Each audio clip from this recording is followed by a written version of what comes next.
Speak out against injustice and fight for freedom and equality for everyone. This is blunt politics. And we ain't stopping till they put us in the grave. We ain't gonna be quiet. And we ain't gonna be scared. And we ain't gonna go along with the crowd.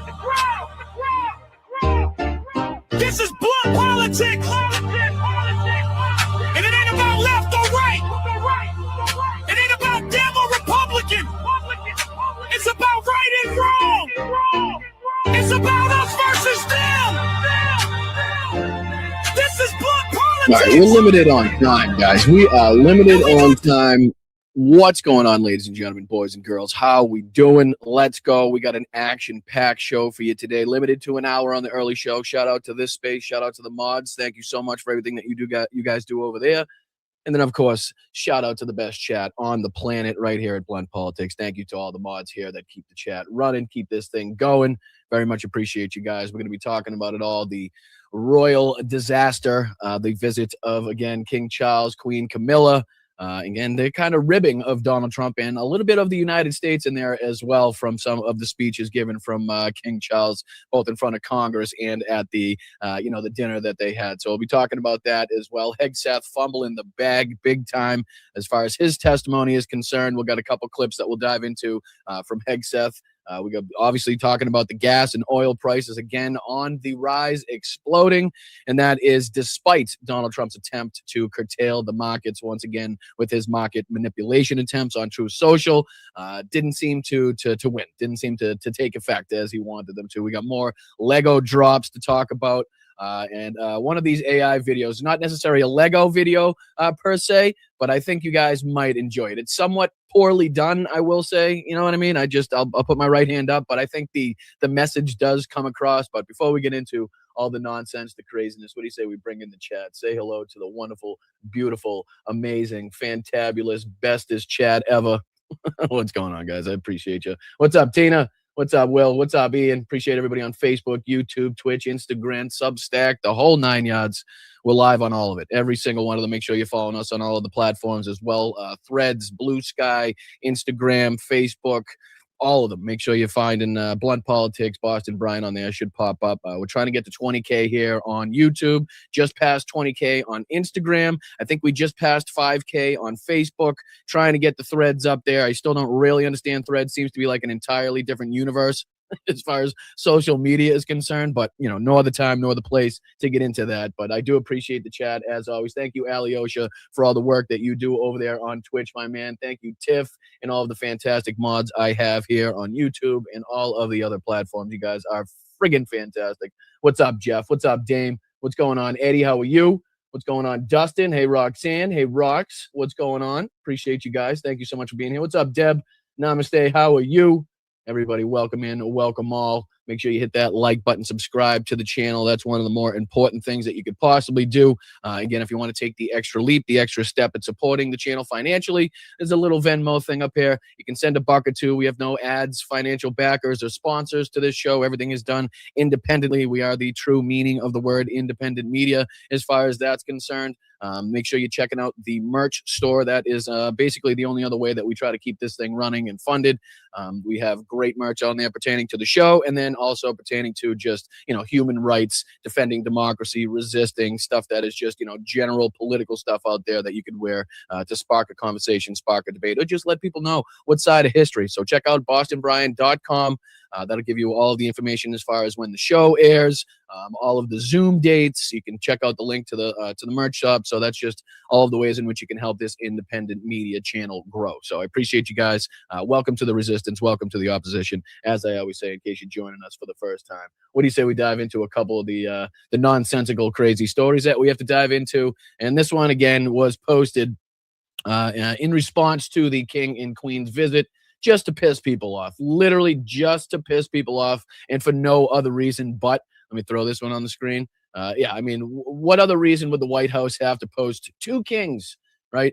Other than in just like clear defiance to the fact that everybody rightly calls Donald Trump a dictator, an autocrat, an authoritarian, and somebody who himself said he wants to be like a king too. So yeah, the White House putting this out just to kind of stir the pot, just to kind of piss people off in that regard. But this was kind of oh, thank you, Nola. Appreciate that. Thank you for starting off in the right way today. Very much appreciate that. W. Nola in the chat. Hi, Boston Brian and Lobsters right back at you. Appreciate the $10 contribution there. Again, you can send in super chats, super stickers. We recognize when everybody hits their milestone as far as signing up for a YouTube membership, which is costing you way less than a gallon of gas would right now. So for an entire month as a member here at Blunt Politics will cost you far less than it would to put one single gallon of gas in your vehicle. When you talk about good bang for your buck, good value right there. I'm just saying. You can also check out patreon.com/Boston Brian.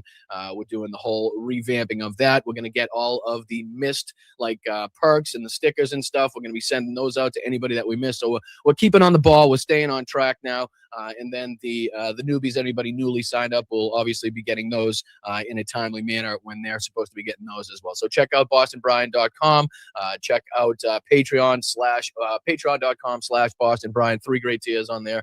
All of these things are a great way to help. Thank you, Nola, for kicking it off in the right way. I do appreciate it. But yeah, this was kind of a surprise to me, I will say. This visit in general was seen as a very meaningful, a very important meeting, especially to the people of Britain because of the degradation of the relationship between the United States and the UK. This was seen as something of, a monumental visit, especially, like I keep saying, for people over there in trying to reestablish some sort of friendship, or, kind of see where we stand even on the world stage as far as being allies with the UK. But the king wasn't holding back as far as his speeches, as far as some of the things that he was saying. He gave a couple zingers that were unexpected. But there was a few other moments that people are talking about as well. There was this one people are talking about in which Donald Trump, again, not recognizing, and he's done this before, right? This is not the first time that he's cut off a queen. This is not the first time that he's broken protocol as far as what you're supposed to do in front of the royal family. But this is Donald Trump. People are talking about cutting in front of Queen Camilla to shake the hands of his own cabinet members. Like people that Donald Trump sees not only every day, but multiple fucking times a day, right? You can tell that the queen is ready to go down the line, shake everybody's hands. I'm not going to sit here and say that I'm like a professional and like on top of what the actual, consistent protocol is, but I can be pretty sure that you're not supposed to cut in front of the queen, right? You're not supposed to stand in front, right? She's supposed to lead in those moments and times, especially, in these in these moments where she's doing, she's shaking hands with like world leaders and people established in the government that she's visiting. I'm just, I'm throwing it out on a limb. I'm not, like I said, right-hand accountability. I'm not a professional when it comes to that, but I can say that it's probably not protocol to do this, right?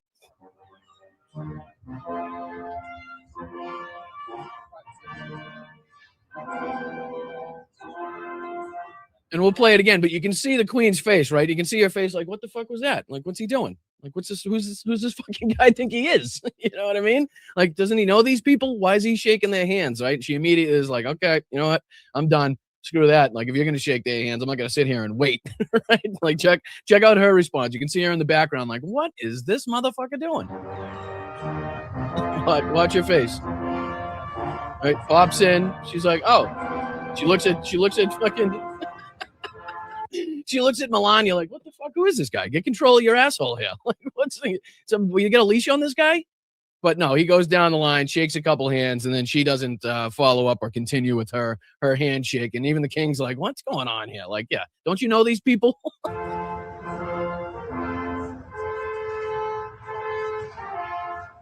And she just stood in there. She stood in the background like, all right, I guess I'll just sit here and wait. And just again, never ceases to amaze me how much embarrassment we can feel like on the world stage when there's so many eyes upon, when there's so many like people watching, when there's like the utmost importance as far as, like you said, the relationship between the two countries, how long we've been not only military partners but also trade and economic, like the whole thing is just, it never ceases to amaze me that there's other ways in which he fumbled the bag, right? There's other ways in which he could continue to embarrass us. But another one of these moments in which I was talking about the king kind of pushing back a little bit, whereas the king's usually uptight, really uppity, kind of like, I don't, you know what, I don't even know what the word would be, but you know, it's almost, you can expect what you'd hear from a king or a queen because it's so scripted, right? There's so many like players involved in scripting that speech, or pertaining to whatever ceremony that they're at, that you can almost guess what it's going to be like. You can almost guess what they're going to say, but not so much in this one. I'm going to say not so much in this visit. The king almost treating this as like a roast, like treating this as like a Comedy Central type of pay-per-view event here, where he was just slanging, like, I don't know if it pertained to the White House Correspondents' Dinner, right? And like, this is in the same week, so maybe he thought it was like, okay, I'm gonna get my fucking zingers in as well. But he was taking shots, and again, even as like, especially as you talk about a king, right? Like saying these things. But here's one of the few moments that people are talking about where Donald Trump in the past had referenced the fact that if it wasn't for the United States, the British people would be speaking German because of the United States' help in assistance in World War II. And the king comes back basically saying, hey, listen, you dumb bastard, if you don't remember history, if it wasn't for us, you guys would be speaking French. You know what I mean? So again, a zinger by any means. But when you're talking about King Charles saying this, the King of England saying this in the United States, like, it has extra meaning. It also has extra meaning when he brings up things like NATO, when he's talking about support for Ukraine, right? When he's talking about how meaningful and impactful rhetoric is as far as being a world leader, a dignitary, somebody that people look at and will respond to as far as what they say. Like, a lot of the things that he was saying were kind of subtle. Some of it wasn't so subtle, but a lot of it was kind of like, hey, which is odd. It's really an odd thing to have a monarch, right? To have a king, the King of England, knowing the history behind that and the establishment of the United States, coming to basically coach us on democracy, coach us on leadership. Like, that's kind of like how backwards of a moment we are in right now. Like, we have a monarch, the King of England, coming to the United States, like, supposed to be the home of freedom, the home of democracy, really, basically, as far as the new world is considered. Now coming to coach us on how that's supposed to be done because of Donald Trump and the way he runs this country. But let me play this clip here where he talks about the fact that we'd be speaking French. Check this one out. This said, our French friends can feel equally at home with a glance at a map. Indeed, you recently commented, Mr. President, that if it were not for the United States, European countries would be speaking German. Dare I say that if it wasn't for us, you'd be speaking French.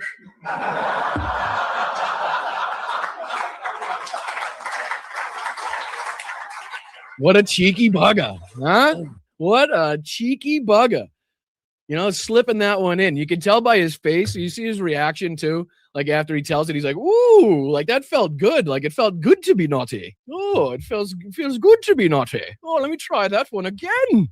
Listen, look at his face. That's what kills me the most. He's like, ooh, like, you never felt that before. Like, a zinger at a world leader. Come on. Countries would be speaking German. Look at his face. Dare I say that if it wasn't for us, you'd be speaking French. Look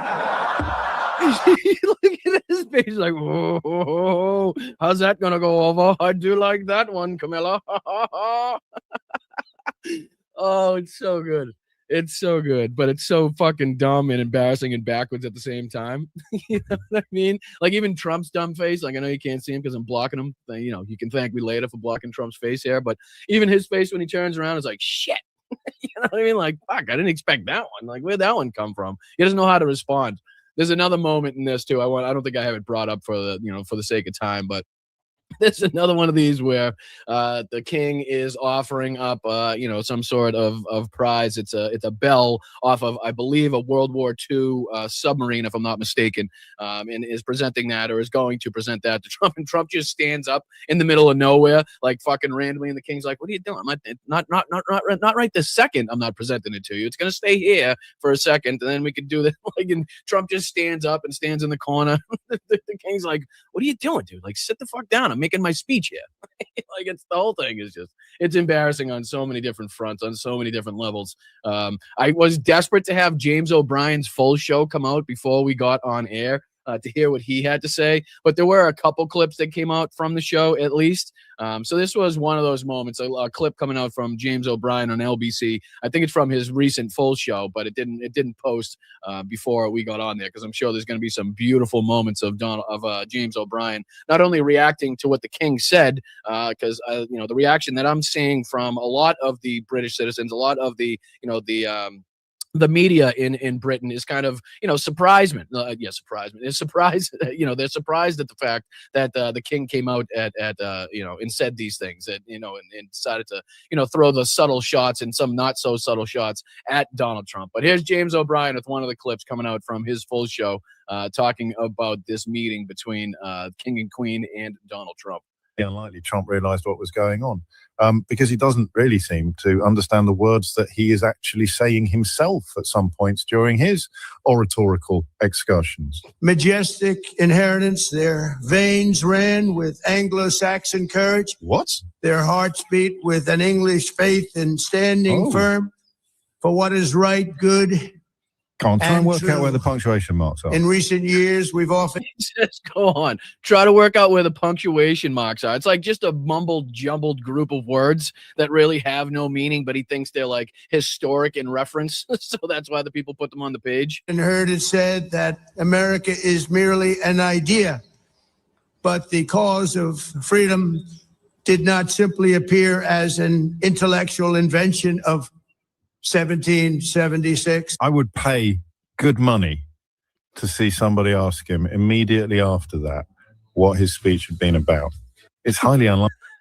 I would pay good money if somebody would ask him afterwards what his speech was actually about, because there's probably no way in which he could describe it or detail what was in there even just after he finished the speech. Again, just a mumbled, jumbled group of words that he thinks are meaningful and impactful, or the people that wrote the speech, I should say, thought was meaningful and impactful, but just completely missed the mark. Even where the king is sitting behind him, like, what is he talking about? Like, I know we're, a common people, two countries separated by a common language, you know what I mean? But I don't know what the hell he's talking about at this point in time. But, hopefully by tonight's show, they'll have posted James's full show, or at least some extended clips that we can get into, because I'm sure he's got a lot more to say as far as that's concerned. There was another segment that came out where he's taking calls from the British public on what they thought of it, but I'd rather hear what James himself had to say. And that kind of leads me to this craziness. That you thought that was crazy. Well, the craziness continues on Donald Trump's True Social account, because here's another one of these ridiculous posts that he made at about 4 a.m.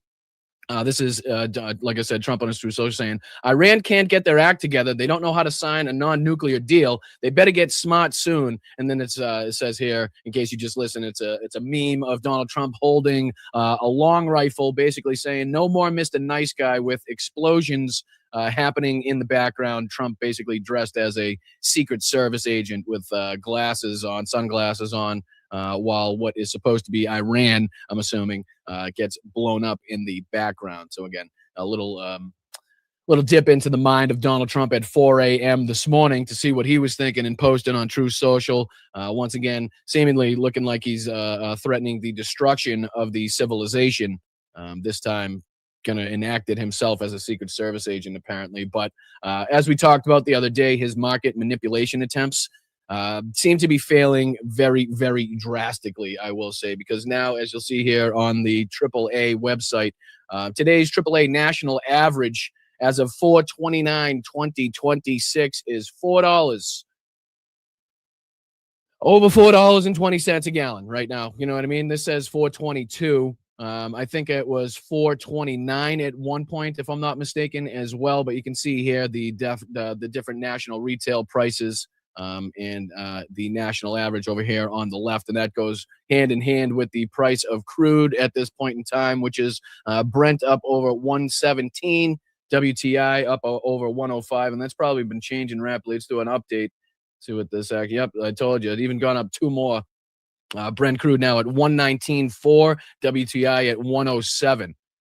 So you can see the dramatic spike, the dramatic increase in the price of not only a gallon of gas here in the United States, but also for a price per barrel of oil as far as the market is concerned. Donald Trump's, exploits, his attempts at, telling everybody that everything's A-okay, really doesn't hold too much water when, again, at 4 a.m. you're posting shit like this. Like, everything's going to be fine.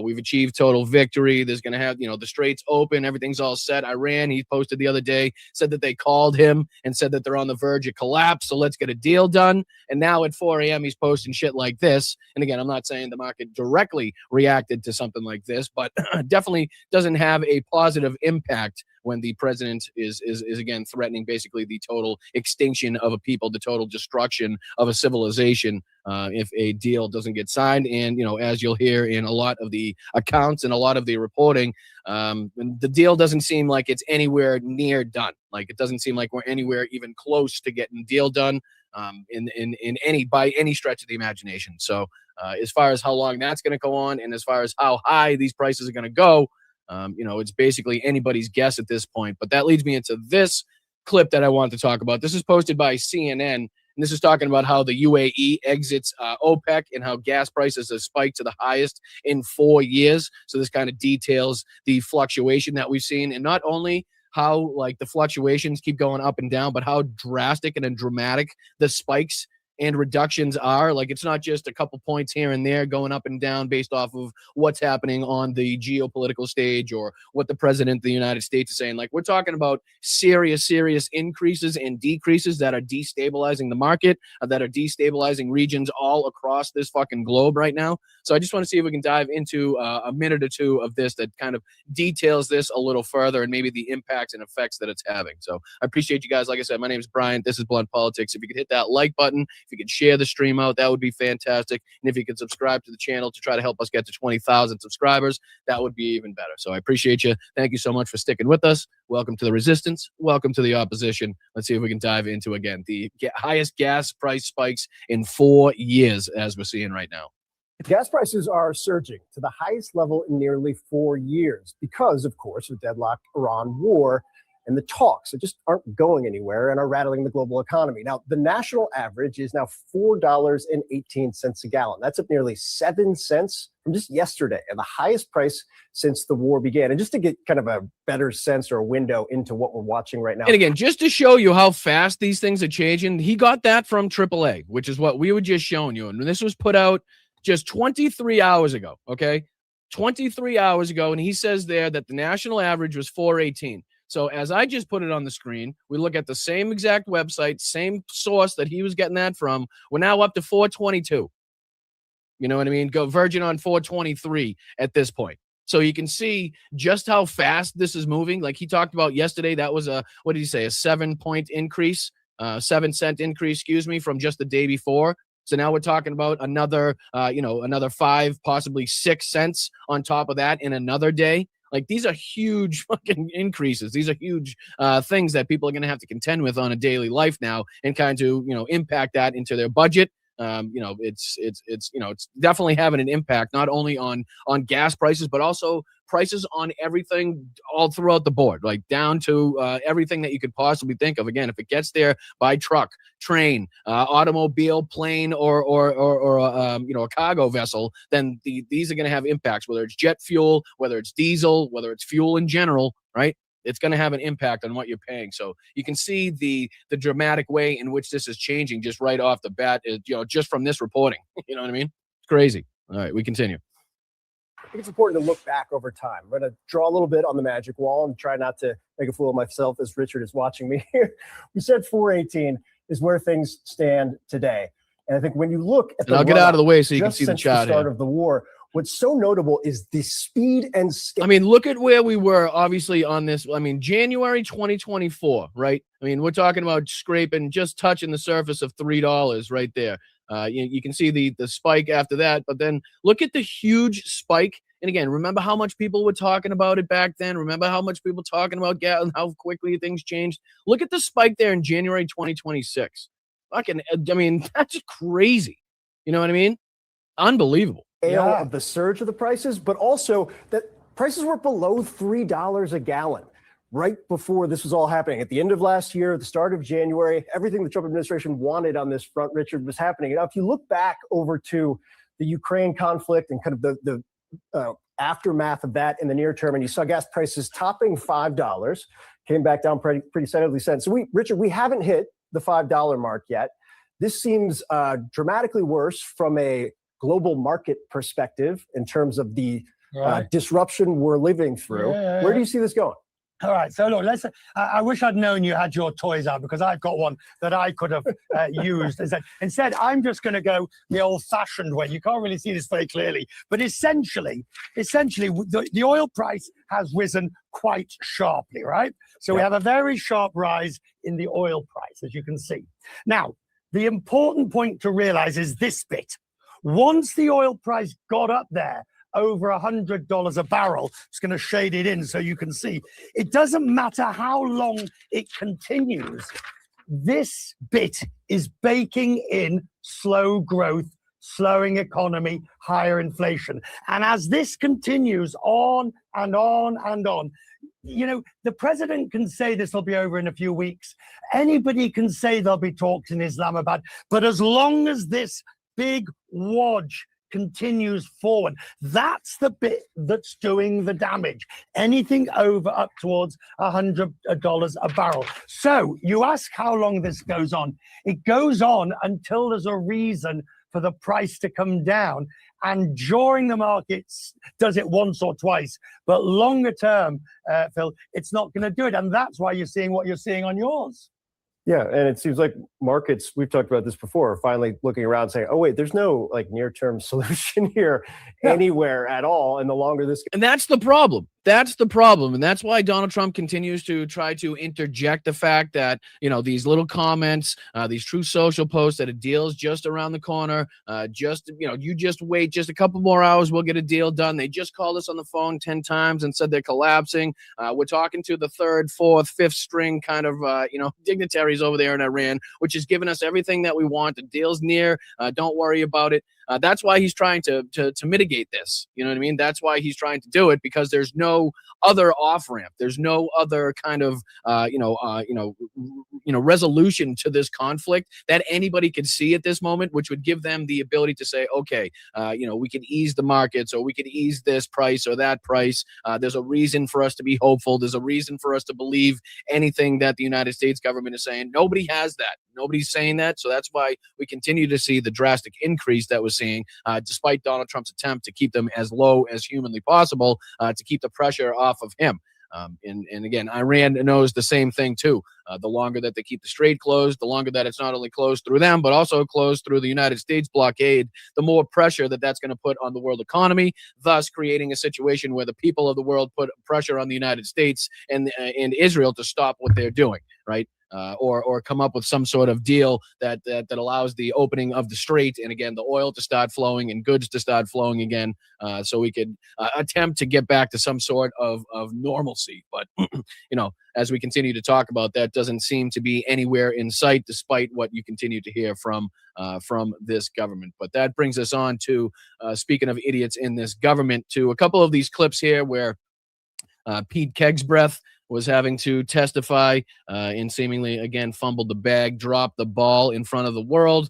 There's a couple clips from here. I think this is Rep. Adam Smith's opening statement to Hegseth, where he talks about the fact that, they're basically punishing NATO. We're talking about punishing NATO, threatening NATO countries and demeaning our allies on the world stage isn't really beneficial, isn't really helpful to the United States, or again, the partnerships that we've worked on for quite some time and tried to establish and have established for quite some time. So there's a couple of clips that I want to play here, this being one of them. And again, this is just kind of the opening salvo, the opening statement from Rep. Adam Smith. And then we'll go on. I think there's a couple here from Hegseth making a fool out of himself as well. But check this one out. I'll start from the beginning, might help as well. What we need to hear today is what is going to work. We have 50,000 troops in the region who are still at risk. How are those tactical victories going to translate into some sort of strategic success? And by the way, this is one of the things that realism recognizes. You can win a whole lot of little small battles and lose the war, which is why you don't stumble into the war in the first place. But at the same time, we're doing all of this on our own as we increasingly push away all of our allies. Sometimes just because we want to do what we want to do, we don't want to have to consult them. Sometimes just gratuitously insulting them. I mean, in the middle of this war where we were asking NATO to come join us, the president took time out to insult President Macron and his wife. Okay, how is that helping us to try and belittle everybody in the world?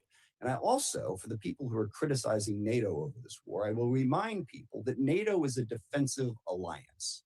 What that means is every country in it pledges to defend a country if attacked. And when we were attacked on 9/11, that's what NATO did. They put in Article 5, and for 20 years they fought beside us. NATO is not if any one of the countries decides to unilaterally and unwisely start a war precipitously that everyone else is supposed to join. That's not the way it works. So berating and belittling our allies. And he's right, but it's just embarrassing that we have to sit there and coach the Secretary of Defense on what the NATO alliance was actually established to do, what the what they're meant to do, how they're supposed to be utilized, and what they're supposed to be utilized for at this point in time. A lot of what he said there is kind of in line with a lot of the remarks from King Charles as well, where he kind of had a lot of subtle touches on NATO, subtle touches on, helping Ukraine and the importance of sticking and staying behind Ukraine in their fight against Russia, right? So the importance of your rhetoric, the importance of our partnerships. These things were all touched on by King Charles in either his speech in front of Congress or his speech at the dinner in some way, shape, or form. So, similar aspects here where people are trying to coach the government here, trying to coach the leadership and the people in it that are conducting this war on what the fuck is actually supposed to happen, what the rules and regulations are, how they've broken those. So Pete Hegseth here, in attempts to answer questions on how he's used not only the Pentagon, but obviously the United States military more broadly in Venezuela, in threats in taking over Greenland. Obviously, what we're seeing here with in conjunction with Israel in Iran. So, a lot of these questions were posed to him. Here's a couple other moments as far as that was concerned, too. There was one here where Ukraine specifically came up. Rep Smith once again says, on Ukraine, a year plus ago, the president's advice was that Ukraine had no cards to play. Again, talking about the berating of Volodymyr Zelensky, when Volodymyr Zelensky just basically said, a truthful statement that, just because the United States has an ocean separating them doesn't mean that they can't feel pain from some of these geopolitical events, that they're unwilling to stick their nose in. They're unwilling to step up and kind of recognize who's wrong and who's right in those. So again, they may have oceans separating them. They may have distance as far as being an ally as far as that's concerned, but that doesn't mean that the world isn't interconnected to a point where they can still feel hurt, much like we're seeing through the Strait of Hormuz.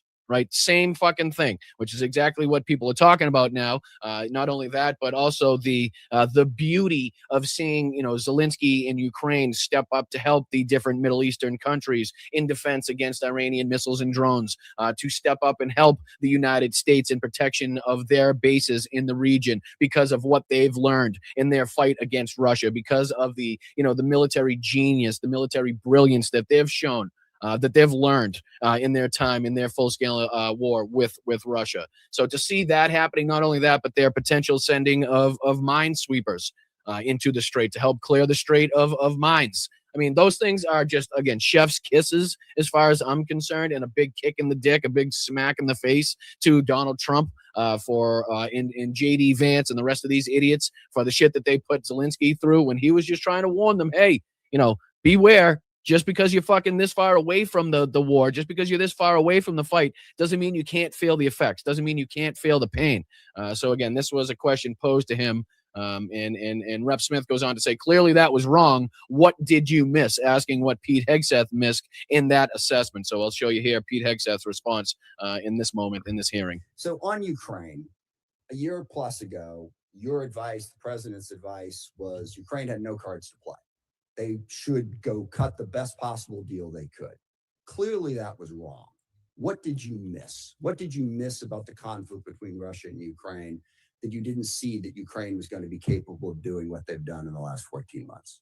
I mean, and again, that's another aspect. Above and beyond Zelensky's statements that were actually correct, factually correct as well about the pain that the United States could feel. Also, the fact that the cabinet here, the secretaries of this administration, were rightly talking about. Weren't rightly. They were talking about the fact that Ukraine were kind of, they'd be smart, they'd be wise to come to the negotiating table, to give up their land, to give up their territory, to come to some sort of an agreement with Russia because they were just going to be overrun. Better to give up some of the territory than to have Russia overrun the entirety of the country, was basically the gist of the statements coming from, and still are the gist of the statements coming from this administration. They still don't to any extent think that Ukraine has the ability to win this war, which is exactly why they continue to like applaud themselves for not backing or supplying Ukraine with weapons as we were before. But you know, the answer to this question here by Pete Hegseth on basically why the hell they could be, or how the hell they could be so incorrect as for the, you know, the military capabilities of Ukraine and their ability to not only defend against Russians, but to push them back and to defeat their plans and to basically get them caught up in this like immobile, stationary war that they're now engaged in, where they just continue to send people after people, wave after wave into the meat grinder, and Ukraine just keeps eating them up. So let's see what Pete Hegseth's response was here. We didn't miss, and we're here in this committee, is that Joe Biden, with no accountability, gave hundreds of billions of dollars. So that seems like a reasonable answer, right? Hey, you're an idiot. You were incorrect about where Ukraine stood and basically how capable they would be in defending against Russia. What did you miss? Because you're the Secretary of Defense, or as you like to be called, the Secretary of War.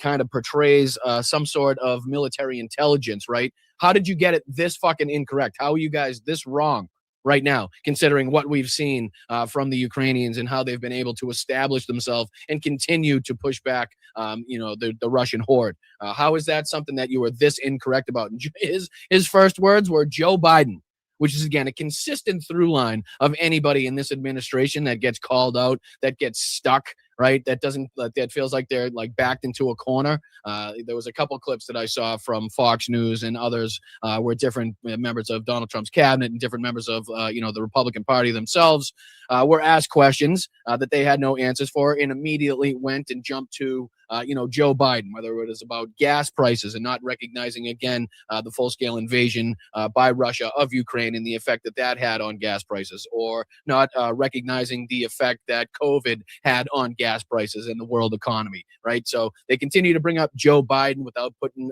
any of the historical context in there whatsoever. But again, how many years into your administration are you going to still be talking about Joe Biden and what happened? Because I remember the last time that you were in office, you were trying to take credit about, a second after getting into office for any of the, the good things that were in motion, any of the benefit from Biden's administration that the people were feeling.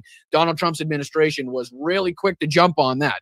But now over a year into Donald Trump's second term, apparently he's not been able to change anything, and everything that we're now seeing is still the fault of Joe Biden, which again just shows you the kind of the fucking the depravity of these people and how they have no answers, and they're just so like shameless. They're so soulless, and they don't really care at how like ridiculous they seem in front of cameras. They'll continue to point to like Joe Biden and Biden's administration for things that they clearly have an impact over, clearly have caused themselves. Of our weapons to Ukraine, to an outcome that never would have happened if President Trump was president.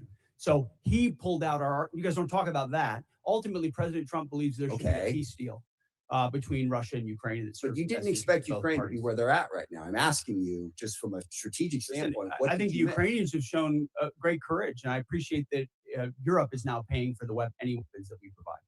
So again, doesn't answer the question, and also has to interject the little bit of, we're also glad and happy that we're not supporting Ukraine at the end of that he threw in there. So clearly trying to dodge the fact that he has no ability to like distinguish, a victor, or distinguish who has the benefit, the power on the battlefield. And again, this is the person now in charge of the Pentagon. There's another one of these moments here This is posted by Aaron Rupar. Hegseth, their nuclear facilities have been obliterated, he said, which was immediately jumped on by Rep. Smith, where he basically points out, well, you opened your statements here today by saying that their nuclear capabilities had been, eradicated to begin with, but it was also the reason that we had to go to war. Like, so how can two of those things, how can both of those things be true at the same time? How can they have been completely obliterated as far as their nuclear capabilities, but also that's the justification you're using as to why we had to start this war, right? So apparently the Operation Midnight Hammer wasn't as effective as you said, even less so because it led to a moment where we had to go to war with the United States military in order to, again, accomplish the goals that were allegedly accomplished during Operation Midnight Hammer. So I'll let this one play, but he goes on to kind of question that little bit of hypocrisy that we've all been pointing out pretty readily in this conversation. So let's see if we can check this out. So they haven't broken yet. Okay, we haven't gotten there yet for all of the. Well, their nuclear facilities have been obliterated underground. They're buried and watching 24/7. So we know where any nuclear material. Reclaiming my time for a quick second here. We had to start this war, you just said, 60 days ago, because the nuclear weapon was an imminent threat. Now you're saying that it was completely obliterated? They had not given up their nuclear ambitions, and they had a conventional shield of thousands of missiles. Operation Midnight Hammer accomplished nothing of substance. It left us at exactly the same place we were before. Much so their facilities were bombed and obliterated. Their ambitions continued, and they're building a conventional. So now it wasn't their capabilities, guys. It wasn't the capabilities of the Iranians, right? It was their ambitions. We went to war over ambitions. We did obliterate all of their capabilities, all of their facilities, but because they still had ambitions, that's why we threw the United States military into a war. That's why we sacrificed 13 of our soldiers. That's why we have hundreds and hundreds of them injured.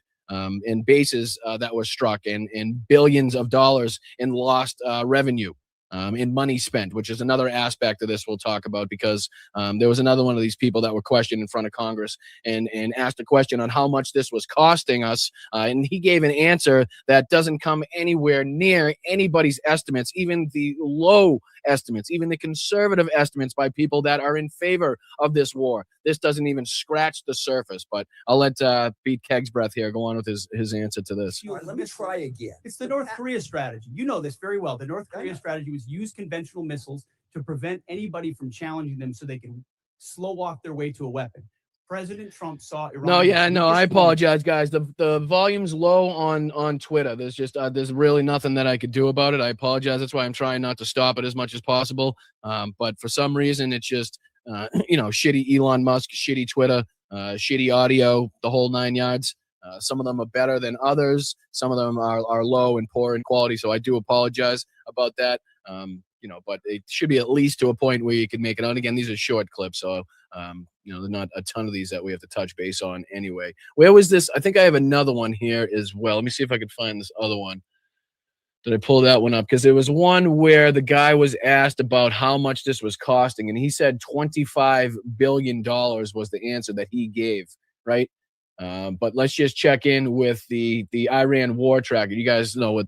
I'm sure you've seen this. This is estimated, again, these are low estimates. This is estimated at $1 billion per day. $1 billion per day at over 65 billion at this point. When again, the person who testified in front of Congress was trying to give the answer of 25 billion. Let me see if I can find that real quick. I think it was on this one. Throw this on the screen. Throw this one up there. Let's just see here if I can find it real quick. We're doing this. NATO, come join us. Time and insults. God, to continue our troops. No, I'll never remember which one it was on now. It might have been this one or Asen's one.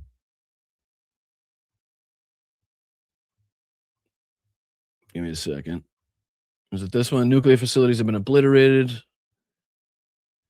Brutal takedown, Nancy Mace. That's not it. That's not it. That's not it.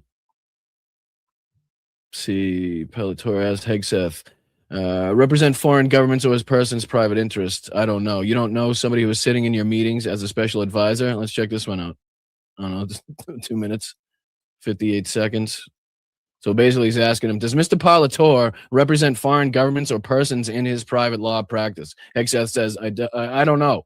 Crow goes on to say, you don't know somebody who's sitting in your meetings as a special advisor? You don't know if they represent foreign governments? Again, clearly showing the incompetence. There's got to be one of these in here that says it. Let's see here. Opening the Strait. I ask, may God continue to watch over our troops in harm's way. No, of course, I'm not going to be able to find it now that I want to see it.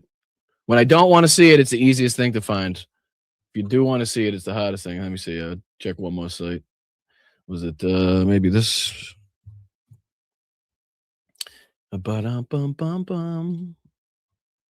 Last one. If not, we'll move on. I'm sure there's more clips coming out from this as well. Hegseth refuses to explain President Trump's Dr. Jesus post. Secretary Hegseth says the president is the sharpest commander-in-chief we've had in generations. Jesus Christ.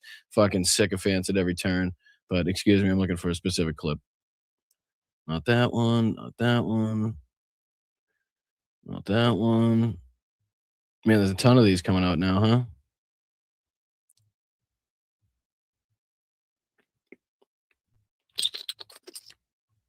Come on, for crying out loud. Anyway, all right, we'll see if we can dive into another one of these clips, I guess, then. We'll see if we can leave it for, we'll pick it up tonight if I can find that exact clip where the guy says 25 billion. But, of course, it doesn't take much to see that that's a pretty ridiculous estimate as far as that's concerned. And that was supposed to be like the entirety, right? That was supposed to be everything. But as you can see here, even by the conservative estimates, nowhere even remotely close. Nowhere even remotely close to the truth. And they said that they were going to be able to put forth some detailed notes and some detailed accounts of exactly how that was spent. So I look forward to actually seeing how they try to put that down as far as that being the amount that they've spent on this one. So let's see here. We'll dive into this next one as well because there's a couple Lego videos that I want to get to. But this was one of the stories that we didn't get to yesterday that I was talking about. The congressional Republicans rally around Trump's White House ballroom project. Now that they're talking about the fact that they want taxpayer funds to go to this. So, you heard that it was a private ballroom. It's privately funded. Why does anybody care? Why does anybody have a problem that they tore down the East Wing to build, a ballroom that was basically twice the size as the rest of the fucking White House? Like, why would anybody have an issue with that? Well, now all of a sudden, after the White House Correspondents' Dinner, the people are now in lockstep. People like Lindsey Graham, Katie Britt, Eric Schmidt on Monday announced plans to introduce legislation that would authorize $400 million to fund President Donald Trump's long sought after White House ballroom. Trump, in the aftermath of the shooting incident at the White House Correspondents' Dinner over the weekend, has said that the ballroom is needed and a safer alternative for large gatherings with many government officials, which again is just asinine on its face. Because it's not like every single event can be held at this ballroom. And again, it wasn't even like an official White House event. So it wouldn't have been held at that ballroom regardless, even if it was done, established there, ready to rock and roll. So this whole thing is just fucking mindlessly stupid to begin with, right? The fact that, is the president never going to leave the White House fucking grounds, right? Everybody, no matter what's going to happen, has to come to that. But it's just the whole fucking thing's ridiculous. But now, as you can try to see, they have absolutely no care in the world now putting that on the backs of the taxpayers because of, the importance that they see now, even though, again, like I said, the ridiculousness of it is just, it's overwhelming at this point to think that somehow this ballroom is going to stop and save anybody or everybody from any of this happening ever again. In every incident, every interview, every event, every dinner is going to have to be held at this ballroom for like from now to eternity. Apparently, it's just ridiculous to even think. But let's get into some of these. Oh, hold on. There was one more thing that I wanted to say as far as that was concerned too. What was this one? Other congressional Republicans joined Trump's calls on Monday, announcing the separate plans to introduce legislation they say could clear a path for its construction. So they're trying to use. What was the authorization that they were trying to use here? It says the In addition, Graham Britton Senator Rand Paul, that was another one that I wanted to, said he would introduce legislation on the floor on Tuesday that moves the project forward and would not require new taxpayer costs, even in the Republican-controlled House and Senate, using $400 million in taxpayer money to pay for that project. Trump said already had private funding is likely to be a tough sell. Of course, it's going to be a tough sell. The main thing that they were already talking about, their main rhetoric, their main line in this was that it was a privately funded thing. Right? That was why they continuously said, why does anybody care? Why are you mad? It's not costing the taxpayers a cent.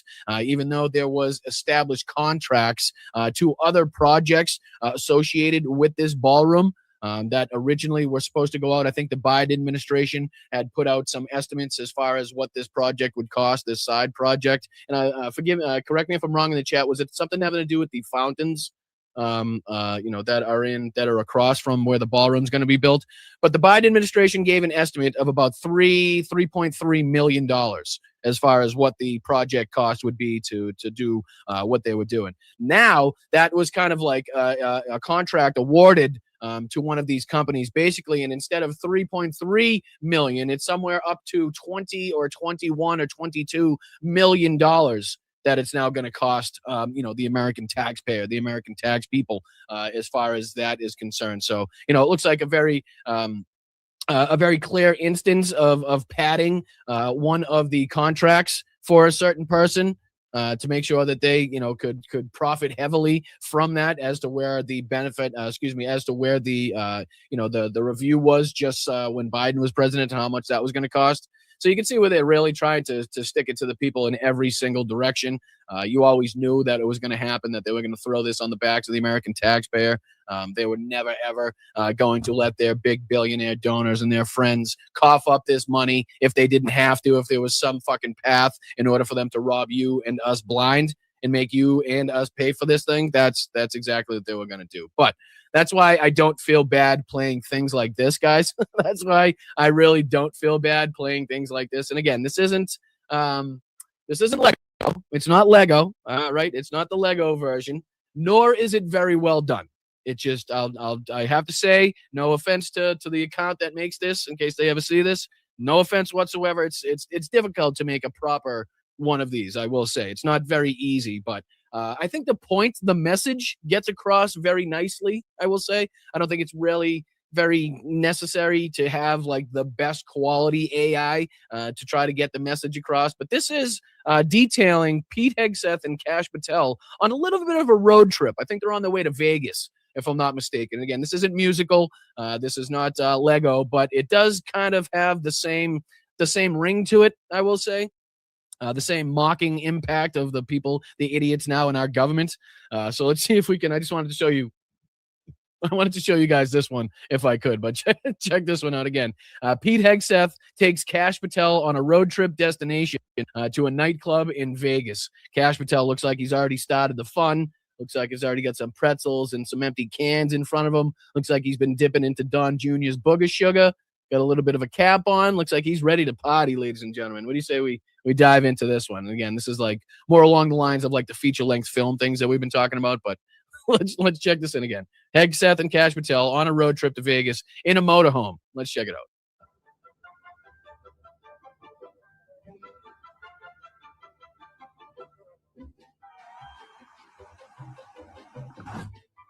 Hey, who the fuck are you? Oh man, Kash, you must be tanked. You're such a lightweight. I've been here the entire time. Oh, it's just you, Pete. Sorry, something just seems different about you. Yeah. Back to my original look after some nerds in the comments said I look more like Cro-Magnon Jerry O'Connell. Nah, that's not it. Must be your new tie. Pete, my reputation is bleeding. The Atlantic calls me a drunk party animal. It's a total Pete, my reputation is bleeding. The Atlantic calls me a drunk party animal. He says it's a total witch hunt. For some reason, I don't know why the volume's kind of low. It's kind of low for me on this one too. I'm not really sure because this one is on Instagram, so typically the volume's not really an issue, but it's a little low. Hopefully you can still make it out. If not, the words are on the screen as well. But he says it's a witch hunt. Witch hunt? Where are we even going? And why couldn't we just take the Gulf Stream? We're in an RV, Pete. My skin is literally absorbing the poverty right now. You gotta live. Why can't we take the Gulfstream, the jet? Obviously, that's been a point of contention for its uses, not only for Kash Patel, but also for his girlfriend and others also in the administration. But he says we're in a motorhome. My skin is absorbing the poverty. Hey, low, buddy. We're hitting Hakkasan in Vegas. I made reservations. Absolutely no cameras allowed. The jet draws heat, but out here, open road, unlimited taxpayer-funded beer, way cheaper than the jet. Plus, Bobby's meeting us there with that toilet seat candy. Oh yeah, that's what I'm talking about. No one knows how hard this job is. The things I've done for that orange turd.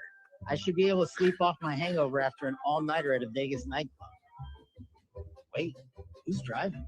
I'm driving, you idiot. Oh, shit. Pete's supposed to be driving the damn thing. He's back there having a conversation with Kash.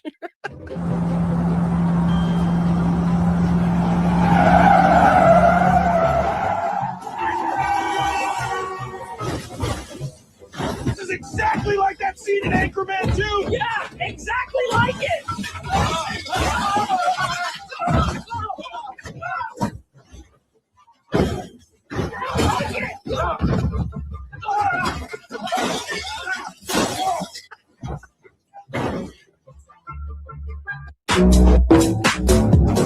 And then it says Secretary of War and FBI director involved in DUI crash in RV. This is, then take a guess at who this is getting this message.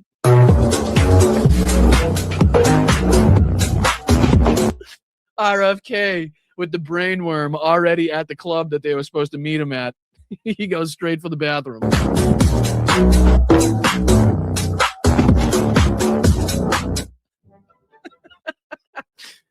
Again, I just, like I said, I knew it was not the best quality of that, but I think the message gets across quite clearly. I think it's quite clearly the message that they're getting across isn't too difficult to understand. But there's a bunch of these that have come out. A few of them that we have to die. Here's this one by what is it? I think it's Akon. They're called funniest AI Lego track so far. Donnie Liar. This one's called. Check this one out. This one is the musical version. Check this out. Yeah, you know what's funny, Donnie? You surrounded yourself with pedophiles and told them don't rat each other out. Great strategy, champ. Let's go. Donnie liar, pedo circle, don't you cry. Donnie liar, Epstein's ghost still in the sky. Donnie liar, Bibi's puppet can't deny. Donnie liar, watch your whole empire fry.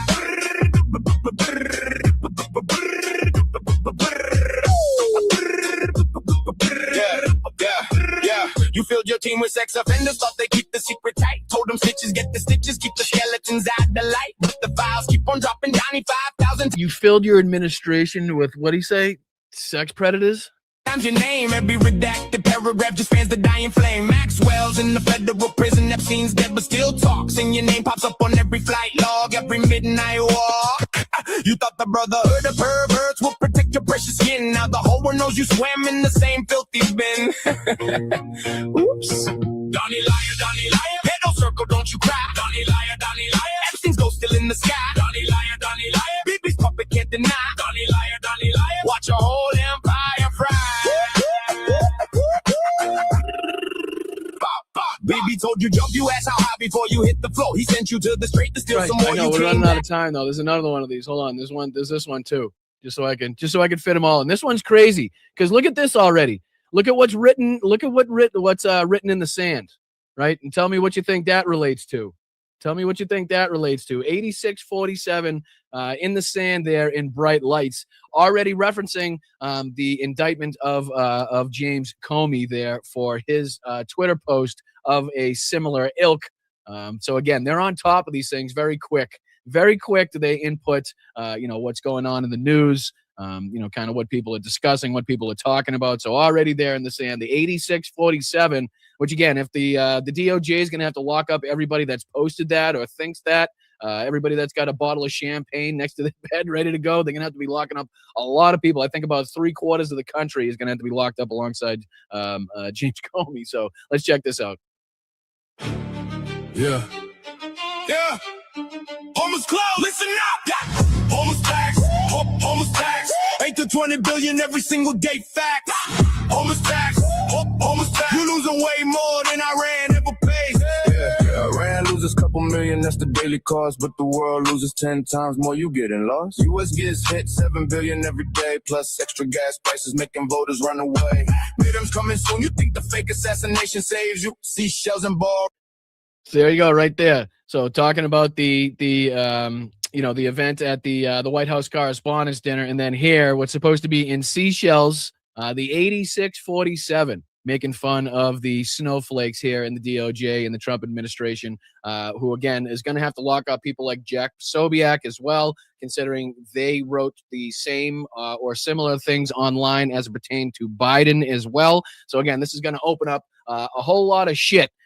Especially as it, kind of goes against the, the First Amendment rights that we have in this country. But yeah, already here detailing, and unfortunately we have run out of time, but detailing the news story of, the Trump administration, the DOJ, once again going after Comey again for his post there of 8647 in Seychelles, something that he said he stumbled on his walk, if I'm not mistaken, that he had already deleted as well. But, the craziness ensues. The craziness continues. The craziness ensues. People getting their news from Lego videos, the AI videos depicting what is going on with the people in our administration. It just never ceases to amaze me. I'm going to toss it over to my main man, Jeff Waldorf, over there on this space. My apologies if I've overrun by any seconds or any minutes there, but I do appreciate you guys on this space. Thank you to the mods. Thank you to Matt. Hope all things are well over there. And again, take it away, Jeff. Keep kicking ass, my friend. Make sure you guys stick around at Blunt Politics so we can thank everybody who contributed to the show today. So appreciate you guys on this space. I will let you go.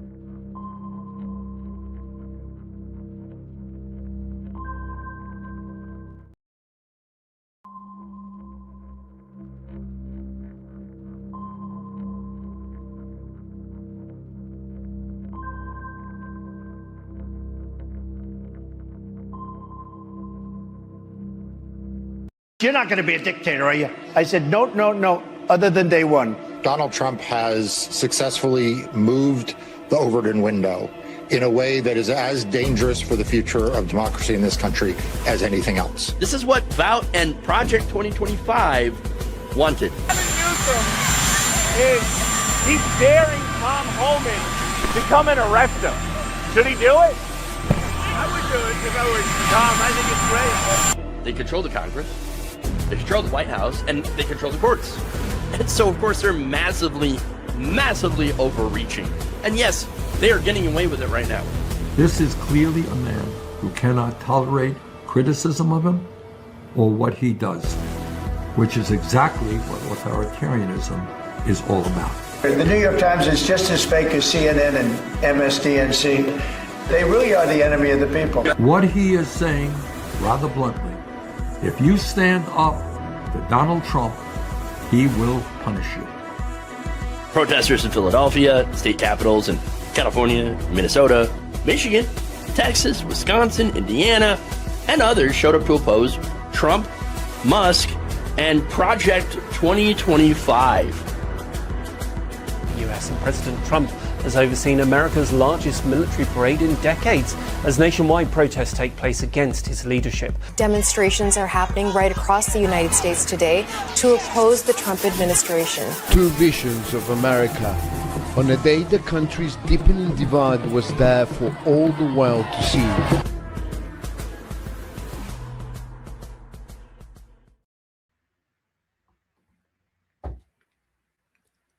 Hey everybody, Jeff Waldorf here. I am the Illogical Leftist.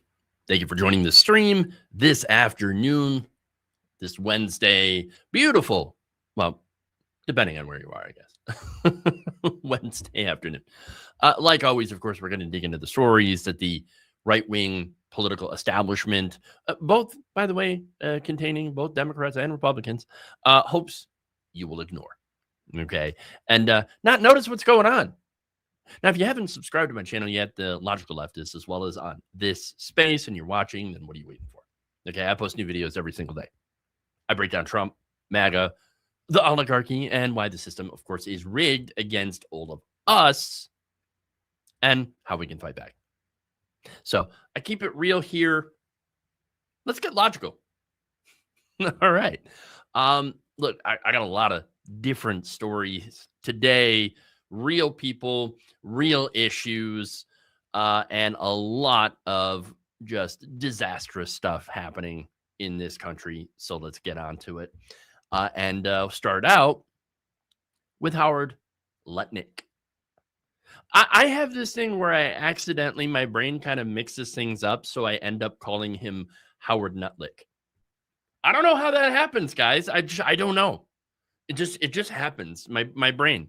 That's like calling what is it? Bukele, President Bukele, President Bukaki. It just happens. My brain just does it. I can't explain it. Okay, tides go in, tides go out. I can't explain it. I can't explain why I call President Bukele Bukaki, other than the fact that it's just funny. But anyway, with that said, let's go to Howard Lutnik, not Nutlick. Although also Nutlick, because that's what he's doing with Trump. Anyway.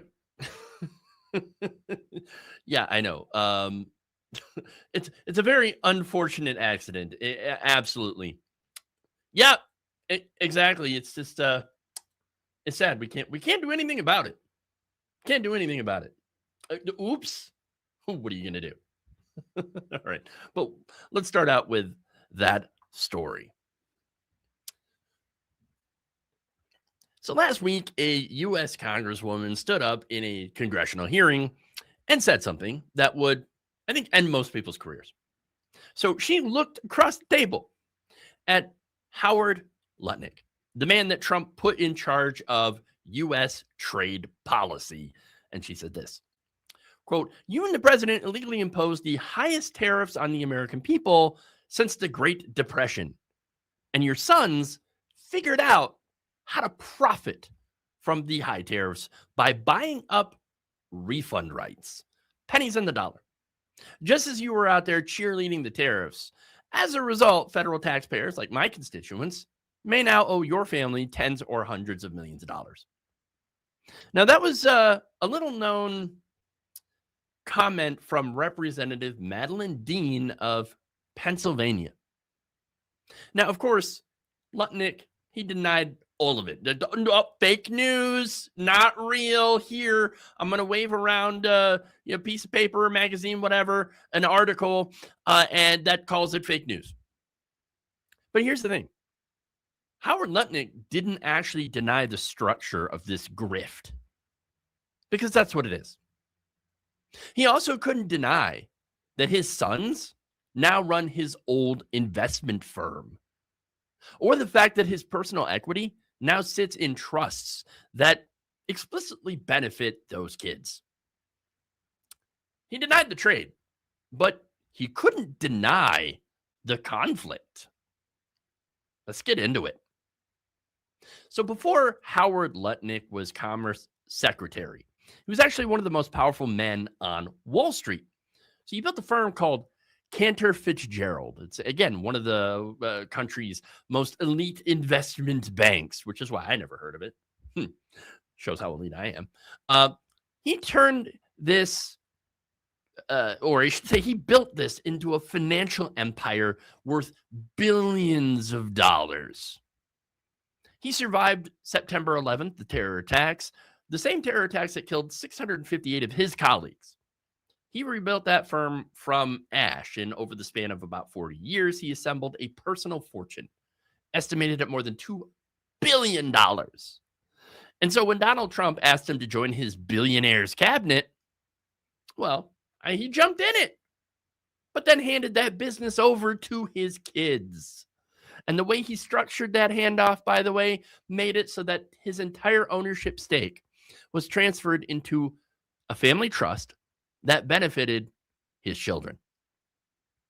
And doing it that way, by the way, allowed Lutnik to move a multi-billion-dollar empire over to members of his family without triggering a single dollar in capital gains tax. His son Brandon became chairman of Cantor Fitzgerald, while his son Kyle became the executive vice chairman. And Howard himself became the man in charge of U.S. tariff policy. Now, the name on the door may have changed, but the family sure didn't. Now, in July of 2025, Wired magazine broke a story. A Cantor Fitzgerald representative had written a letter describing a financial product that the firm was offering investors. It worked like this. An American importer pays tariffs to U.S. Customs and Border Protection. If a court later rules that those tariffs were illegal, then the importer is owed a refund. But instead of waiting on an uncertain legal decision, the importer could sell its rights to that future refund right now, today, to a Wall Street firm at a discount, about 20 to 30 cents on the dollar. So if a company paid $10 million in tariffs, they could immediately walk away with about $2 or $3 million in cash, while Cantor Fitzgerald would end up pocketing the full refund value if and when the courts delivered. Now, the letter Wired obtained said the firm had the capacity to buy the rights to hundreds of millions of dollars of these claims, and had stated that at least one deal had already closed. Now, at the exact same time, Lutnik was on TV, fighting off members of his own party who wanted to scale back those tariffs. He was defending Donald Trump's trade policy. So here we have the same guy who was selling the tariffs to America, who had a firm run by his kids, pitching a product that paid off specifically if those very tariffs got struck down.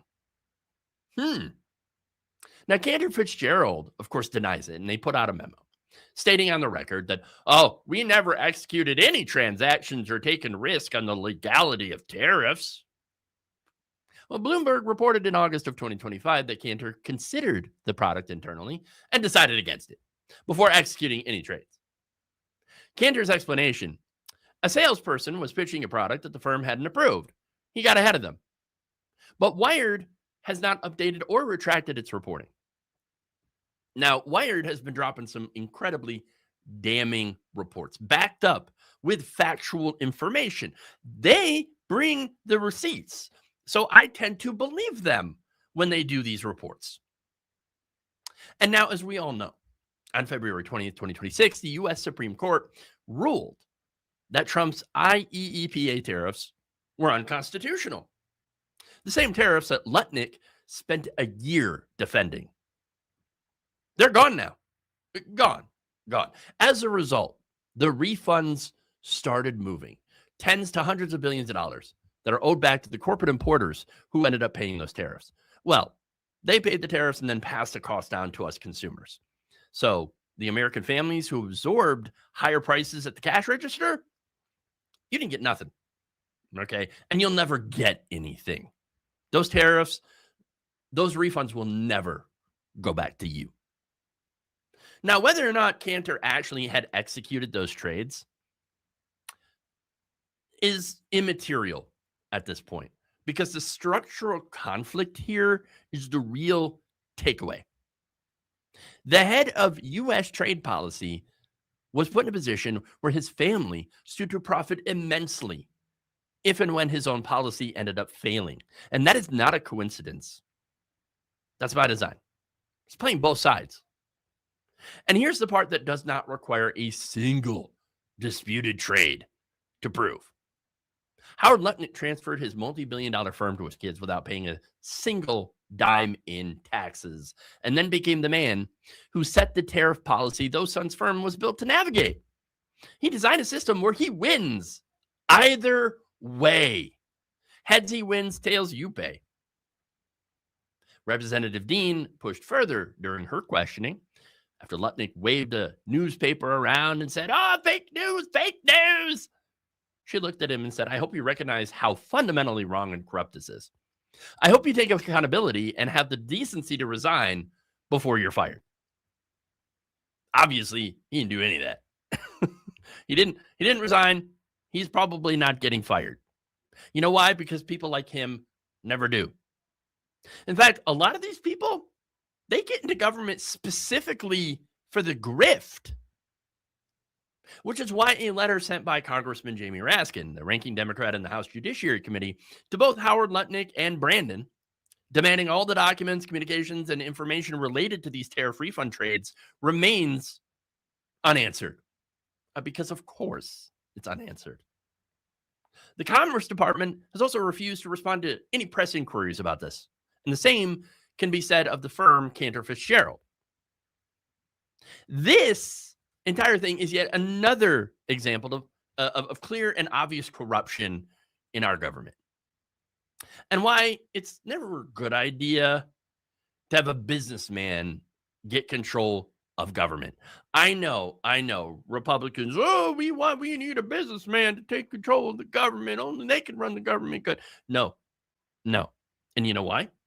Because they will always prioritize their own wealth and power over everything else.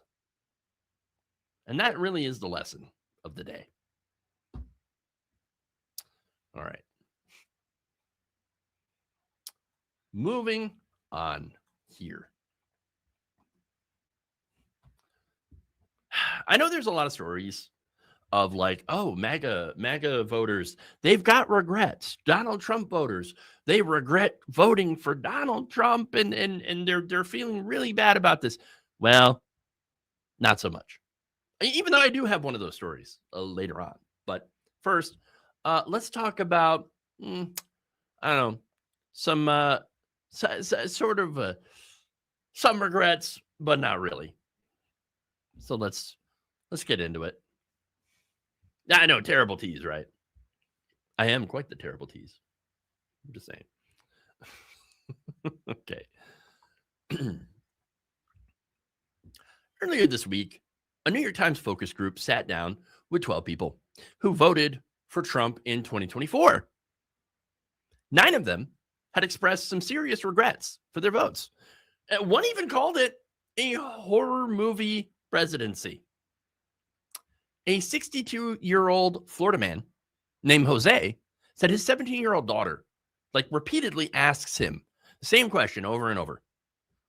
Why did you vote for him, Dad? His answer to that was not really an answer, but he said, it breaks my heart every time she asks me that. Gee, I wonder why. While a Tennessee woman named Pamela looked at the camera and said, think carefully. You know, when people show you who they are, you should believe them. You didn't do that, though. I mean, Trump has been showing us exactly who he is ever since he came down that golden escalator. But anyway, look, that's 9 out of 12. But that's not the entire story. Because on the other side, you've got Navigator Research, who released a poll the same week showing that only 1 in 5 Trump 2024 voters are saying that they regret their vote, which is about 20%. So you have 2 different polls with 2 wildly different results. So NPR recently drove to the Mississippi Delta to find those other 4 Trump voters who do not regret. And they found a man named Sledge Taylor. This guy's 73 years old. He's a farmer, lifelong Republican. He voted Trump in 2024. Okay, he triple trumped, and he is still on that Trump train. Even after the tariffs cost him about, roughly $100 for every 20 he got back. And he knows all of this stuff because he ran the math himself. And yet, even with that, even with the monumental losses, guy's still in. Why? Well, I hope to answer that. So let's get into it. Now, the town of Sledge, Mississippi is literally named after Taylor's family. His great-great-grandfather, W.D. Sledge, had owned land in the Mississippi Delta for generations. Okay, now, Sledge Taylor has farmed this same Delta soil for 53 years. His father before him, his grandfather before that. So, quite a bit of history there. Now, he voted for Trump in 2016, 2020, and 2024. Why did he triple Trump? I don't know. Honestly, maybe he bought into the promises that Donald Trump made, or maybe he's just racist. All I know is that because of Donald Trump, the markets, the economy started doing real bad. Fertilizer prices kept going up. Then the Strait of Hormuz closed and things got worse. But don't worry, the USDA did send him a relief check. And that's because he grows corn. He sells it on the global commodity markets. You know, China is actually one of the biggest buyers of American corn and soybeans, or at least it was. Now, when Trump's tariffs hit, China had retaliated, of course, the trade wars. I thought that they were supposed to be easy, right? That's what Trump kept telling us. But they're not easy. China stopped buying American agricultural products, and they shifted purchasing to like Brazil and Argentina, other suppliers. Farmers all across the Delta, as a result, watched their export markets disappear. They're gone. They're gone. Now, Taylor had applied for the Trump administration's Farmer Bridge Assistance Program, which is the $12 billion federal bailout for the farmers for the tariff-related losses that they have endured. So the guy got a check, but it only covered about 20% of what he actually lost last year. Oops. Now, here's what he said about that. He said, if somebody took $100 out of my pocket and then turned around and gave me 20 back, patted me on the back and said they were my friend, I'm not really sure I would agree. Well, that's interesting. Now, the man said he could barely afford his diesel and may skip out on the nitrogen fertilizer that he uses entirely for this growing season. Now, if he does that, that's going to mean a real rough harvest. Now, just a few miles away, you have Anthony Bland, who farms 2,000 acres. He grows rice and soybeans. Last year, 35 tons of fertilizer cost him $16,000. He has it penciled in at $26,000 this year. The same amount of fertilizer at about 63% higher cost. He's also paying more for diesel than he was just a few months ago. And that's because of Trump's war. That war in Iran closed the Strait of Hormuz. That shipping lane carries roughly a third of the world's nitrogen fertilizer supply and about 20% of all global fuel. When it closed, the prices for all that stuff skyrocketed, and they show no signs of going back down. And what about the China market? Let's get back to that. Oh, right. We can't because it's gone. Taylor said it plainly. We have lost customers forever. They will never come back because we are deemed an unreliable supplier. And for good reason. So with all of that said, why the hell is Sledge Taylor still wearing the MAGA hat? Well, it's simple, really. It's all about identity. You see, Taylor lives in Panola County, Mississippi. Trump won Mississippi with roughly 65% of the vote. In Taylor's community, which is rural, agricultural, multi-generational Republican, that number is higher. And that will never, ever change. To stand up in Panola County and say that Donald Trump is destroying my farm and, oh my God, regret, that's not just a political statement. It would end up leading to massive cognitive dissonance. And in a story that we'll be doing later on, it also means other MAGA people will start sending you death threats. But the cognitive dissonance angle here, that comes about when you realize that you were wrong and you can't do that. It would mean that the identity that your family built, that you built for decades, the Republican conservative so-called pro-business anti-regulation identity that your entire community lives by, led you to the wrong door. They figured that a bad harvest year is something you can recover from. Maybe not easily, but you can recover from that. But then they realized that the social cost of being the man who was wrong about Trump in a county where that identity runs as deep as the Delta soil, that's not something you can recover from. And that right there is identity. It is tribalism, and is exactly the thing that the Trump coalition is counting on to hold this whole thing all together. And that's why there are those folks out there who will never leave MAGA. They're not using common sense. They're not using logic and reason. The irony is that they're doing identity politics. Oh, we're Republicans, and that's all there is to it. You got to stay by the team no matter the cost. And this is the cost. This is the cost. Look, China didn't stop buying American soybeans because they got annoyed at Trump's rhetoric. They stopped because America is no longer a reliable supplier. I mean, our government's sitting out there throwing out tariffs left and right, even to uninhabited islands. And you know what? China figured other countries grow soybeans. We don't need them. Yeah, exactly. They don't need us. They never did. In fact, Brazil, they stepped in and they expanded their soybeans. New contracts were written. New infrastructure was built. New trade relationships, man, they were locked in, ready to go. And look, here's the thing. When in the future some version of a U.S.-China deal eventually gets put into place, again, it will. There will be some sort of deal. And it'll probably be terrible. I mean, look at the different deals that Trump has already done, okay? You can't look at those and say, that's actually a worse deal than we previously had. I mean, if there ever is a future deal with Iran to end that war, and I hope there is one, it's probably going to be worse, okay?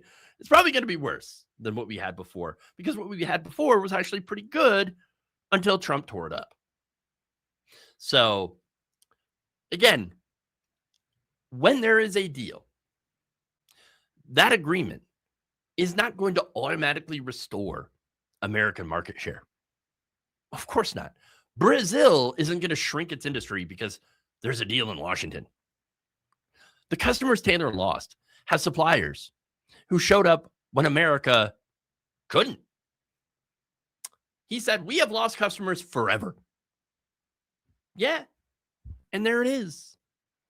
While 1 in 5 Trump voters nationally now say that they regret their vote, the younger ones, the urban ones, the more ideologically flexible ones, look, they're already in the room with Jose and Pam, answering the questions that their children are asking, okay? This is while the sledge-tailers hold on to their identity politics while their businesses fall apart around them.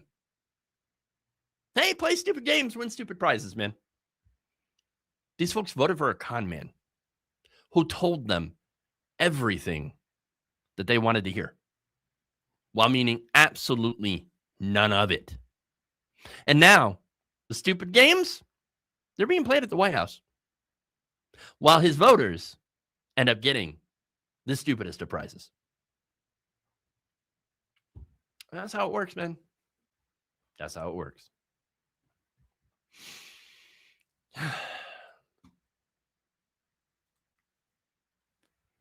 Reminds me of the top tier Brits going through the South with Obama and Hillary rage bait. Quote them all the time. Our TV show turned into a radio show. That is interesting. That is very interesting. I almost feel bad for Sledge. Almost. Indeed. Because at the end of the day, you realize that they can change their mind. They just choose not to. Because their identity is far more important than anything else. And again, these are the same folks that go on and on. Oh, the left with their identity politics. No, it's you guys that are playing that game. The only thing, like, okay, let me rephrase that. All right. So the thing that concerns people on the left about identity is just the fact that, hey, why don't you stop going after and attacking trans people for being trans? Stop attacking gay people for being gay. Stop going after black people, okay, for the color of their skin. That's the extent of the identity politics that's being played on, supposedly being played on the left, right? Which it's not being played because it's not a game. It's reality. It's real life. These are issues that affect real people, human beings. And we're just trying to stand up and do the right thing for those human beings. The real identity politics of the people on the right that are playing, we're going to be, more worried about white people. Oh my God, white genocide, which is not a real thing. Not a real thing. Just like race, honestly, that's also not a real thing. But I digress. Okay.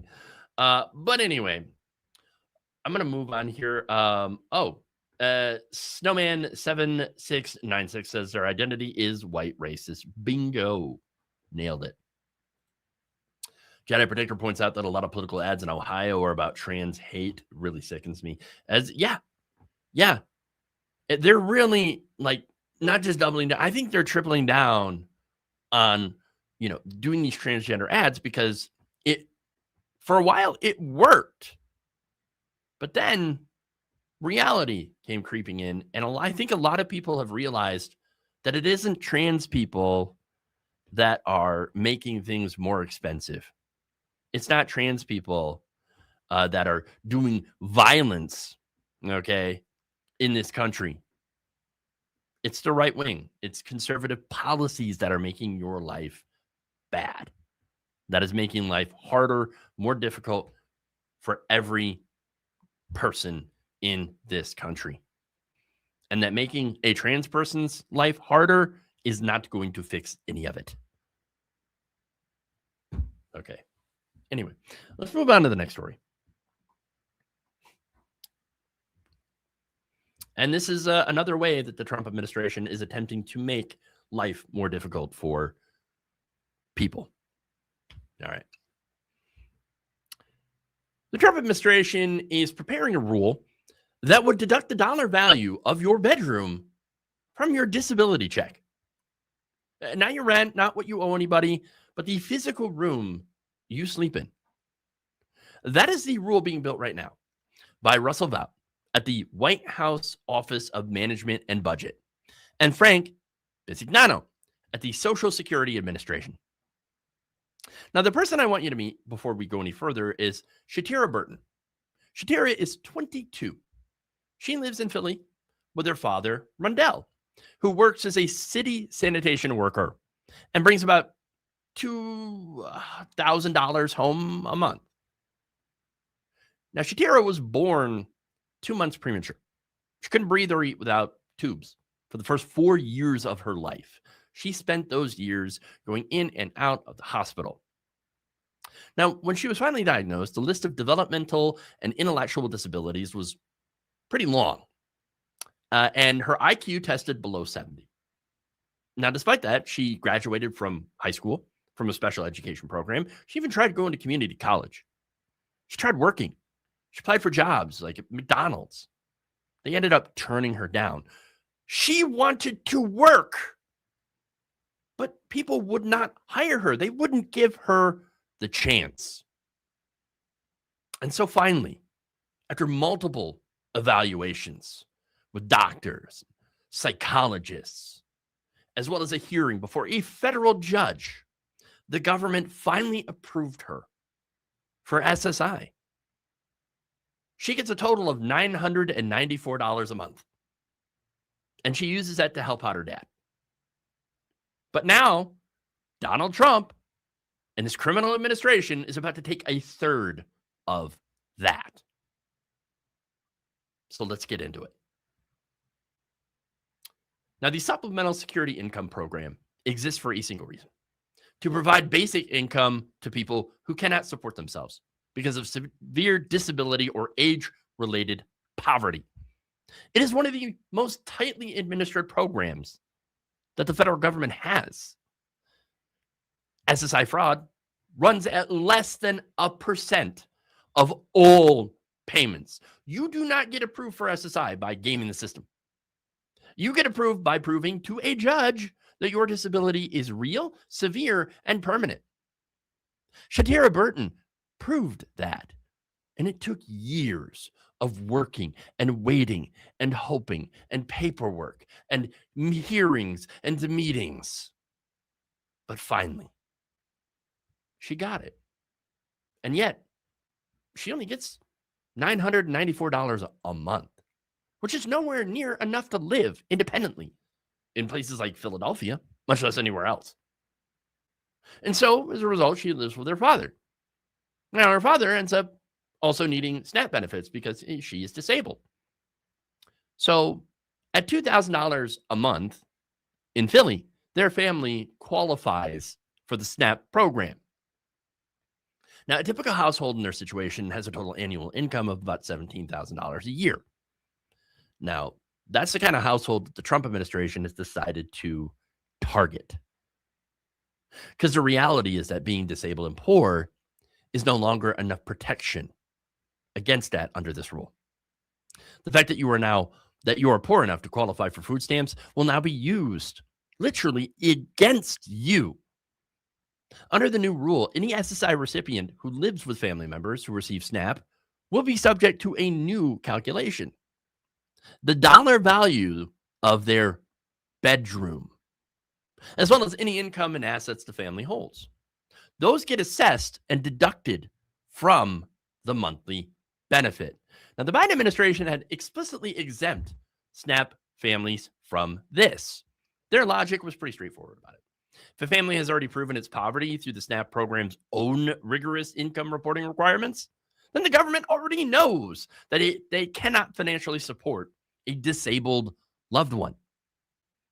Meaning that you don't need to come back and squeeze them again.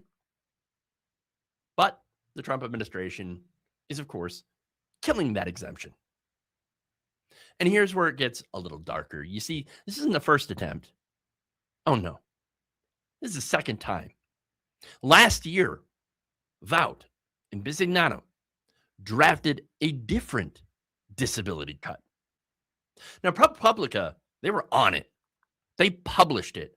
They let everybody know, hey, this is what this government is trying to do. This is how they're trying to go after the disabled community. And as a result, the public, they push back. And, well, Vout was defeated. The government dropped these cuts. But don't worry, they're back now with a brand new Justice Cruel version. But this time, this is buried deep within the regulatory process. It is inside an OMB review where fewer people can actually see it. Now, when ProPublica submitted detailed findings to the White House, OMB Communications Director Rachel Colley responded that the story was, quote, false.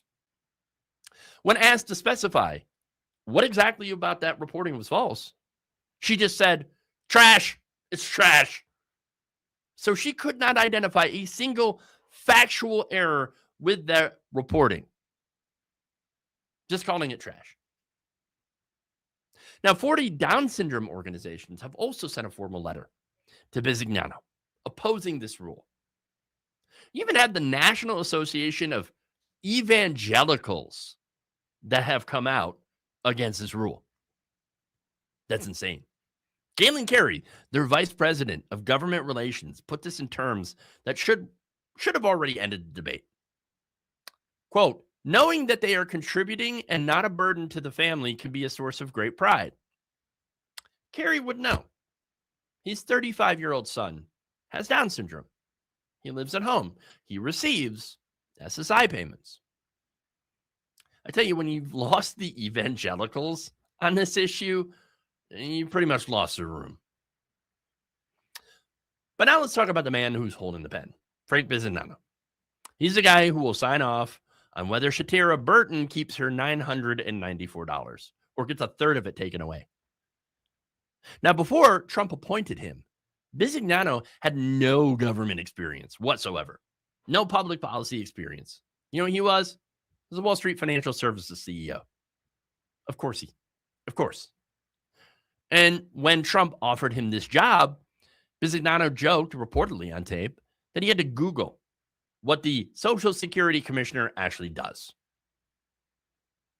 In March of 2026, Bisignano appeared before the House Ways and Means Committee. Now, his performance was so incredibly unprepared that you had a Republican congressman named Max Miller of Ohio, who said on the record, I am very embarrassed right now for my side. Oh, you're embarrassed, right?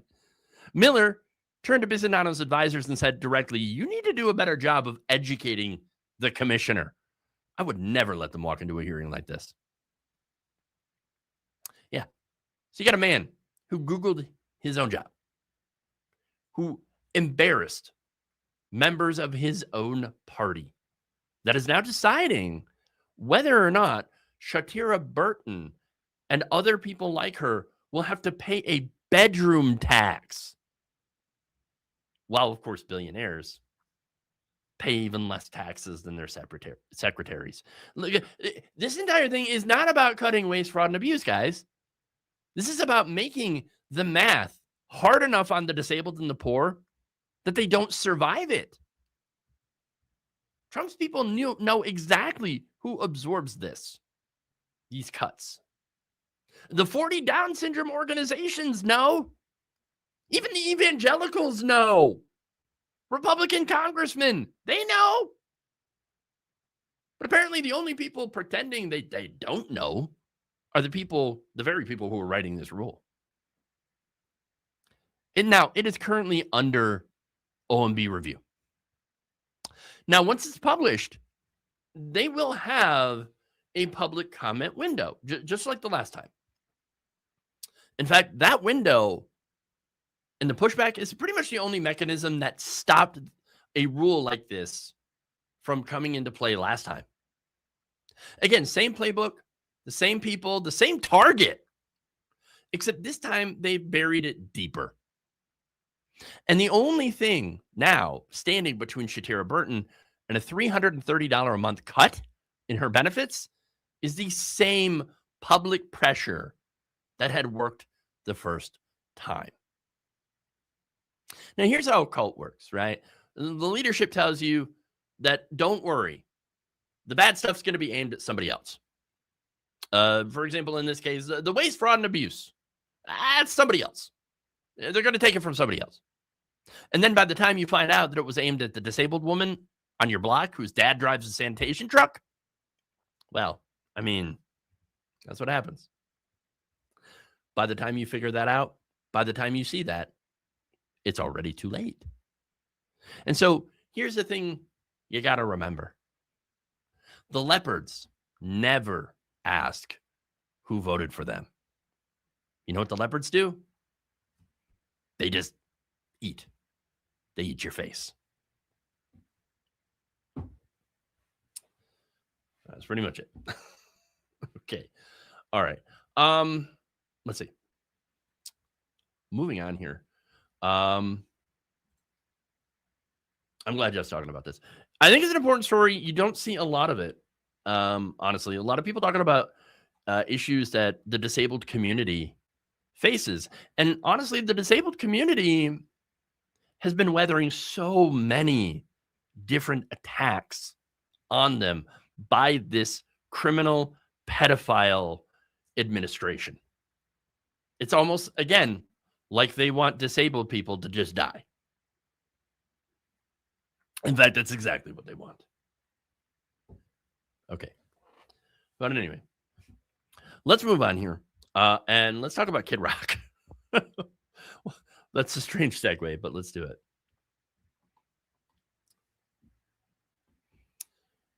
On April 15th, a music festival sent a message to its fans.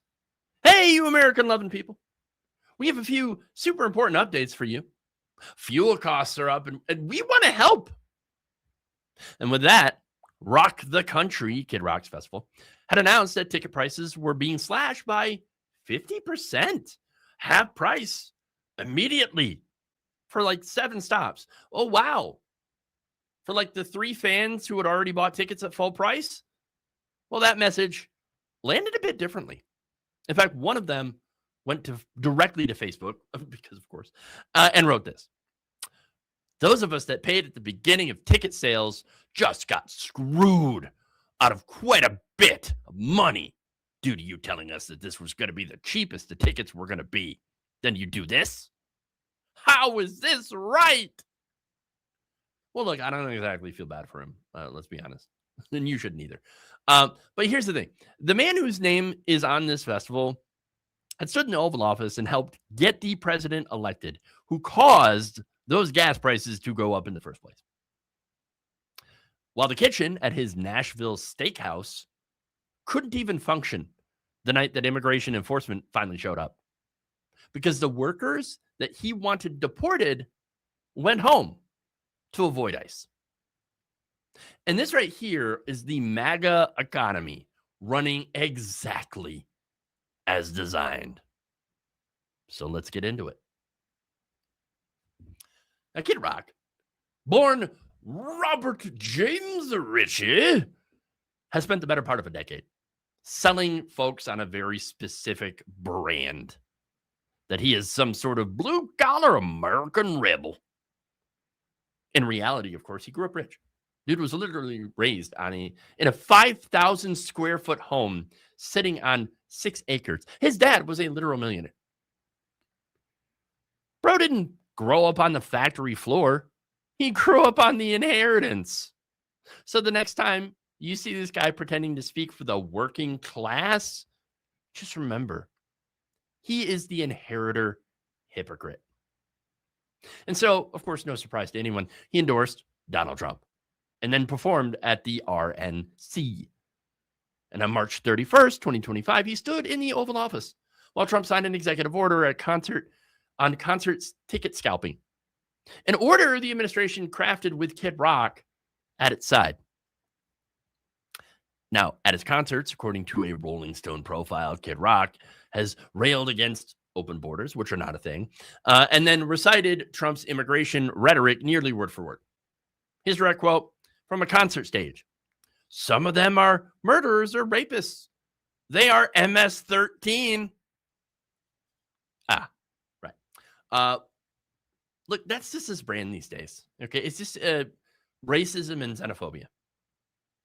And that's while the kitchen at his Nashville big ass honky tonk rock and roll steakhouse was empty because all the cooks were immigrants. In May of 2025, ICE raids swept through South Nashville. That operation netted at least 196 arrests, including 101 individuals with absolutely no criminal history. That Saturday night, around 9:30 p.m., the managers at this steakhouse gave an instruction to the kitchen staff: anyone without legal status should go home. They already knew. So, and by the way, that was right then during the post-concert rush. After events at the Ryman, at Ascend, and a baseball game had all just let out, according to a kitchen worker who spoke to the Nashville scene. Quote, "There was no one in the kitchen to cook the food." Could you imagine? You got the restaurant built on immigrant labor, who happens to be licensed by a man who called immigrants rapists, and that couldn't function the moment immigration enforcement had actually arrived. The irony. So much. But let's get back to the festival, right?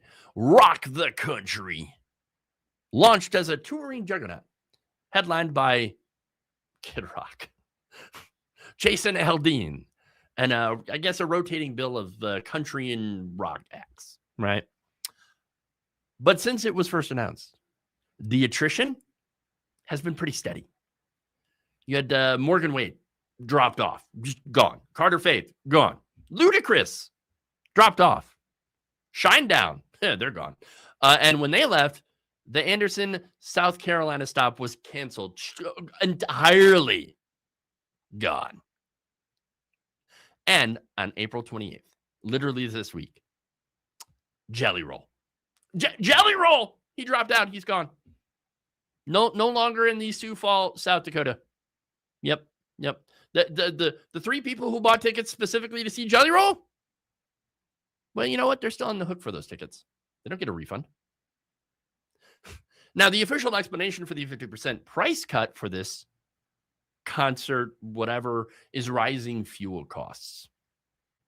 But here's the irony about all that. Trump's tariffs drove up the cost of everything: transportation, logistics, parts. The same tariff that Kid Rock's president imposed are now making it too expensive for his fan base to drive to his shows.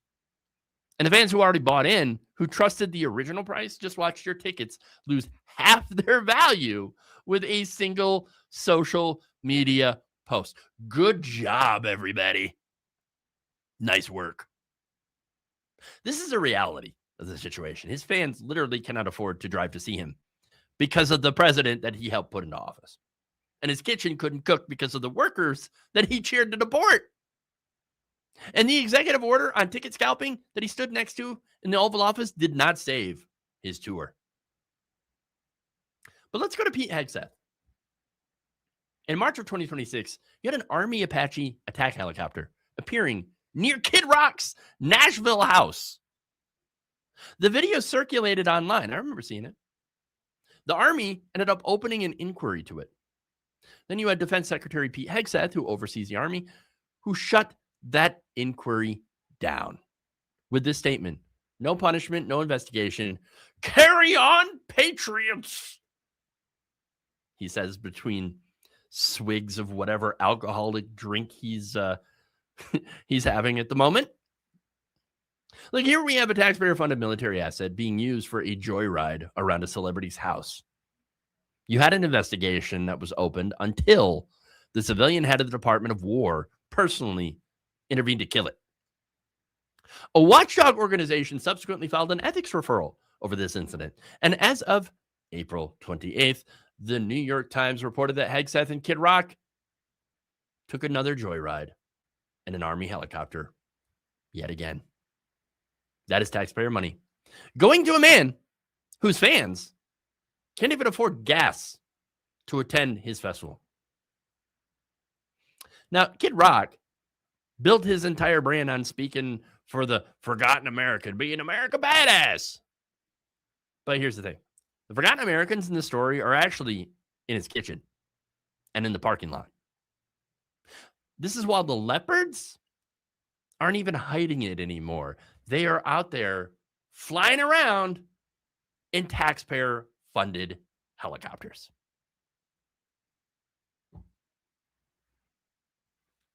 Okay.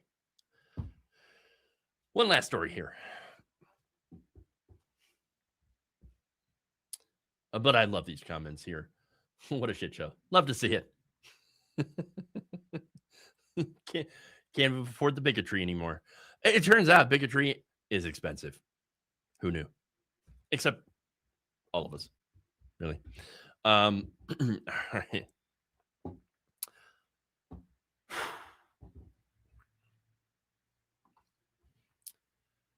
She hung up the flag herself, red and blue, Donald Trump's name on it, right outside her front door in Parkersburg, West Virginia. Now, she voted for him in 2016. Then she voted for him in 2020. And she voted for him again in November of 2024. She described herself in her exact words as a MAGA junkie.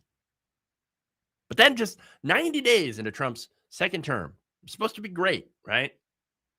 Elon Musk's people gave her the boot. Jennifer Pickett worked for the Treasury Department's Bureau of Fiscal Service. 21 days before the termination email had arrived, her performance review had came back. You know what she got? The highest rating the federal system offers. But what was her stated reason for that termination? Poor performance. Wait a minute, that's weird. That is really strange. But you know what? It's actually a great example of what happens when the people who cheered the loudest are the leopards. They're the first. Okay, they're the first in line to get their faces eaten by those leopards. So let's get into it.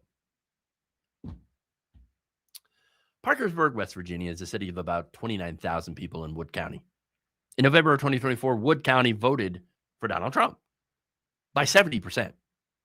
So this is deep red Republican Trump country. But it also happens to be home to one of the largest concentrations of federal workers in that state.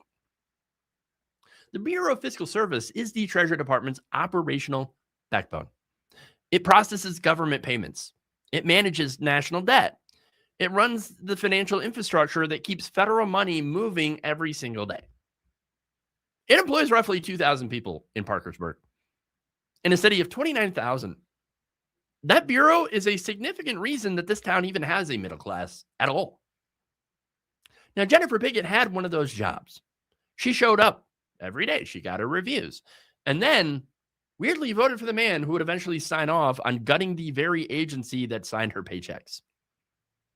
And in Wood County, 70% of her neighbors did the exact same thing.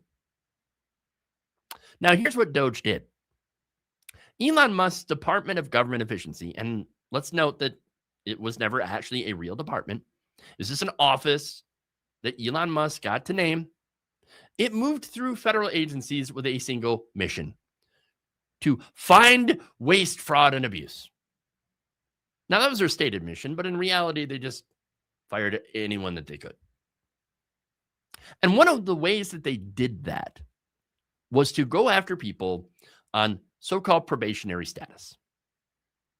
Now, in the federal service system, probationary employees are workers in the first 1 to 2 years at a new position.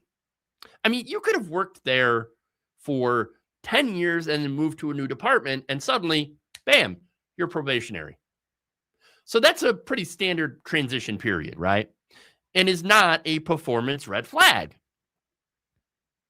But here's the thing that Doge took advantage of. Probationary workers have fewer procedural protections than permanent employees. They can be dismissed faster with less documentation and less legal exposure for the agency. Doge absolutely exploited that systematically. At the Bureau of Fiscal Service, 125 probationary workers were terminated all at once. And the official stated reason was poor performance. Again, Jennifer's performance review had landed about 21 days earlier, and she had earned the highest available rating. Not the lowest, the highest. So what was the actual reason she was fired? She was new. That was it. That was the only reason that she was a probationary employee. So now afterwards, she went on CNN and said exactly what she felt. She said, I was a MAGA junkie who thought her government job would be safe with Donald Trump in office. I know, right? She then said, I cried. It's scary, you know? It's a really scary thing, and I was embarrassed. Well, and she should be. Anyone who voted for that guy should absolutely feel embarrassed, especially since we warned her. We warned her ahead of time, and people like her. We said, you're going to vote yourself out of a job. Now, here's the thing. These firings were absolutely not about cutting waste, fraud, and abuse. The only thing, okay, that they really cut was corners in order to try to justify firing people. And you know what? A federal judge actually agreed with that. He ordered agencies, including the Bureau of Fiscal Service, to reinstate their fired probationary workers. And then, of course, the Trump administration cried and went directly to the Supreme Court, to the bought, corrupted Supreme Court, who sided with them, well, at least temporarily. We don't know yet. Pickett and her colleagues were placed on paid administrative leave. Not reinstated, not refired, but just held in place, waiting. And you know what? They're still there. They're still there. So what about saving money? Well, they didn't save any money. Okay? Doge, you know what? Doge didn't save any money. And here's the thing. The government doesn't actually know how much money they saved or if they saved anything. You know why? Because the Bureau of Fiscal Service, which processes the financial infrastructure of the United States government, has been gutted. With it gutted like that, they could not verify a single dollar of Doge's alleged confirmed savings. But just because the government can't verify it doesn't mean someone else can't, right? Elon Musk had set a target savings of about $2 trillion. Now, when he stepped back from Doge last December, the organization claimed the savings of about $215 billion. The GAO, Congress's own independent financial watchdog had examined those numbers and couldn't verify any of them. The Cato Institute, which is a libertarian think tank. This is not a progressive group, guys. They looked into this and found basic mathematical errors in Doge's own public tracking pages. Their budget analysts said organizations had shied away from trying to arrive at a number because of the complexity of the moves. Basically, here's a simple translation. The math here doesn't math. Then Musk later sat down with conservative influencer Katie Miller. This is back in December of 2025, and said that Doge was only, quote, somewhat successful. He then added that he would not do this again. Now, 25,000 of the fired workers had to be rehired because agencies determined that they were operationally essential. The GAO found that the layoffs in the education department's civil rights division alone may have cost about $38 million in salary paid to employees who are no longer even working. They literally paid people not to work, and as an attempt to try to save money. Again, doesn't make any sense. And that is the situation that Jennifer Piggott is living inside. After she went on CNN and told the truth about what happened to her, and again, I'm not saying to feel sorry for her or anything, but here's the part that's completely unacceptable. After she went on CNN, Jennifer's property was vandalized. She received death threats, and not from anybody on the left, but from her neighbors, from other MAGA supporters, from the very community that flew the same flag that she flew and cast the same vote that she cast. These people turned on her, not for lying, but simply for saying out loud what she had actually experienced. And you know what? That is how a cult works. In a cult, you only stay in the good standing as long as you shut up, you keep your mouth shut, and absorb the consequences quietly. Because the moment you tell someone else, the moment you describe your own experience in the cult honestly, that's when you become the enemy. Jennifer didn't change her politics, although I wish she would. All she did was tell the truth about her own situation. And her own tribe, they came for her. And as of March 2026, a year after her firing, Jennifer Piggott and her colleagues still don't have a resolution. The Supreme Court hasn't ruled on the related cases yet. The Bureau of Fiscal Service has not recovered its staffing levels. They're still waiting. And Elon Musk says, well, I wouldn't do that again. The savings can't be verified. The workers are sitting in limbo. And yet you got Donald Trump out there still calling all of this a great success. This is exactly what happens when you cast your vote for the leopards. Now, will she do it again? Maybe. All you can really say is that, hey, we did warn you. And there you go. Look, that's what I got for you today. Thank you for watching here. If any of this resonated, then hit like and subscribe. It helps that algorithm push this to the people who actually might need to hear it. And, if you want to support the show, head to Patreon, become a member on our YouTube channel. If you want to support any of this work directly, every dollar you donate goes back into research and production here. And you can find me over on my YouTube channel, The Logical Leftist, over to Instagram at The Logical Leftist, and my Blue Sky account, jeffwaldorf.bsky.social. Check there for daily updates and video clips when they come out. Thank you for being here. Thank you for watching the show. Up next here on this space, the live stream, we have Andrea Rovenski. You know what time it is. That sign's up ahead, man. You know what it says? It says, welcome to Fuckville. Population, all of us.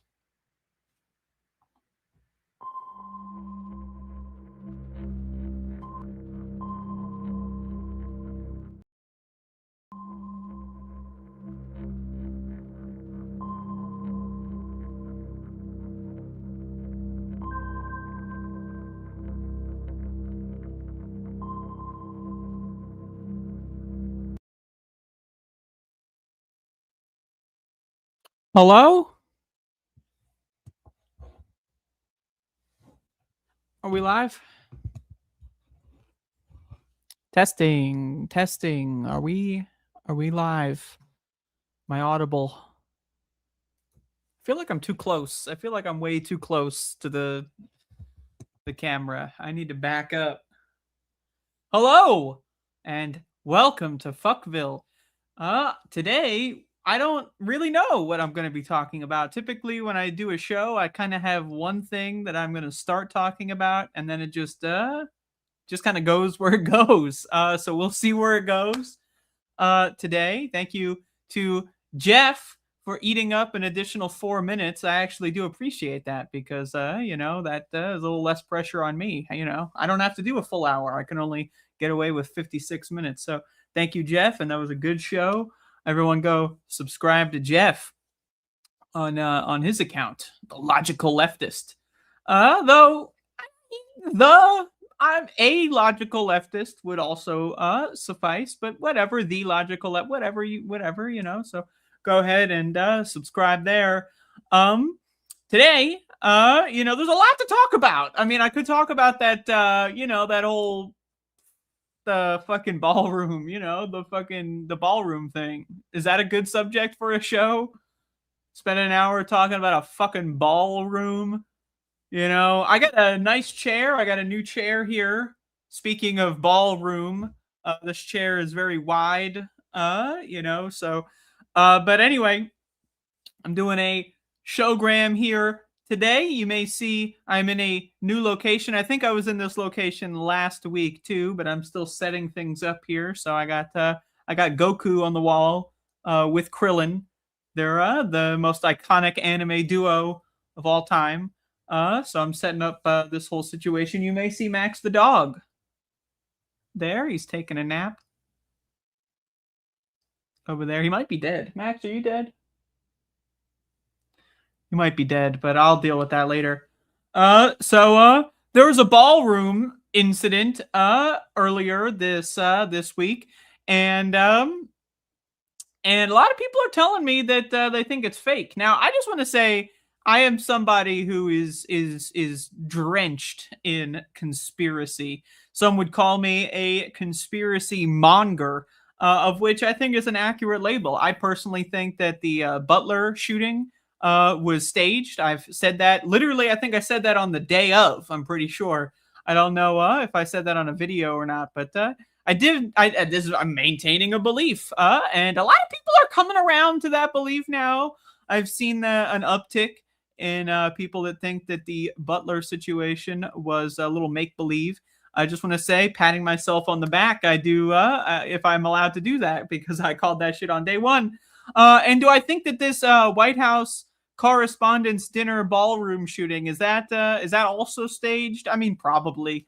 At this point, let's be honest. Does anyone really fucking care what happens to Donald Trump? Let's just be honest here. No one gives a fuck what happens to that guy.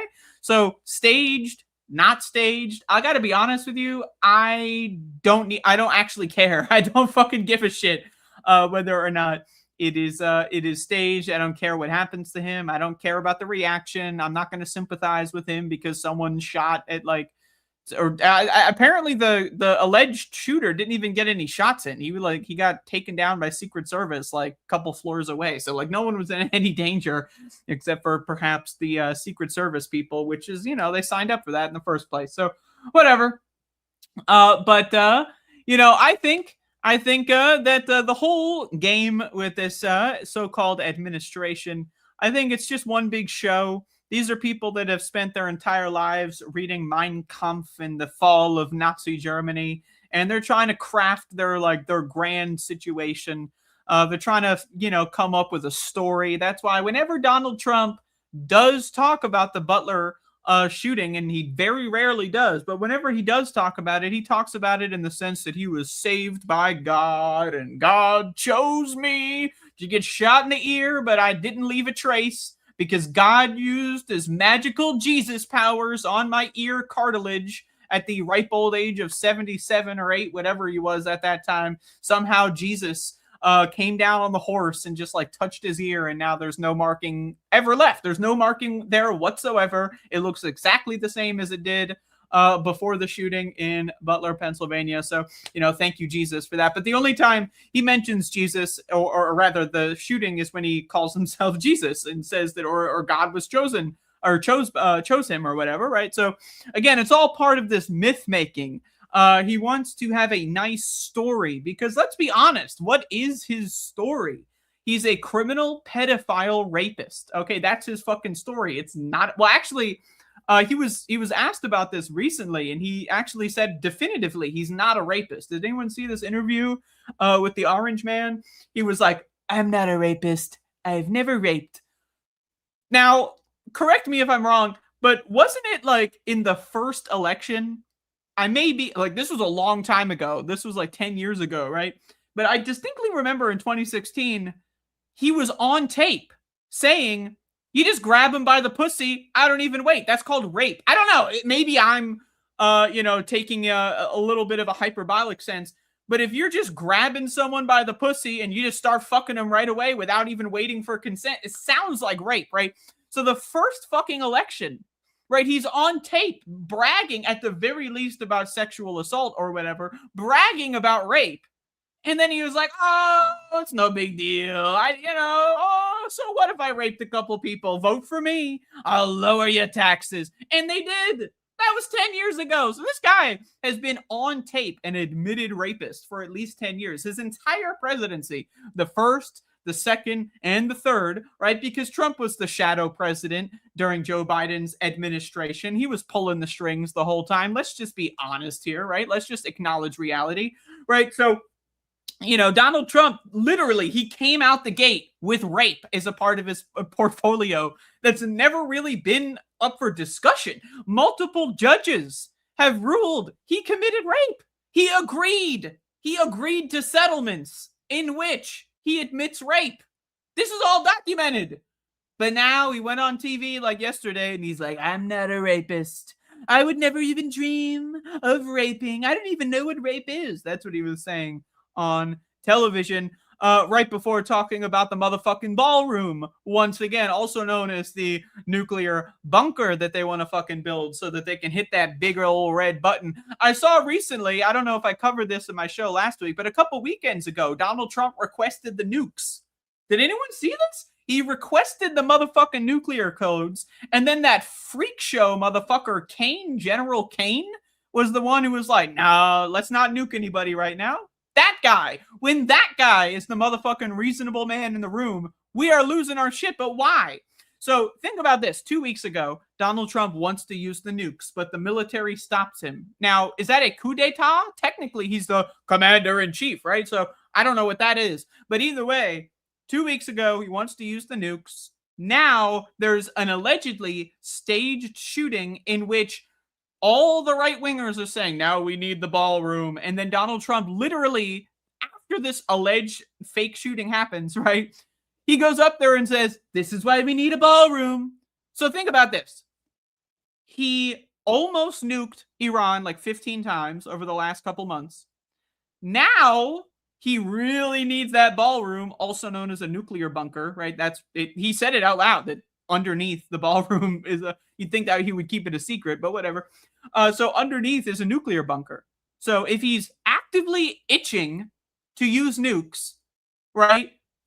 Doesn't it make sense that, oh, well, before I use the nukes, let's get this bunker finished, right? Doesn't that make sense? Like, is this not like, am I picking up something here that's non-existent? Am I conspiring a little too hard? I don't know. But to me, that's what it seems like. It seems like he's just trying to get this motherfucking bunker finished so he can boop, hit that motherfucking button and then watch the fucking sparks fly. That's what I'm seeing. That's my read of the situation.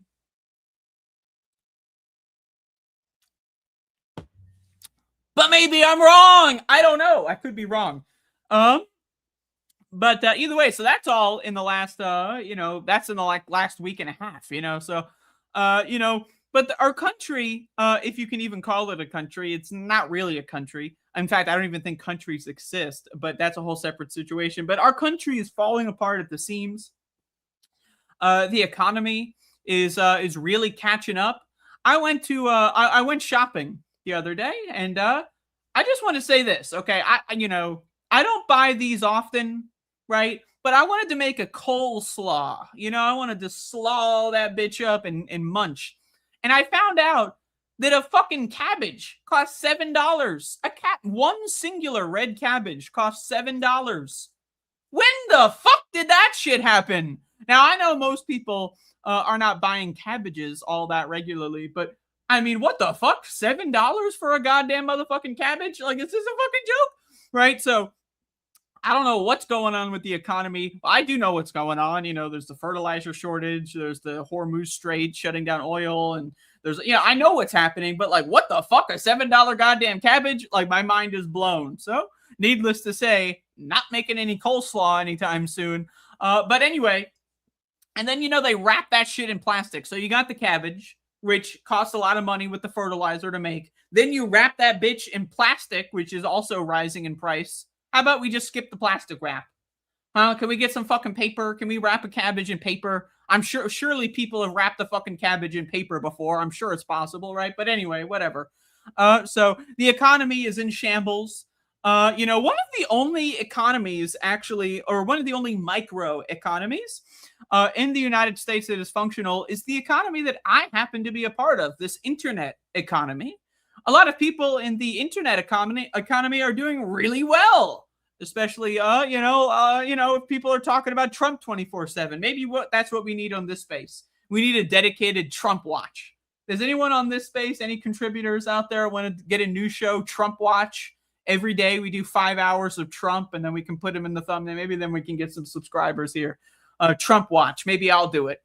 Maybe anyone like that idea? Let's do some Trump Watch. But anyway, so the internet economy is doing well because it's full of scams and scam artists and people desperate to,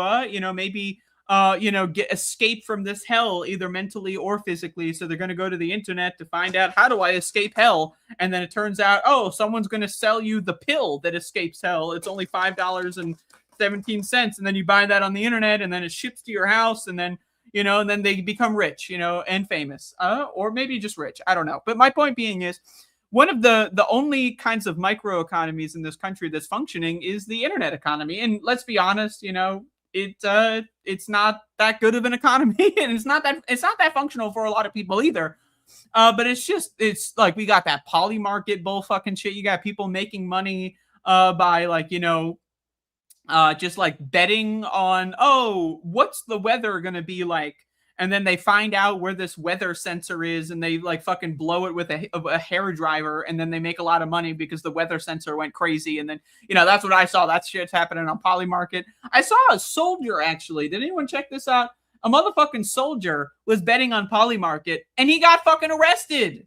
He got arrested for making money. Wow. So all of a sudden, it's illegal to make money now? This soldier bet on Maduro being captured. He was part of the team that captured him. Like, he was on his cell phone, right? He was clicking on his cell phone as Maduro was, like, in handcuffs. And he's like, all right, in a place to trade. Okay, boom. And then he walks home. By the time he gets off the plane back in America, he's a fucking millionaire. Whatever happened to entrepreneurial spirit in this fucking country? What good is it to join the military and participate in these illegal war crimes if you can't make a little money in the back end, So I don't know. I think that there's a lot of problems in this economy, but the only one that's even semi-functional is the internet economy, which is strange. I find that to be fucking strange, and it's not very functional. But I'm talking about like the influencer scam economy of, I'm going to sell you this fucking thing. Oh, here's this fucking new thing, this new herbal supplement. Here's this new kind of fucking, I don't know, this fucking oil that you rub on your fucking toes or whatever, and it makes your fucking toenails grow in right. Here's this fucking, there's all, and I love that kind of shit too. I love rubbing oil on my toenails, right? So I'm not saying I'm innocent. I do that shit all the time. But my point being is this economy is falling the fuck apart. And I don't know, you'd think at some point Americans would be like, the economy's falling the fuck apart. Why am I going into work? Right? Like, what if everyone stopped paying their rent? Like, think about this. Sheriffs, they don't have that many deputies, right? Like, let's just be honest. Sheriffs typically have like, I don't know, like maybe 100, 200. I mean, it depends. Like in major cities, they got probably 1,000, but they don't have that many deputies. And typically sheriffs are the ones who engage in evictions. What if everyone just stopped paying the rent? Is the sheriff really going to be able to evict everyone in the fucking, in your apartment building? Are they going to be able to evict everyone on your block? No, right? So I think Americans are, they're almost there. I think they're almost there. But eventually people are going to realize, oh, I can just not pay my rent and instead spend money on food. And then if everyone else around me does the same fucking thing, guess what? There is no more rent. What are you going to do, landlord? What are you going to do? Because think about this. What is a landlord? A landlord, right, is a parasite, a leech, a motherfucker that is subsidized by the government. That's what they are. They are subsidized by the government to do their dirty work. You don't see landlords evicting people. No. They call the fucking sheriff. Oh, hi, sheriff. I got a really bad tenant. Can you come over here and act as private security forces for me? And the sheriff is like, yup. Yeah, I love America. Let me get my shotgun. And then they fucking go on down and then they fucking rip a baby out of a crying mother's arms and put them in the back of a fucking police car for the crime, the criminal enterprise of wanting to fucking live in a house or live in a fucking shitty motel or an apartment building. So landlords, when you think about it, not even a real job. If you want to be a landlord, in my opinion, you should have to hire your own private security. You should have to hire your own eviction squad, but that's going to run into their fucking profit margins, you know? So they're not going to do that. Instead, they're going to cry and whine to the local fucking police department to do their dirty work fucking for them, which is pathetic if you ask me. It's fucking embarrassing to be a part of this whole experiment we call the American system of governance. But either way, right? I don't know what the fuck I'm talking about. But I think, Americans are getting closer to realizing that the economy hasn't worked for them in a long time. It's not working for the top of the ladder. They're living in La La Land. I saw recently that Donald Trump paid like a $10 million to renovate a fucking fountain. A fucking fountain renovation is going to cost $10 million. What? $10 million fucking dollars? Right, so again, they're literally just making shit up as they go along. Donald Trump Jr.'s got this fucking like Bitcoin operation or whatever. He's getting fucking government funds from his big dick daddy, who's his actual daddy, which is kind of weird. But, these people are literally breaking every single, literally. And if you were to do a quantitative analysis on every law broken by the Trump criminal family, I think that they have broken every single law. Think about it. Think of a law that Donald Trump or one of his little henchmen hasn't broken. There's some homework for you, because I think they've broken every fucking law. So if Donald Trump can spend $10 million renovating a fountain, which the fountain doesn't need to be renovated in the first place, and even if it did need to be renovated, how much fucking money does a fountain cost? Like $5? Like, what are we talking about here? Like, you need to fix a little fucking concrete crack or whatever the fuck. That costs like maybe $15, $20 tops. $10 million fucking dollars. What do you need to do? Add some water treatment or whatever the fuck? You can go down to like the fucking pet shop and get some like fish tank cleaner or whatever for like, I don't know, $10? 10 million? Are you fucking serious? I estimate that shit. If you want my quote for fixing that fucking fountain, I'm going to quote you $50. And that includes labor, okay? 10 million fucking dollars. So again, Americans need to get to that point where they're like, you know what? Fuck it. I'm not paying rent anymore. You know what? Fuck it. I'm not going to pay for my groceries anymore. I'm just going to walk out. What if everyone went to the grocery store? Think about this. What if, am I advocating for crime? No. I'm actually writing a sci-fi novel, actually, and I'm just spitballing. Like in an alternative universe in my sci-fi novel that I am writing, this is the universe. This is like one of the plot lines in my sci-fi novel that I'm writing. But anyway, imagine for a moment in my sci-fi novel, it's actually set in 2027, actually. and it's a science fictional future of what if Americans had an IQ above 7, right? That's the sci-fi, because you know that's not going to exist on planet Earth. What if there was at least one American that had an IQ at least minimum in the double digits? We're talking like 10. You know, that's the sci-fi. It would never happen in this country, in the real world. But in my sci-fi universe, imagine if like 100 people went to a grocery store, they got what they needed, and they all walked out without paying. What would happen? Just think about these things. I mean, like I don't know what would happen. Like, they would call the cops. Maybe they would get surveillance cameras and track everyone's license plates. But what if you didn't drive? What if you didn't fucking drive? What if you walked there? What if you're wearing one of those like pantyhose things on your face that like kind of obscures your face a little bit, but not really? I don't know. Just spitballing ideas out there. I'm writing a sci-fi novel right now. It's just, you know, some ideas that I have in my mind. But I think Americans are getting close to that point. Again, they have a low IQ. The average American has an IQ between 4 and 6, somewhere in that region. You know, I think I met an American once that had an IQ of 7, and I was really impressed. And I threw them a little peanut, and they were like, "Yay!" Right? But anyway, I think Americans, low IQ or not, are going to get to that point where they're like, oh shit, well, I don't actually have enough money to pay for rent. I don't actually have enough money to pay for groceries. So what the fuck? I guess I have to do this, right? I think we're going to get to that point. It looks like it because, again, look at gas prices. Now, I don't leave the house a lot, okay? I'll be honest with you. I've left the house like more in the last few weeks than I have in 2025, 4 and 3 combined. All right. And that's just because Max the dog, who's currently dead, he might be dead. He hasn't moved. I don't think, has he moved at all since I started the show? But Max the dog, who may or may not be dead, so it might have all been for naught, broke his fucking leg chasing a tennis ball because, again, back to the low IQ thing, he is an American, right? So this is like the most I've ever left the house at all in like the last like 4 years, to be honest with you. And I've seen the gas prices, you know, like that's the thing.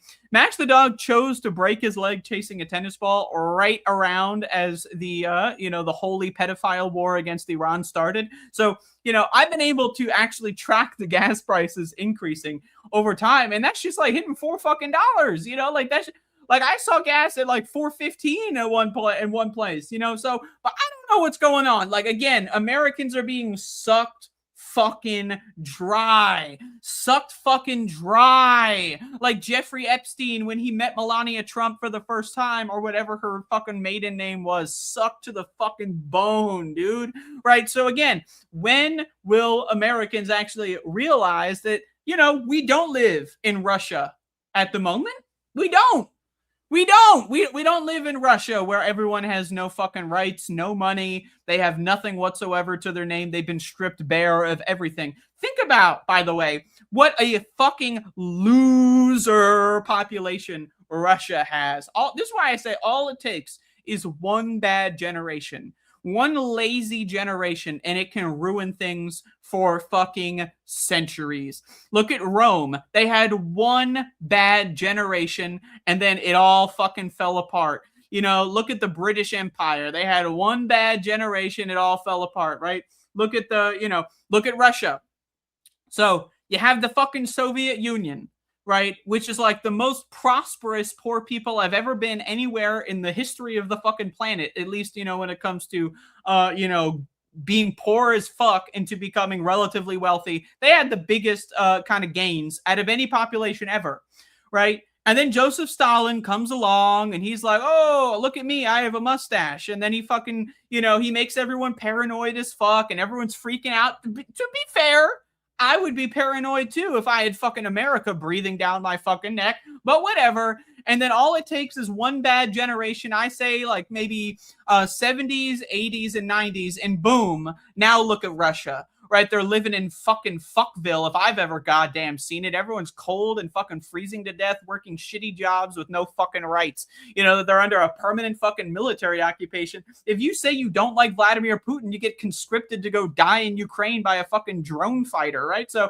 I don't know, man. If you want to talk about pathetic populations, I look at Russia. 1970 to 1995. That's a pathetic population. And then now Russia's kind of fucked. Like, if you're like 15 to 20 years old, maybe 25 in Russia, what the fuck are you supposed to do? You can't do any fucking thing because your parents fucking were lazy and they fucked it all up for you. So now you're fucked. Right. So America is currently in this kind of spot where the Soviet Union was in like the 80s and 90s, where America has had generation after generation of pathetic boomers. Fucking pathetic. Like, honestly, like, wow. But then the boomers, somehow they managed to not fuck everything up. They really tried with the Vietnam shit. They really tried to fuck it all up. But somehow they did. Well, hey, I mean, the boomers are still in the fucking White House. I mean, they're still fucking shit up. But my point being, all right, then you got Generation X, which more like Generation X, as in cross me out. I'm not participating in fucking anything. That's fucking Generation X, right? And that Generation X and the boomers, that's the, like, again, I would say America has been privileged. We're so exceptional that we had two really awful generations in a row, and now the fucking house of cards is collapsing. But I'm going to throw millennials under the bus too, because millennials saw the house of cards collapsing in 2008, and you know what they did? They fucking got a corporate fucking job, and they were like, well, hey, I voted for Barack Hussein Obama Jr. I did all I could. Right? That's what the fucking millennials are talking about, these fucking morons, right? So again, the millennials, while not as bad as Generation X and the boomers, they didn't really get the ball running when they could have or when they should have. And then, now we're all tumbling down, So again, all it really takes is one bad generation. America is so exceptional. We've had two really bad generations in a row. And the generations were so bad, so lazy, so comfortable, and so stupid that somehow they've permanently zombified our population. But I have a little hope for the Zoomers. The Zoomers, they're really fast. They're zooming around. They're fucking, they love running like it's fucking Naruto. They just keep running back and fucking forth because they're zooming the fuck, right? Maybe they are going to actually do something, before we totally turn into 1995 Russia, which I would not want to go to Russia, let alone live in fucking Russia in 1990 motherfucking 5. Right. So again, maybe the Zoomers, while they're zooming through the Church of Scientology, you ever see that shit? You ever see that? The Zoomers, they're really fucking fast. They're going to the Scientology church and they're going zoom, zoom, zoom, zoom. They're trying to find Tom Cruise, whatever. Maybe instead of going to the fucking Church of Scientology, I don't know, you can spend your efforts elsewhere, zooming the fuck around. But I don't know, maybe the Zoomers will do something because I don't know. The thing is with the Zoomers is it's a combination of they will never own fucking anything and their life is already over before they've even been born. But then also they've got like AI pornography, and like, 4K screens, so I don't know. I don't know. Maybe the Zoomers are already done for. I'm not sure. But if there's any generation that's going to turn this ship around, it's going to be the Zoomers. It's going to be the millennials, maybe, possibly. I don't know if Generation Alpha, they're not going to have enough time. By the time Generation Alpha reaches 30 years old, I think we're already going to be in Vladimir Putin's wet dream, right? So in both a literal and a figurative sense, in both a historical and a futuristic sense.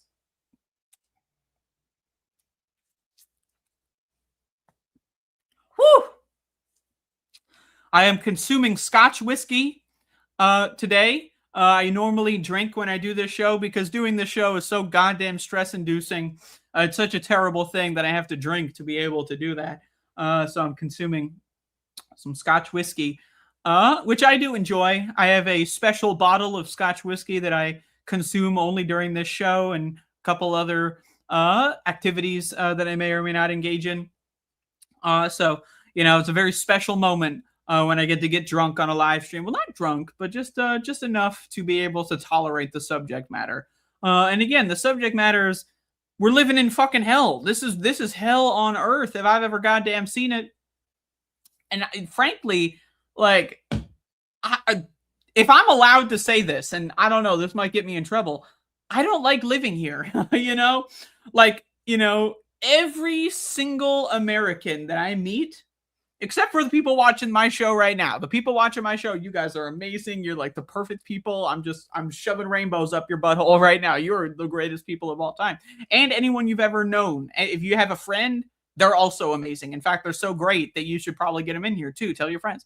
But every other American that I meet is just like a pretentious and right.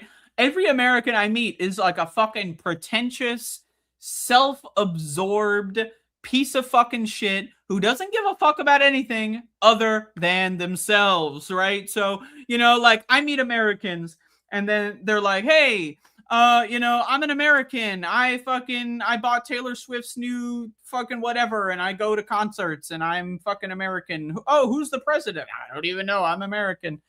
Maybe they're not that bad. They know the president's Donald Trump. At least I hope. I saw this video not too long ago. There's all these like man on the street videos. You ever see these man on the fucking goddamn street videos where they just like, or women or whatever, but they're on the street and they're just asking random people like on New York City, like, hey, what do you think about this? And you ever watch those? Nowadays, a lot of that shit's AI generated. So it's kind of hard to take that seriously. But I used to like watching those like in 2020, 2021, just like what do random Americans think? That's something that really, like I find that to be more valuable than a poll. Think about this. Like recently there was a poll done that said, are you in favor or rather, I think the poll question was like, would you consider what Israel has done in Gaza a genocide? And it was like 52% said yes. Like, I already hate Americans. Like, I already think Americans are the lowest of the low, but 52%.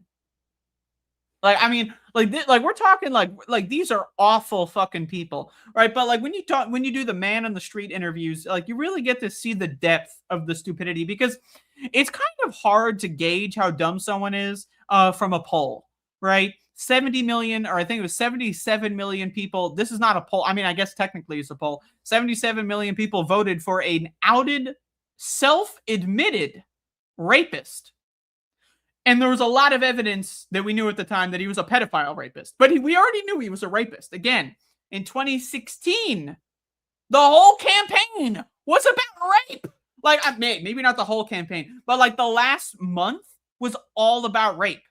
Donald Trump in 2016 was the pro-rape candidate. He was out there defending rape. As a matter of fucking course, that was his fucking policy agenda. It wasn't rape, it was locker room talk. What the fuck? Right, so again, when you have 77 million people that vote for a pedophile rapist, they knew he was a rapist. They liked that he was a rapist. They thought, hey, he's not going to rape me. He's not going to rape my kids, so I guess I'll vote for him, right? That doesn't really, it doesn't really tell us the depth of the stupidity, right? Like, we know if you voted for Donald Trump in 2024, we know already that you're literally not a Homo sapien. What does sapien mean? A sapien is a Latin word, sapiens, right? Which means wisdom, wise. You are intelligent. Now, think about that for a second. Who came up with the term Homo sapien? Some racist Europeans in fucking 1734 or whatever the fuck. It was sometime in the 18th century. Those are the motherfuckers that came up with the term Homo sapien. But think about this. Can you genuinely think that like the people that believe in race science, right? Like these motherfuckers, right? Are they really the same species as us? Think about that. Homo sapien. The wise ape, right? Are we really the wise apes? I don't know. I think about it in terms of like cats. You ever talk about cats? You ever hear about cats, right? Now, I know a lot of cat people. I'm not a cat person. I got a dead dog. Max, are you alive? I mean, he might be dead. I don't fucking... Max, are you dead? No, he's breathing. I see his belly move. Okay, he's alive. But I know a lot of people that are cat people. And am I going to say that this is 100% analogous? No. But cat people will tell me that if a cat is stray if they are born and raised as a stray cat, that they have a very, very difficult, if not impossible, time ever adjusting to home with a human, that kind of lifestyle. Whereas if a cat is born and raised into a household with humans, they'll it's like a switch is flipped or whatever, and it can't get unflipped. Now, that's what people have told me. I'm not going to sit here and tell you that I've researched this shit. I'm not a cat person, right? But that's what every cat person has told me. I think humans are similar, right? Maybe also you could say humans are like a horse. You know, horses, I don't know, whatever. Horses, wild horses, they do not cooperate with humans very easily until, like, you know, you fucking beat the fucking shit out of them, you lock them in cages and all that shit, and then they break down and they become what is referred to as a broken horse. Now, it's a little fucked up to just like go around there and go, yeah, that horse was broken, and that's a good thing. Yeah, put a stamp of approval on that bitch. We broke that son of a bitch.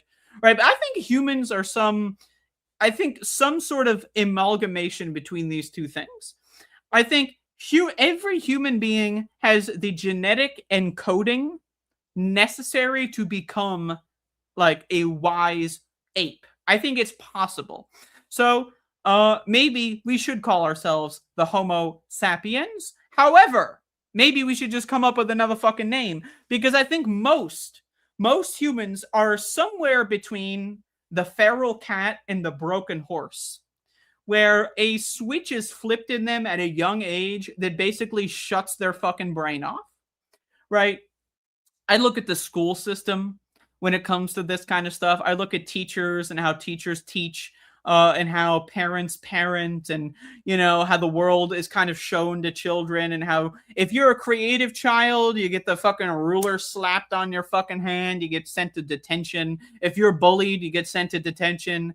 If you're ostracized, you get sent to detention. I think about that, and how if you're a creative and unique person, maybe you're a little bit too smart or whatever, you get sent to special needs class, because why are you so fucking smart? We got to slow you the fuck down. And if you're so smart, maybe sometimes you'll skip a grade or two, and then you'll be like you'll be like 15 in college, and then everyone's going to make fun of you because you're a fucking child and you're going to get ostracized, right? So I think about a lot about how our society, not just America, but at large, our society treats children. And I think it's, again, it's a similar thing between a feral cat and a broken horse. If you're a child with any sort of aspirations for creativity, uniqueness, anything like that, then you're either going to get so thoroughly destroyed, like psychologically, by your parents, by the institutions, or just your peers, right, that all of that uniqueness gets snuffed out in the crib, right? Like, we're talking like 5 years old, 6 years old, a lot of this stuff happens, right? But I think there's a few people that can avoid this situation. They can avoid being broken in, and then that's where you get you get the undesirables, like the autistic people. Now, I'm just spinning some fucking, I'm conspiring right now, so don't take everything too. Again, I'm writing a sci-fi novel. I'm about to hit publish. Right, I'm on page 73, so I'm too far. I can't stop now. But again, I think that a lot of people, by the time you reach 18, 20 years old, I think you're a thoroughly broken down and destroyed mess. By the time you go to college, by the time you're looking for a job or a career, or, you know, whatever, by the time you're 20, I think most people have been thoroughly broken down and replaced with an assimilationist agenda inside their psychology. That's what I believe. Maybe you can think I'm a little crazy. In fact, I think I'm a little crazy, so I wouldn't put it past you if you think I'm a little crazy.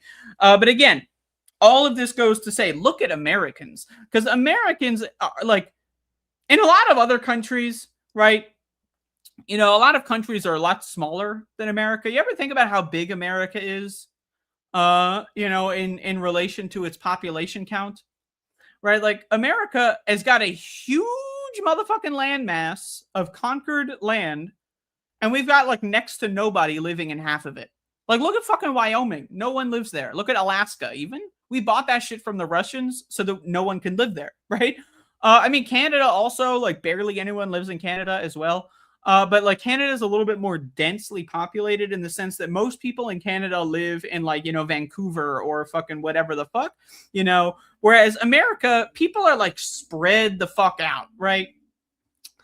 Even in like cities, people are spread out psychologically, right? So like we are a very atomized culture where you like people in America are trained to internalize every little problem with them and then just assimilate into the society. Oh, you're gay? Well, we're going to make fun of you and give you wedgies and beat your fucking teeth in with baseball bats in fucking 5th grade. And then you're going to repress your gayness for like 30, 40 years until you kill yourself or something.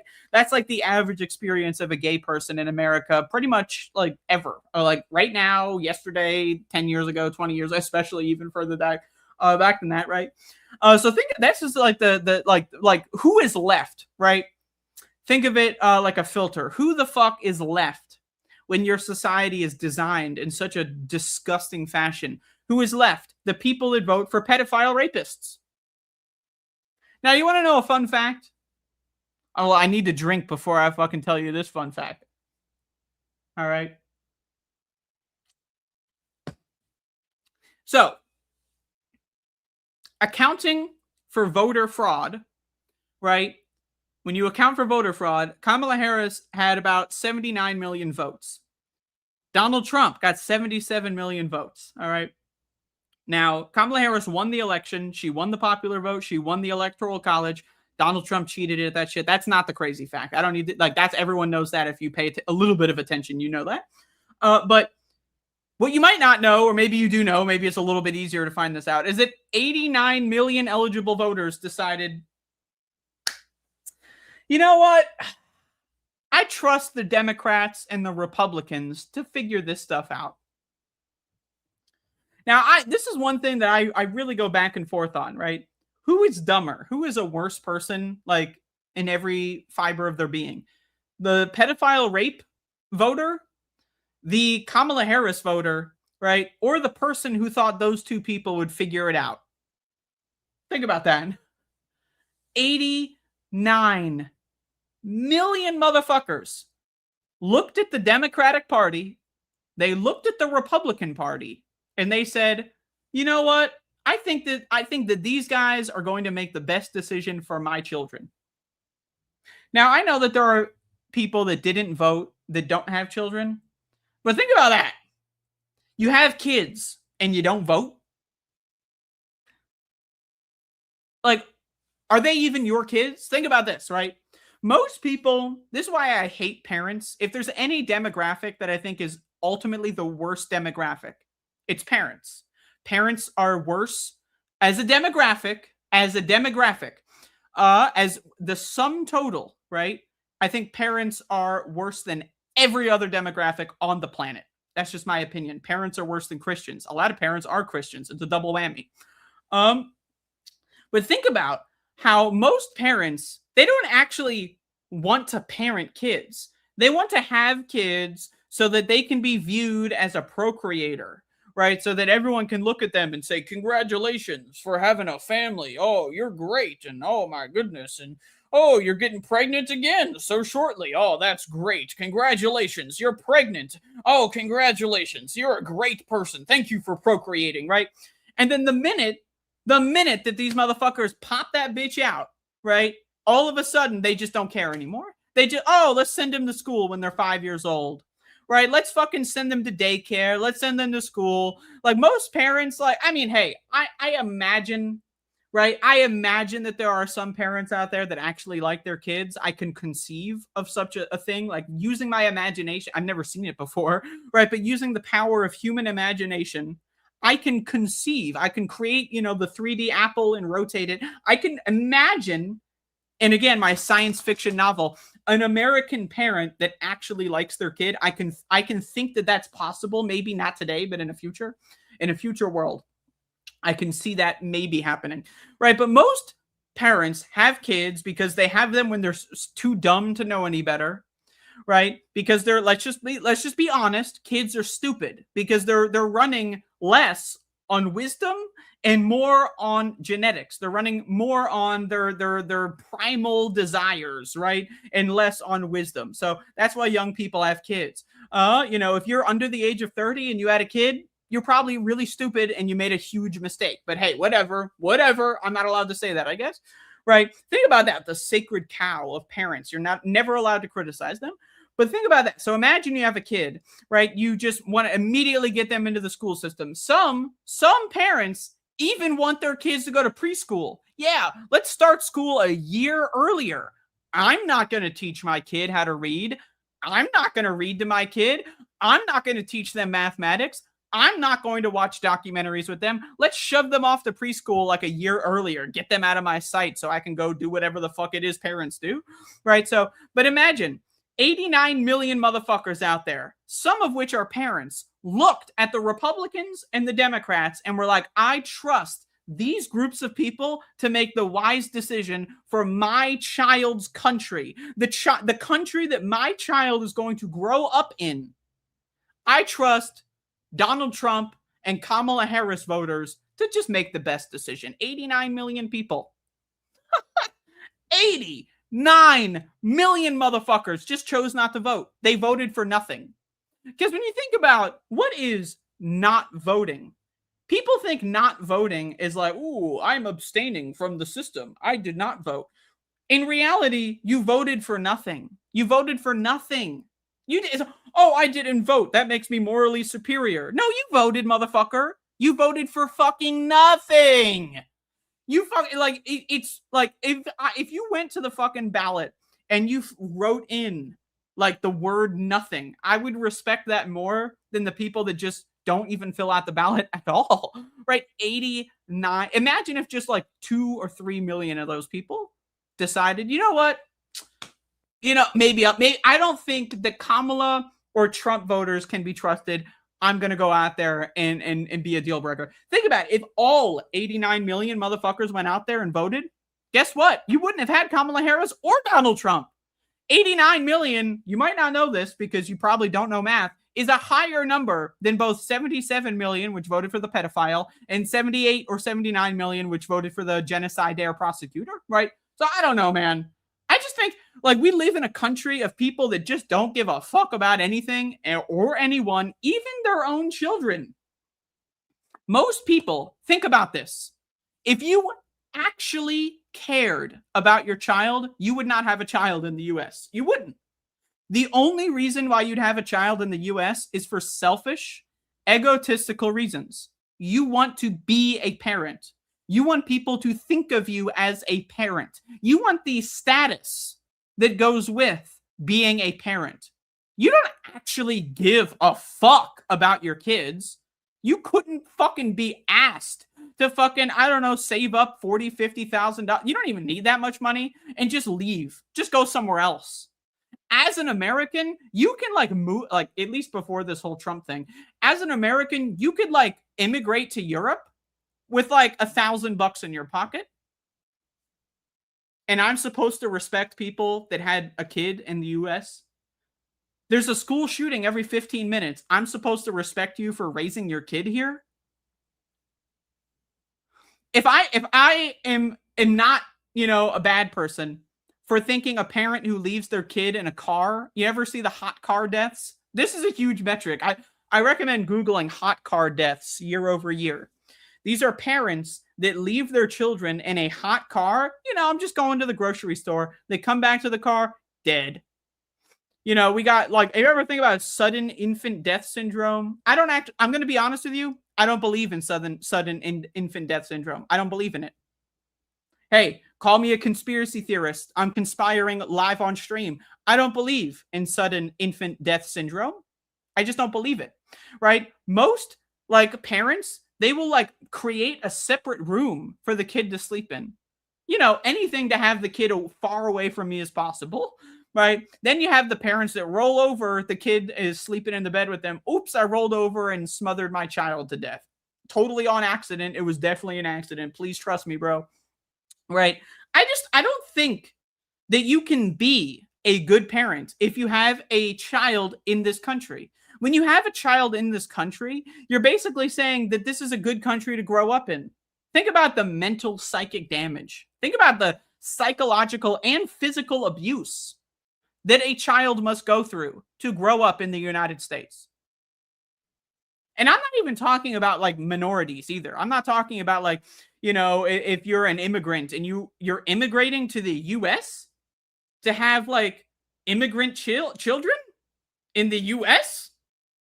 What the fuck? You know, like I'm like, hey, maybe it's better than where they were living before, but like the US, really? Like, really? Are you fucking serious? There's school shootings every 15 fucking seconds. The food is laced with chemicals and poison. The air is fucking poison. There's fucking data centers that have constant fucking sonic damage to people's eardrums. And you're choosing that hellhole to have your fucking little babies? What the fuck? You know, so again, I don't know what today's show is about, but I fundamentally do not respect Americans and especially American parents. If someone wants to come on here and say, as a parent, blah, blah, blah, blah, you know what I do? I put my fucking fingers in my ears and I go, la, dee, dee, dee, dee, da, da, da, because you're the fucking reason we're in this goddamn mess. Maybe instead of you're doing your little role play nuclear fantasy, your nuclear family fantasy, right? Maybe instead of doing that, maybe you could create or move or work with an organization to create a country worth raising children in. Just a thought. Just a fucking thought, okay? Just an idea. I'm just throwing that out there. Because when you have a parent, you know, or when you have a kid, guess what? Your life in your free time shrinks dramatically, right? So when you have a kid, you're basically kind of wherever you're at that point, you're kind of settled, right? You're really not like, unless you get super lucky or you ignore your child for this purpose, you're not going to get a major promotion in your job unless you ignore your kid and neglect them, and then they're going to grow up to hate you or whatever. You know, you're really not going to, like, unless you win the lottery or something, you're kind of wary, like, when you choose to have that kid, you're going to be in that position pretty much forever, right?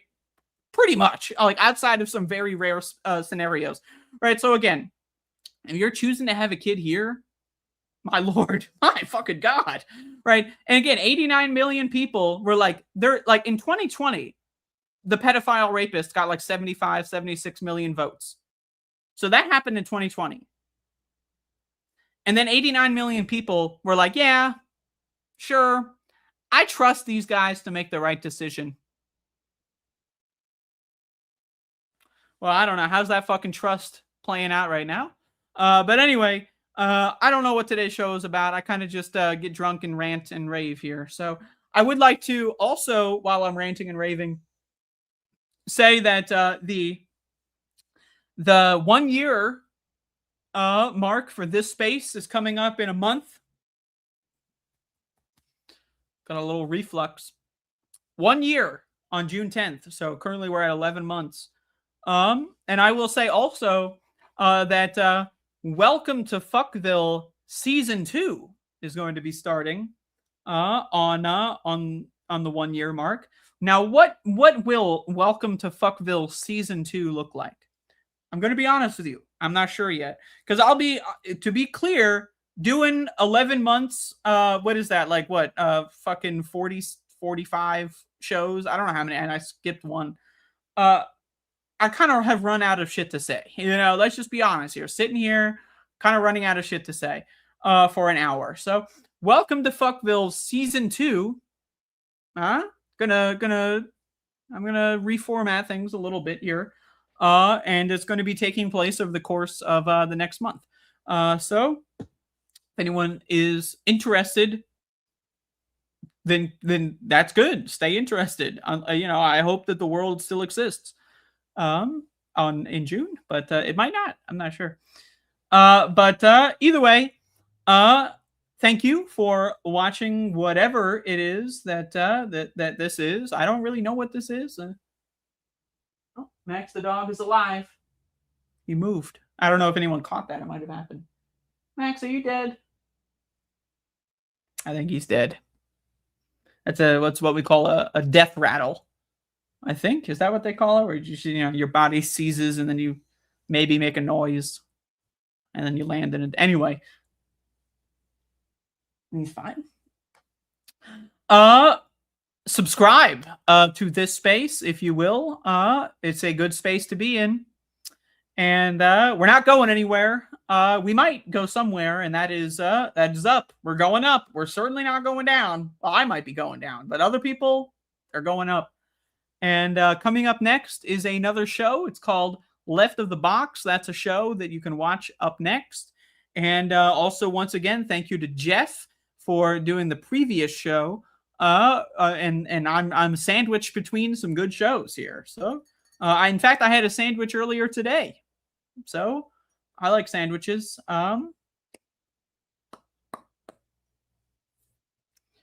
Yeah.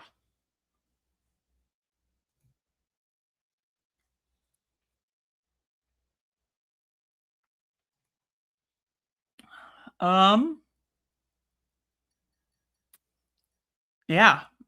Once again, thank you to Jeff for giving me that extra 3 or 4 minutes. Otherwise, this would be about 4 minutes or 5 of awkward silence.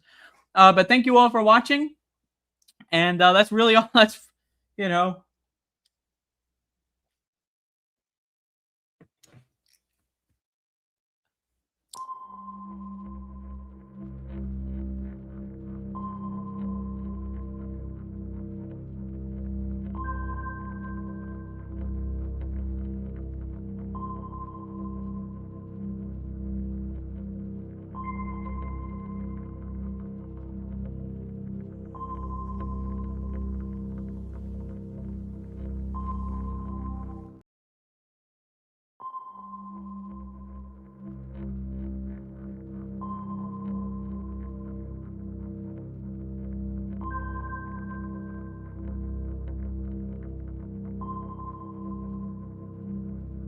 Do do do, theme song. Do do do, I'm broke, so this is my theme song.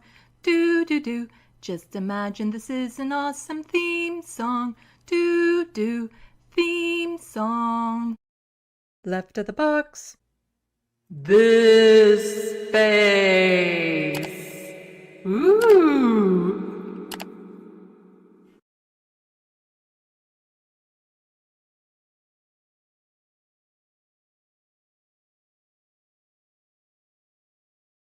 Not be muted. There we go. There we go. I did not mute it. Hello. Welcome to this space with Left of the Box. Bonjour, bienvenue. I'm Sandee.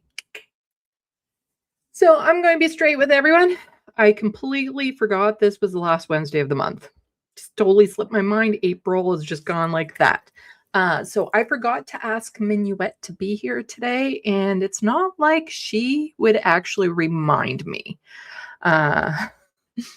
Because she's not a day folk. She doesn't like coming out during the day. And yeah, so she absolutely would not remind me of her appearances on the last Wednesday of the month. So you got just me. And today I have a little bit of a choose your own adventure option for what we, because this is a collaborative between me and you and Subspace, what we cover. And part of that is there's a story that I kind of want to cover, but it is just horrible. Like and we get all this other regular news throughout the week that is just pure shit. And this is a story that most of the Americans and probably even Canadians haven't heard of. That is just horrible. And it is a Canadian story. So I have a full docket to cover that and other related issues. So we can do that, or I can bring your attention to the story, toss the links into Subspace, and then you can watch the little videos of it and be enraged on your own time.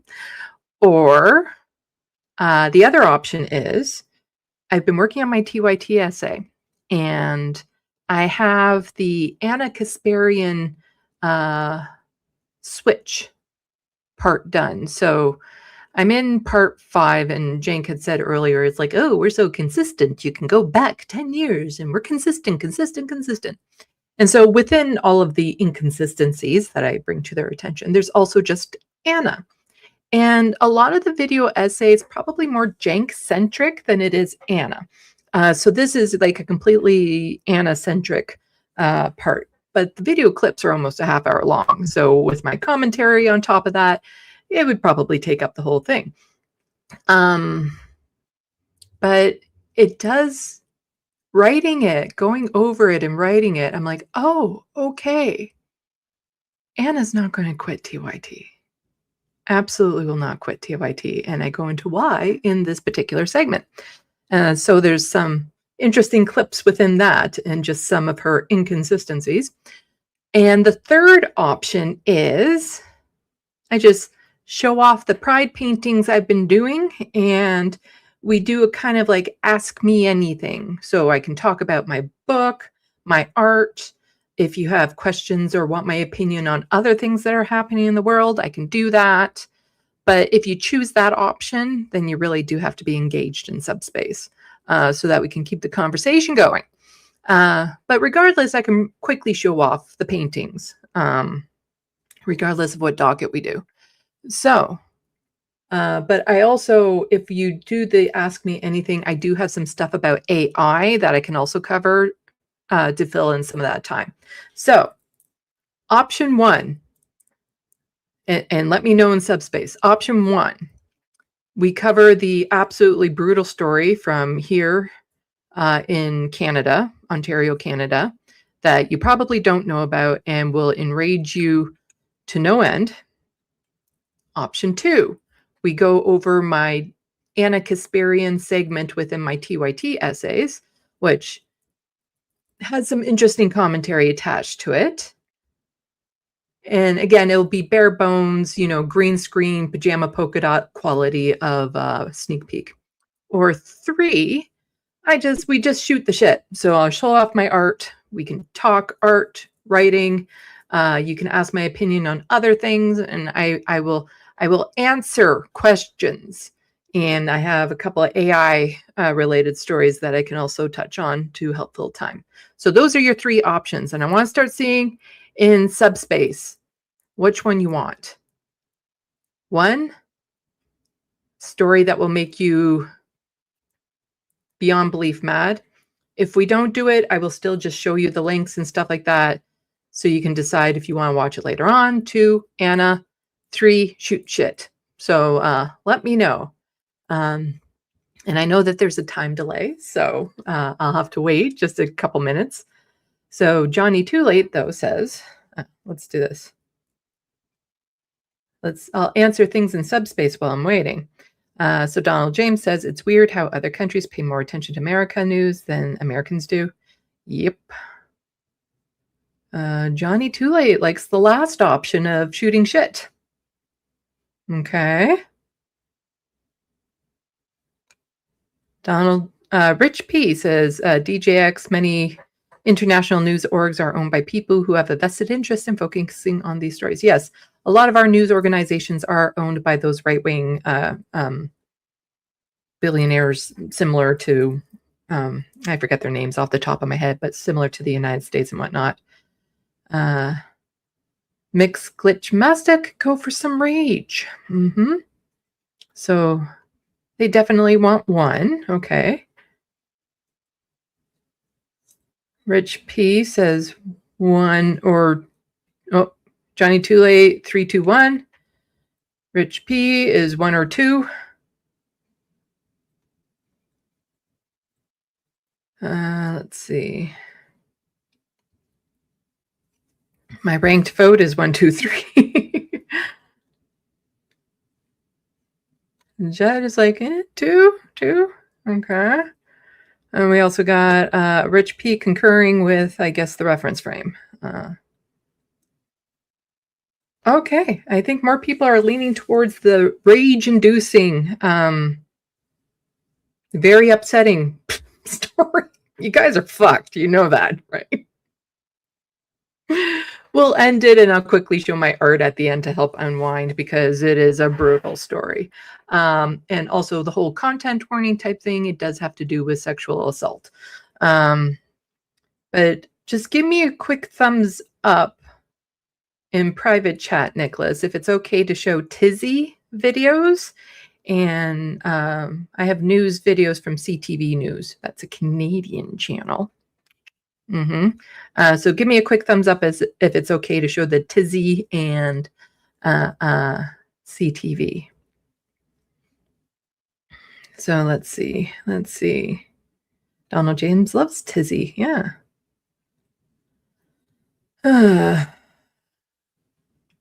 Touche, Sandee. Yeah, y'all are fucked. Want to hear the devastating, brutal story? You might regret that. I'm just saying, you might regret it. Reference frame, Tizzy. He does TikTok videos and very, very on the progressive side, does some really good stuff. Short videos, talks about a lot of things. And so he's in the right on these particular issues. And at first we're talking about the 62 million that were going to the Grape Academy, and breaking down some of those numbers. And then he has a second one on how boys turn to violence and stuff, which kind of leads into the rest of the Canadian stories. So Tizzy is not Canadian, but it kind of builds into the rest. I'll still show my art at the end, because we're going to need to unwind from this. I don't know if Nicholas is paying attention because I asked if it's okay to show these videos and I'm not seeing anything. Share screen. Be that one. Okay. The soul is right. Yeah. Okay. Well, I guess we can just go for it. Hopefully I don't sync the channel. Okay, so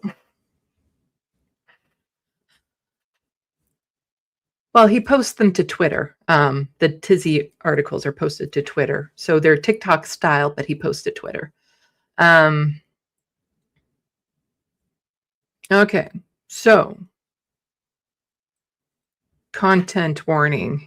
We're going to be talking about sexual assault, and it's going to be very frustrating and all that sort of stuff. And if somebody suddenly says, oh, you're not allowed to show that clip on air, then I will can it. Of course, there is the delay, so you never know. But yeah. Oh, right. I need to plug in my headphones. These are important stories to cover, even though they are rage-inducing, because a lot of people like to claim, women are completely at par with men right now. It's all the same, women have achieved all the rights and stuff of that sort. And it's like, no.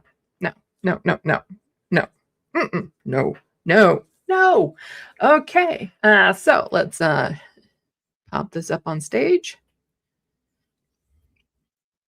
So this is Tizzy on Twitter. So he says all of it wasn't actually 62 million, ultimately benefits dangerous misogyny. And also, yes, I'm well aware it wasn't 62 million people participating in what this was. And so what this was is a website where men could go to learn about how to assault women in their life, mother, sister, friend, all of that sort of stuff, by getting them to be unconscious. The site had 62 million visits, which is bad, which is really, really, really bad. So it's not to say that all of them were doing it, but the fact that they all kind of support it, they all would, those are the type of people that would kind of not call it out, not think it's such a big deal, all that sort of stuff. There's this thing that some women have said before where it's like if there's 10 people in a room and one guy makes a horrific misogynistic grapey joke and he laughs, and somebody else laughs but doesn't take it seriously. A couple people awkwardly laugh, and the rest of the guys, the rest 5 guys or whatever, they don't laugh, but they don't say anything about it. And the 7 guys that don't say anything, laugh awkwardly and all that sort of stuff. they would all think they're good guys. But they're not. They're not. Okay, so here we go with the Tizzy video. When this article came out, I and many others made videos about it. CNN's reporting about exposing a global academy and how 62 million men visited a site that features some very specific sleep content where people aren't aware of what's being done to them. It led to Snopes doing a post about the validity of the story. It features a couple of different TikToks, including my own. And they rated it as a mixture of how true it was, because there was 62 million visitors to the site that features the adult content called sleep content.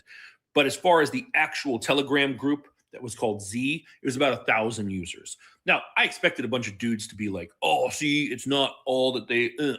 What I was kind of surprised to see was how many left-leaning creators jumped on this. So also, the other thing that some women tend to point out, it's like, because men will always say, well, it's just like 0.1% of men in the world or something would do this sort of thing and blah, blah, blah, blah, blah. If you had a bowl of 100 M&Ms and one of them was poisonous and would kill you,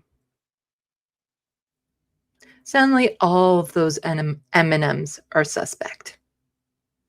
How likely, how much do you want to then go into that bowl of M&Ms? Like, it doesn't matter the percentages so much, as in almost all women, female presenting people, even a lot of men, far more men than people realize, are victims of straight men. They are the predominant predators on this world. And almost all women have stories. I can't think of a woman who doesn't have a story of men being inappropriate. And so it's not just a small percentage that will do the most vicious act. There are all the other acts that go along with it that constantly grind you down. Men and women, to be like, hey, let's not share misinformation. Let's not. Let me explain something to you. First of all, that website getting 62 million viewers is an issue. It's a problem, because that website contains a bunch of really, really problematic content that other adult sites do not have. And that's why people are going there. You can't just say like, well, they're not going there to view that specific content. They're there because they can find the shit you can't find elsewhere. But also, it bothers me because when you say, hey, it was only 1,000 guys in there, no one gives a shit about 1,000 guys. That doesn't get a story. No one cares. And you know how I know no one cares about 1,000 guys going to a group that teaches them how to assault their partners? Because in 2024, when this story came out about chat groups with up to 70,000 members, no one cared. I guarantee you watching this are going like, I don't remember this story. I didn't see this. Of course you didn't, because no one cared about it. And to be clear, the groups... I remember that story when it came out too. And again, I felt the same outrage. And I didn't cover it on my channel because this is heavy shit. It's really heavy stuff to talk about. And just to answer the question for Donald James, no, we're talking about grape. We're using internet, YouTube censored words. So unconsensual acts. And how many people were involved with that. On Telegram have as many as 70,000 members. One group will have as many as 70,000 members, and there are hundreds, if not thousands, of groups with up to 70,000 members each. There could be ones that have more that they didn't find, but the highest number they found was 70,000 in a single group. And what happens in these groups? Users claim to have assaulted women in their household, including wives, partners, sisters, and mothers, and also shared instructions with others on how to do the same, and no one gave a shit about this. No one talked about it. On top of that, I didn't just talk about the story that CNN did. I also posted about this woman in Brazil who was stabbed 50 times by a man for refusing his advances.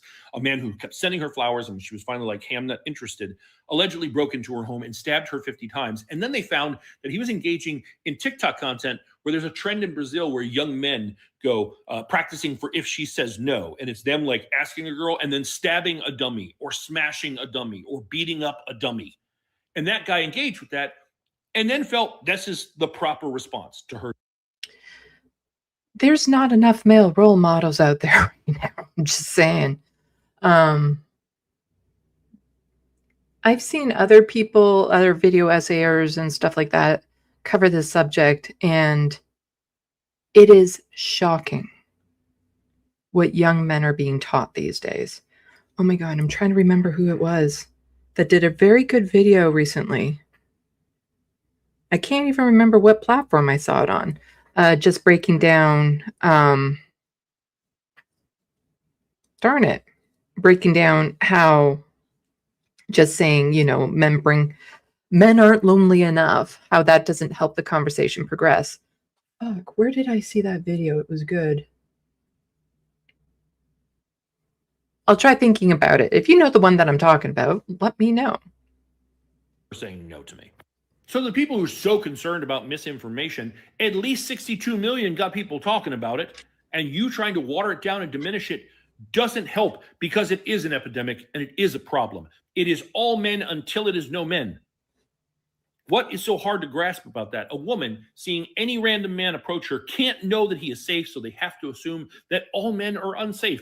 There is a woman who made an analogy. Someone else was talking about it, so I don't know who she is. If you know who it is, please tag her. Oh, this is the thing that I was talking about earlier. Not the video that breaks down the men stuff, but the joke in the room. But her analogy was, let's say there's 10 men in a room, and one guy makes a horrific joke about assaulting a woman. Two of the guys laugh. They think it's funny because dark humor, bro, right?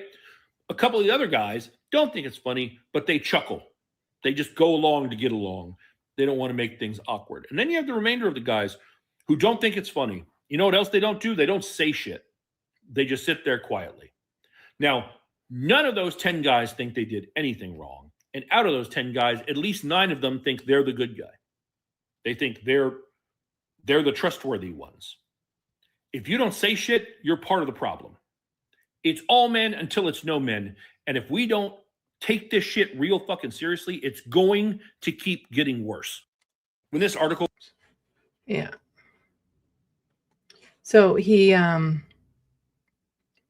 This kind of builds on his last video about young boys being rejected, and it's really bugging me.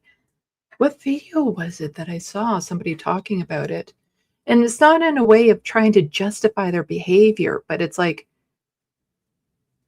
if it's not talked about, then the people who are going to talk to these young boys about it are like the Andrew Tates and things of that sort. The people, because a lot of young men are just so emotionally ostracized and stuff of that sort. And I'll check my YouTube history and see if I can find it in there. But first, again, content warning. This is a really bad video. If you're triggered by violence against women, or in this case, a child, because she's not a woman yet, you may not want to watch this because it's pretty rough. I've done what I can to sort of soften or hide certain things just so it doesn't get removed from platforms. But allegedly, this is all because this young man asked for her phone number. She's 15, by the way. And when she said no, this is how he responded. I am actually just going to skip over this part, but he harasses her, he picks her up, slams her to the ground, and then stomps on her head.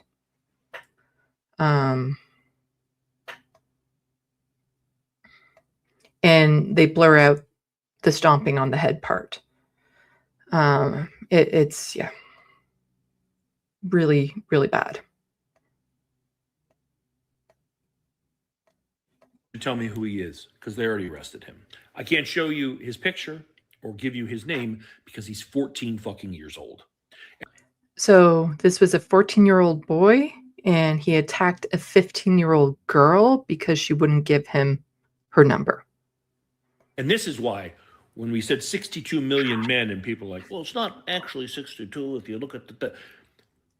It's worse than 62 million. It's worse. This is a fucking epidemic. Or yesterday when I posted a video about a woman who was walking and this guy said pretty toes when her feet are covered up, absolutely sexualizing her feet, and I will not have a conversation about that. If you don't agree with me, you can kick fucking rocks.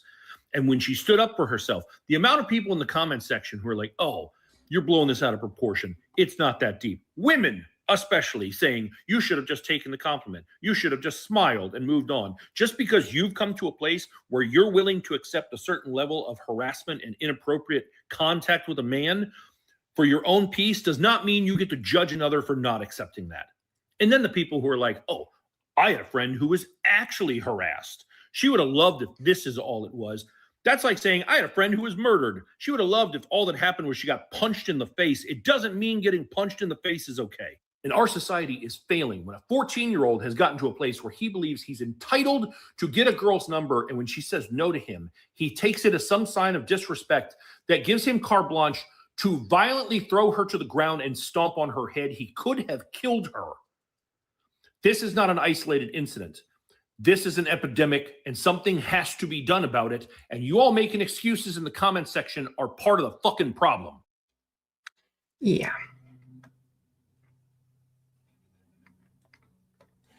And it's not just young boys that will go around harassing girls. It's also men, adult men.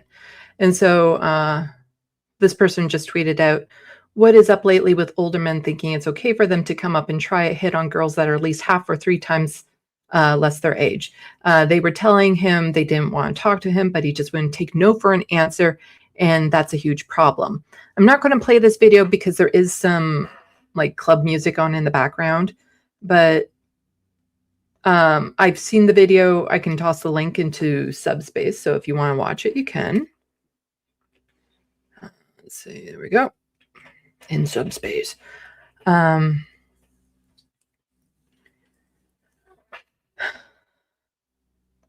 They were like telling him, go away. We're not interested.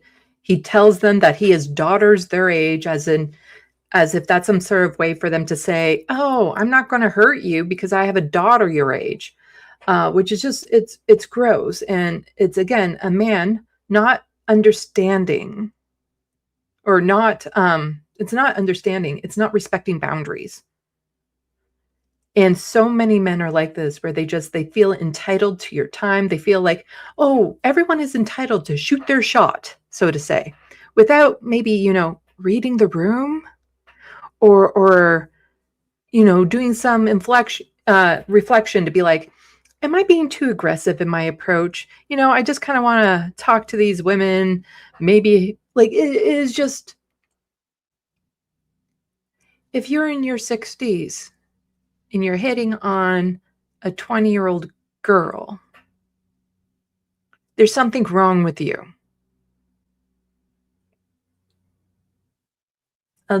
There is something fucking wrong with you. Like when it comes to me and dating, I have a hard cutoff limit with age, plus or minus.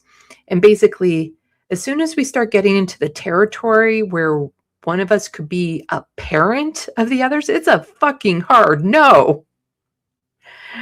And so I'm not a fan of relationships with massive age gaps in it. I do know some friends who have had successful relationships that way, but just on practice, if you're out there, like if you meet someone, you get to know them over time because you share an activity together or whatever, that's different. But if you're just some guy in your 60s that looks at these hot girls and thinks how much you want to fuck them, and so you feel entitled to their bodies, just get the fuck away. Like, no, that's a hard no. No. Because it's always about protecting men, protecting predators. Men protect men. And this is where we get into some of the enraging Canadian stories. The first one is enraging, but is not the absolute worst, holy shit enraging. So this is from CTV News. There's no video with this one, so I'll just be reading it. Ottawa police officer demoted after 69 unauthorized database searches into his ex-partner's members of public. This is not the first story I've seen like this. It is, yeah, definitely not the first story. I've covered similar stories on my channel before where police use their role their ability to look into people, to stalk ex-partners, women. One officer was charged with stalking his ex-wife and things of that sort. And again, all that happens is they get demoted. An officer that makes over $100,000 a year gets demoted. And I covered this in one of my live streams once. Even with that demotion, he was still making over $100,000 a year. So an Ottawa police constable has been demoted for 18 months after using his police and ministry transportation database more than 60 times to search for information on his ex-partners and other members of the public, including people he met or observed at the gym. Okay, this guy needs to be fired. This is absolutely inappropriate use of resources. He needs to be fired. If you did this in any other job where you got personal information of somebody for reasons of your job, and then you use that to go and track them down and stalk them, you'd be fucking fired. But since it's a police officer, well. So Constable Jerome pleaded guilty to 2 accounts of failure to comply with procedures and 2 counts of undermining public trust. A report by Ontario Arbitration and Adjudication Commission with the settlement agreement and the penalty of Jerome being demoted from rank of first-class constable to second-class constable for 18 months was signed on Monday and released this week. According to the agreed statement of facts, Constable Jerome was on duty April 27, 2025, when he observed his ex-partner, referred to as ST, sitting in a vehicle parking lot with a man identified as BH. The report said the constable maneuvered his police cruiser between ST and BH's vehicle and confronted the woman about what she was doing and whereabouts of her child. When Jerome reversed his cruiser, he made contact with BH's vehicle, causing minor damage to the car. The report said BH contacted the Ottawa Police Service about the collision. When it's a police officer that does it, who do you report it to? Who's going to take it seriously? I've done so many different stories about how police will cover for police, and it could be drunk driving or other things. It is just, allowing other men to get away with just some of the worst behavior. And this goes back to that whole thing, there's like 5 people in the room that didn't think the joke was funny, but they also didn't do anything. And so the fact that there's probably other police officers who knew what this guy was up to and did nothing, the fact that he didn't lose his fucking job, he's a liability, he's a risk. So the agreed statement of facts said that during the investigation and the collision, GL, the owner of the vehicle driven by BH and the ex-partner of BH, told police she had a relationship with Constable Jerome and said the officer appeared to know her home address despite never sharing that information with him. This prompted concerns leading to Professional Standards Unit, PSU, investigation initiated on May 14th, 2025, the report said. I'm not going to go over all of this article because we do have some others. Oh, never mind. It's a very short article. I forgot how short it was. So unauthorized search warrants for over 14 months. The adjudicator's report said the Professional Standards Unit investigation found Jerome used a Ministry of Transportation and Query Service system on April 8th to search a GL license plate. The investigation revealed the officer conducted numerous unauthorized queries between March 2024 and May 2025 while on and off duty, including during sick leave and annual leave. Right there, he should be fired. The instant they see that he's doing unauthorized queries, he needs to be confronted. And if the answer is, I'm stalking an ex-partner, he needs to be fired. That is complete abuse of power. According to the agreed statement of facts, investigators found Jerome conducted 17 unauthorized queries on the MTO Inquiry Service System database and the Canadian Police Information Center database related in large part to his personal relationships and 3 unauthorized searches relating to women he met or observed at the gym.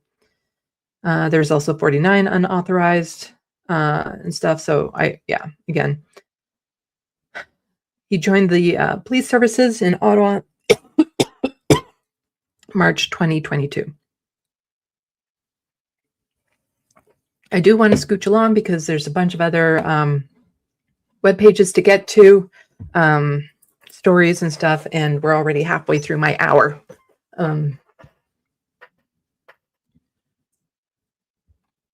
So next, again, this isn't the absolute rage-inducing story, but it is rage-inducing. Winnipeg woman killed day after seeking court-ordered protection against her alleged killer. And the judge was like, yeah, you should probably try arbitration first. And the next day, her partner killed her, ex-partner. Developments tonight in the case of a senior killed. Nicholas, now that you are here, please suddenly freak out if you realize I'm not allowed to play CTV or CBC videos, news videos. At a St. Vital condo complex this week. CTV News has learned the 80-year-old victim attempted to get a protection order against the man now charged in her death. CTV's Harrison Shin is standing by live with the details. Harrison, when did this happen? Just a day before she was found dead, Marilee. Today, Winnipeg police identified the victim as Gladys Bellamy, and we have learned she turned to the justice system. She was 80 years old. There's never an age where women are safe. For help and protection against the man who is now charged with second-degree murder. He was her neighbor in that same condo building on the same floor, and a day after that court hearing, she was found dead. Monday morning, Gladys Bellamy and other residents of the Legend condo complex went to court to try and get a peace bond against Jose Raulino, 74. Late Tuesday, Bellamy was found by Winnipeg police with fatal injuries. Raulino is now charged with second-degree murder. Here's part of what happened in court according to an audio recording. Bellamy, another resident, and a condo president were at the court seeking a peace bond against Raulino. Justice Weldon Klassen asked Bellamy if she had a chance to talk to mediation services, and she said no. Klassen recommended... Have you tried talking it out first? You know, maybe you should understand. Maybe he's going through something. Be a little bit more sympathetic to the 74-year-old man's feelings, you know. Take that into consideration. Don't, your own personal safety or situation, your emotions, they don't matter. They get put to the side burner to accommodate the emotions of this man. So have you asked him anything about it first before just ordering this peace bond? Klassen recommended the applicants speak to mediation first, and when one of the applicants asked Klassen if they can say something, he said, quote, "No, you are going to talk to mediation services." Then one of the applicants asked if there is no choice. Klassen said, quote, "Yeah, I am recommending it. If you go against that, it is probably not a good idea." About 30 minutes later, a mediation services representative said the parties want a trial, and Klassen said that it's going to take a while since, quote, "Judicial justices of the peace are in short supply, and there's a lot of courts we preside over." A spokesperson for the courts said upcoming court dates for Raulino are May 4th and June. Okay, so we don't need to go over the rest of the video because we kind of got the crux in it there, but just, again, absolutely horrific story. And if you want any of these links tossed into subspace, let me know, and I'll toss the link into there. But yeah, this is from Winnipeg. That's in Manitoba.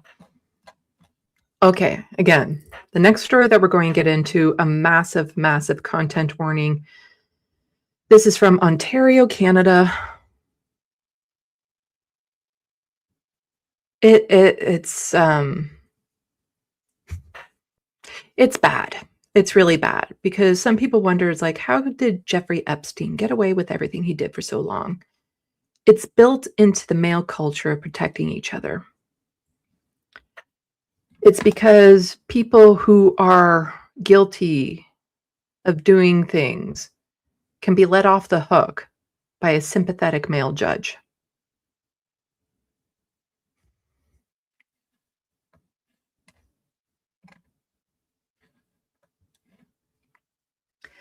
Ex-neurologist not guilty on 48 counts of sexual assault, Ontario judge rules. Over 40 women came forward. and said that he inappropriately touched them. He didn't use gloves. He groped their breasts. He did gynecological exams without gloves. A neurologist. There was a woman neurologist, a specialist, put on the stand saying that these types of examinations were absolutely not necessary for this. Like, it is just, there's no reason why a neurologist would do these types of exams. And the judge more or less said, I agree with this guy. These women consented to it. They didn't prove it. They didn't prove that they were violated. He didn't take the you know, what the woman neurologist said. He didn't take that seriously. Nothing. So Crown failed to prove its case against Jeffrey Sloka, Justice Craig Perry said. So legally, he was not found guilty, but that does not mean he's innocent. We're not going to watch this first part here because it's just the lawyer saying, we're so happy with this result. He got, you know, the judge saw common sense, let him off. Fuck you. So I'll just read down here. Emotions were high after former Kitchener, Ontario neurologist Jeffrey Sloka was found not guilty of 48 counts of sexual assault on Friday. Many of Sloka's former patients and their supporters left the courthouse with tears. Sloka's lawyer also spoke to the media outside the courthouse. That would be this douchebag here. Sloka's license was revoked in 2019 by the College of Physicians and Surgeons just before Waterloo Regional Police laid dozens of charges after separate investigation. Justice Craig Perry said the Crown failed to prove its case. You know, over 40 witnesses and one expert testimony. That wasn't enough to prove the case. So these are the latest. An Ontario judge found that, okay, yeah, we got that. Each patient provided unreliable evidence to some degree, Justice Craig Perry says. Over 40 women, they were just unreliable in some way. All of these women. The College of Physicians and Surgeons revoked Sloka's practice license in 2019 after an investigation and disciplinary process.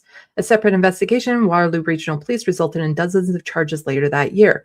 So the College of Physicians and Surgeons revoked his license because they saw something was wrong, but this judge, no. So we'll skip over his lawyer being like, this is such a good day, and get to this part here. Examinations in this case. I'm honestly still in shock about the verdict. It was surreal to hear not guilty on all charges and to be in that room and see survivors like stand up and walk out of the space.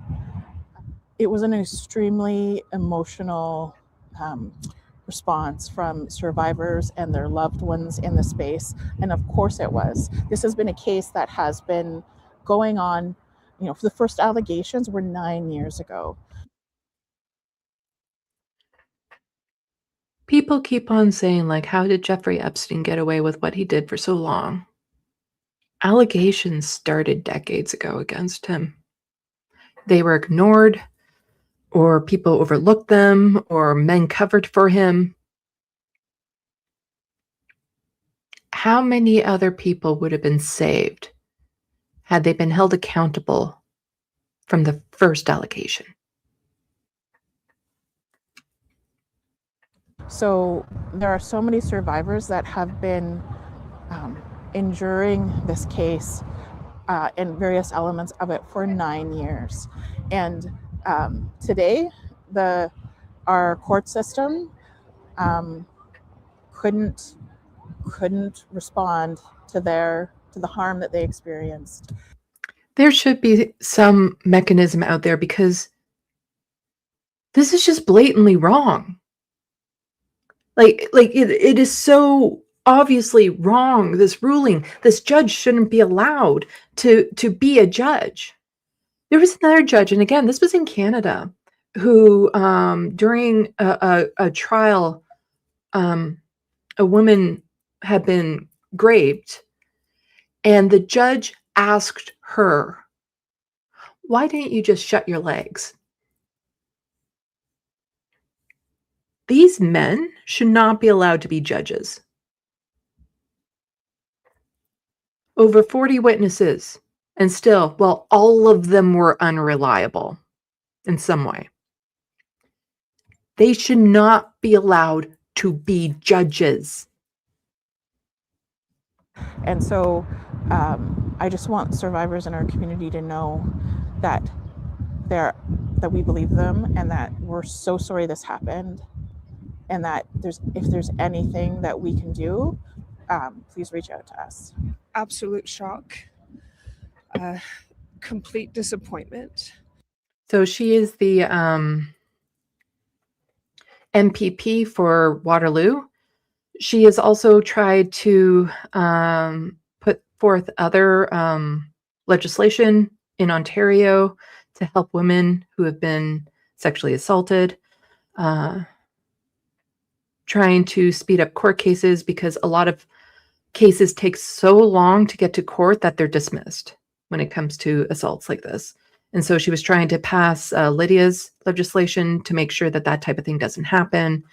So she's been heavily involved in this sort of, with this sort of type of legislation and trying to bring attention to it and all that sort of stuff. But that judge needs to be fired. Like that, I cannot trust any ruling he does after this, or any ruling he has done, where if he looks at a man and thinks, well, he's just one of the boys, so I'm going to let him off. Fuck no. These women had the courage to come forward.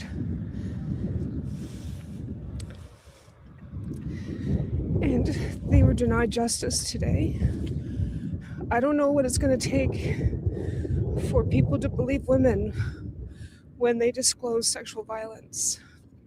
But what happened here today is such a betrayal of these women who experienced a violation. They expressed that violation, and then the system took 4.5 years to have their day in court, and this is what they got at the end of it. That's not what believing survivors looks like, and we're heartbroken for all of the survivors. We believe you. We know that what you told us was true.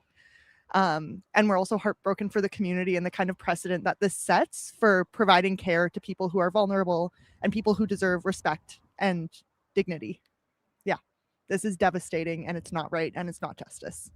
You know, unfortunately, it's normal at this point to experience injustice in the realm of sexualized violence. We're used to people being discredited and disbelieved, but this was a case where it seemed so clear-cut that it's impossible to believe that this is the outcome. We're devastated for the survivors, and we stand with them. Yeah. And so I have another video on it from CTV News. Former neurologist Jeffrey Sloka has been acquitted on all sexual assaults allegations. So what happened during the acquittal of Jeffrey Sloka? I don't know if we'll watch the full video because it is over 5 minutes long, and have just a little bit more to go to on this. And then I'm going to show you my art afterwards so that we can fucking unwind from this horrific stuff. I almost threw up. The verdict is reprehensible, in my opinion. A stunning verdict, one that sent shockwaves through the courtroom. Former Kitchener neurologist Jeffrey Sloka acquitted on all 48 counts of sexual assault. All of the complainants, former patients. The years-long trial ending today with tears in the gallery. Good evening. A former neurologist accused of sexually assaulting 48 of his female patients has been acquitted. Justice Craig Perry ruling that he's satisfied there was a valid medical reason for the examinations Jeffrey Sloka performed. That was despite having an expert neurologist on, female, who said, no, they weren't necessary. His Kitchener clinic. And a warning, this story does contain some of the details that were presented in court. CTV's Krista Simpson has been following the trial and was in the courtroom as that verdict was delivered today. Joining us now live from the courthouse with more. Krista. Tony, the courtroom was packed with women who testified during the trial, their supporters, and also some people there to support Jeffrey Slocum. There was also an overflow courtroom and a... I can't imagine anyone supporting that monster. Number of people observing virtually as Justice Craig Perry delivered his decision. Jeffrey Scott Slocum arrived at the Waterloo Region Courthouse Friday morning to hear the verdict in his sexual assault trial that has spanned 4.5 years.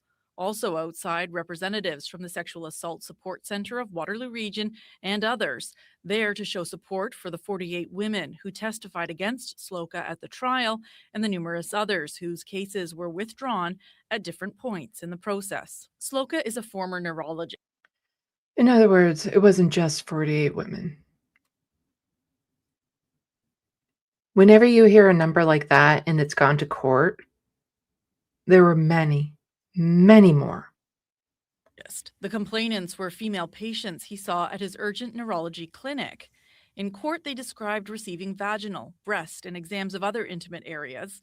Slocum's medical license was revoked in 2019 by the College of Physicians and Surgeons of Ontario, or CPSO, after a no-contest plea to allegations laid out before that regulatory body. In the criminal trial, the Crown argued Slocum used medical examinations as a ruse to gain access to the bodies of female patients for sexual purposes. The defense said Slocum had a valid medical justification for his examinations. After listening to more than 160 days of evidence and going through thousands of pages of written submissions from the Crown and defense, Justice Craig Perry came to his verdict. The written decision, 1,002 pages long. Perry saying if he were to read it all in court, it would likely take weeks. Even that attitude, like, I'm not going to read the whole thing. I'm just going to give you a synopsis because, it is over 1,000 pages. And this judge needs to be fucking fired. Instead, he delivered the summary, which took about 20 minutes. I have concluded that on each count, the Crown has failed to prove that Dr. Slocum used medical examinations as a ruse to gain access to the bodies of his female patients, he said. Perry also largely rejected the expert testimony of Dr. Vera Brill, who told court in her opinion the exams Slocum did aren't typically done by neurologists. As for the women who testified, Perry said, after considering the evidence of each complainant, I have concluded that, to varying degrees, each provided unreliable evidence. All 48 of them. Unreliable witnesses. According to this judge. With many of them, their memory, perceptions, and testimony were tainted by what they saw in media or CPSO publications. Oh, sorry, dear. You're not, you just got mixed up. You have such a fragile little mind. You can't possibly remember accurately what happened. You got influenced by seeing, TV dramas and stuff of that sort. Just going to pat you on the head.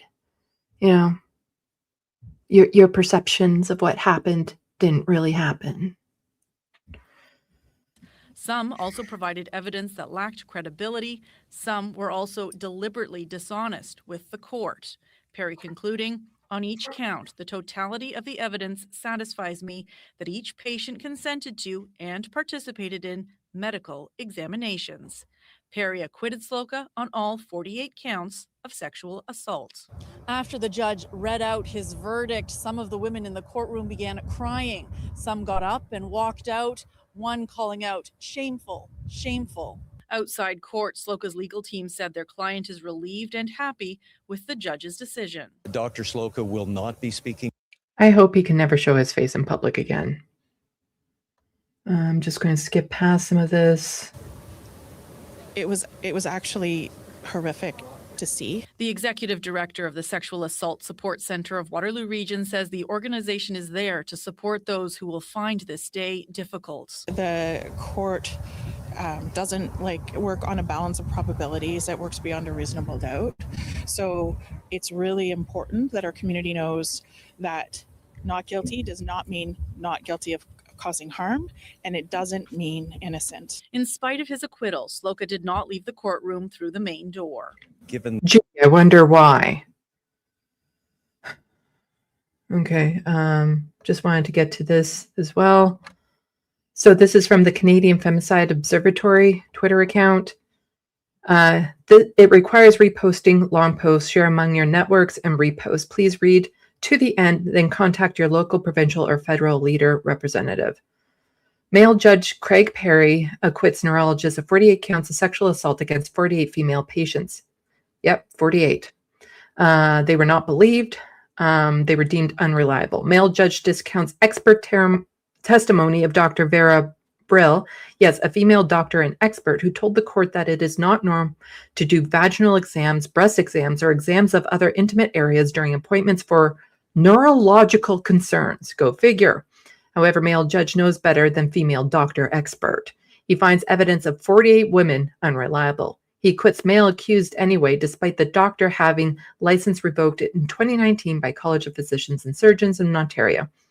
Looking for any male who has a prostate exam when they went to a doctor for neurological concerns. We'd love to hear from you. What happened during the acquittal of Jeffrey Sloka? And that was the article that we just saw. Just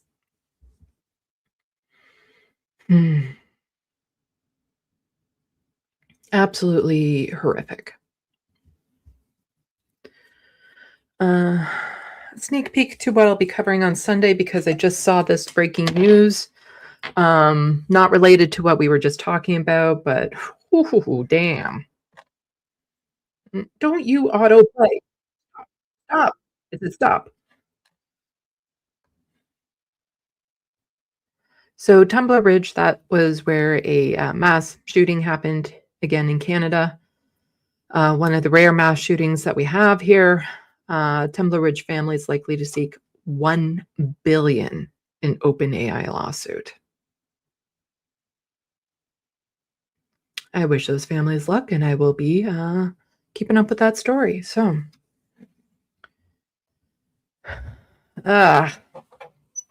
just absolutely horrific story.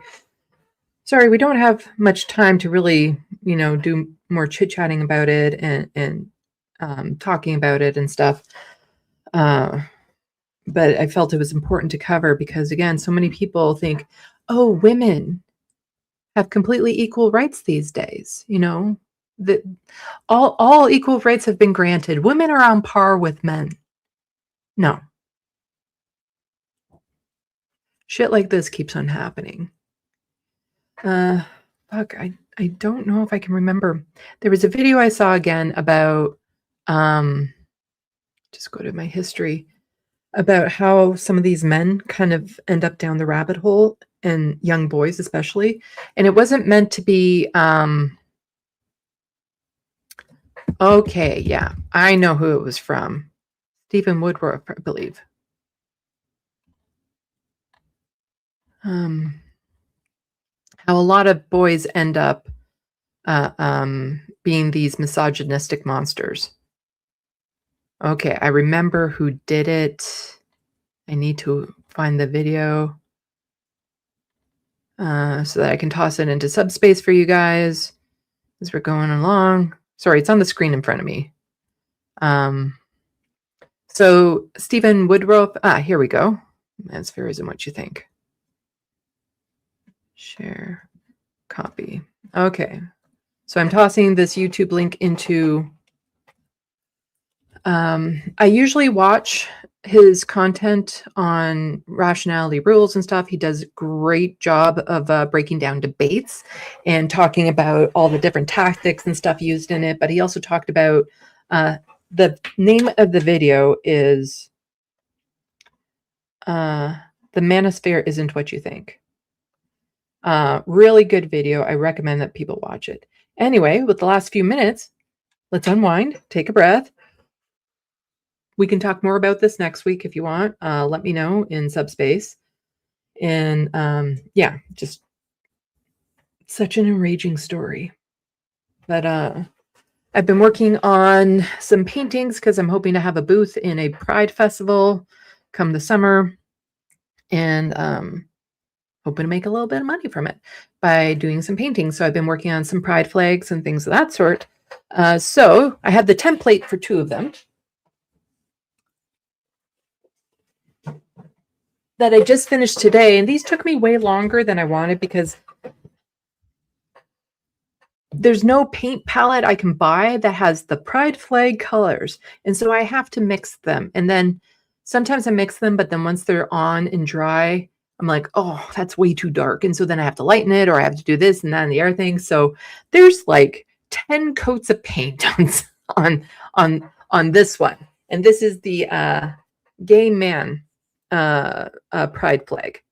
And so on it, I'm going to put the gay symbol, the gay pride symbol on top of it. And so there'll be 2 of these available.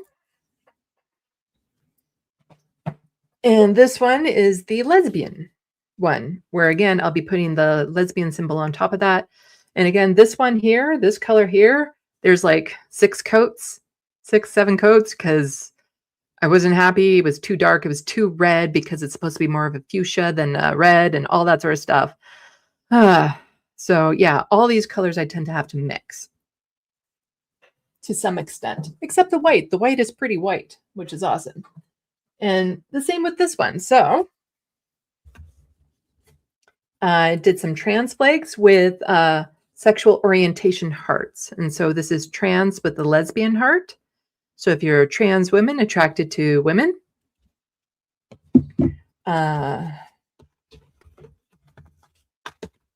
trans flag with the gay man heart for trans men who are attracted to men.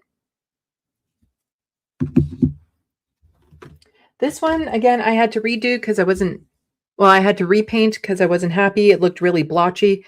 And the problem was I mixed the paints. And so I only try to mix the absolute necessity that I need, which means that if I have to go back and redo something, it's a pain in the ass because I have to try to remix it to match. Because like even this blue and this pink isn't from the tube. I had to mix them. I had to lighten them, that sort of thing. So I went over top of that to fill it in a bit more because it looked too blotchy. And then this is the pansexual flag or pansexual heart on the trans flag. It didn't need to be 3D, but I did this one here that's non-binary with the pansexual, and that one was kind of 3D, and I kind of like how that looks, so I did it with that one as well. And then I did up a batch of Canada pride flags. So I do them in batches when I can.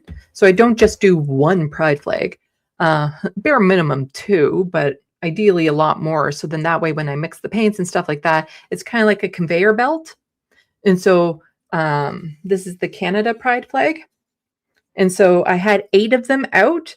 And so then I would paint the purple on each of them, then paint the blue on each. Well, actually I would do purple, green, orange. Then I did the blue, yellow, and red. And I did it like that so that they had time to dry in between before I started putting in the color next to them. It's acrylic paint, so it dries super easy. And I'm the type of person like this white, I painted white on it. It's not just the canvas, it's white. Because to me, I can tell. And so I had to hand paint. All of these are hand painted. No tape or anything. I will sometimes use a stencil. This is not a stencil. I traced out the make-believe on each of them and hand painted them. And so this is the basic one. There's 4 of these so far. I'm probably going to do in their batch. And then over top of that one, I did this with metallic paints. So the base colors are the same as what you just saw. And then a light coat of the metallic paints, because the metallic paints I have aren't the exact colors needed. But if you just do one layer over top, it's good enough to make it look really funky and metallic. And my favorite, and if I were to buy one, this is the one that I would buy, sparkles. All of it covered in sparkles, lots and lots of sparkles. Even the white has sparkles on it. They're white sparkles that you can't really see. So to do this, what I do is I do it like, not one beside each other. And I use a gloss and I put a layer of gloss down and then I put the sparkles on top. And then do the same for the rest of the colors. And then once that's done, I let it dry. And then I put gloss over top of it again. So then that way it seals it in so that these aren't shedding sparkles all over the place. And it stays nice and sparkly. So I'm thinking of charging $25 for the pride flags, like the trans flags, the lesbian flags, and $30 for the inclusive flags and the Canada flags. Let me know if you think that sounds reasonable. But you'll have to let me know in the comments. I'll read them for the next few minutes as you put them in if you think that's a reasonable price. And we're talking Canadian dollars here. So if you're American, it's less than that. So $25 for a pride flag, but then because the inclusive flag and the Canada flag takes a lot more time and blending and, detail and stuff like that, $30 for those ones. In essence, I'm not even really making minimum wage, but it is what it is. So let me know. Anyway, thank you everyone for coming out. Catch me on Sunday. I'll be following up with the Tumbler Ridge story. That's for damn sure. I'm working on the TYT essay, all that sort of stuff. Thank you, everyone, coming out. Everyone, thank Nicholas for being a producer and putting up with me. Shockingly, I went long. He knows. Check out my channels, Left of the Box and Sandee Lovas. Left of the Box for politics, Sandee Lovas for the art. And eventually, once I'm done the TYT essay, I'll be posting a hell of a lot more on those. Can't wait to get this essay done. Anyway, with all of that, salut. À la prochaine. Thank you for watching and stay tuned. I'm Sandee, wishing your tomorrow is better than your today.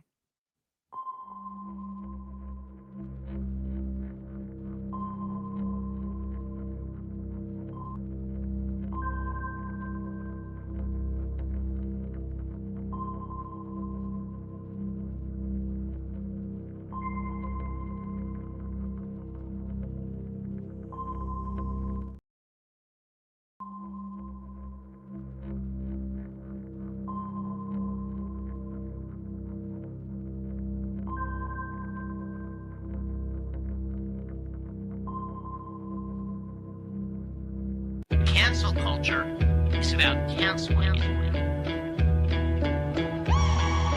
Up yours. Woke moralists. Up yours. Systematic bullying that's happening.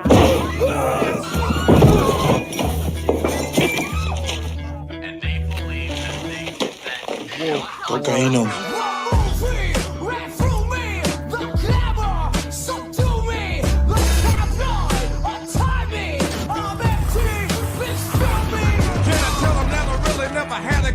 But it's the wax that the Terminator X spun. Now they got me in a cell cause my records ain't sell. Cause a brother like me said, well, it's one like this, immaculate conception. I transform like this, perform like this, which yells you a new weapon. I don't contemplate, I meditate, then off your head. This that puts against the bed, this that I got realness, I just push, cause it's in my DNA. I got millions, I got riches building in my DNA. I got gunk, I got evil that rot inside my DNA. I got off, I got trouble, some heart inside my DNA. They seem animalistic is what I mean. No, they're worse than animals. The woke mob, they ruin everything. They stopped Ben Shapiro from going to events and speaking. They stopped Ann Coulter from doing it. I will never surrender even a single inch of ground to a pitchfork mob. You never cave to the mob. We will never bow to the mob. Ever. No matter what. Do you see the final expression of cancel culture in terrorist groups like We'll see who cancels who. They want you to comply. Hello, how's it going, everybody? What's going on down there? We have Lance's dog joining us today. Chico, everybody say hello to Chico. I'm sorry. I was grabbing a soda. You're late, Lance. You're late. Sorry. You always pop in when the title card comes out, but you didn't this time. I was confident you'd be here, but you let us down. You can call me. Someone needs to be called. The show's been uncalled in a long time. Yes. How we doing though, friends? Matt, happy to have you back. Thank you. It's Very happy to have you it's back. great to be back. I missed you all. Missed you too. You. The show I want to wasn't thank the same everyone without for. you. I want to thank everyone for their listeners and you guys alike for your kind words over the past few weeks. And if you reached out to me and asked me something or I didn't get back to you, I will try to. But I really do want to say I appreciate it all very much. So thank you all, everybody. Yeah, for sure. I was gonna say, Matt, that the show wasn't the same without you last week because we finished at like 8:00 Pacific time, and we read like extra super chats because I read all the ones from the week or the 2 weeks before that we forgot. I'm like, damn, we don't. It's hard to like fill the show when we don't have Matt here. It was actually just me and Lance last week too, so we didn't have anybody else. So, but did Mike? I thought Mike from PA was supposed to come. Did he show up? He was. He mixed up the EST and PST. Yeah. But I feel like it was still a fun show last week. It was. Oh, yeah. No thanks to Lance. I'm just kidding. No, you did great. No, it was fun. It was fun, but it's nice to have everybody back. And then next week we will have Rebecca and Ariana back as well. So everybody has a bunch of shit going on, but you know, we're getting back into routine, and yeah, I'm happy to have everybody here. Yep, I'm glad to be When back you as well. I know no one welcomed me back, but you know, I'm good to be here. I think it's because people are so used to you like not appearing. So. Hey, it's playoff season. I'm literally watching the Raptors and the Buffalo Sabres at the same time on my screen. That's nice of you. That's kind. David, I will say I really like that hoodie that you have. I think I told you this last time you wore this. I'm not sure if it's the same one, but it's really cool. I like it. It is nice. Yeah, it's actually my brother's. I've actually never played World of Warcraft in my life. Same, and I still love the hoodie. It looks so cool. I have the hoodie. You've got all Did the you ever best play the old merch. ones? I played Warcraft 2 and Warcraft 1. I just never played the World of Warcraft. I never Yeah, got I was a into big- Blizzard stuff. I was a big fan of the original Warcraft games, like Warcraft. Oh, they're great. Warcraft 3 was the best. Ready to serve, my lord. Yep. Yes, my lord. What do you want? You got me. My life for Nazul. Those were all great. I was always more of a console gamer, so I kind of missed out on a lot of PC stuff. Yeah, I didn't become a PC gamer until recently, but I was telling David before we went live that I've been playing Tomodachi Life, and it would be funny to show you all my world because it's very political, but at the same time, I would be exposing how demented my brain is with the shit that I concocted. But I have Trump as my main character. I have RFK Jr. and Marjorie Green. Trump has a crush on Marjorie Green. I have a What game is bisexual this? JD Vance. It's Tomodachi Life. And it's basically like Nintendo's is that? version of The Sims. Yeah, It's really hard to You create the explain. characters and you put the. I'll find some Yeah. clips that we can share. Think The Sims with Wii characters, like the Wii characters you used to be able to make for your Wii when you played it. I don't know if you ever played Wii, because if you didn't play Wii, you probably wouldn't know what the Wii characters look like. But it's like The Sims with Wii characters. But Mike introduced me to the fact that people online have made it hyper political, and it's like because everything is so aesthetically wholesome. It's a really big juxtaposition between the horrors of the character. Like Charlie Kirk getting murdered is a very frequent motif on the platform. They recreate it like over and over and over again with these adorable little like Wii characters that are, that barely have like bodies, but yeah. As soon as the demo came out, we were talking about how every single person that was sharing video or screenshots had a Charlie Kirk character in Tomodachi Life. It was wild. Every single one of them. Like, this one I liked. A Oh, lot. I saw this clip. Lily.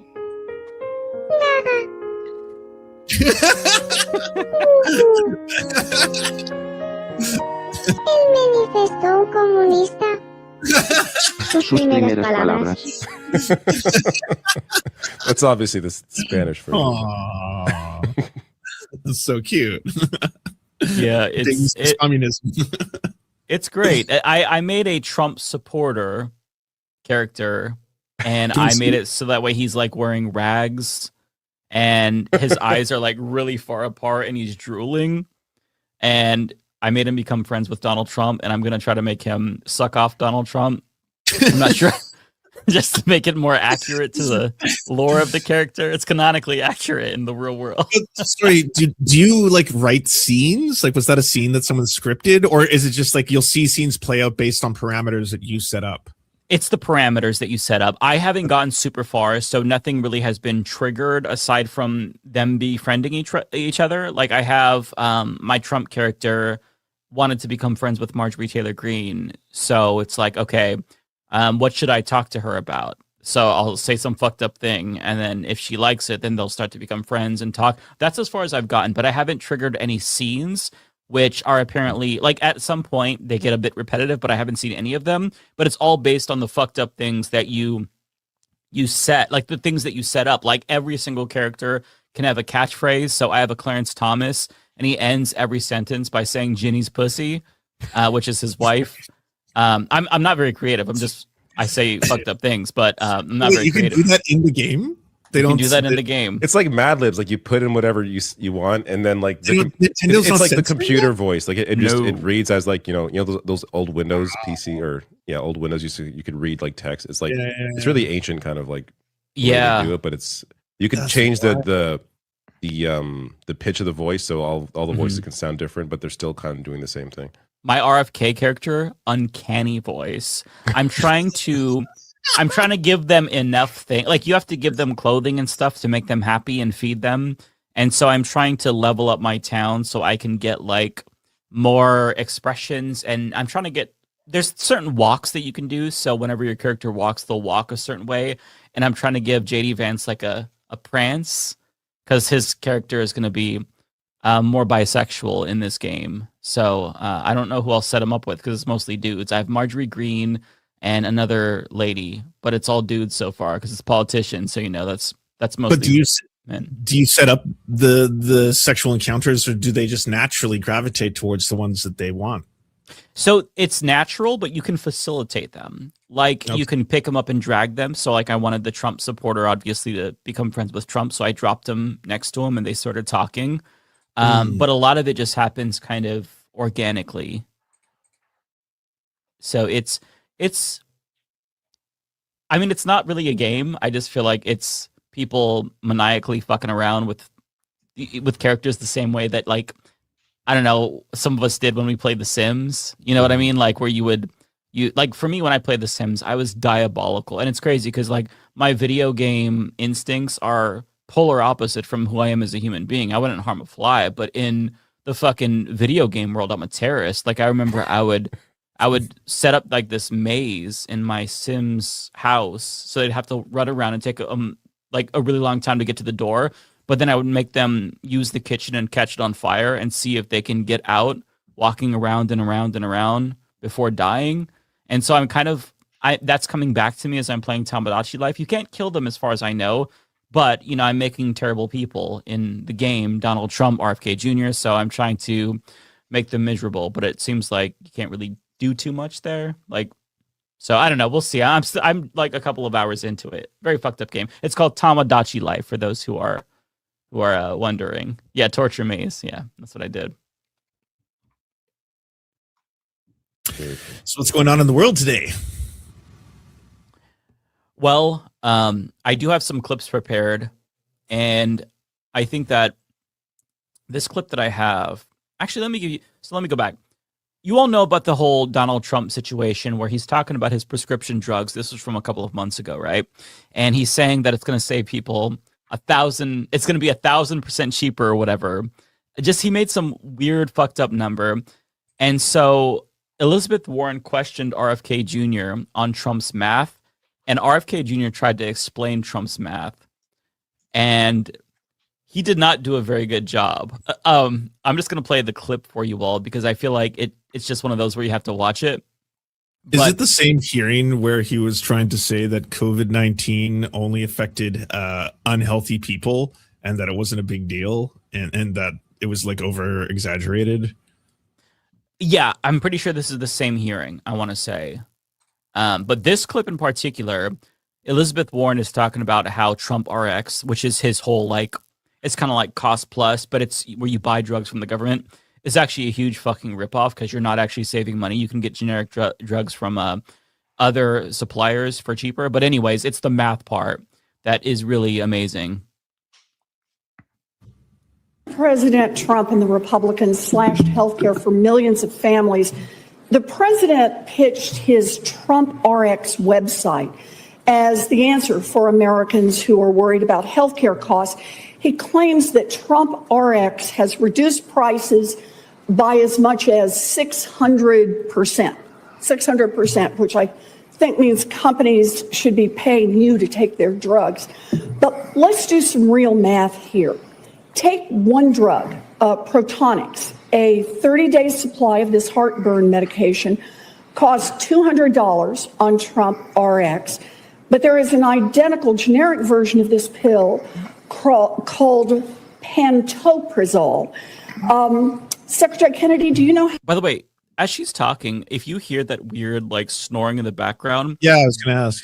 That's just RFK's regular breathing. By the way, like that's how he breathes the whole time. There was somebody had shared a clip where it was just a guy talking, and he was like, "Yeah, I heard that. It's terrible." So he could be dying. Keep that in mind. But how much it costs for a 30-day supply of that drug at Costco? But I would say this, Senator. Do you know what it costs? President Trump has a different way of calculating. If there's two ways of calculating percentage. If you have a $600 drug and you reduce it to 10, that's a 600% reduction. But you know I only have 5 minutes. Do you know? Okay, did you catch that? Yeah, I was like, that's not a 600% reduction. That's where that comes from. Yeah, but there's two different ways to calculate percentages. He's literally inventing his own math. Yeah, that's not how that works. But guess what?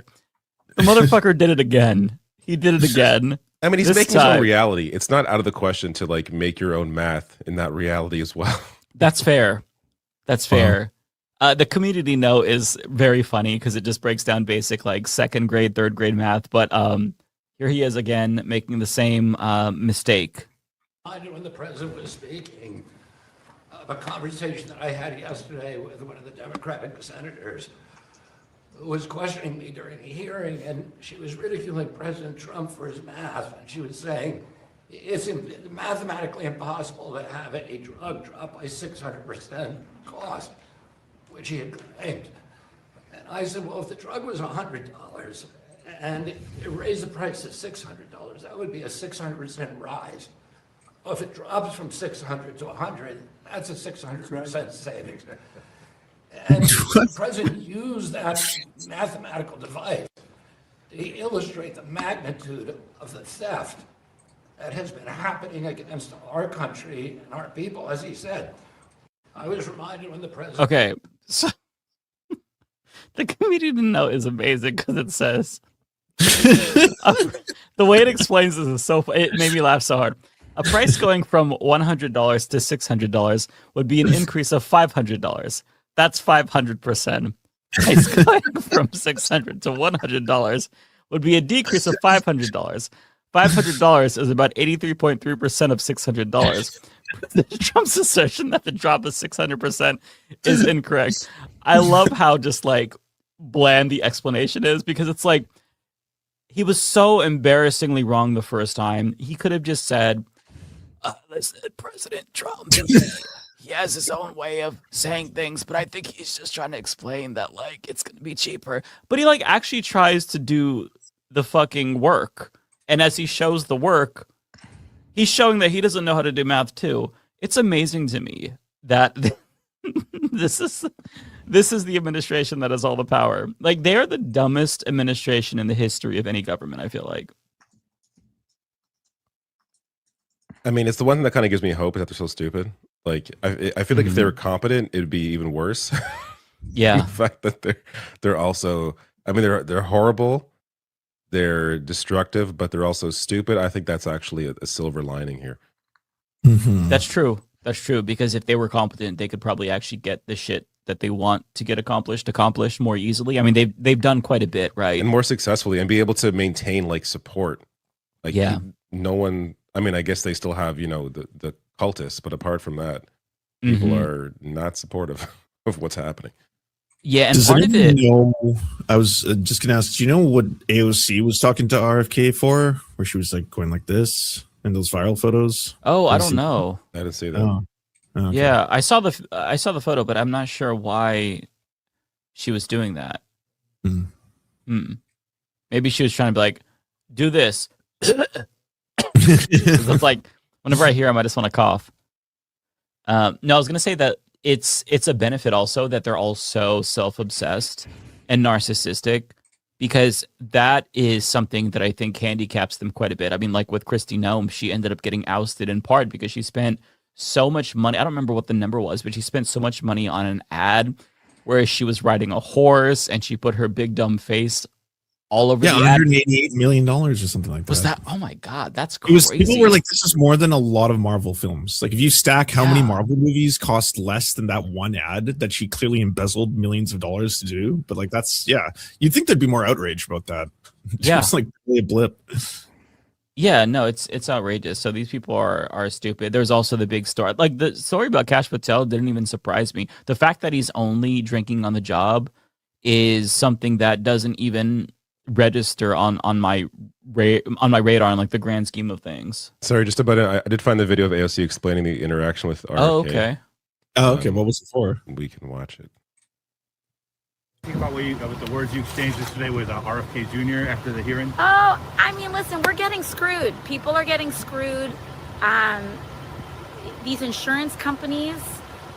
In fact, the Department of Justice has a criminal case open on United Healthcare for stealing money from Medicare. And we're in a time where all of our healthcare is getting defunded. People are committing crimes and people are getting denied their health insurance. People are getting denied surgeries, medicines, prescriptions are super expensive. And this administration is responsible for it and rewarding them for it. And we have to bring it to a stop.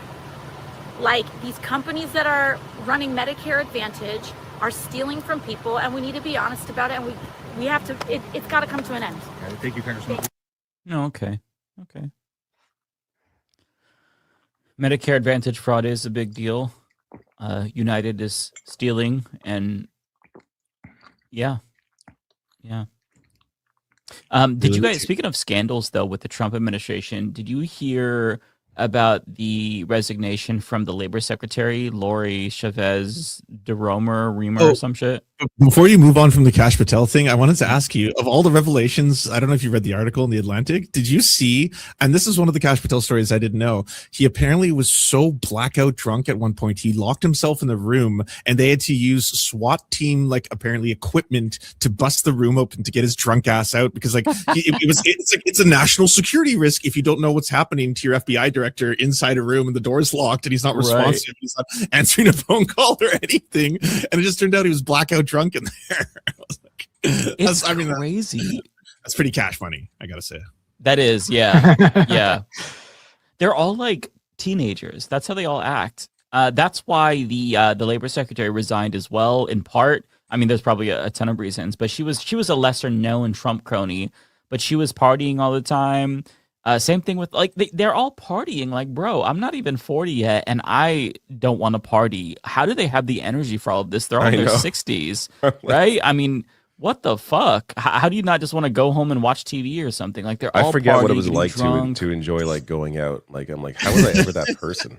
Right. Like, I know. That doesn't sound appealing at all to me. Yeah, but it's probably cocaine. I'm gonna guess. It's lots and lots of cocaine. I guess that would definitely help. Yeah. I'm assuming that's probably, most of them are probably gacked out on cocaine like 24/7, just probably. perpetually. Yeah, I guess that makes sense. Sharping and rolling all over each other, and that's what Ashley St. Clair revealed. She's like, a lot of people don't know this, but she's like, when I was working for Turning Point and Right Wing Circles, she's like, I was astonished to see the difference. She's like, you always hear about how like, you know, the liberals are hedonists and all this kind of stuff, and she's like, the party scene in the GOP was like debaucherous beyond belief, and she's like, and perpetual. She's like, every single conference it would be like all these dudes who would all be like closet homosexuals or bisexuals, all just like fucking and sucking each other, just like drugs all over the place, just fucking mountains of cocaine and just endless, like, and you're just like, that's wild, you know? That's yeah. That's the first time I've heard that, but that is wild to think. that y'all are doing that. Why aren't more of you dying? Like, why aren't your hearts exploding? I know. Yeah, it's because they get the good shit. It's not caffeinated bad. Yeah, that's it. The quality drugs. Yeah, the pure vida. Yeah, they should definitely take more and mix them.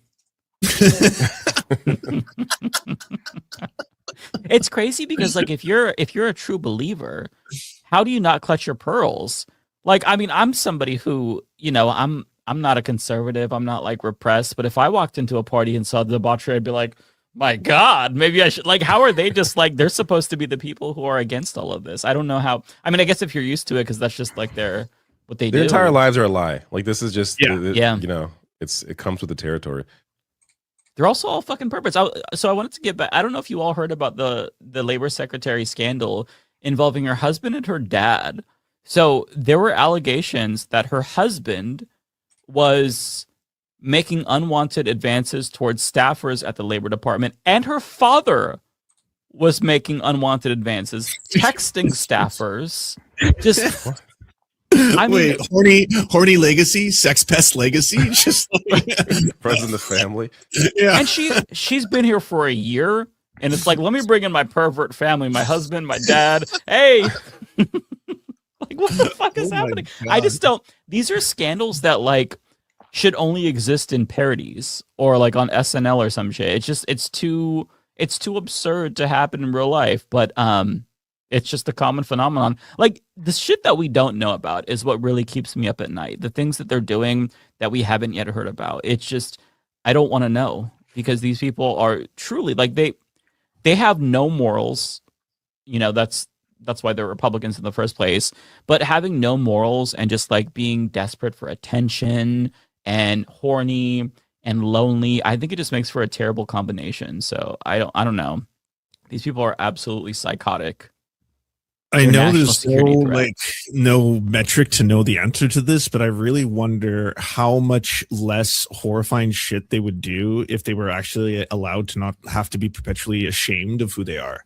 Like I'm genuinely curious if because you know, with the Christy Nome stuff, like outside of the unreal hypocrisy, like, you know, that's one of the more normal things that like you guys have creative sexual expression or whatever, right? Like it's just hilarious that it happens to be people who are transphobic, homophobic, trying to like, you know, oppress everybody, saying you're living in sin. Meanwhile, he's like, "Awooga, put on the big booby, my bimbo." But I'm learning about new kinks and fetishes through these exposés. That's the fucked up thing. I didn't know about bimbification. I was like, I know about bimbos, and I get like there's a fetish for everything, but the fact that you have a specific hyper bimbification fetish, I didn't know about that either, Lance.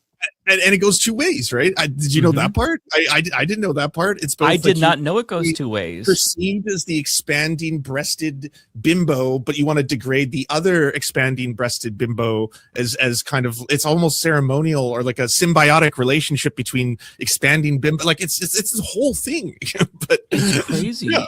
Well, and the fact that we all are learning about this, we've been on the internet since we've been teenagers, and these boomers are cooking up things that we couldn't dream of. I've been to pansexual orgies before, and I haven't learned half of this stuff. I'm like, what are these things? Well, you know, as boomers that grow up with everything handed to them from the start, they have a lot of free time on their hands, unlike the rest of us that have to actually work. So I'm sure it makes it a little harder for them to fill their time. So they got to find these unique things to get into to, you know, have something to do. That's fair. That's fair. But like, it's just crazy because it's been educational, to put it one way. I feel like I heard about everything, and I keep learning more. I even knew about, and I don't know how I heard about this. There was a fetish that men have where the woman grows into a giant.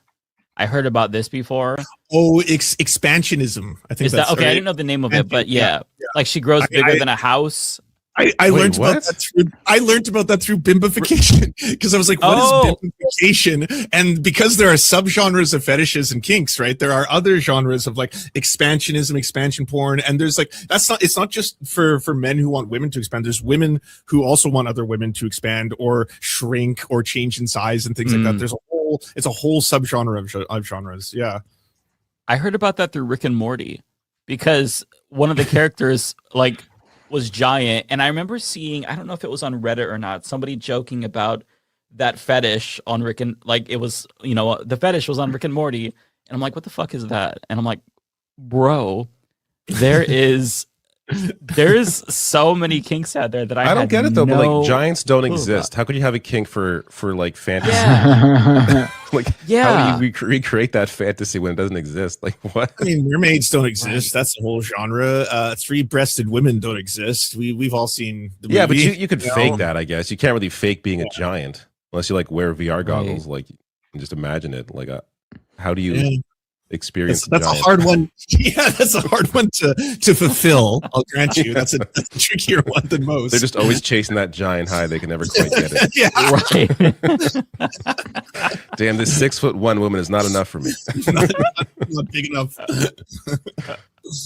It reminds me of there was before actually no, this was like earlier days of the internet when I was still, or at least before I had access to internet or just got access to it. I don't remember the timeline, but there was this TLC show about like people with fetishes that were really like out there. And I remember there was like a dude that was attracted to his car, a lady that was attracted to a roller coaster. And the craziest one to me still was this guy who had a fetish for balloons. And it was the thrill to him was like the closer they got to popping. And I remember they were filming him and he like one of them popped and he was like, oh, the reaction he made, I'm like, bro, what the fuck? Like, and this, I think this is like before I came out of the closet. I'm like, bro, I thought I was fucked up for being just gay. These motherfuckers was like nutting in their pants to a balloon. Damn, maybe I am normal. Like, it helped to, I guess, normalize my own shit. Because I'm thinking like, oh my God, growing up, this is the weirdest shit ever. I'm gay. This is crazy. This is so fucked up and weird. Brother, I have to the world is so much bigger. I have to wonder, like, especially back then, I feel like people just found a reason to get on television. So, like, how much of that is just people pretending to feel? Oh, My something? Strange So Addiction. I thought this on network TV. Yeah. I don't know if you've ever seen My Strange Addiction, but I was oftentimes like, do people really, like, this is not even a sexual thing, but are people addicted to eating like plastic bags? Like, that was an episode where a woman can't stop. There was some weird one. Bags. And I was like, is that real? Or did she just like, here's how I can get on TV? Or the deodorant would like eat deodorant sticks like 2 a day, and her doctor had to tell her to stop doing it because she was getting sick. But like, is that real? Or is it just TV? Because like people can have pica where they have weird cravings, but it's usually based on like the texture and not like some weird shit. At least, I mean, I have no idea. I'm not like a doctor, but yeah, I always wonder that too, because like the shit that they were eating was not normal. There was one lady that was eating drywall in one episode where she was like breaking down pieces of her wall and like eating it. And I just and honestly, like she low-key made it look kind of good. Just well, they all do.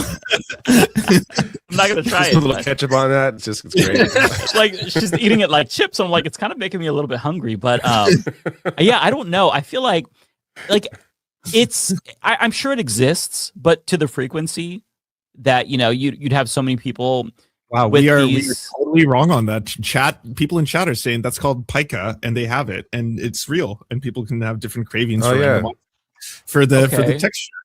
I've heard of pica. My craving is paper towels tissue. Okay. Wow. I'm pretty sure my cat has pica because he's always eating like cardboard and stuff like that. Really? Yeah. My sister had pica when she was pregnant with my niece, but she just really craved like ice cubes and weird food items, not anything that wasn't edible. So that's why I guess my perception of it is skewed, because that's the only introduction to pica that I was aware of. But yeah, I mean, I guess it's I know a dog that has pica because of anxiety. Yeah, that makes sense. I don't know. I mean, we're creatures that are unique, beautifully complex. That's what I'm learning. Yes. Both the universe and our fetishes are vast and numerous. That's a beautiful way to put it, Lance. From the big tit bimbifications to the cardboard eating pica people. Oh, that one's not a fetish though. We got to differentiate. That's simply true. That is a non-sexual act. Yeah, more like a compulsion, probably. I don't know. Yeah. I don't know. If I offend anybody, I don't know what the fuck I'm talking about. So my mom craved coal when she was pregnant with me. Apparently, that's what really EMP French. Interesting. Wow. Wow. But she never actually ate coal. I mean, I feel like it wouldn't be that. Or did she? Huh. Interesting. I feel like we're talking about Lux Maxine and not talking about Lux Maxine this whole time.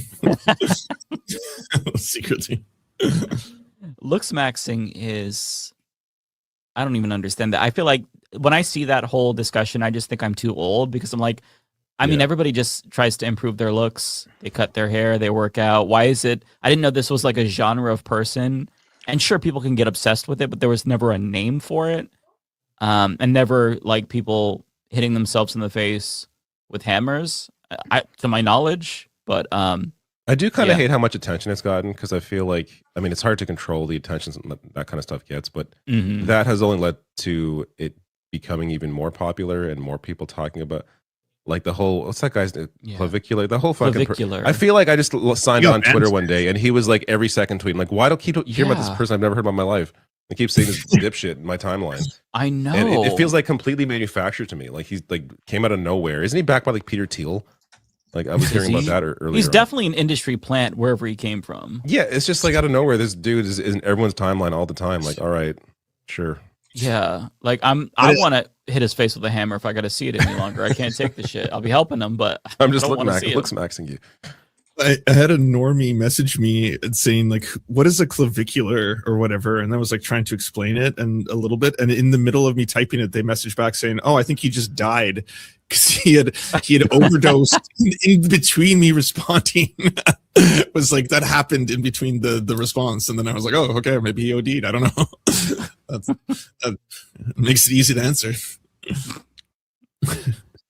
Yeah, that person just seems kind of like a lost person that needs help or needs somebody to like, I don't know, give them a swift kick in the ass. Just like, I don't know what the fuck. Like, I don't have like, I'm trying to sort my own shit out and the country out. I can't be dealing with these like fucking mentally unwell influencers now who are popping up out of nowhere and in my face every 2 seconds. It's like, get him off my fucking timeline. There's a video of him saying that men are supposed to be unhappy all the time. And if he's happy, it's a problem. Like, well, like, what are you talking about? Like, what? Sounds terrible.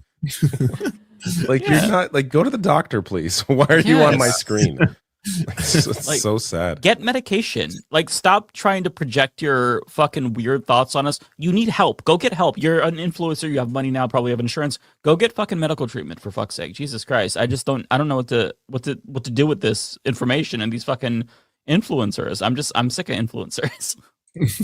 All of them. The claviculars, the Asman comps, all these fuckers. I'm just people just like streaming all their life all the time, and it's just like that's enough. It's too much content. Yeah, it is. We're oversaturated. I can't take it anymore. And I say that as somebody who is well aware of the fact that I put myself on the internet quite a bit. But you know what? I know when to go the fuck away.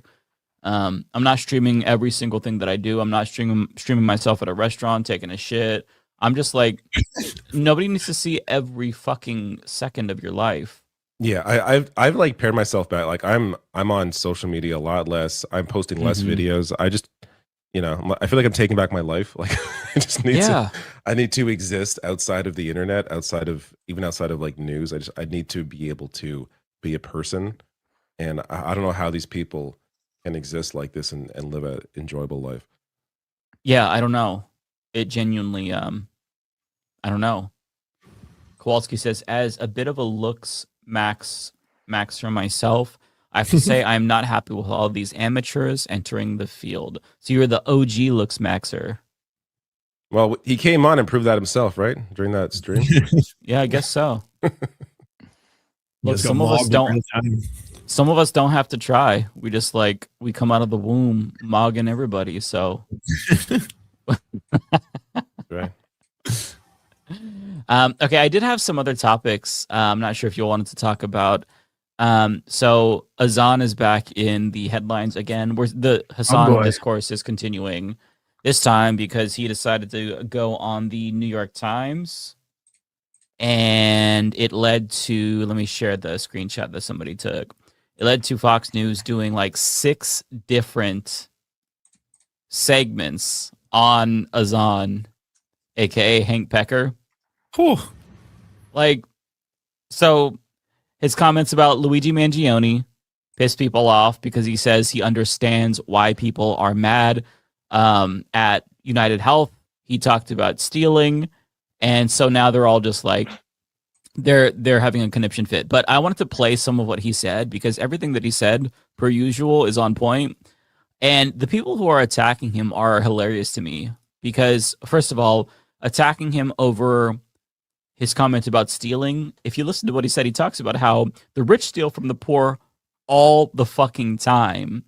But they only have a problem when, you know, you are poor and you steal from the rich. When it comes to what he said about, what was the other thing? So there's a couple of different scandals here. I could just play the clip, but we'll get to some of the reactions. But this is the first one. This is him talking about, what is this?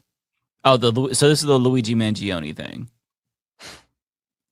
Engels wrote about the concept of social murder.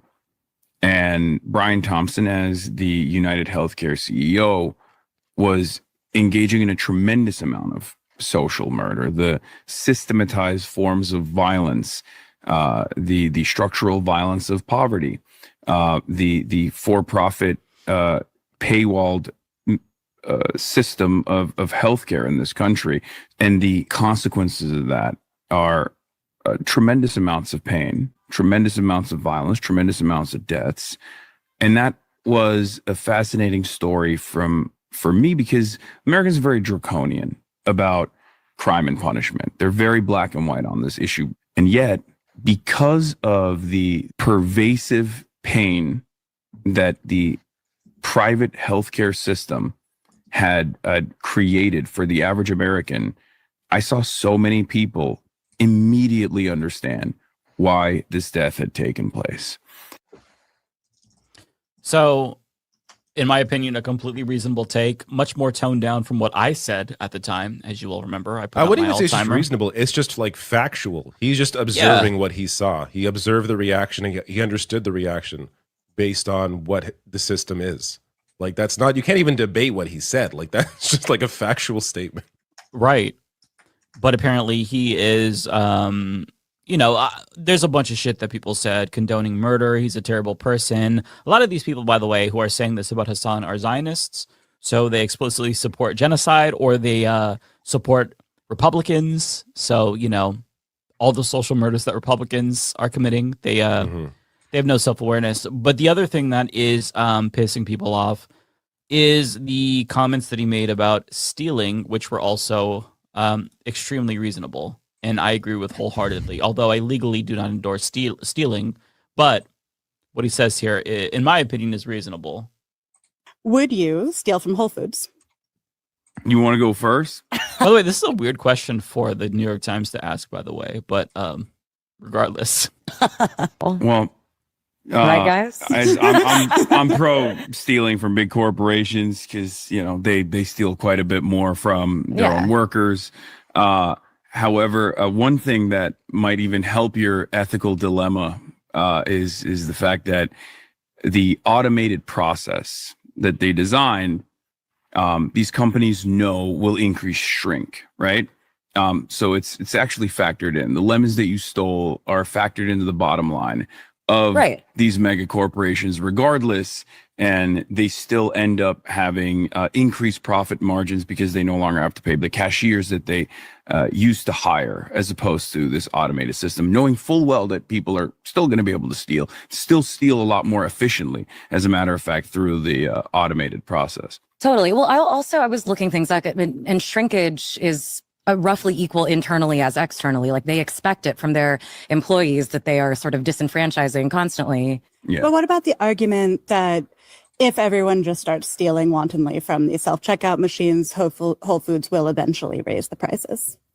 Yeah, chaos, full chaos. Let's go. I mean, look, I'm in favor of fast and free buses and also government-owned storefronts. And, two of those policies, the mayor of this beautiful city is currently working on. Would encourage stealing in the same way from a Mamdani run city-owned grocery store with No. lower prices? And why? I would not, because I feel like that's taxpayer funded, and the prices are this union labor, and the prices are also adjusted regardless. There's also this on the same subject. I'll play for you. Podcast is this, by the way? This Do you is know? the New York Times podcast. I'm not sure which one. They have a okay. bunch, but yeah, this is Alright. the interview for the New York Times. That's really neat because they are effectively having a conversation about class consciousness without even maybe knowing it, right? Which Yeah, is that's actually true. pretty interesting to witness. You don't normally see that in very mainstream Right. podcasts where they have to start to call into question, why is it that these prices are affected the way they are? Who controls this? What is shrink? Like those kind of concepts, or even like stolen wages, and then trying to put that back onto the the companies. I do not hear that on the New York Times frequently. Right. And I'm pretty sure he brought up wage theft during this interview as well. I've been seeing the whole thing. But that is the most like socially accepted and common form of theft that nobody just talks about. We just accept that your employers are going to commit wage theft and there's nothing you can do about it. But this is where he, this is only 30 seconds, but he expands on this a little bit. If you steal from the poor, you become rich. If you steal from the wealthy, you go to prison. So there's only one direction where you can do unlimited theft and erode the social contract for the 99%. There's an invisibility baked into the system that allows the wealthy to engage in this sort of behavior. Because I mean, it's a cliche at this point, but like wage theft is the most consequential amount of theft that takes place in the United States of America.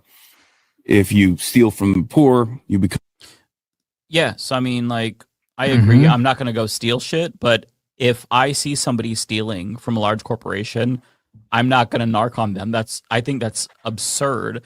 And it's crazy that these corporations, if you ever worked for a corporation, the way that they try to instill like family values, like the corporation, the company is your family. Those Yeah. training videos, they fucking would gut me just sitting there like, welcome to the family. You are now one of the healthy. Like I worked at a movie theater, fast food place, and they were getting us stoked on popcorn. It's like every day, the popcorn you make brings joy into people's lives because you're a part of the family. And you're like, fuck off. Like that's not well, and true. that's important because it's not just that they're stealing from the company, they're stealing from you. This is your empire as well. But it's like, you know what? I'm still making minimum wage regardless if somebody takes a bunch of shit or not. I'm still getting the same wage and not getting a cost of living adjustment every single year. So there's no desire to care. I remember when I worked at Walmart, I worked in electronics, and the loss prevention guy was like, hey, watch that guy over there because he always comes to the speaker section and he looks like really suspicious. Just keep an eye out. I'm like, oh, okay, for sure. It's like, sweetie, I don't give a flying fuck. He could take the whole electronics section. I would still get paid the same amount of money. It makes no difference. Why would I care at all if somebody stole? That is so fucking like, it's so unhinged to care about a large multinational corporation that is paying you dog shit wages. I do feel like my views on this have changed as well. Like I remember like the way local news reports and stuff, right? It's like, oh, this cashier stood up to this robber and oh, they broke Right. their arm, but they got shot, but they're still alive, and they, good job. So like I used to think, as a younger person, like, oh wow, that's a brave person standing up to this person that's this shoplifter. And now I grow up thinking like, or now I am grown up. I'm thinking when I see a story like that, there's one the other day where somebody stole jewelry from like someplace, and the person stood up to them and got shot. I'm just thinking, you poor bastard. Why would you say anything? Like, why would you put your life on the line for this company, you moron? Like, I've completely done a 180 on that. Because, yeah, you're right. Why do you care about this massive corporation's bottom line? Yeah, and this is why, like, these corporations, like, you don't pay, like, they have to understand they don't pay their workers enough to give a shit. Like the lady in the interview, I'm not sure what her name is, but talked about like internal shrink with employees stealing. Yeah, that happens a lot. As a worker myself, I did that. You know what I mean? Like if I was hungry, like it's funny because it's almost insulting. I remember like when I was a teenager, I worked at Subway, and you would have to work 4 hours to get 50% off of a 6-inch and 8 hours to get 50% off of a foot long. And it was almost like, okay, you don't ever give us a raise. year to year. And I worked there for like 5 years. You don't give us a raise. You treat us like shit. They don't offer you any kind of benefits, no healthcare, no nothing. And even if you want to, costing like 20 cents in product, probably to make to like bake the bread and the vegetables and all that. It's gonna like maybe 50 cents worth of stuff to give to you. Yeah, like So when I was hungry, I ate because I mean, like, of course, you know, that's and everybody did that. Like, it wasn't nobody like snitched on each other. Yeah. You were not supposed to take popcorn. We all took garbage bags home every day, like garbage bags, because I mean, it's popcorn. Like, what does it cost? It's not even pennies. It's like pennies. Yeah, but pennies across a bunch of locations, that adds up, because that's why I remember they reamed the fuck out of us, because so many of the employees were overportioning. So it got to a point where it's like, okay, if a customer asks for olives at Subway, this was a big deal because the teenagers would come in and want olives. You give them 3. If you give them any more than 3, you get written up unless they ask for more. So you had to count out 3 fucking olives. 3 olives if there was somebody watching. When nobody was watching, it's just boom, dump it on.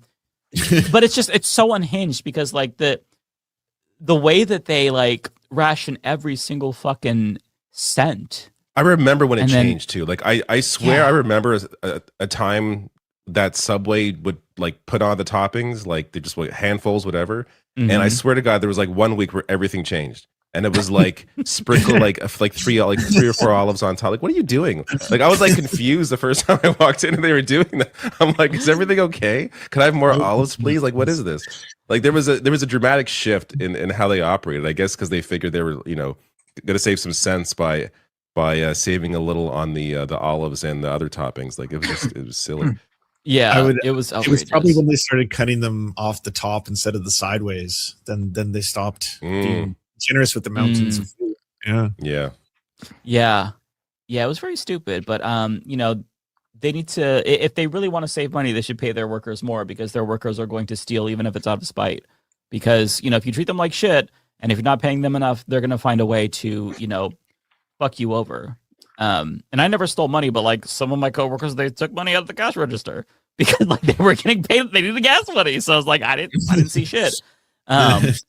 That's what happens when you have them so fucking desperate that they can never make a living wage. Like everybody that I worked with, like, they had to have either like 6 roommates or they lived with their parents.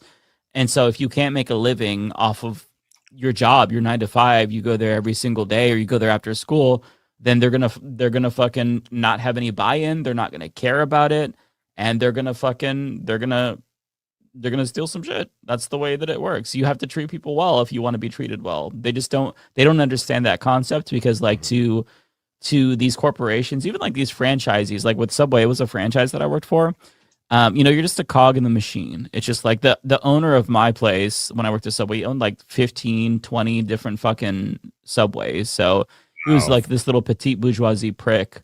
And yeah, he didn't know that every single employee would just like help themselves off the clock, on the clock to sandwiches, because it's like, well, I mean, if you're not going to pay us enough to feed ourselves, then we're going to feed ourselves with the food that we make and give to people. So fuck you. And I remember I got fat as fuck when I worked at Subway, because I would be working on the weekends. I would make myself like a dozen cookies and eat each of them bitches throughout my entire fucking shift. They do have amazing cookies. Yeah. And I would take, we had cinnamon rolls at the location that I was at. So I'd take the cinnamon roll, like the little cream, and I put them in between the cookies, and I would eat them cookie sandwiches. Bro, I gained so much weight. I was young. So that's when I learned about metabolism and how that changes when you get a little bit older. I was chunky though. So I wanted to share. Sorry, go ahead, Lance. No, I was just affirming you. Well, thank you. Yeah. So I wanted to share what Neera Tandon said. That's the one that I gotta share, because she decided to chime in to the whole stealing debate. Not that there's a debate, or the discourse, I should say. And she just kind of like vague posted about Hassan. Stealing is bad. No one should do it. people who think this is controversial should get offline and touch grass. But like, as Overzealous points out, just Matt Lick, but the Bible says the land is theirs. Oh, I missed that. I was trying to read what he said. I saw the Bible word. That's great. That's so good. All of it is just like about Israel, though. It's so funny. Like, these people don't have a leg to stand on morally. Wow. Good ratio. That is a murdered by words moment. Yeah. Yeah, that's good. I would reply, but she has me blocked. Or does she? Oh, yeah, she does. Okay. It looks different, but fuck you, Neratandon. Okay, another story this week, if you all were interested in talking about it, was... I'm sure you guys said this. He wasn't advocating for people to go rob their local grocer or anything like that. He wasn't saying, like, go to your bodega and rob the mom and pop operation, steal. No. That's the, like, no. He was making a joke about, you know, the fact that no one points a finger at people who rob infinitely higher amounts of money, just in different forms. Mm-hmm. So... And also, like, I'm sorry, Democrats need to kind of wake up to the fact that, like, there's a lot of people who seem to be okay with Luigi because he might be innocent, by the way, until proven guilty. That's all I'm going to say. But, you know, that's to get angry at Hassan for how the vast majority of people reacted to that is not his. Right? It's not on him. He's just observing what happened, and he's explaining why it happened. Yeah. Yeah, ditto as well. Not legally telling anybody to go and steal. It's just a moral conversation that we're having. Isn't one of the people going after him Rick Scott? Like Rick fucking Scott? Yes. An actual criminal. Yeah. How many people are dead because of that man? How many thousands of people died because they couldn't get adequate health care because of Rick that's Scott? exactly why he's going after him. Because he's exposing his bullshit. Yeah. Right in the middle of that. Largest Medicaid fraud in history. Or is it Medicare fraud? It's one of the two. Where's Neratandon's tweet about Rick Scott? Where's the anger at Rick Scott? Where's the whole, like, stealing is always bad. Got a brave take, everyone. Fucking. It's just she's so condescending. It annoys me because, like, this fucking idiot, Neratandon, she will retweet fucking Nick Fuentes and all these right-wing dickheads for saying bad stuff about Trump, but any fucking leftist, like, they could fart and she's right there to scold them for it. It's the double standard is so obnoxious. I hate liberals. Yeah, I've noticed a lot of the hardcore libs have a lot more anger towards leftists, at least in the way they compose themselves on social media than they often do towards MAGA. It's wild. Just like spending all day tweeting about Hassan. Like, I can't believe he said this. We cannot align with him. He is the anti-Semite of the year. Like, all this stuff. Trump is pretty bad in terms of, I don't know, general racism, the raping kids, that stuff. He's there too, you know. Yeah, I get it. Hassan's got a lot of fans. It's like if you're going after the left who has no power, but you're ignoring Republicans and fascists, right? I just feel like I can't take you seriously. And even like that brings me to, like, I don't want to like start any shit, but like ContraPoints, like, what the fuck is wrong with ContraPoints lately? She has been Neratandon posting. Like a motherfucker. Like, has Ethan Klein possessed her? What is going on with my girl? She used to be so cool, and now she's just... Was she like battling invisible enemies is what I keep thinking. Like, who are you talking to? Who is this mythical group of people who actively like worked against what's her face, Kamala Harris, to try and not get her elected, and are gloating about Trump winning, but now are sad that he's doing more genocide in Palestine? Who are those people? Who wanted Trump to win and actively would be like, and she's like, when is the revolution going to happen now, comrades? I was like, the same people who hated what was happening before hate what's happening now. Like, all the people who went to Cuba, they're not happy with what Trump's doing to Cuba. That's not why they went there, right? She's like, oh, I hope all the lefties got out in time, right? I was like, yeah, who are you fighting? Who's on the other side of this issue?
we're going to introduce legislation that would authorize $400 million to be spent to secure to build the presidential ballroom. Underneath, there will be a lot of military stuff. There will be a Secret Service annex. And we've paid for it by offsetting it with custom fees. But the estimate is $332 million. We're going to do $400 million because I think it's probably going to take more. Private donations can be used, but I think they should be used for buying China and stuff like that. Underneath this ballroom will be infrastructure that is national security centric. The ballroom itself will avoid the dilemma of having to leave the White House grounds with future presidents and this president's to go downtown in a place that's less secure. President Trump said to me yesterday, we need the ballroom, not just for me, but for future presidents. He literally could have left his bedroom, walked out the back of the White House, and been at the ballroom. That's what needs to happen when you have 1,000 or 2,000 people gathered in today's environment. And the sooner we get the ballroom built, the more hardened it is, the better for the country. So I hope and pray that most people in the Senate after Saturday night will support this bill.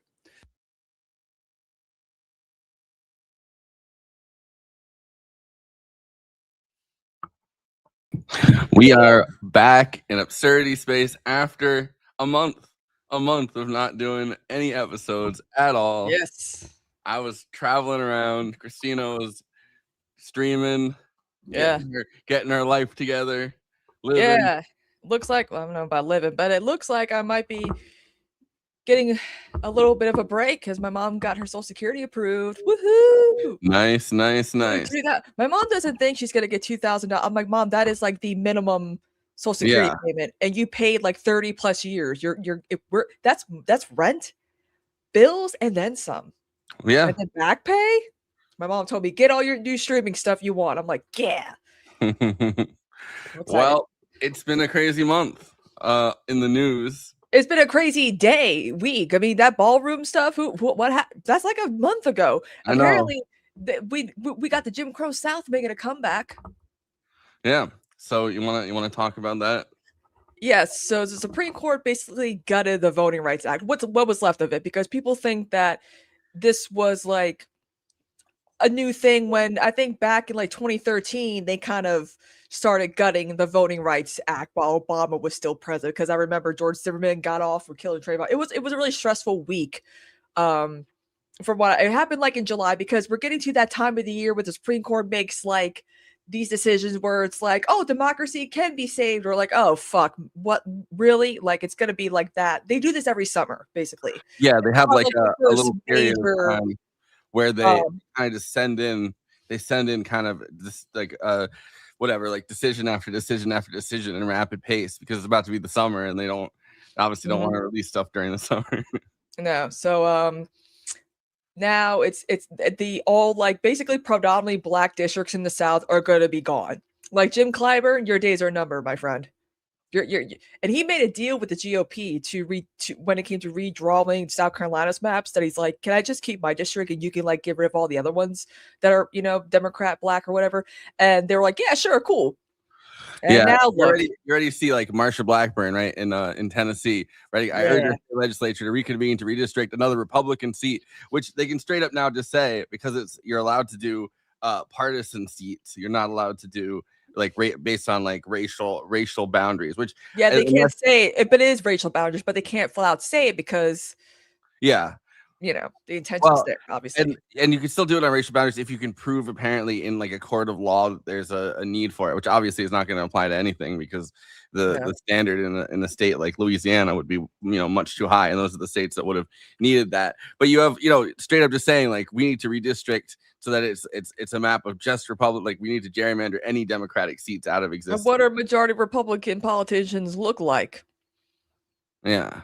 Well, so that's already kind of happening online, like a lot more. Like I can't imagine straight up saying that, like even even like a couple years ago. They would at least be like, oh, we need to redistrict because this is unfair to our constituents or something like that, right? Like I don't know if they would have said a Republican district in flat out terms.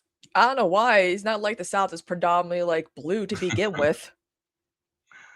Yeah, I don't know. So that's a terrifying thing. They also gutted the Voting Rights Act under George W. Bush back in like I want to say like 2005 or 2006, if I'm not mistaken. Yeah. So it's yeah, but it's the fault of Bernie Bros in 2016. This is not something that conservatives have been working their asses off for the last 40 plus years. Apparently, this is just a new thing that they started caring about. Like ultra leftists and liberals need to get the fuck out of 2016. They have not evolved or changed. I call the last decade the long 2016 because it feels like we're just having the same fucking conversations every day, day in, day out. It's the same shit, different. I'm like, what is this, Groundhog Day? But yeah, that's that's today's horrifying thing. Yeah. Also remember, we gotta condemn Hassan Piker now. We gotta we're not getting healthcare, but as long as we can condemn Hassan Piker, we're good. I thought it's the next step, right? If like anti-Israel or whatever, like anti-Zionist discourse keeps going on, the next the next thing that they're gonna start doing is they're gonna start making lists of constituents that have like said things online that are like critical of Israel. And they're just gonna start condemning these long lists of their own constituents. They're bringing it in front of Congress, and then they're gonna have to all vote like, oh, here's a bunch of social media posts that people like random people have said. I mean, they're doing it to James Comey. I mean, the 86-47 bullshit. I'm like, people were 86-46ing, when Biden was in office, but they're using that's like him a as long an time example. enemy. I'm talking about like I feel like they're gonna start doing it, like going down these long lists of just people that were just generally critical of Israel. They're gonna start just condemning their own constituents. I feel like that's the next step on behalf of Israel. They're gonna be like, oh, I don't like that. Like this person said, Netanyahu, blah blah blah blah blah. Like this person said. They're just gonna be like, it was this person, this guy, this guy, this guy, and then they're all gonna, Yeah, where it's getting bad out there. It's getting bad out there. I mean, we know this. I mean, but like, hey, as long as we condemn, Hassan Piker, that's all that matters. I mean. This is really backfiring because more and more people know who he is. People who I like, who just because like they're normally Democratic voters that I clean for, who watch like CNN and they're like, you stream on Twitch. Tell me about this Hassan kid, and I'm like, it's kind of crazy to like, to make a congressional like thing about it. Like, yeah. Like you were saying last night on the after party, like they're trying to put something because they're not releasing the autopsy. We all know why Kamala, lost and Democrats lost. It has to do with Gaza. But like they need someone to blame if Democrats do lose somehow. Because like another thing too, like a lot of people think, oh well, it's leftist fault that Kamala lost, and yet Gaza and all that. And I'm like, here's the thing though. I don't think the average voter cares about the genocide. They care about that their taxpayer dollars are going towards Israel's universal health care, public housing, transportation, college. Like that is why when you tell people like, hey, because of your tax dollars, you ain't getting that health care, but Israel is, that's where a lot of normie voters are like, oh, wait, what? And I think like that's probably was a concern. I think also though, like I think people generally want to do good, and they see, they see a unpopular, I mean, whether or not they think of it as genocide in the Middle East, and they see our taxpayer dollars going to that, and then of course, like not going towards any kind of kitchen table issues. They're literally gutting they're gutting pretty much every program that actually helps people to like fuel either war or tax cuts or pretty much anything like that, right? Like so they see all of that, and I think I do think that people generally speaking want to do good, and when they see, and I think also freedom as a generalized concept, right? Like the fact that you can't say anything about Israel or you get condemned pretty much, or you can't say anything about Israel, or, it does break down. I think people like the First Amendment. They like the concept of the First Amendment. They like freedom of speech. And it's like, it goes right against that to have anything from like anti-BDS laws, or they see people literally going to court, like college students getting kicked out of college for stuff. And I don't think people, generally speaking, Americans like that. No, they don't. And it's getting to a point where, people are going to have to decide, like, is it worth gutting, the First Amendment? I mean, we kind of already have been like doing that for years now. And I mean, a lot of people always ask, like, why aren't you protesting Trump? I'm like, we tried protesting Democrats and look what happened. You really think that protesting, like, why do some of these liberals and Democrats think that if we were to call our Republican senators, they're going to listen to us? What the fuck am I supposed to do with Joe Wilson as my congressman and Lindsey Graham as my senator? You really think if I ask them about Gaza, Medicare, whatever, they're going to, no. People have been protesting Trump, though. I mean, those like, yes, I don't think that necessarily like the No Kings protests are. I mean, it's pretty much just it's a block party. But it's a block party. I mean, it's a way to just kind of funnel, votes to the Democrats. Which I mean, whatever. But like, I don't think it's like the most effective means of combating Trump's agenda. Like, I think more the stuff that happened in Minneapolis, where it's like people actually on the streets. Like getting in the way of ICE aid, like that actually did work. Like the Trump administration at least backed off a bit from what they were doing in Minneapolis, but still, people have been on the streets protesting Trump. It's just a more it's a more generalized thing rather than pro-Palestine specific. Protest. Yeah, it's a bit of everything. I mean, like it's getting to the point where, I mean, with the whole No Kings thing, the reason why they did the most recent No Kings thing is what happened in like Minnesota. I'm like, you mean to tell me that events that happen in the new year, we're going to do a protest on a Saturday for 2 hours in April? Early April, late March? I'm like, no, man, real protests need to be spontaneous and disruptive. And we're not really getting that from Democrats. It has to be safe and no concessions, no demands, nothing. I mean, it's a lot of the people behind the No Kings thing are like billionaires, like one of the Walton family members and stuff. But still, I mean, that is protests against what's happening. Like, it's people registering their discontent by going out into the streets. Like, so there are protests against Trump. But they're talking about, like, a lot of times when people are like, oh, well, I don't see leftists protesting against Trump. They're talking specifically about like the kind of campus activism that happened during the Biden administration, but it's kind of all been folded together into like this bigger anti-Trump / no. I mean, people are throwing dildos at ICE detention centers for some reason. Like, that's what you liberals will do. Meanwhile, leftists are out there like destroying property and trying to get shit done. Like, so many like. Did you see? I'm sure you did, but the. My sister got her passport renewed just in time before she had to deal with this shit. She's like, my passport is good until that man's out. Well, this is like gonna be a special. I guarantee you they're gonna charge for this. This is a very specific. You get like they're making 250,000 or something because it's like the 250th anniversary of America. They're making 250,000 Trump passports, and I guarantee ain't gonna hit. When it hits 200, it didn't hit. It's not. The funny thing is, people want to recreate like 1976. I'm like, nah. With Trump as president, it's not. Everyone's not gonna go crazy for the 250th birthday of America. I mean, look, I don't know, because the thing about the bicentennial, right? America was like at its lowest, one of the lowest, points that it had really been. Yeah, I remember watching. Yeah, I love the 70s. Talk about how crime in New York was, and the blackouts, and the oil crisis, and all that. Like, it was right after. I mean, it was right after both Watergate. Yeah. And Gerald Ford. This is right when it's 1976. It's the same year that Gerald Ford was at his lowest ever popularity. Jimmy Carter won. And so was Gerald Ford ever popular? I mean, like in the beginning, like in Nixon land, Rick Perlstein does a really good job, which he's doing another book. I'm so hyped for that. He's in the process of writing his fifth and final book. But they had like he really tracked through all of the bicentennial things where it's like, all of these Washington Post correspondents and like New York Times correspondents writing about like, is there really anything to celebrate this bicentennial? And of course the bicentennial goes by and they're all like, wow, it really was something to celebrate. I really feel patriotic. So I do think that there's like a snapback to that generalized feeling when these things happen. Of course, I think that we had a more cohesive society even in 1976.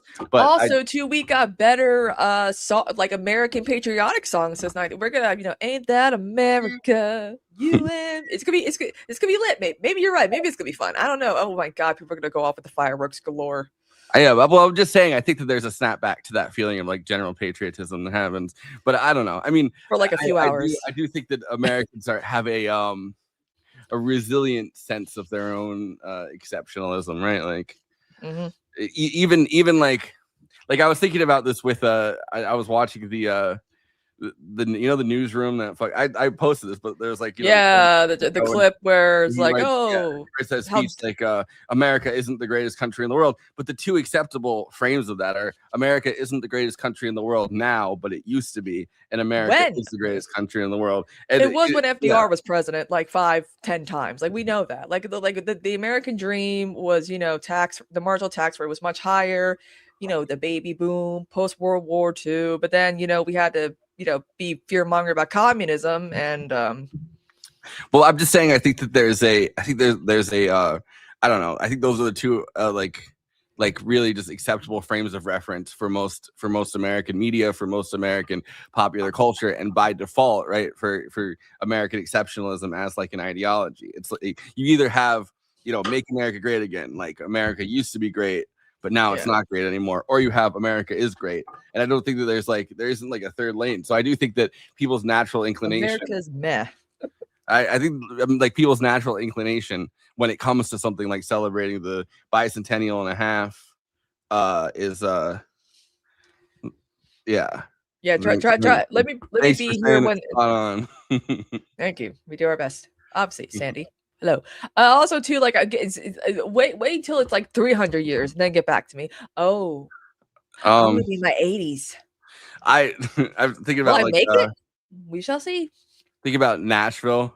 Like, we must be doing something right the last 200 years. Yeah, exactly. Good movie, but that does capture like the the feeling of malaise and the feeling of like a generalized kind of violence and fear at the same time as kind of this cynical the cynicism, but also the kind of snapback to patriotism kind of that happened within that.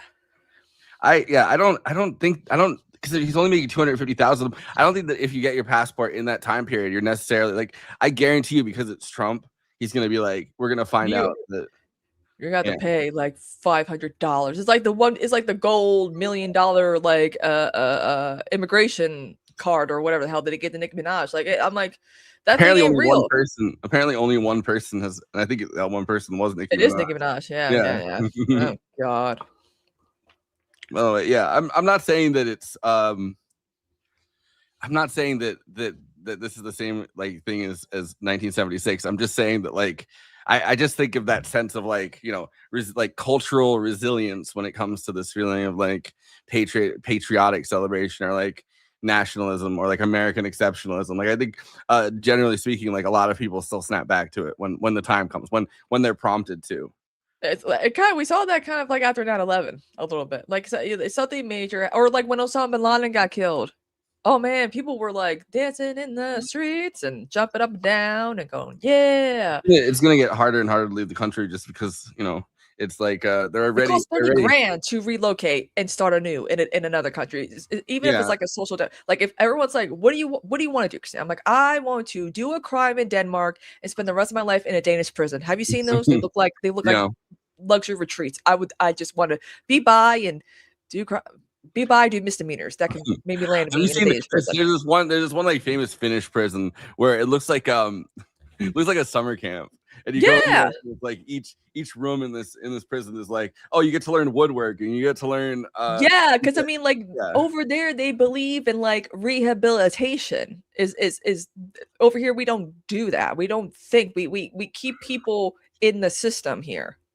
Yeah, but I'm just saying even going to like even just the concept of going to another country to travel is going to become a lot harder, I think, because it's like number one, well, I'm saying after, because number one, I mean, like they're already starting. The European Union is already making it like hard. Like they're not including American like Shenzhen zone or whatever. Like that they're coming up with, but also just like the amount of fuel that it takes to plane. Like the plane tickets are going to go up because they have to reduce the amount of planes. So like the plane, like I don't know, like airline companies are going to have to start charging more for airline tickets because they can do less planes because they don't feel safe with the Iran war happening. Like, I don't know.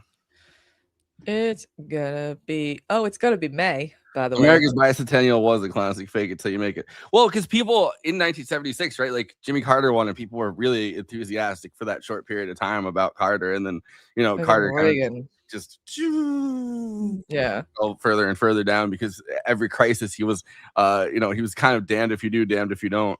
He had no ideology and he had no natural base, which was the beginning of that for Democrats. Because and also when they started embracing neoliberalism and abandoning FDR's, I keep telling people this. I'm like, Democrats would do well. They would finally just nail in the coffin, and adapt the FDR New Deal.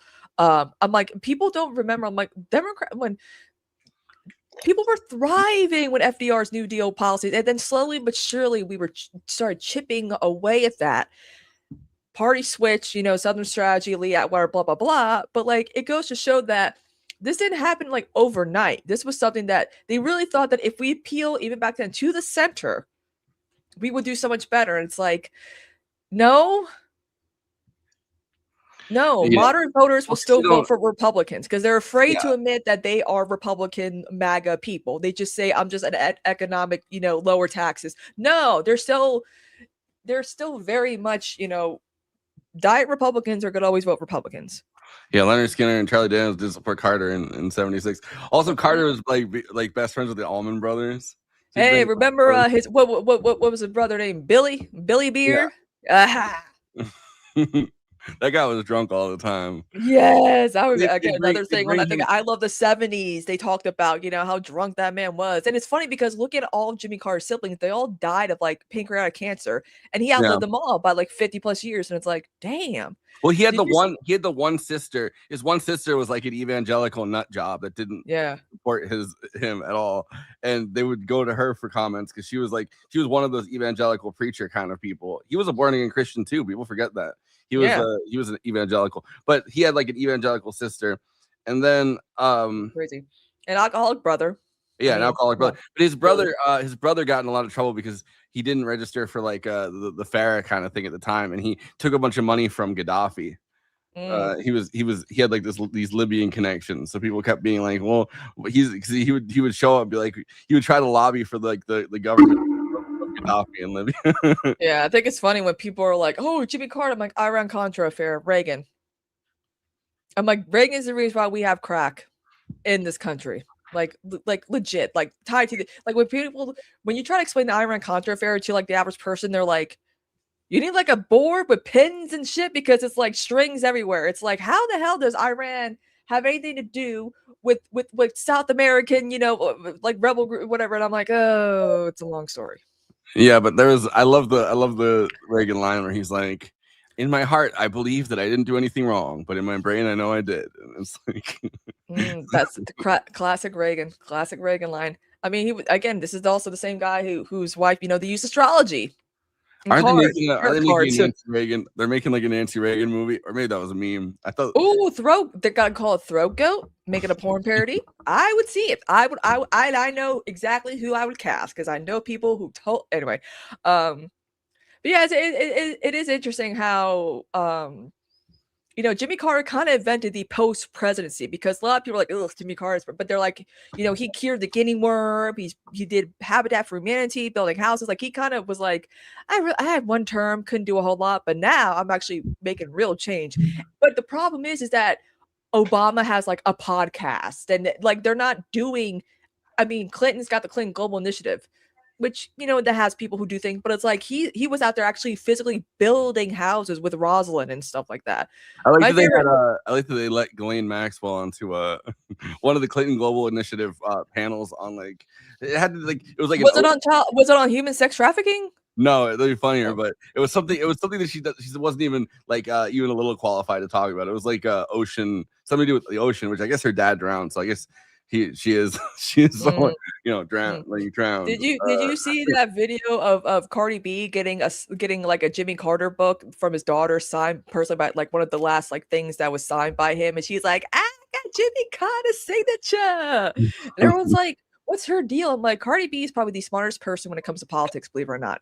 Y'all just think because the way she talks, she's not, but she's smart. Every teacher in history is her history government teacher, oh my gosh, she always got A's. She did so well in class. You could talk to her about taxes and stuff, and it's I wish she didn't do that to her face though. I know. Megan Thee Stallion, don't be doing shit to your face either, girl. Because it's like that, and it's like I've always had a soft spot for Cardi B because like her original producer or whatever, like Parson Fontaine that dated Megan Thee Stallion was from here. He's like so they and he was originally like Cardi B's like they would write songs together or whatever, like they would collaborate, and he would like do her music videos, and they have parades in like Newburgh, like down where I live, and he like for a while, at least when he was like really popping off, he would like he got to lead the parade and be there like whatever. Yeah. Like I bet like a lot of people like Cardi B loves Eleanor Roosevelt, and I'm like, I bet she probably freaked out when she found out that October 11th is also Eleanor Roosevelt's birthday, because that's mine and Cardi's and Eleanor Roosevelt's birthday as well. Nice. I didn't know they had the same birthday. Yeah. I want to talk about the Tim Heidecker Alex Jones thing, but I wanted to play. Alex Jones, he's doing all right, right? He's doing okay. He's handling this very well, very normal. Wait, I wanted to play my favorite. This is the best Tim Heidecker bit. Does anybody here have a question? Yeah, I got a question for you. What is it? When are you gonna get back to doing the fucking good shit? Simple question. You're here. Yeah. You got a ticket, so you're a fan. What are you talking about? The good. I was a fan. Not much of a fan anymore, and I got the tickets just to do this. What I'm doing now. Well, all right. So what? You don't like office hours. You don't like that. I'm not doing what? Like I don't like office hours at all. Go back to the old shit. This seems like a cash grab. It's not a cash grab. This is a charity event. They were doing this for Selah, which is for we'll get to that later. It's a cash grab, Tim. No, so what do you like? You like Tim and Eric? That's your thing? Like awesome shows that's what you want me to be doing? I don't like Tim and Eric. Older than that. Tim and Eric seems like a cash grab. No, it's not a cash grab. Tom goes. What do you Tim mean? and Eric's a cash grab. Wait. It's mainstream. It's for jocks. So right? So wait. This guy's greedy. Wait. You don't like office hours. You don't care for my music, I suppose? No. Cash grab. What the fuck do you even like about me? Like, what is your old stuff? What? Back when you were like, fuck you, man. That when you were like, fuck you. Is this the other Tim from Allentown? I went to like grade school with you. Yeah, we went to grade school together. I'm Tim from Allentown. The other Tim L. So what do you want? What do you want me to do? Like go fucking hang around the playground? What is it? That's when you were funniest on the playground. That's when you were like, fuck you. I guess, but I've moved on from that, man. I don't know. You moved on to try and get the moolah, Hollywood money. I moved on from doing shit when I was 7 years old, asshole. Asshole, that's funny. I like that. Right. That's like what you did back then. Come on, man. Look at me. I know, I am, yeah. Look at me. Yeah, I'm the older stuff and not this kind of stuff. All right. Please. I'll get yourself a drink on the house, all right? I apologize. Are you being serious? I'm going to have a free drink. Yeah. Help yourself. All right, thanks, Tim. That's how people were acting when he was like, I'm gonna take over for Alex Jones. Honestly, it took a long time to get here, but I'm glad that Alex Jones is like bankrupt. They can't have InfoWars anymore. It's no, and like a lot of people don't understand, like, oh, he just didn't think the shooting didn't happen. I'm like, it's not just that, it's that the parents can't even live near the graves of their dead children. Yeah, people were like really harassing the fuck out of them. Yeah, like so I'm sorry, but the parents, getting that win, and Tim Heidecker saying, yo, I'm going to do InfoWars, make it something good, funny, positive, love it. It took a while. It just took a while. It's just funny to like do something that's so clearly meant to trigger people and watch them get that triggered over it. Like they made the rainbow InfoWars thing, and I saw them, like, I don't know, like I guess InfoWars fans, like whatever alcoholics and junkies that Alex Jones has left watching him, that were just like, can you believe the rainbow flag? And it's like, really, you guys are that. You could troll like you could add that much of trolling, and then watching Alex Jones watch Tim and Eric skits as if they were like real. As if like, stuff they saw on TV, it was like actually stuff that they were like. He was just watching like a wall of fucking Tim and Eric sketches, and it's like already designed to be like absurdist as fuck. Like that's the entire movement, like TV movement that they were working with. Yeah, I just think it's funny that like Alex Jones' whole excuse, of course, like I'm playing a character. I'm like, are you though? Are you? That was his whole excuse. He really thought he could get out of that lawsuit by just saying I'm playing a character. I'm like, then change your character's name or whatever, or playing Alex Jones. Well, everyone already knew, like, kind of knew that all these guys are playing a character, right? Like, yeah, but their character obviously number one bleeds into like completely bleeds into who they are. It, But yeah, it becomes real, and then they don't realize, oh crap, I'm actually causing real harm, and I'm getting sued out of oblivion and I think money. they do realize that. I think people just want to watch the world burn, or there are people that just want to watch the world burn. Yeah. It's like when a lot of people are like, oh my God, Tucker Carlson's so sorry. I'm like, he ain't putting in the work though, about like how he helped Trump or, you know, supported Trump or whatever. He does this every few years. He does like a change of whatever, but like, cause he used to do all these like shows with Rachel Maddow and stuff like that. But it's like, at least with like the Ashley St. Clair, like she's out here, like actually like, I apologize for being anti-trans. Here's, you know, like she actually is like making fun of like right wingers and like actually like adopting somewhat like left-leaning ish policies. I'm like, she's actually putting the work in. I can say like she's authentic, but like maybe with Marjorie Taylor Greene, Tucker Carlson, they know that MAGA does die with Trump, and there is no Democrats don't have a plan for when Republicans do shit like with like what SCOTUS is doing clearly, but also Republicans don't have a plan for when Trump is gone. Like how are they gonna cling on to politics and to power when Trump is gone, because they made MAGA all about him, and it can't, like JD Vance does not have the sauce to keep it going. Yeah, I mean, I think that is the Tucker Carlson thing, right? Is the yeah, he's just gonna endorse JD Vance, who's like his friend, and like, you know, he's friends with a lot of these guys, but you already see like it's people close to JD Vance, like if not JD himself, that have come out every single time and gone, oh, it was JD Vance that was trying to get Trump not to do the Iran war. Like he spoke up, and like he ultimately couldn't get Trump not to do it because he doesn't have that power, but he was the highest voice of the, you know, of that thing. And you can already see that they know how unpopular it is, and they're trying to set JD Vance up. At the same time, you know, there's a lot of people that are trying to set on the other side of it, right? Like the more pro-Israel side, especially trying to set Marco Rubio up to be the new candidate. So it's gonna. But even he's sauceless too. Like people will never remember. People are never gonna forget that, you know, like he's such a little, you know, little Marco, little wimp, you know, like there's no one that has like the bully. And even though Trump seems very old and wood, he still has some type of charisma and personality to him. He said today about his NASA. He was like that NASA guy with the huge ears, and he was like, oh, he can hear everything. He has super hearing, and the guy's ears like this big. Yeah, it's fine. But like, it's weird to see after, you know, like 8 years, I guess, or I mean, now it's like well, I guess 10 years since the Trump phenomenon began, but like, you know, 6 years of Trump's leadership and seeing how it is, like, it's weird to have like certain people pivot to saying that, you know, Trump's like the people that are like very pro, because I could see JD Vance at least got to be the guy that's like talking to Zelensky, that's like, did she even apologize, and doing like I mean, like, you know, it's an act. I think JD Vance is a little pipsqueak bore, but like it is like, it's still, you know, at least he got to do that kind of position towards somebody on the world stage, right? Like versus somebody like Marco, who really feels like, you know, he's completely straight-laced with all of this stuff, and it's like, it's weird to see after all of that time of MAGA like celebrating the fact that it's Trump's kind of boorishness, it's Trump's, you know, over the top like bullying that really gets them excited. It's weird to imagine somebody like Marco Rubio getting them excited to the same degree.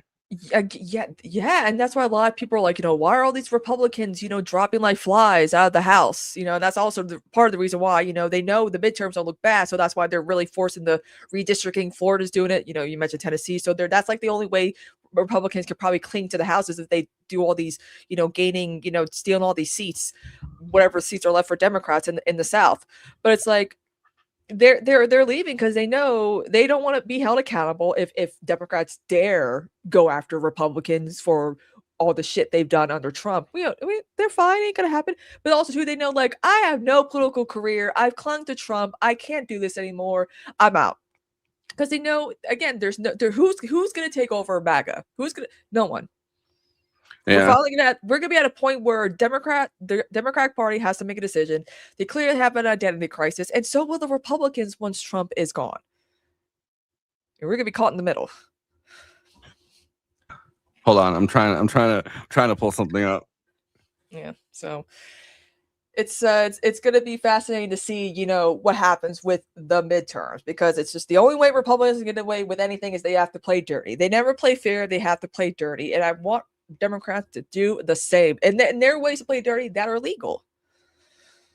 Oh boy. Marco on to refute President Obama's speech. Do you remember that catastrophe? Oh boy. He's like this, and we were, I need water. Help me. I need water. Help. And this is on live television. This total joke artist.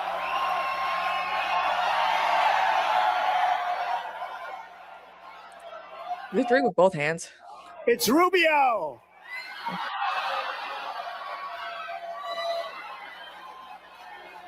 Man, look how young Trump looks there. And you could definitely see the line of demarcation. Yeah. The Dream Man Boost Foundation they put on him and the bronzer. He has a 2006 makeup. I love that. They've exempt him up a little bit too, because it's like he looks so much fatter there. I know. Actually, no. Seeing that one photo of him sitting down for the 60 minutes interview, I'm like, dude's got a fucking great ass. Like, he's I don't know. It seems like, well, he has the Ozempic thing where it's like you're off it for a little bit, you get the weight back, and then you're on it, the weight gotta stay. But it's like, I don't know, but like you see him there, it's like a full, there's a fullness to him that I feel like doesn't really exist. But that's also getting older, I guess. I mean, he's like 80 years old, which is like the whole thing about like it's crazy after this assassination attempt that nobody actually fucking imagine getting radicalized by K-Hive. But like after that assassination attempt, right? Like you have to everyone has to pretend in the media that like jokes about Trump dying soon are like assassination jokes and not just like this is an 80-year-old man. I mean, this is the same dude who was like, good riddance, Rob Reiner, awesome that Robert Mueller's dead. Like, come on. Like, I just get so tired of we have to be nice to the man who won't shut the fuck up about being cruel to other people. Remember the Obama monkey video? Like, that's who we need to be like, oh, we can't be making jokes about him. Like, Donald Trump was the butt of jokes before he was president for many decades on late night, even death jokes. Like, I do not understand why we need to be nice to this man when he's not going to be nice to us. Yeah, I mean, the thing is that now it's like shaming. It's like, they're like, oh, well, people keep trying to assassinate him. The thing I always find like funny about it is like, they'll never admit that like, maybe the policies are making people angry, and that amount of anger, like it has to be like the rhetoric, right? Like it's unfair rhetoric, or it has to be, he's a pedophile. Like the coverage of him is somehow doing it. Like the coverage is radicalizing people. They'll never admit that it's the policy. The policies that are fucking radicalizing people against Trump specifically, right? Like I mean, we're at war with Iran now. It's like, I don't know. There's a whole list of fucking things. Cuts to Medicaid, cuts to like after the midterms, they're gonna, 90% of the people or something on like 90% of the funding is gonna dry up for tax cuts that aren't gonna help like the average person. Like, do they not think that the anger towards the government isn't gonna grow exponentially at that point? It's just we have to pretend that it's it's the rhetoric that's radicalizing people. It has nothing to do with the policies. Or it could be, insane K-Hivers and Blue Sky. We call him the Blue Sky Killer now. I mean, just looking at the guys like social media, I'm like, I honestly don't think Hassan Piker could like get someone to do anything. But it's just funny that they're blaming him for all the rhetoric, and it's like, nah, man, that dude hated Hassan too. I mean, he was literally like looking at his tweets and shit. He was engaging with people that I had spats with, and I'm like, hey, is this not the guy trying to kill Trump? What were you doing, huh? Well, they had like literally on the he was on the train. He was on the train going to literally fucking take guns and run like jump over the security fence. And he's retweeting and like reposting people's things about like that micro looting conversation and how like that's antisocial behavior. And it's like, yeah, but fucking trying to kill the whole cabinet is not antisocial. Except for Kash Patel, the one who's about to get fired, probably. That I'm like. Also, to a lot of people think that we need to build the ballroom. I'm like, why not make a staged assassination attempt about Iran. Also, too, the ballroom wouldn't be big enough to fill up for the White House Correspondents' Dinner anyway. From what I've heard, they wouldn't. No, it's that the White House Correspondents' Dinner has nothing to do with the White House. It's a press association thing, so they couldn't actually host it at the White House. It would have to still be hosted at a ballroom. But look, I love that this guy definitely thought he was going to end up looking like Luigi Mangione or something, or like man. Like look at it. Just Liberals, you own this guy, not us. I'm just saying. At least Luigi's. Also, I like how the judge looks like Nick Fuentes in this. Oh my god, he kind of does. But I just like the idea that you're like, I'm gonna go in there with a gun. I'm gonna jump over the thing. It's gonna be so fucking cool. I'm gonna shoot it I'm gonna get be the naked. cabinet down, and you jump over the thing. Don't hit a single person.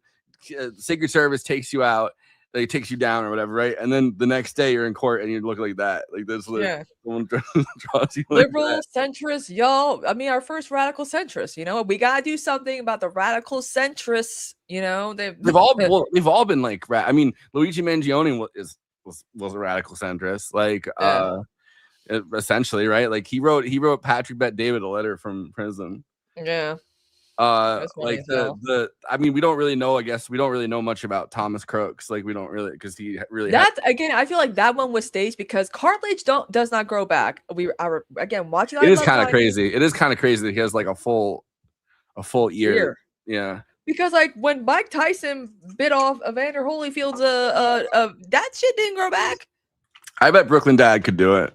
He has the money to do it because he does actually get paid by. That's probably why he hasn't done it.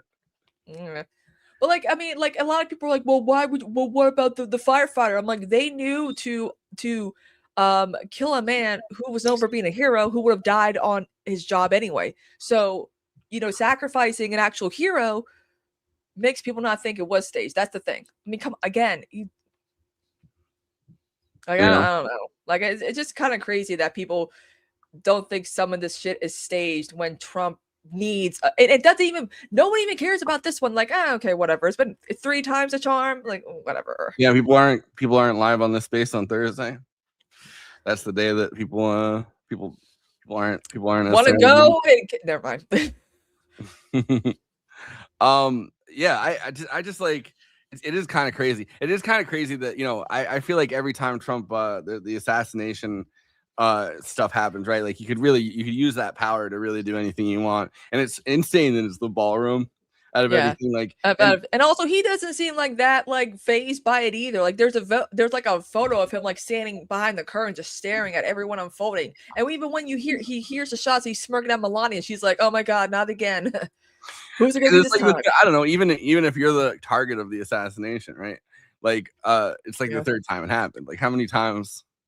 You know, like you have to. Each time you don't die, you probably, because I do think that Trump probably does believe that, you know, that his like the first assassination or something, like if it wasn't staged, like he definitely does believe that, you know, that like God saved him for some great purpose. Oh my God. And I mean, also it's funny when Republicans are like, Democrats never got assassinated. I'm like, y'all were making jokes about the Minnesota Democrats last year. And not only that, but probably the Democrat who probably had the worst assassination like congressman was Leo Ryan, because with Jonestown, he was actually trying to do something good. Yeah, it was Disco Brian. I forgot about him. I just think, I don't know. I think he would do it. Obama they tried to take Obama out like 10 times. Yeah. But like, you know, it always got foiled. He didn't also make a big deal about people trying to kill him like Trump is. And that's why it's like, oh, I didn't know it was like 11 times. But it's like a different dynamic. Like you know, the first black, like you as the first black president, like I wouldn't have made a big deal about it. Well, if I was, okay, Forrest, you're white, you would. No, but as like the first, like, you know, you don't really want to make a big deal out of it as the first black president, because if you make a big deal out of it, you're kind of asking. Oh, you want to be the victim. Yeah, and but you're also asking for more people to have that thought of like, you know, wanting to do it. Like I feel like there was a lot of people that were like, oh, you know, if Obama wins in 2008, like they're just going to take him out. And it's mean, when he was actually walking down, a lot of people thought something was going to happen when he and Michelle were walking, like they got out of the car and were walking and waving at people, and everyone's like, I remember watching that in my middle school, in my high school. I was even like, oh, this is it. And then I'm like, oh, phew, we don't have to worry. I feel We're like good.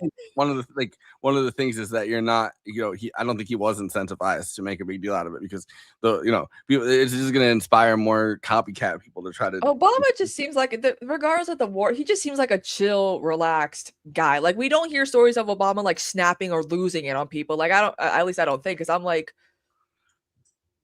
it's because he was competent and had people who were competent around him. When I was watching the John Favreau what do you call it Adam Friedland thing when he had the guy from Pod Save America or whatever, there was a story about Obama absolutely losing it on him. On John Favreau? Yeah. Well, it makes sense to lose it on John Favreau, right? Like, I mean, you said Obama like screamed at him. Yeah. Because I guess when in 2004 when he was supposed to give the DNC speech or whatever, John Favreau, like I guess John Kerry wanted to lift a line out of Obama's speech for his acceptance speech, and he John Favreau had to be the one that told Obama, and he never met him before, to be like, look, we have to lift this line from your speech because John Kerry wants it, and Obama snapped and screamed at him. He had to be taken out of the room. Dude, need some pussy, gotta have them ribs. That's like the fun. I feel like, again, this is why a lot of people feel nostalgia for the Obama years, is that they're like, he was so cool and chill and hip, and we hadn't had a president like that since the Kennedys. And I'm like, when he dropped that bomb on the school bus, he was so cool and hip. That's the thing. I'm like people, so many liberals, regardless of the color, I want to go back to. I'm like, you guys want to go back to not caring about shit. That's what it comes down to. Yo, are you excited to have Josh Olson back on, by the way? Yeah, he's always ripping at the same people, all these other Twitter people. He's always ripping them as well. I'm like, yeah, let's go, buddy. Back. Anyway. I can't believe him and Dave Anthony had that whole podcast where they went through every episode of The West Wing. I feel like I would blow my brains out. Yeah. I think that's why whenever I get my new PC or whatever, we're gonna start Dark Shadows from the very beginning, even before Barnabas. Yeah, but that's a show you like. I'm talking about. They did an entire podcast on the show they don't like. Yeah. Watching every episode of The West Wing, that's insane. I don't know. Just as a leftist, I feel like every Aaron Sorkin movie I've seen episodes. It's of so geared towards liberals who feel I care enough about these very, very important issues, and it's you don't care enough though.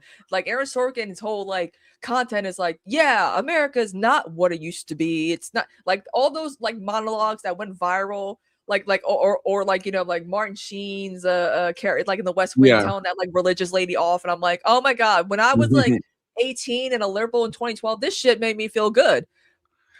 Well, and they had I don't know. It's I feel like everybody in liberal politics, watched The West Wing, and they just assumed that that's how it is, and so they just started acting like that. It's the kind of, I guess, media destiny kind of thing where you're whatever you see on the media, that's your destiny. That's how you're destined to act, kind of I don't know.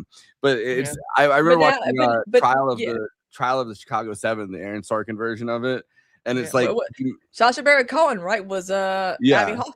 Yeah. But that version of it, and what's his name? I forget. I always forget the guy's name, but the guy that was trans in that one movie we hated. Oh, what, Eddie Redmayne? Yeah, he was Tom Hayden. Oh. There's I don't know. They had the two camps, right? That each side of the Chicago 7 were in, because the whole movie is obviously very dialogue heavy, and it's the two camps of pretty much seemed like it's the more radical, and then you got the more let's just. But they're most cool. Radical. It's just what Aaron Sorkin's mind could really comprehend as radical, right? So the radical version of it. I can't wait to see him do a movie about the Black Panthers. It's Bobby Seale's in it, as one of the characters. But it's Aaron Sorkin's mind could kind of comprehend basically shirt button kind of more serious minded progressivism, or on the other side a more like media spectacle-y kind of thing. And it's like that's not really what their two camps were really representing whatsoever. Like it's a lot more complicated than that. But Aaron Sorkin's mind couldn't really comprehend that. It's like sometimes a lot of people think like Roots, you know, again, like it's the first time, you know, slavery was portrayed was Roots, but then also it kind of led to like the only stories we could tell about Black people is Black trauma. And it got to a point where a lot of people were like, how many films and miniseries about slavery do we need? And now we're getting to the point where it's like, oh my God, we can watch stuff about like Black joy, Black art, you know, nothing too serious. And I feel like then there's also the flip side, like all the crap that Tyler Perry produces or whatever. But like I understand, like it gets to the point where it's like, I wouldn't mind an actual serious, like, you know, about something about like the Black Panthers, because a lot of people still to this day have this misconception of them being like these radical terrorists who I'm like, if another demographic of people needed help, like people who were disabled, Black Panthers would always show up. If women's activist groups, Black Panthers would show up. They were always there to help other movements in the 60s and 70s. Yeah. But they had guns, so that was bad, apparently. I don't even know how you could create like an actual like good movie, because there's so many personalities, some who became sellouts, some who you know what I'm saying, like I don't know, there's a lot of I was thinking a lot about like Eldridge Cleaver, and it's like Eldridge Cleaver, Jim Jones wanted to be like him, and I'm like, you done fucked up though with all them drugs. But Eldridge Cleaver's original thing before, when he wrote like his original book from prison, right? Like before before Soul on Ice, he wrote the book Soul on Ice, and in it he like, because he's in prison for rape, and it's like he admits that like, oh, his version of like a tiny version of like a I don't know, like before he had an idea of radical politics, he's like, oh, I was rebelling against the system pretty much by like raping a white woman, and it's like that's what my mind thought, like these small kinds of kind of things. And it's like, all right, well, you've already admitted that. Like, I would already not put you in charge of any kind of fucking radical movement. And he said, like, in order to practice on raping a white woman, he like raped several Black women in the process. And it's like, you're a fucking horrible person. Yeah. That was before his, like, you know, that was as he was being led into the Black Panther Party. And then obviously he kind of like he was taken to fucking he had to go abroad pretty much because the cops are hunting him after Bobby Hutton you know, got shot a bunch of times, and he was coming out of the thing. And he took out for Algeria, and he had to live in Algeria for like a certain period of time, and then he came back and you know, he was a crack smoking Mormon after that, and he was like a big Reagan supporter, and he kept running for mayor of like Berkeley, and they were like, no, we're not voting for you for mayor of Berkeley. Yeah, and that was also kind of the reason why Jim Jones did Jonestown, because, you know, serious allegations, you know, were coming. He was hoping that, you know, he would get away. And I'm like, dude, but you also got to make like the change too. You were still doing like the same shit you were doing when you were in the U.S. I mean, Jonestown's kind of, I mean, well, you know more than anyone, but it's kind of an insane story just because of the amount of political like influence they were allowed to wield. Yeah, and also ignore. I mean, that's why I always say Congressman Leo Ryan, like, he died, you know, actually doing like what politicians should be doing, hands-on investigation, you know, into like things. The congressman that actually went down to what's his name? Yeah, I know. That kind of reminded me of that, because he was actually willing to go to like didn't die. You know, El Salvador, and but I mean, you know, El Salvador is a little bit different because they you know, they require U.S. back. Like El Salvador would be nothing without U.S. backing. You'd be nothing without us. It's crazy that Israel would be nothing without us either. It's crazy that Bukele is like Palestinian. Yeah, but Bukele's a Palestinian Christian, but his dad converted to Islam in El Salvador and bought 4 mosques. He was like a businessman that bought 4 mosques. Oh my God. You know what's funny too is one of Congressman Leo Ryan's daughters joined that one like Hindu or what cult where the guy tried to do like a bioterrorism and poison like a whole town to poison like that one politician like Arizona or something like that. Like, I'm like, your father died because of a cult and you joined a cult that tried to do. Were they related to like the Hare Krishnas? No, it was like, I forgot what it was called. Because they're like, you know, they're still like the #1 kind of Hindu. Yeah, it's some guy. I mean, if they did like they tried like what they did was they poisoned, like they had like salmonella or something. I know what you're talking about. His daughter joined that cult after he died. Like Ojo or something. Yeah. Wasn't that what the name he gave himself or something? I know what you're talking about. They have a whole documentary about it. Yeah. Yeah. I'm like, ugh. Yeah, that's the guy. That's the guy that he has the famous meme. Everything just turns like it's kind of horrifying shit. Just turns into a meme, Yeah. and they have the meme where he's like, democracy. Oh, Heaven's Gate. Yeah. That guy. He Yeah, looks like that I cannot believe that they covered the Heaven's Gate thing on I Love the 90s, but did not even bother talking about Jonestown in any of the I Love the 70s spinoffs, maybe because it was just too depressing. But like you can make fun of Heaven's Gate because it's like, really? You thought a Haley comment with that, huh? But with Jonestown, there's really no jokes to really make. It was just one maniac who just murdered over 900 people. And you can hear it too if you want to listen and ruin your day, your week, your month, your life, even. Well, Heaven's Gate's the one that was they were taking them up to the Hale comet thing. They thought they were going to go to space and come back or whatever, and it's like, yeah, they turned that one the one guy that you're talking about and I forget what his name is. They turned him into Osho. That's what I was trying to say. Osho is the guy that you're talking about, where they were all this like Hindu kind of cult. I forget what the name of their group is. Yeah, Ranjish. It's like Ranjish. They poisoned the water supply in a town to try to get it so that their candidate would win the election in Arizona. But they have that famous meme where he's like, but the people are retarded, and that's like the one thing that he's remembered for, because he's like he turned his like one clip into a meme when he had these like long hour long lectures, and it's like the one thing people remember about him is saying that. Yeah. But you want to call it here? Yeah. Well, this has been Absurdity Space, back after 1 month of not having fun, not streaming. Follow us on YouTube, but also follow Movie Night Extravaganza, where on Monday at 8 o'clock we're going to be talking about Vertigo with Eileen Jones. We're all gonna make sure we have Vertigo by the time the show starts too. Yeah, we're all gonna like Liza Minnelli in Arrested Development. Yeah. But also after that we have Josh Olson coming on, and then we have Adam McKay coming on. He confirmed today, and we picked a movie today. So we're gonna have a crazy month over at Movie Night Extravaganza. So follow us along there. Follow us on here. Follow this space if you're watching on the Absurdity Space channel. We could do this without you.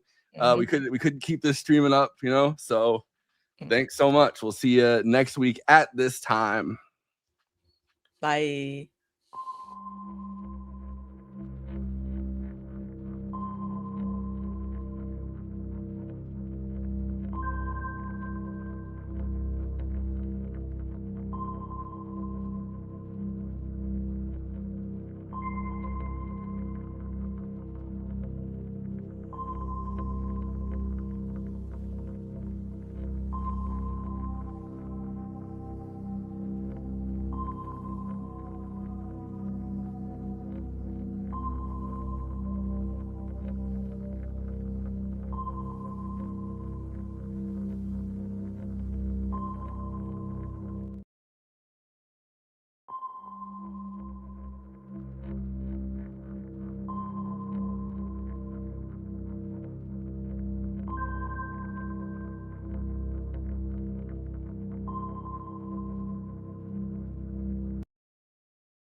Hello, What's going and on, welcome folks? to American Wasp. I'm your host, Deter McBizness, joined as always by Devil's Advocate Productions, Alex, haha, and I am America's favorite white Anglo-Saxon Protestant gone left coastal.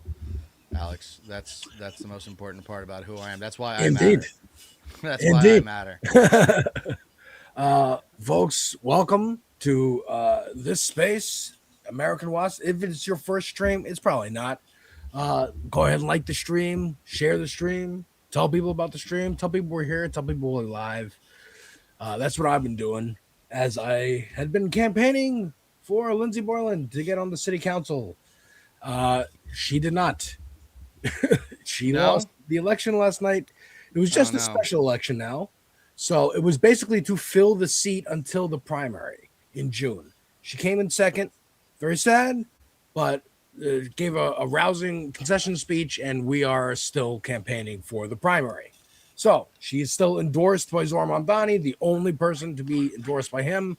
I think this election is just very, very low turnout. You know, it's a special election to fill a seat until a primary. It's not the regular season. And hopefully we can make that change in June.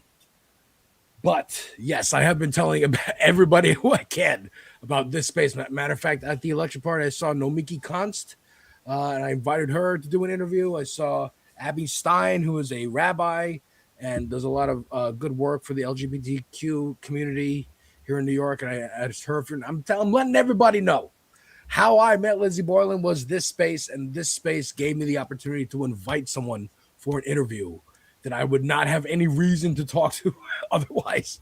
So I always, this space is a magical place, and we're gonna have more interviews and more crossovers and whatnot coming up soon.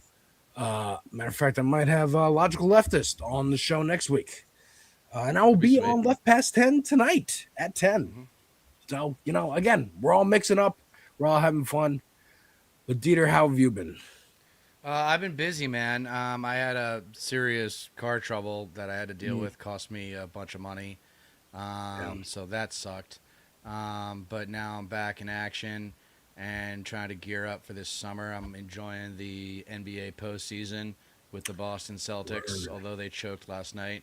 And the Boston Bruins came back and won in overtime last night, so they're still alive. But they have to win 2 more in a row in order to get I hear past the Buffalo. Knicks are doing pretty well. Yeah, the Knicks are doing well. They just it's still early, like it's still the first round, so they're not really going to get tested until When the is next the round. championship for the NBA? Not until June. Damn, really? Okay. Yeah. Well, we got time. Everyone, get time to get into basketball right now.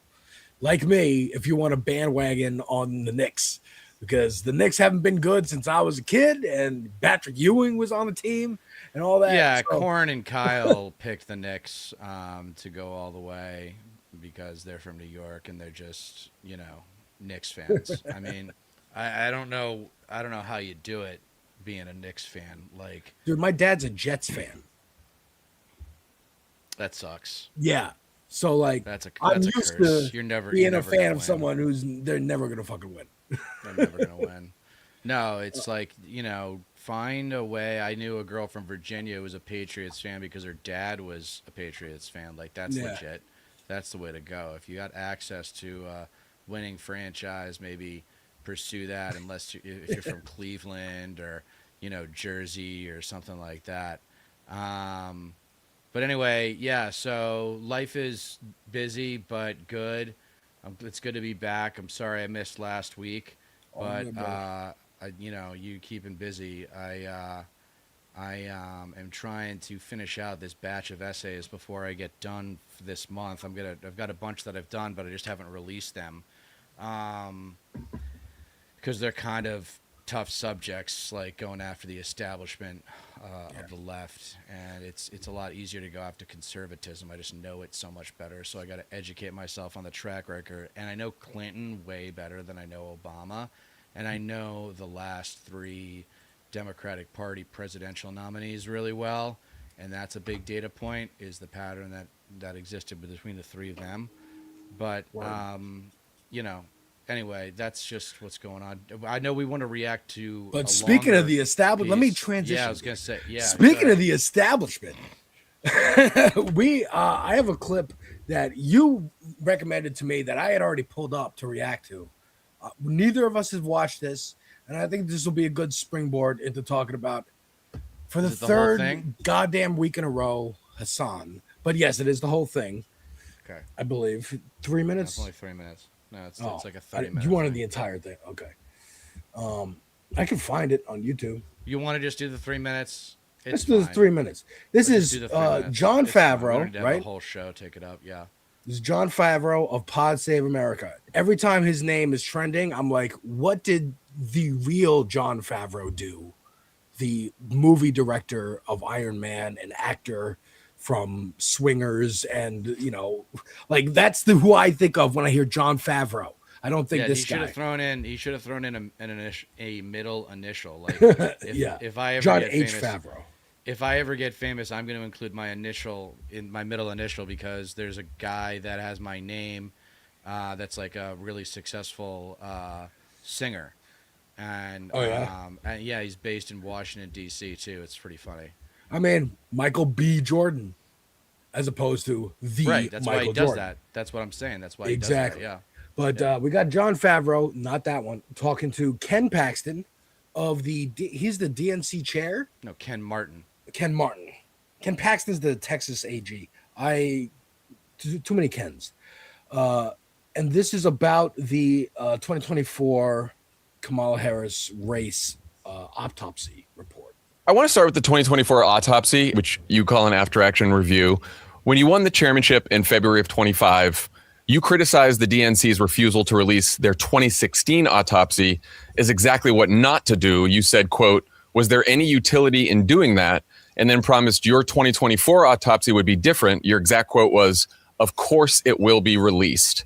Why did you change your mind on that? Well, look, I mean, what I said all along, even when I ran for this position, is that we were going to focus on the things that will help us win the upcoming election, right? Making sure that we learn the right lessons that could help inform our victories. And that's what we've done. We said this when we sent out the press release back in November saying we weren't going to release the report. We were going to actually keep our focus on those lessons. And we released those lessons. We continue to do that. He did not release lessons. They did not say. It doesn't even matter because you're supposed to release the whole report. He said he would release the whole report. Favreau gets credit for bringing him to task on this, but he's also really polite. And it's just the basic premise of what Favreau's asking him is, you said you were going to release it. Why didn't you release it? He said, well, we did a report. We released the lessons. We looked at it and we said, okay, that's what we should do differently. We're not going to tell everybody else. We're just going to internally take that in, and then we'll tell you which lessons that we learned. AKA, we'll make up the fact that Gaza hurt us, the genocide hurt us, tacking to the right hurt us, did not win those suburban it's really insulting to the voters. It's really insulting to the voters to say that we know better how to interpret this data, this information, to learn from why we failed. Go ahead. So it's not completely accurate to say that we didn't release that. Where we're keeping our focus is on the lessons that can actually help us win. On this show in August, you told me this about releasing the review, quote, "We have to do it to give people who invested so much time, energy, and money a sense of what happened and why we lost." Especially why we lost. So what changed between August and December? I understand there are lessons, but those are not the full report. Why not release the full report? What's in the report that you wouldn't want to publicize? Yeah, there's no smoking gun in the report. And I know that's what everyone's so eager to learn. The smoking gun. Guess what? They always get defensive. I remember Sarah Palin talking to Katie Couric, and Katie Couric was like, "What books do you read?" And she's like, "You're trying to get me a gotcha question." It's like, just asking what kind of books you read. What are you talking about? Right. It just gives it away. The vibe is like, how dare you? The vibe is, how dare you ask me these questions? Like, we know what we're doing. We're gonna do it our way. You're looking for a smoking gun to make us embarrassed. Right. Like, That's no. projection. That's not what he's looking for. He just said, well, if there's no smoking gun, then why not just release it? He's probably going to say that. Exactly. Smoking gun. Guess what, John? But if there's no smoking gun, why wouldn't you just release it then? Because we want to keep the focus on the lessons.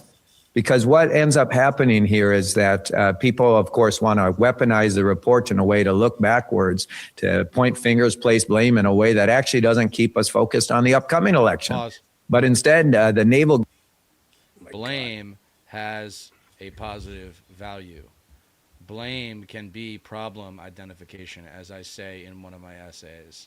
When the nuclear power plant in Springfield is having safety issues, Mr. Burns is going to blame Homer Simpson, fire him, and replace him with someone that doesn't fuck up. Right. I mean, that's maybe what Ken Martin is worried about, alienating his predecessors or something. It's like, dude, no, they screwed up. Let's learn from it. Let's be competitors. No. Fucking losers. This is what losers do. This is the culture of losers. Yeah, it's what Republicans do. That's what they did with their autopsy report. Gazing on focusing. Maybe move the mic a little closer to your mouth. Just so we can hear you. Yeah, you. Okay. backwards actually takes us backwards. We're 189 days from this election, John. What we don't need to be focused on is actually relitigating 2024. What we need to do is learn the lessons of 24 and the years preceding that can help us win this upcoming election. I get why people are obsessed with it, because there's various groups and organizations and people who think there's some sort of smoking gun in there. Guess what, John? In the third closest presidential election in the last 100 years, everything mattered. There's nothing that didn't impact that election. Why did you spend the money going to 50 states, doing all these interviews, doing all this stuff, and doing this report in the first place, if you weren't going to release the full results of it? Like, why? I don't get why just you and some of the senior DNC people get to see it, but not most of the DNC members who are, state party chairs. I mean, more than a dozen. Yeah, like that could actually help and be informative to how to organize in the future. And DNC members told NBC just the other week they want it released, including Congresswoman Delia Ramirez and North Carolina Democratic Party Chair Anderson Clayton. And Anderson said, quote, "Genuinely, what did you all find that we did not?" I mean, that's again, there's someone who's trying to help the party and being like, what did you find that we did not? We need this entire thing so that we can assess and make changes and adjust. But again, Ken Martin going, there's groups and people who want to find the smoking gun and place blame and attack and look backwards. It's like, you got to learn from history, dude. And that's not what you're doing on purpose. I mean, Ken Martin, when you look at him, do you see a winner? Like, do you see someone that... No, you ever watch Reno 911? Like, no, he's a loser. He's exactly the kind of loser that they want. He got a big reason why he got that job is because he's from the Midwest. And they think that by having a chair from the Midwest, that's going to give them better pull in that part of the country, which is just stupid. It's an administrative position. Put a good administrator in that position. Put someone that's going to develop talent and tell old talent to get out of the way and usher in a new generation of politicians. See, there's two things that all leftists want, including liberals and anti-MAGA conservatives that are now voting Democrat. They want new people in positions of leadership. So no more Chuck Schumer, no more Hakeem Jeffries, no more Jim Clyburn, all that cleaned out. And then they want real progressive policies like Medicare for all and raising the minimum wage and debt relief and a bunch of other shit that we they want this. They want Kamala Harris polling at 50% right now, with compared to Newsom and Shapiro, AOC, Pritzker. Very scary. This account says, my God, they're going to do it again. They want Mallory McMurrow. She better not run again. Mallory McMurrow quietly deleted thousands of old tweets. Pathetic. Launching her Senate campaign, posts where she took jabs at the Midwest, lamenting leaving California, said she continued to vote there after she moved permanently to Michigan, which is a problem. Here's her saying, yet another video of McMurrow saying, are you getting rich off data centers? She keeps pointing up, and I hate this like framing. I know it's like a TikTok thing or Instagram, whatever, but you don't need to point. You look goofy. Okay. There is a lot in this question, a lot of misinformation, but I have been getting asked questions a lot like this recently. Well, that's a problem with you, bitch. We got more people like Gavin Newsom. My son was very proud of me. He's very familiar with clavicular. Why? You're being a bad father. If you're a bad fucking father, if your son is into clavicular, What into is Charlie clavicular? Kirk, as mentioned. Oh, you don't know about clavicular? No, what's clavicular? What? I don't even know. Clavicular is the looks maxing dude. First of all, what up, Boston Brian? Let's get campaign for Deter to get on Boston Brian so they can talk sports. Oh yeah, I owe him I owe him an email. He got back to me, so it's just a matter of time before we work together. But yo, clavicular is the dude. Have you not heard about the guy who's like hitting his chin with a hammer to try and break his jaw so it heals in a more like Chad-esque kind of way? Oh, dude. Having a more chiseled jaw, like a better jawline, like Stallone and Bruce Willis and like that kind of thing. He thinks you can do He that. thinks you can hammer your way into that with a hammer. You have not seen this dude on being No. interviewed on 60 Minutes, I Oh my think. God. 60 Minutes Australia. What is this? But yeah, this is the. Looks like a I mean, he's robot. getting write-ups in Wired, People, Rolling Stone. Like, he's getting sued for allegedly injecting underage influencer with unapproved drug. That's super weird. Yeah, apparently he's also sterile from taking like all these kinds of different steroids and stuff. That's To what. recover. Yeah, that's what they want. They want Gavin Newsom to be the president, someone who can bring in and normalize Cavicular and Charlie Kirk and Ben Shapiro and all these lunatics on No, the he'll get left. beat out. It's insane. They'll get beat out. By that point, whoever comes up with the most creative anti-MAGA messaging is going to win the primary. Well, you I gotta think- and that you gotta. And there's this thing that people are still not doing this, and I think you already know this, but maybe you wouldn't use the same words. But it's a 1-2 punch. You have to destroy and then replace. Mm-hmm. Like a lot of the Democratic Party gets criticized for just being like, oh, we're just anti-MAGA, we're not the other guys, whatever. You have to replace it, right? You have to have policies. So that comes down to like the attitude. How does that vibe roll out in the party? It's love to the left, fight to the right. So if you're talking to a liberal, it's like, okay, you guys had your chance. You've been running the party since Obama, and clearly since Clinton. So your liberalism is not really the traditional liberalism. It's not what we're looking for. Your It's liberalism failed. So you put allowed your for Jeffrey Epstein. Right. That's what happened. Your liberalism allowed for the tent to get big enough to allow Jeffrey Epstein into the tent and to be a fucking tent pole and to direct policy, direct like money. What they're terrified of, as exemplified by this insane fucking story today, Hassan Piker, again, the third goddamn week in a row I'm talking about this motherfucker. Congress is set to introduce a resolution today condemning Hassan Piker for allegedly spreading anti-Semitism. The resolution was brought forward by Reps Gottheimer in New Jersey, fuck that motherfucker, and Mike Lawler in New York. Mike Lawler, that's the district. First of all, I hate him. It's just going to improve his profile. They're just going to improve his profile. It's going to continue to skyrocket this motherfucker's popularity, and he's smart enough to go, I'm popular. Well, you should pay attention to this candidate and these ideas, and now he's inject starting to more do of that. this. Yeah, he's grown up And a he's- lot. He's doing it great. Mike Lawler is the reason he's like being talked about for the last 4 weeks that I keep talking about this motherfucker, because the person who's running against Lawler here in New York, Effie Phillips Staley, she went on the show, and when that happened, the like chairs of the upstate Democratic committees all wrote a letter condemning Hassan and saying, you shouldn't have gone on his show. This is bad. We don't like you for doing this. And then that's what sparked this whole like popularity surge of him.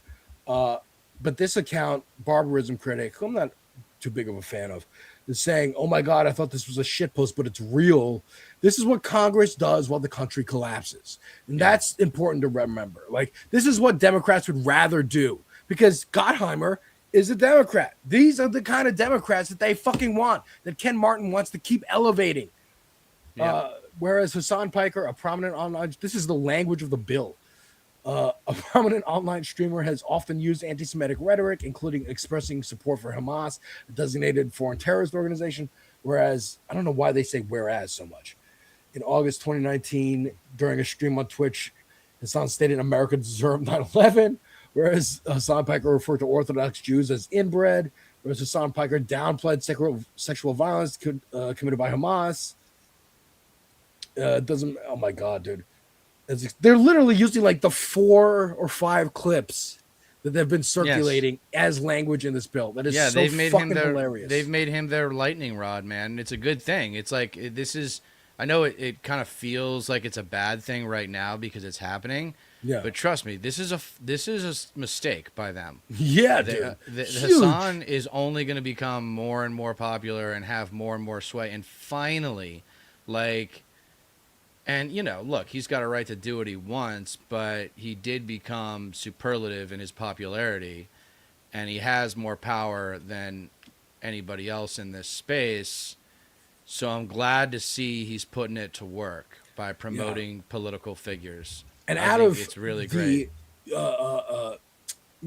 milieu of, I don't even know if that's the right word, of political streamers on fucking Twitch, I'm glad it's him.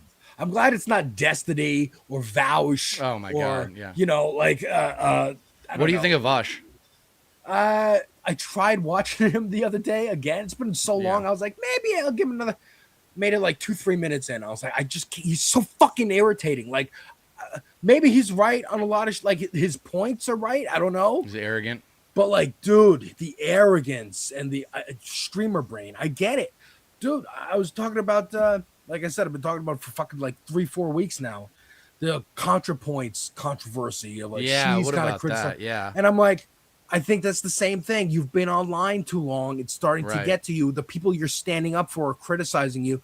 The same kind of sickness that's affected TYT, but like to a much greater extent over there, where they're like, well, fuck it. I don't want to fucking help you anyway, then. I'm going to go get my bag working for the people I've been telling you are evil this whole time, because at least they have money and they seem like they're having fun. You know, like I get the urge. Matter of fact, Natalie talked about it in her 3.5-hour long Doom Scroll interview. Nick, are you going to love all these names I'm putting in for the tags on this video that you're going to clip out?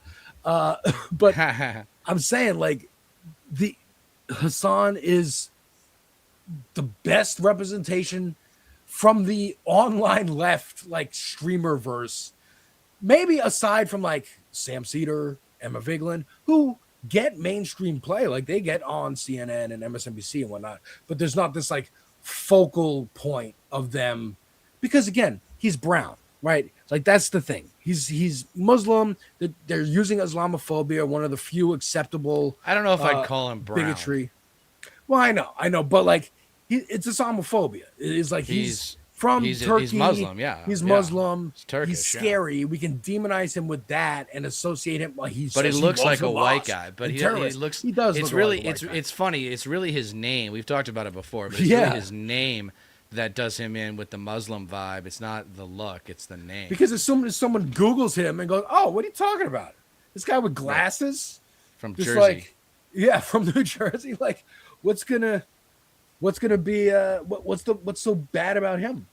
But again, just the fact that they're pushing this bill is actually hilarious. At the Well, same they did the time same that- thing when Mamdani went to visit Trump. They passed an act that condemned the horrors of socialism. They didn't have anything Did they? I specific didn't to even remember Mamdani, that. but if they did, they probably would have used it. I mean, the revolution is coming. It's just a matter of, are people going to wake up and it's realize here. where we're going as a country? It's Well, here. yeah, but we're not winning yet because we don't have power yet. Like, this is kind of where I'm always because of how much older I am than you, I just think you start to think as you get older, you start to think about 6 to 18 months and then to like 5 to 10 years ahead. Yeah. And I'm just, because I've been through so many presidents now, I'm just thinking about like, I know the pendulum's going to swing back towards the Democrats. It's just, what are they going to do with that power once they have it? Otherwise, Trump 2.0 will come out. Yeah. Or 3.0, whatever you want to call it. We will have a MAGA 3.0. I mean, at the same time that the Democrats are focused on condemning a Twitch streamer, a random ass person on the internet. It's like condemning a Twitter account. It's fucking ridiculous. The Supreme Court today gutted the Voting Rights Act in anticipation of the midterms, I'm sure, by Trump going, oh my God, we're going to lose. Let us gerrymander shit even more than we already are. Court just issued a ruling on a potentially groundbreaking redistricting case that could impact, for many years to come, the power of minority voters in this country. It focuses on the constitutionality of Louisiana's congressional map and how it was redrawn.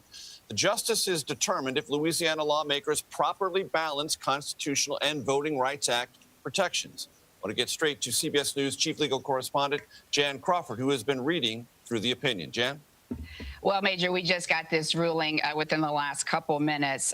The justices in a 6-3 vote, a decision written by Justice Samuel Alito for the other 5 conservatives, are striking down a second majority black district in Louisiana, ruling that state officials focused on race, and that amounted to an unconstitutional racial gerrymander. Now, this decision is a major one under the Voting Rights Act. It will go well beyond Louisiana. It's going to make it based on what we're seeing so far, it will make it harder for state officials to draw up these so-called majority minority districts, which have been used for decades and have increased black representation and minority representation in Congress.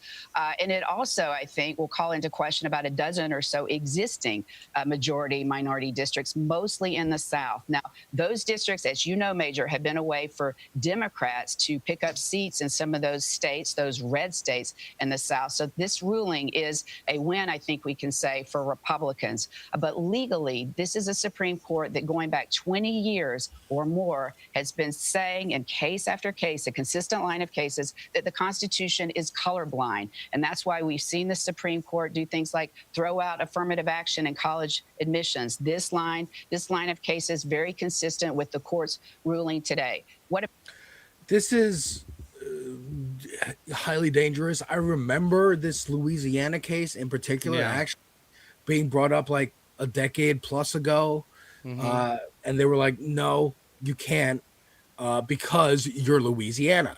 They also try to make the case, and I don't know if this case tried to do that too, that the South, the southern states in particular, are unfairly like maligned for the history of slavery and the Confederacy. And they're like, well, we still have to follow these rules that the North doesn't. And it's like, yeah, of course, you should forever, you losers. But yeah, this is terrible and terrifying because now they're going to have a speed run. All the Republicans across the country are going to speed run. We got to gerrymander black people out of voting or young people or whatever. Doesn't matter if it disenfranchises their own voters, which it will, just so long as we can keep the South red. They don't like this Tallarico boy. They don't like Maxwell Frost from Florida or Tennessee. Florida. Yep. They don't like Oliver Larkin even. He's just a Democrat coming after another Democrat. But they don't like him. They don't like the idea that maybe they're not solidly red, that maybe there's a lot of blue energy that just has yet to be directed in the right ways. They want to prevent all that. Right. And this is a step towards that goal. It's fucking insane. Yeah, I am never going to be surprised by the Republican Party's capacity for cheating and trying to just get power as much as they can and govern from the minority, because they're now the minority. They're going to be the minority for a long time. Oh yeah. This is Graham Plattner's reaction to this was, don't piss on our boots and tell us it's raining. Under their bullshit legalese, the far-right Supreme Court gutted the Voting Rights Act today. Another disastrous decision brought to you by the court Susan Collins built, one terrible confirmation vote after another. I mean, I might as well just start referring to him as the senator from Maine at this point, the way he's going to steamroll Susan Collins. But maybe that's part of it. Like, we can't let literal, real-life Ron Swanson, who's actually a Democrat, and a socialist Democrat at that, get into power and have this big a profile and exemplify real masculinity to all these losers who are paying Andrew Tate and paying Rory and Mal and paying all these fuckhead incel losers to make themselves feel better that women don't like them or that they're alone and that it's not any problem that they have to change. They don't have to go to therapy. It's the world around them. Make it so that Jordan Peterson's idea of you have to, like, women are cattle and will be assigned to a man. And like, this is, I'm not even like stretching the truth, bro. Like, this is what Peterson had said on Rogan, and the idea has been picking up steam without Jordan Peterson being around. I think Steven Crowder has said this because of he's getting fucking divorced. Of course, no fault divorce. I think they should just, it was definitely a woman who came up with the label toxic masculinity, but what it should just be is male narcissism, because narcissists need to dominate, they need to own, they need to be the center of attention. They engage in what you just described, which is denial and projection, right? It's not my fault, it's everybody else's. It's like, no, you're the common variable in your life, and you're the reason why you're an incel. Yeah. There actually is no such thing as an incel, because if you really wanted to like research how to go date and how to like find a partner, there's plenty of good resources out there. There are plenty of well-educated, articulate, good teachers that are women that are teaching sex men workers, how to fucking like date. sex workers exist, but that's the whole point. When you bring up like, hey, you can like pay somebody to suck your dick or like be with you or whatever, like, or pay someone to go out on dates with you. They'll say, oh, well, I don't want to do that because then I'm admitting defeat. I'm admitting I can't win a prize on the hunt or whatever.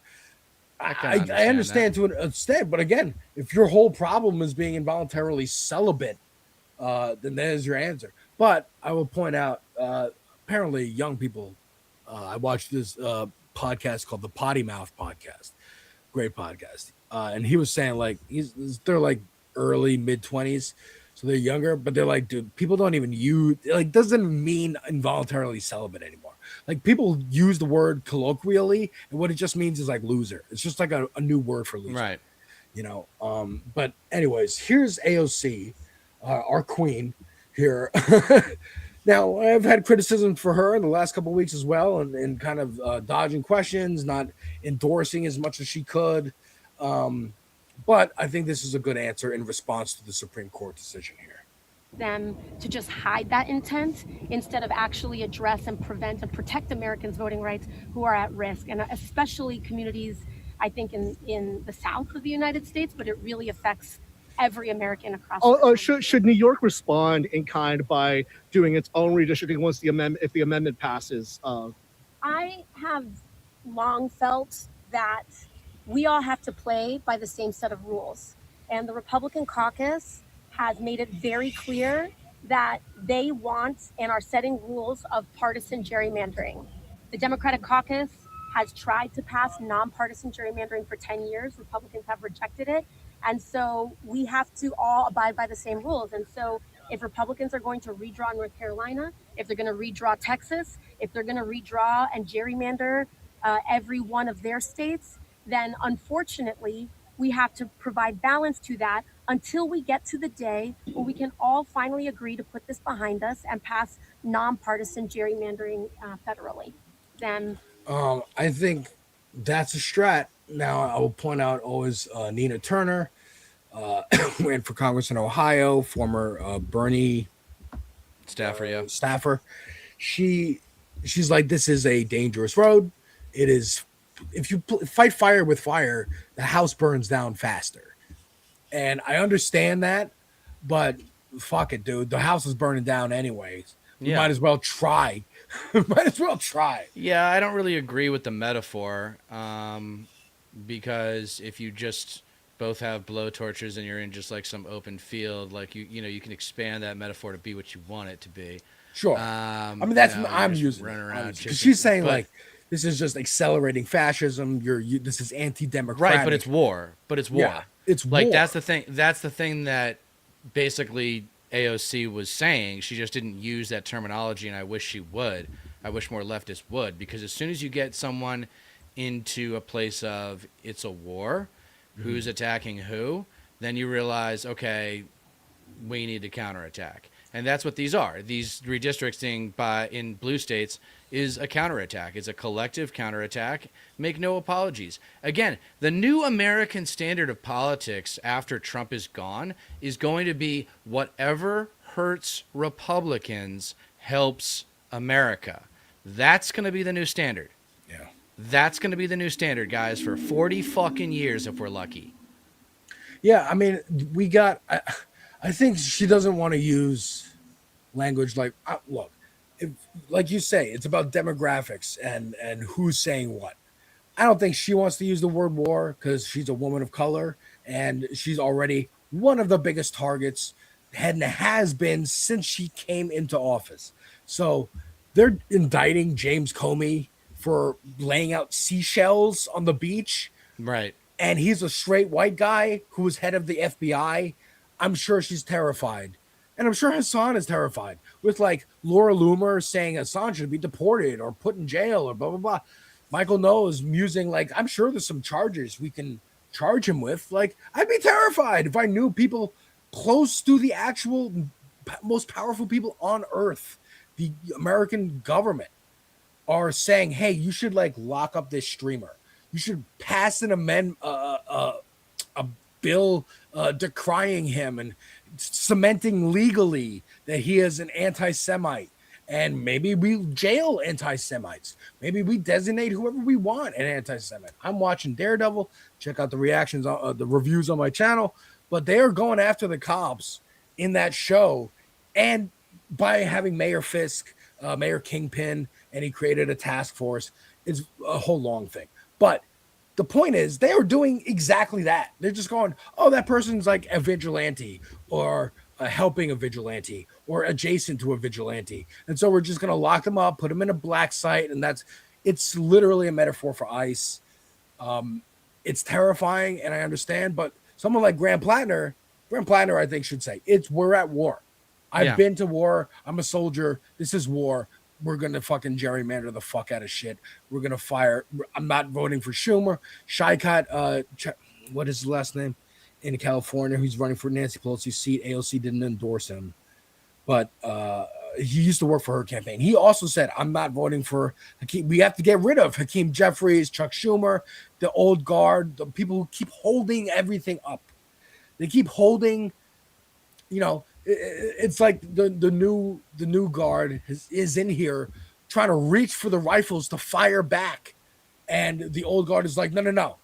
Let them shoot. We got a bunker. We're okay. It's like, no. You have to end the enemy. You have to fight. You have to fight. Fight. And that's, we all agree on that. It's just a question of like, what does that look like? Yeah. What is fighting them, not just politically, but socially, actually look like? And that's the thing. I think I'm just like, I don't mean to sound narcissistic myself, but I think I'm just a little bit ahead of everybody in terms of thinking about like, what are we going to do about MAGA, like after Trump? Yeah. Right. I know it's a ways away. I know it's about 2 years away, but we have to make sure this demon never rises again. We have to kill this thing. It's terrifying. Like, it's a weird analogy, but I made it on my stream the other day. Check out Devil's Advocate Productions on Twitch and YouTube. But the Michael Jackson movie coming out, right? Yeah. All the like crazy Michael Jackson stands come back out and relitigate all this stuff again and bring back the conversation of, should we celebrate this guy? What about these accusations? And then you see like, oh, I didn't know my coworker is in a cult of believing that Michael Jackson never did anything wrong. And it was the white man trying to frame him the entire time from jump. Like, it's the same with MAGA. We now know that a lot of our neighbors are in a cult and would ride or die for a con man real estate guy. Just like a lot of people after October 7th realize their neighbors, their coworkers, their friends are lunatic genocide defenders and enablers. It is a reckoning that we're all going to have in different forms. Like I said, making the comparison to the Michael Jackson thing is kind of funny, but it is like my girl and I, we watched these reviews of like 90 Day Fiance and Love Is Blind and stuff. One of the guys that we like watching, he's a movie critic. We watched his Michael Jackson thing just like out of curiosity. We knew he liked him, but then he starts like going into these conspiracies of like he was trying to protect these kids from Jeffrey Epstein and blah blah. Like, I had no idea the person I was watching all this time and enjoying their content. Right. Actually, kind of crazy a little bit, and it's like the same thing about like it is the same kind of thing of like, oh my God, my neighbors, my family members. You talk about how your family paid for a picture with Trump in one of your video essays, and encourage everybody to go check out Deter's video essays.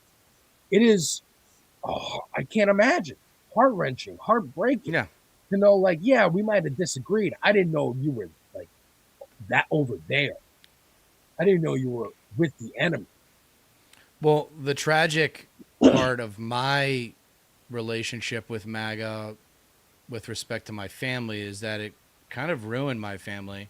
Like, it, after my wedding, I won't go into details, but the culture of fascism took over the family and ultimately led to, you know, people not talking to each other for years now.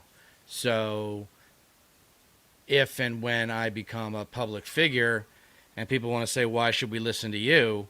You know, my first answer is going to be because I know the evil of MAGA fascism inside and out, because it ruined my family. And it ruins, it's not my, you know, that's not unique. That's happened to a lot of families, but it's because the kids stood firm. They realized the deplorable people that their parents have become, and they said, no, you're garbage. You're white trash. You're white trash fascists. And like, I think just because you're my parents or just because you're my brother doesn't mean that I respect you. It means, I mean, I'm, you know, it's tough not to love someone you're biologically related to, but you know, you still don't need to, you don't need, just because you love someone doesn't mean you respect them. So that's what I tell people is don't respect them. Just get them, cut them out of your life. Anybody who's still MAGA right now that still falls into that 33% that hasn't gotten a clue yet, like, write them off. We don't need them. We don't need them. And, you know, the Supreme Court thing is terrifying. The fact that we are waking up to the idea our neighbors are in a cult is terrifying. But as I've been pointing out the last few weeks as well, people have been pushing back in big ways. And, you know, point to like Luigi Mangione, or you point to like the guy in California who lit the warehouse of like toilet paper on fire. People running a data center, like CEO out of their town hall, being like, get the fuck out of our fucking town. You're not building a fucking data center. Mallory McMurrow, the clip I just played of her saying, oh, I actually don't take any data center money. Please don't accuse me. Don't look into it, because people are pushing back on cults and institutions and things we've just been told to accept. I want to end this segment by getting a little funny here. This is the Scientology headquarters in Los Angeles, and apparently it's become like a TikTok trend to try and run in and see how far you can get before security drags you out. I will mute this because there's copyrighted music, but like people are dressing up in all kinds of costumes and like literally just trying to get through the door and not even like steal anything, just to show dominance, show this who is a good, are you? no, this is Scientology is, talk about a cult. Scientology is, it's amazing how it has succeeded in our country, given, especially after there's a great documentary called Going Clear back in like 2011 that came out and exposed like Tom Cruise and exposed a lot of other people. And it's just amazing to me that this religion has survived that kind of deconstruction, because if you actually get into the people and what, you know, happens to people who like grow within the institution, it's disgusting. I mean, people get taken advantage of. Yeah, I mean, it's evil. There's a documentary series on Amazon I always mention, Shiny Happy People. It's about different cults. Like they did fundamentalist Latter-day Saints. They did Opus Dei. They go into like different sects of Christian, I don't know, cults, and how they try to literally like groom people either to be, you know, slaves and serve somebody because it's a narcissist's wet dream, or to train them to get into office. And you're part of a broader like religious zealot kind of quest to save the country and Right. save the world and bring about maybe the end of the world and the apocalypse and the return of Jesus or whatever prophet that they believe in. And JD Vance is one of these people. Charlie Kirk was one of these people. Like they are here. They're, I mean, who's the vice president? Pence. Pence was also maybe not in the exact kind of cult that I'm talking about here, but in a fundamentalist Christian. It all plays Like, off it's of the all same. the It all same play. shit. It's the same formula. It's the same formula. Like, and the parallel. I was just gonna say, like, I have an essay called "The Right Wing Magic Trick: When American Exceptionalism Becomes American Narcissism." American exceptionalism wants to make American culture a religion. Yeah. Right. And religions, if you study them, or if you study the people who like do the big business of big religion, the people who really rape the religion and take as much money out of it as they can, you know, they are evil, and they're not real representatives of that religion, and they're playing to people's narcissism in the same way that American exceptionalism does. I'm so special simply because I was born in Boston, Massachusetts, and can run for president someday. Right. And Zoran Mamdani can't, and that makes me better than him, right? That's kind of American exceptionalism talking. Same thing. It's just they're trying to make America a religion, and Trump's the head of that religion, and it's disgusting.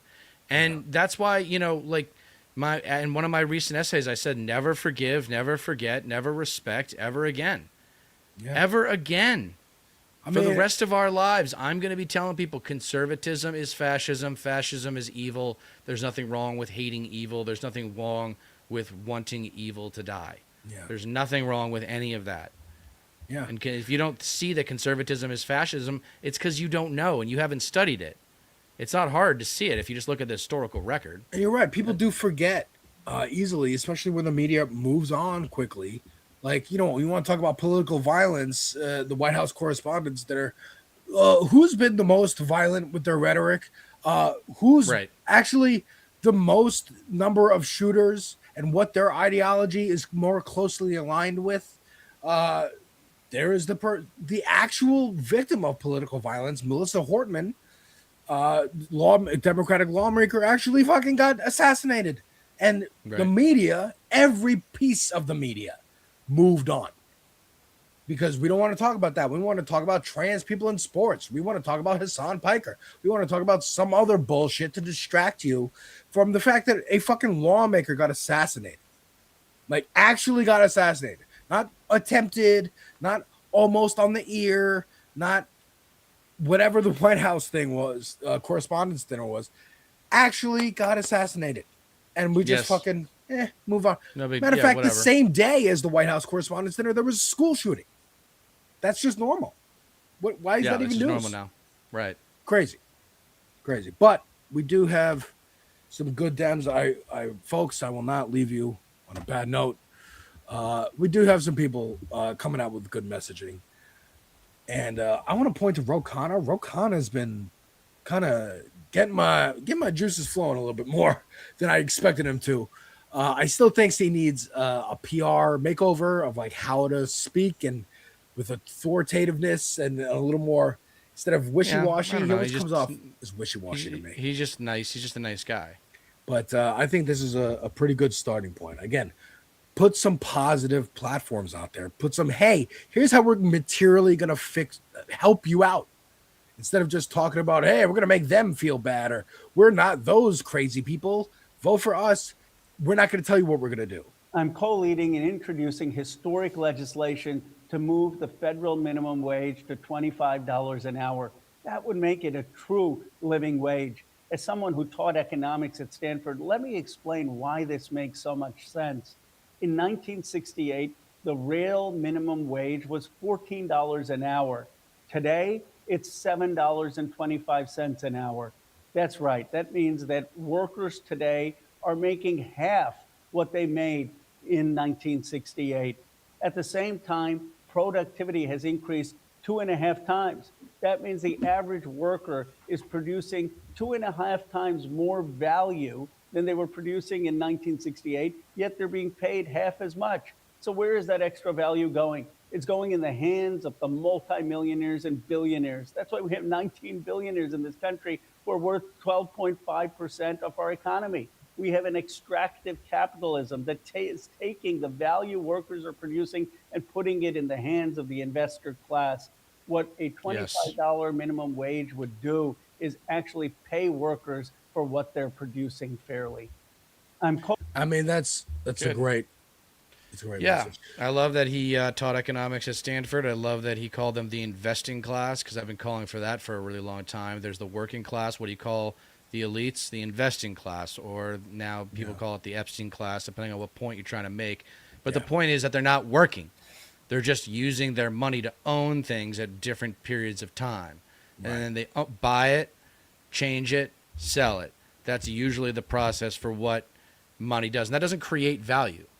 That doesn't create. I know people who have been hired at companies for the explicit purpose of selling the company. Right. And I ask them, what is the benefit to the consumer by you selling the company? So there is none. None. There's no change to the product. There's no change to the service. Nothing. Perfect. Why does the company even need to exist? Perfect way for me to mention and bring up a potential class traitor, which I'm very happy about. Tom Steyer, yes. running for governor in your state of not your home state, but where you live in California, running for governor, has spoken out against the WB Paramount merger in his new plan. I will firmly oppose mega mergers like WB Paramount, which enriches executives and shareholders at the direct expense of working people. Yes. They shit can animators at the place that created Looney Tunes. Yes. They tried to get rid of the Coyote versus Acme movie. It's coming out. I made a reaction to the trailer. It is David Zaslav he was running Discovery Channel. Discovery came in and bought Warner Brothers. I think for the express purpose of what you just said, coming in to sell it. Because what did he do? A couple years later, now they're selling it again.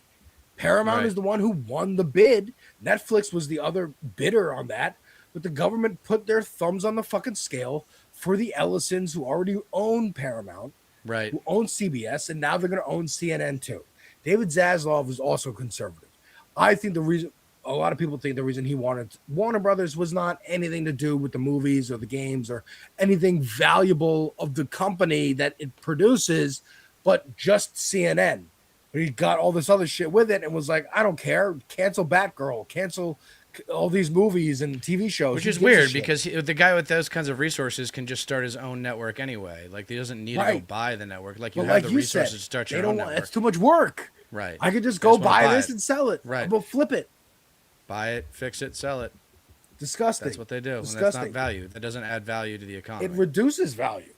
People don't talk like this, by the way, on the left. For all of those of you watching, why you should find Alex and I maybe a little bit different than other leftist commentators is we try to find practical ways of communicating about issues and making sure we're emphasizing the right questions. Because a lot of people don't know how to ask the right questions. A lot of people are too accepting. Why is this the way it is, Very right? much. Oh, it's got to be that way It is for the a good way it reason. is. No, it's not the way it is because that's the way it is. It is that way it is because some human at some point made a fucking choice, made a decision, convinced other people it was the right decision. That's why things are the way they are. People made the decisions, and we as people can make other decisions. Here's Graham Plattner talking about Elon Musk and the investor class again. Like, it's why Elon Musk is a deeply unhappy person while clearly being the richest man on the planet. I mean, like that, those two things should not exist. If you're the richest man on the planet, why do you just sit on Twitter and get angry all day long? You know, because there's a hole. There's a philosophical or emotional hole somewhere. And when I look at like Hegseth and RFK Jr., I see exactly that. The problem is, in any other place, these are just guys who like you look at in the gym and you laugh at because you know exactly what's going on. But they have access to power. Yeah. And because they have access to power, we all have to now live with the horrific outcomes of their insecurity. And I think we need to be pushing back very much against that version of masculinity and that version of having power. It's a whole power over instead of power with. And they very much want to have power over people. They don't want to have power to work with other people. And I think, to me, power with is a far more potent version of power. It's also, I think, a far more humane and compassionate thing, which makes you better as a person, in my opinion. I think yeah, that's, I agree with great everything. I like everything he said except for the last part, which I still like, but you can have both power with your friends and allies, but then by extension have power over the enemy. And that actually is the goal right now, like we have been talking about, is to have power over conservatism, because there's nothing good about it. Yeah, exactly. Did you have one last thing you wanted to cover? I mean, I just wanted to point this out, like, in terms of masculinity and whatnot. We know about the Andrew Tates. Now you know about Clavicular and these losers and whatnot. I will point to someone I just discovered, and I've been enjoying his videos very much. This guy called Chuppum Balls. Look, the silly screen names, Devil's Advocate Productions, Deter McBizness. We all do it. But this dude knows about like philosophy, and it's kind of breaking down, like being very vulnerable and talking about his life and his depression and how he was part of that hustle culture and trying to be happy through it and whatnot, and kind of just he just decided to. This is what he does. He plays games. He plays video games, right? I play video games and make movie reviews and trailer reactions and stuff, try to get my ideas across. That's what he's doing. Kind of dismantling these, the dangerous lie behind be a man. The cultural assumptions about masculinity. Exactly. Video games saved my life. You were just useful. Being needed isn't being loved. Fake philosophy destroying men about stoic. This video is the first one I watched. It was about stoicism and actually went into the actual philosophers who created it, how it's been twisted over time, and what this version of it is now, where you see like, you know, people posting like Batman memes or Spider-Man in the rain being like so stoic, so alpha, so sigma grind set, just don't even pay attention. Like, I'm not affected emotionally. That's Clavicular's whole thing, dude. Clavicular's whole thing is like, oh, dude, if you get his cortisol up, then he's losing. Like, he has like a heart monitor and shit. I don't know, dude. I know too much about this motherfucker. I've never fucking watched in my life. It's crazy. But we need more people like, I emailed him to try to get him on the show because I think he's fucking fantastic. We need more people like us. Boston Brian, shout out, who's in the chat before. People like regular ass dudes who can kind of talk to other dudes and be like, hey, don't be a fucking bigot, you idiot. Don't be a fucking homophobe. Don't be like, I get it. I get where you're coming from, but like, come over here. It's actually way better over here. First of all, you're going to be happier, period. It's just, the material differences in your life voting this way, the way we're telling you to vote. Again, you're in the back of the line. You don't get to make decisions of, oh, I like this candidate, that candidate. No, we're telling you. We're fixing you. You want to get fixed? You want to get pussy? You want to not be an incel? Then fucking come over here to this space and listen to us, you fucking cunts, because I'm sick of it. I'm sick of it. I'm sick of the fucking Andrew Tates. I'm sick of the geek grifters like Nerdrotic and Quartering and Geeks and Gamers and these fucks who Fandom Menace. Complain about Fandom Menace. Who fucking there's a black person in this movie, so it's going to be a bad movie. Even though what happens when it grosses $1 billion, bitch? What do you do then? You stop talking about it. You talk about the next thing and the next thing and the next thing. Right. Just like we were talking about, people move on too quick. Melissa Hortman is the only person who suffered political violence in this country in the last couple of years. Maybe Charlie Kirk, you could argue, but that one just seemed like he just hated that guy in particular, and also was trying to just make noise. Melissa Hortman was a direct, just like you could draw a line from that to like Ben Shapiro lives at TikTok. Like, it's always scatastic fucking terrorism. I'm getting off my fucking rocker, man. I'm getting angry. It's all good. Take us out, brother. Note, we will all remember to enjoy Alex's channel. If you haven't already subscribed to him, subscribe to me.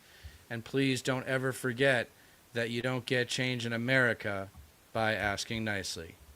We'll see you next week. Take care, folks.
Ooh.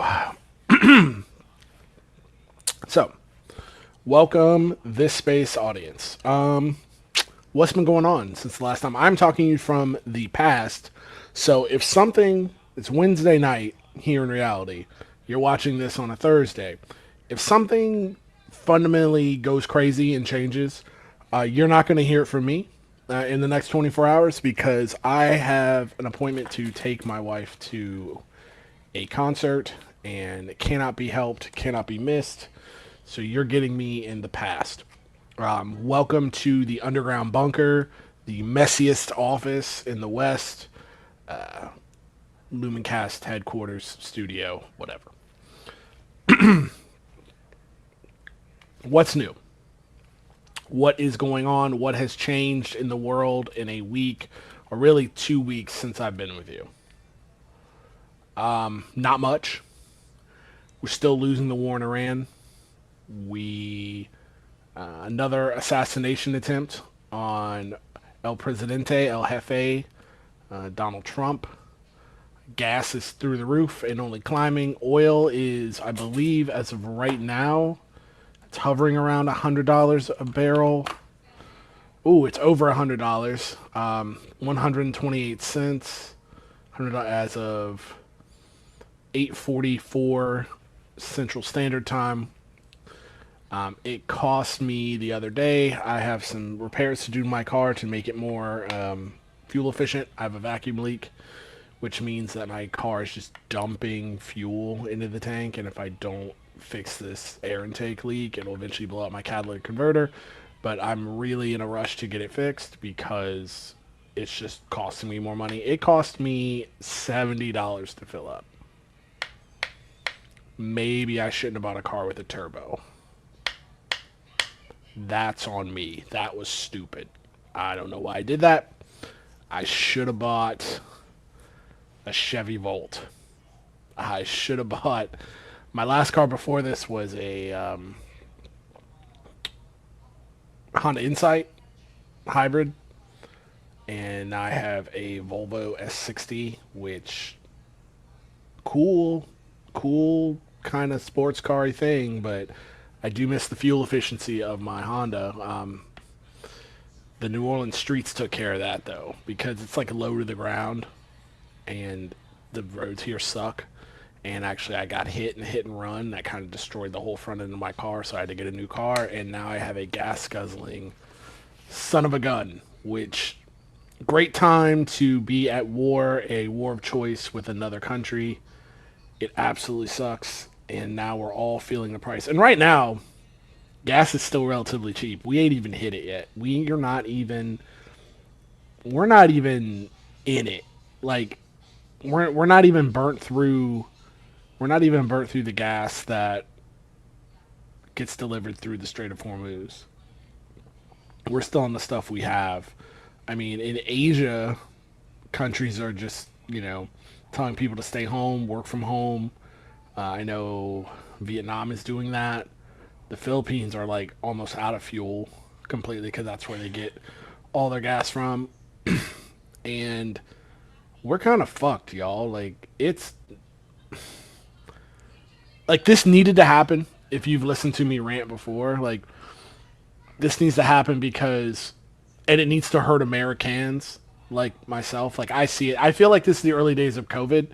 Before here in America, we took it serious. We were like, oh, whatever, Kung flu, no big deal, until Granny started dropping dead. And then all of a sudden it's level red. That's what we are. We're a reactionary fascist country, so why wouldn't we be reactionary? We'll never try to solve things ahead of time. We go into wars of choice. We squander our natural resources. We squander our human resources. And then we go, what happened? Why does everything suck? Everything sucks because we're not proactive. And as much as this is hurting me right now, as much as like I have a hard time, like I got bills coming up, it's going to be okay, but I'm fiercely I don't know, with this, if I didn't have, honestly, my poor wife to see me through all this, I wouldn't be able to make a car payment. I wouldn't be able to, like, things are that bad over here. And I personally haven't done anything wrong. I'm not buying illicit drugs. I'm not out here gambling.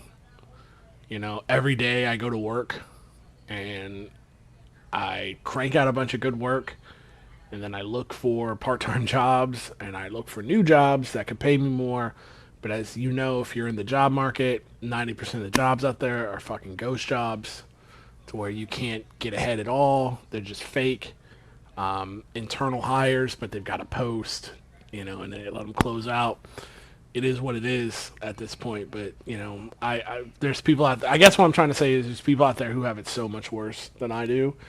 But as somebody who, because of personal childhood trauma, fiercely independent and hate to rely on anyone, this is psychologically like crushing me really hard. And I've got to remember that, it's really not that bad for me. I have a community and we're all going to have to help each other. Like, we're all going to have to check in on each other and help each other if we, where and when we can. This is just,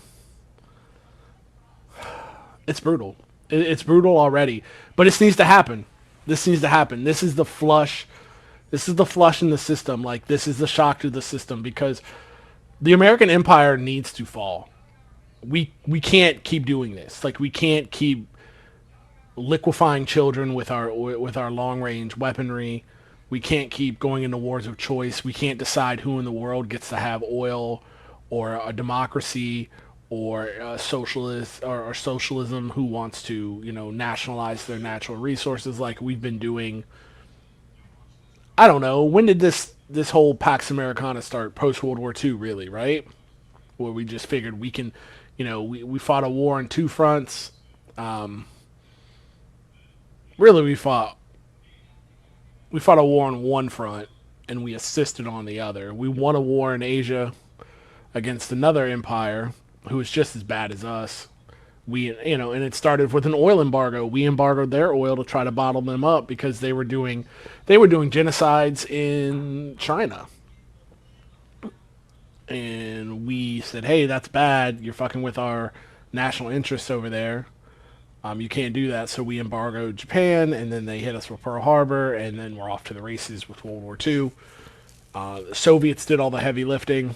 No disrespect to my fellow Tefelhunden who fought and died in the Western Front, but like, the Soviets fought and died much longer, many more bodies, and they fought much harder because it was existential for them, much like this Iranian war is existential for Iran. So Iran is not falling for the banana in the tailpipe at all. But yeah, things are bad, and we're gonna have to have community aid, mutual aid to get us through this time. But it needs to happen. The American empire needs to fall. We, without a doubt, with no hyperbole. I'm not saying this, oh, you hate America, you're a left. It is what it is. Like, to sit here and to say that we're not the number one source of evil, death, terrorism, piracy, murder, child rape in the world is just a crazy statement. You know, just sitting here and to salute the American flag and have some kind of you can like Americans. Like my wife always reminds me, it's like, no, like Americans are fine. It's America that needs to go. And I'm like, yeah, when you break it down like that, but I don't know, we have a little bit, it's not a difference of opinion. She is correct. She is 100. Let me turn this down a little bit because it feels like I'm peaking. Okay. Turn that down. But, yeah, I'm still in the red. Just a bit. Turn it down. Okay. So, I mean, she's right, but she's also white. So I have like a hard time interfacing with that because the things that she finds cutesy that are just like, oh, that person's dumb, like they're like a threat to my well-being. And it's not because she doesn't understand, you know, she does, because I'll bring that up and she'll be like, yeah, I see where you're coming from. It's just like, how can you know somebody's experience if you're not living in it? Like you can read about it in a book. Very good while hunting. Like you can read a million books. I can read a million. I can get a doctorate in, you know, women's studies. I'm not going to know what it's like to be a woman. Just like she's not going to know what it's like to be a person of color and growing up in America, but she lives it. Like she walks the walk every day. I don't want to dox and out her, but like in her profession, like she definitely walks the walk. Doesn't just talk the talk. So we can have like really honest conversations. It's the same. It's like, it's the thing that's when people say, oh, if you could travel back in time and and go anywhere, where would you want to go? And my first question is, do I get to be white? Because if I don't get to be white, I'm staying right here. Like I'm not going anywhere. I'm not going anywhere back in time. There's no time in Western society that's good for me except for right now. Like there's no time better than this. But I digress. The American Empire has to fall. Like all this has to end. We need to hurt so badly that future administrations never try this again.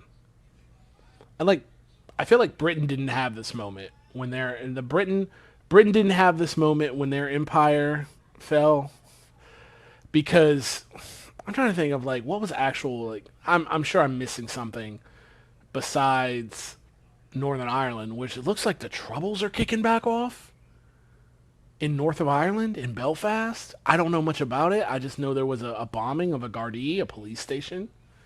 It feels like, oh, the boys are back in town. The Troubles are kicking back off. But, I mean, maybe you can't say India, because there was a lot of violence in India that made the British think twice.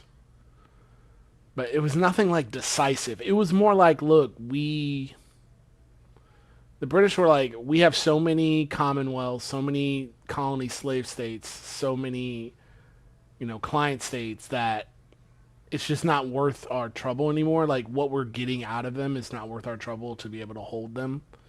So we'll just let them go and not be the world's empire. And we'll leave that to our cousins, our slackjaw cousins, the Americans. I think France had that.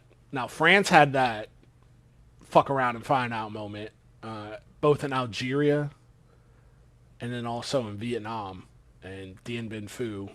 If you've ever studied that, that was wild. That was a French ass whipping that they were. It's the same thing that's going on in Iran right now was happening to the French in Algeria and also Vietnam in the Battle of Dien Bien Phu. Is that how you say it? Dien Bien Phu? Is that right? I feel like that's not correct. Let me see, because I don't want to say it wrong. Let's see. Let's see. Battlefield, Vietnam.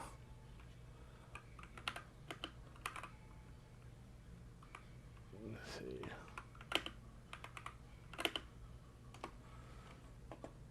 Showdown in the Iron Triangle. Yeah, Dien Bien Phu. I was correct. Let's watch a little bit of that. Just a minute or two.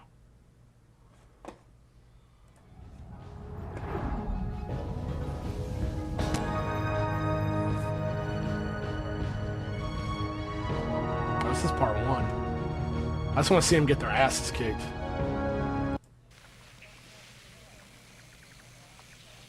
Punji traps, sharp spikes hidden in pits, could easily disable an enemy soldier. Punjis were often contaminated. Let's see here. Let's see if there's a part 2. I believe, or part 4. Let's see. Local forces depended on even more primitive weapons. Some were designed mainly to frighten intruders, but others were extremely dangerous. Punji traps, sharp spikes hidden in pits, could easily... Students began their own mass actions in support of the Buddhist cause. By the fall of 1963, South Vietnam was sliding into political chaos. 100 feet of their own troops. Maybe it wasn't this one. Oh, maybe it was. At the end of the operation, nearly 700 Viet Cong were claimed as dead. The Marines had lost 45 dead and more than 200 wounded in the battle. All right, let's look at part 1 again.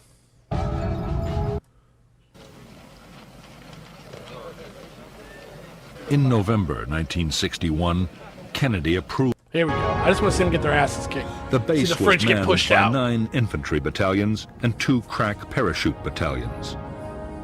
For support, there were artillery and mortars, light tanks, and fighter bombers.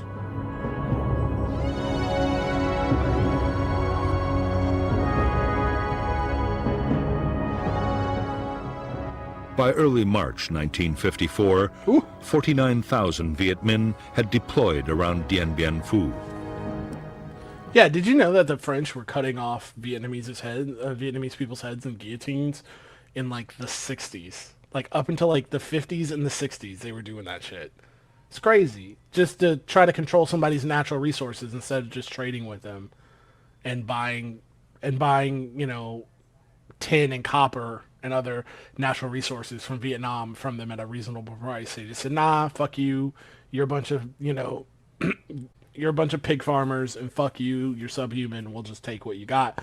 And Vietnamese said, we're kind of over that, and that's not happening anymore. So fuck you and get killed. 3 infantry divisions and 2 independent regiments were supported by the field guns of the 351st Heavy Division on the hills to the east, and by heavy mortars on all sides. Anti-aircraft guns were secretly placed to cover the air routes in and out of the valley.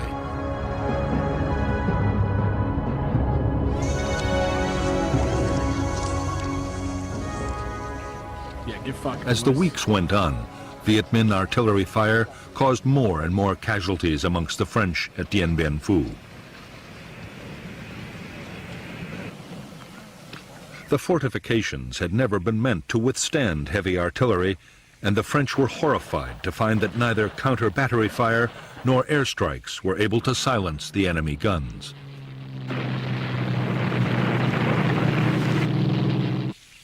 They were too well dug in to hillside caves and bunkers, and too well camouflaged. Any day now, the French knew, they would face an all-out enemy attack. So, I mean, the reason why I took this detour is just, I just want you to see, like, time is just repeating. Like, the things are just repeating. The USA, hopefully, I mean, you don't want people to die. You don't want people to be hurt. You don't want people to kill. But it's like, if the aggressor, which is us, is doing this shit, we need to be hurt in a way that we never try this again, like France, where it said, you know what, it's not worth it. Let's just be in France. Let's leave all this empire building alone. And we need that moment. And hopefully it's not going to come from the barrel of a gun or like mass casualty events of United States Armed Forces members. Hopefully it comes from $7, $8, $9, $10 a gallon gas for an extended period of time until we all just we all rise up. And that would be a nice bloodless revolution, hopefully, that we all rise up and go, hey, no more of this. No more of this war. pay these people, let them do what they want with their resources, stop killing their children, leave them alone, and maybe we need to give up the empire game. Hopefully. That's what I hope. But we're about to go through some seriously disgustingly rough times. With that being said, let's get to... I have some thoughts about the newest Trump assassination attempt.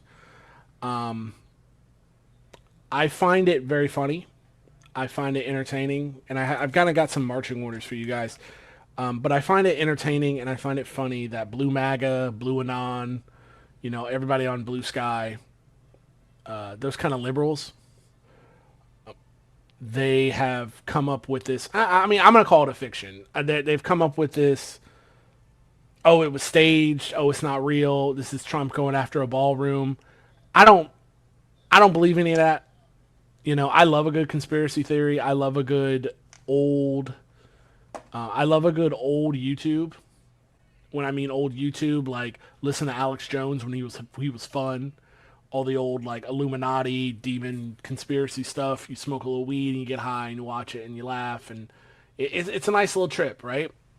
But there's plenty of real conspiracies out there. Israel attacking the USS Liberty, Tuskegee experiment. I mean, there's so much to go down. MK Ultra is a funny one. Maybe I'll do an episode on that. I find it really weird how as soon as like MK Ultra went into effect, there was an uptick in serial killers. Also, boomers were eating lead paint, and then the CIA was feeding them LSD, and there was an uptick in serial killers, and you don't see that many serial killers anymore because Gen X's brains and millennial brains, and after that, Alphas and Zoomers aren't, doing copious amounts of paint chip eating, lead paint chip eating, and also filling their brains with LSD, so you don't see that many serial killers anymore. Just an interesting little anecdote, little interesting correlation, not necessarily causation. But yeah, so, but I do want to, but here, the point of me bringing this up is that I'm saying you don't have to argue with these liberals when they're saying this was all staged, this is fake, whatever. You can just let them have it. Let them have it. We live in a post-truth world. Donald Trump has been president twice now. Truth doesn't matter. Facts don't matter. Let them have this one. If Mima and Pop-Up and the rest of the nation who are these blue no matter who people, these liberals, which I have disdain for, if it hardens their position against the far right, which is in charge of our government right now, can't stand the right, can't stand the far right even more, we'll just call it the right wing. If it hardens their positions, I'm all for it. I have a phrase we talked about with, I can't remember what I said, but you don't have to touch the dog turd. Let them play down there. Let them play with all that. Let Fox News poo-poo liberals for believing in conspiracy now, and let the liberals have their own special Pizzagate. It's fine. You don't have to prove, disprove, get into power struggles, get into arguments with your dumbass coworkers about this shit. You just smile and wave, smile and nod, and keep going about your business. But I do find it a strange twist of fate, and I'm kind of burying the lead, we'll get to this, of how the liberals are the ones, it's not leftists, it's liberals who are the ones who are being radicalized and are crashing out and are doing lone wolf stuff. These people who are burning down, in my own city, guy who threw a Molotov at the Tesla dealership, because they're not a car company, so they don't have dealerships, but you know what I'm saying. The people who are burning down warehouses, these aren't leftists. They're not going to be able to quote capital to you. They're not Marxist, third world Marxist Leninists. These are blue sky liberals who, because the reason why, I guess I'll get to the point right now and we'll go backwards from that. We'll go backwards from my conclusion. The reason why you don't see, be like, oh, it's Antifa, it's an organized attack trying to kill Donald Trump. Oh, it's It's all these like leftists out here who tear shit up every May Day. It's not. Why isn't it that? Because an actual leftist knows. An actual leftist, like, you're here watching this space, you're a leftist. I mean, maybe you're still holding on to some liberal tendencies, but if you're getting this message is receiving you, I'm probably speaking to the choir and you're a leftist. You know that we can't vote our way out of this. And I'm not telling you not to vote because, and this isn't like, I'm not throat clearing, but this is the way you should look at it. And I hope the people who are listening to this do look at it like this. And if you haven't, here's a new, maybe this will help you on your way. You can't vote your way out of this. Voting is not going to solve our problems. It's only when we take back our labor value, we mess with their capital, and we form mutual aid networks. That is how we're going to actually change the landscape of where we live. It's not by voting. There's not going to be a bunch of politicians that we can put into office and we're going to kick this and we're going to somehow fix this country because this country is owned by capitalism. Final boss is capitalism, like they say in the Matrix. Capital, the agents have all the keys, they control all the doors, and we're going to have to fight them sooner or later. Capitalism is that. It is the final boss. And we understand this. So no one should try to assassinate the president. That is bad. If I had a clear shot personally at the president of the United States and could take it, and I'll even add the caveat, if I could get away with it. Let's say I had a clear shot at this dude's dome, and there was a C-130 waiting to skyhook me to China, Russia, North Korea, Cuba, wherever there's no extradition, right? Ready to so I'm going to completely get away with it. Would I take that shot? Absolutely not. Because it's not going to do anything. Because we have secession in this country. Donald Trump is not the cause of why your life sucks. He is the symptom.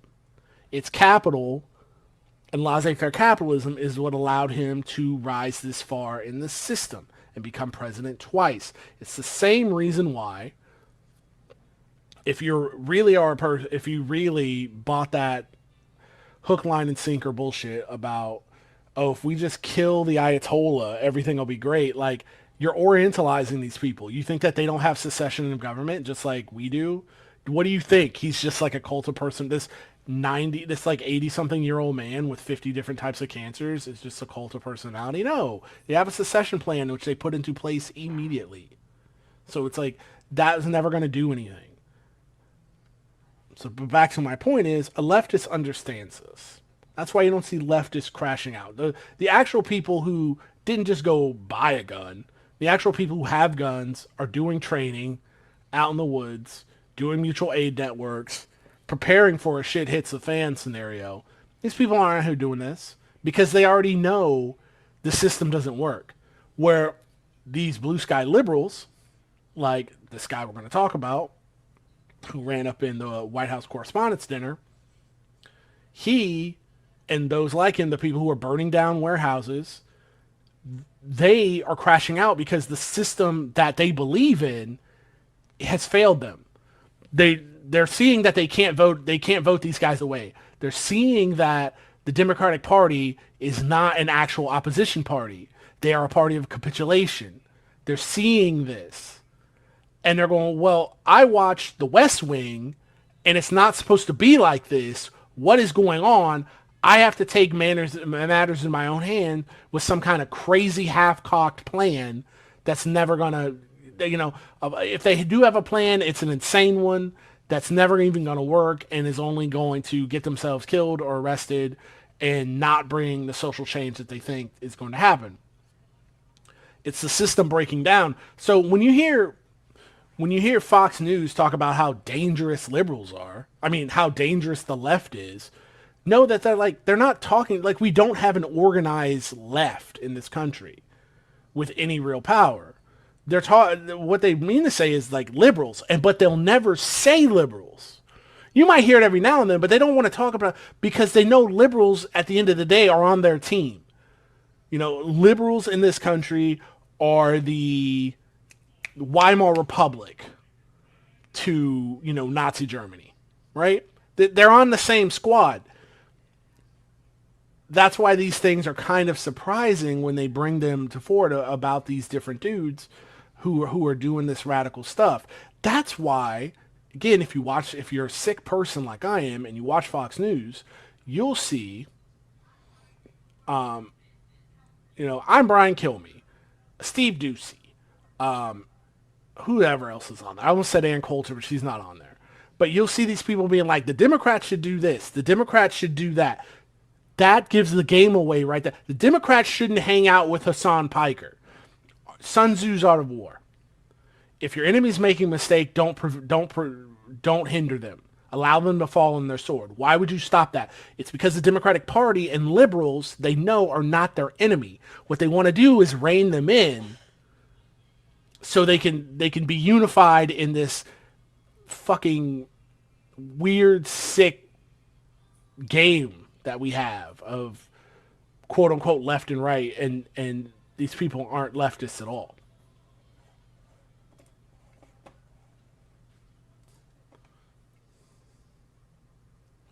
Cool thing about not being live is I can take a little pause and go grab my vape so I can get my nicotine addiction on. So with all that said, let's look at what the liberals are talking about. With no radical footprint, what drove suspect to try and assassinate Trump? It's a 3-minute listen, apparently. Today, federal law enforcement officials arraigned a 31-year-old man on charges that he attempted to assassinate President Trump. The incident took place at the Washington Hilton Hotel on Saturday night, where top administration officials were gathered with journalists for the White House Correspondents' Dinner. NPR domestic extremism correspondent Odette Youssef has more. Hi, Odette. Hey, Scott. So what are we finding, and what are you finding as you've looked into the suspect? So the defendant was an educator. He worked with high school kids in Torrance, California. And Scott, there have been news reports quoting members of his family who say that he was a radical leftist. NPR has not independently confirmed these reports. What does that even mean? But these claims were also circulating on social media platforms. And this is your liberal media, by the way, folks. This is your liberal state-sponsored media, NPR, saying that, there's reports that he's a radical leftist without following up on that. See what I mean? This is the same team. Same team. The only people liberals and right-wingers really have the smoke for is us. As there's some dissonance there. He's with Open Measures, which is a company that tracks online threats and narratives. You're seeing some of the typical, it's the radical left and their rhetoric. They need to cool it down. But then you look at the social media profiles that have been attributed to the suspect, and they're really not that radical. Because they're liberals. Also, Scott, President Trump also said on Saturday that some of the writings that the defendant supposedly sent to family members just before the incident revealed that he was, quote, anti-Christian. I read these writings and I spoke with others who had, and there's nothing in it that appears anti-Christian. I think, more surprising to me is that there's also nothing we found that seems overtly conspiracist. I mean, all of that is kind of alarming in its own way. Tell me more about that. Yeah, many acts of political violence that we've seen in this country tie to false narratives, where the conspiracies sometimes push people to act violently by creating a sense of urgency around some supposed crisis. This wasn't that. Yes, he was using terms like rapist or pedophile in reference to the president, but honestly, his content falls into a kind of mainstream left now, Scott. It didn't show any sign that he might be swimming in radical leftist waters or fixated on violence as a solution to his grievances. How does this latest incident fit? Because the radical left, and forgive me for driving this point home again, the quote-unquote radical left is acquiring weapons, doing firearms trading, growing gardens, becoming self-sufficient, involving themselves in mutual aid networks. They're not running through security at the fucking Washington Hilton. That's not going to do anything good for you. But liberals who've completely given up I'm going to say for good reason. Like, the thing is that they've come to the conclusion, like I said, that there's no West Wing speech that's gonna save this country, and their brain can't make sense of that. So therefore, they're doing this stuff. Fit with the wider climate we are seeing of political violence in the U.S.? Well, over the last decade, Scott, political violence has been increasing. And there's this question now of how much of it is attributed to the left. The data show that political violence from the left has increased in the last year, but that is from a very low baseline over the last 10 years. And in the last decade, political violence has overwhelmingly been associated with the far right. But look, often perpetrators of political violence actually do not have a coherent political agenda or worldview. What's more usual, Scott, is that they were in the middle of some kind of a personal crisis or difficulty. So is there any evidence at this point, at least, of that here? We just don't know yet. I think what's most troubling about this one from the people I've interviewed is just that this person's admittedly thin online presence and writings paint a picture of a pretty normal guy with views that are quite common in America. It doesn't appear that there was any so-called radicalization. And so I think, through the court case, many will be looking for indications of what could have tipped him into an alleged, plan for violence. That is NPR's Odette Youssef. Thanks so much. Thank you. All right, let's take a look and see what CNN has to say. Same topic. Back now, 3 sources tell CNN that authorities have identified this man as Cole Thomas Allen, 31 years old, from California. The D.C. police chief said the suspect appeared to be a lone actor, was believed to be staying at the Washington Hilton, where this dinner was happening. CNN's Brian Todd has more on the suspect and what we've learned this morning about the Secret Service agent who was shot during the attack. We have new information just in from the U.S. Secret Service regarding the Secret Service officer who was shot in the shooting at the White House Correspondents' Dinner. Anthony Guglielmi, the chief of communications for the Secret Service, telling CNN that the officer in question has been released from the hospital and, quote, the ballistic vest helped us avoid a potential tragedy. That is according to Anthony Guglielmi, chief of communications for the U.S. Secret Service. That officer released from the hospital. Anthony Guglielmi declining to name the officer or the hospital where he was treated, but the officer has been released, according to the Secret Service. Some other information we're getting, according to sources who spoke to CNN, the suspect is identified as Cole Thomas Allen, 31 years old, from Torrance, California. Now, according to the interim Washington Metropolitan D.C. Police Chief Jeffrey Carroll, he said that the suspect was armed with a shotgun, a handgun, and multiple knives in this exchange. Chief Carroll saying, "Yeah, dog, I don't want to be the guy, to give people tips. But that right there should tell you the kind of mindset we're in. You think, who do you think you think you're Neo in the Matrix? You think you're going to roll up somewhere with a shotgun, a handgun, and some knives and going to blow through civilian police? You're going to blow through civilian police. You're going to blow through normal police. You're going to blow through federal agents. You're going to blow through Secret Service, and somehow you're going to put rounds on, forget Donald Trump, anybody in that room. That's not a plan. That's a suicide mission. That's death by cop. That's never going to work. But in his mind, he thought this is what he had to do. This is what he thought was all he had left. This is not, again, this is not somebody with thinking or foresight. This is not a grand conspiracy. This is why a lot of people think it's staged too, because it's no, this is a mentally ill liberal who has given up on our electoral, we all have. We've given up on our system of government, giving up on our electoral system, giving up on the societal contract to where if you keep your nose clean, go to work 40 hours a week, you can have a decent life.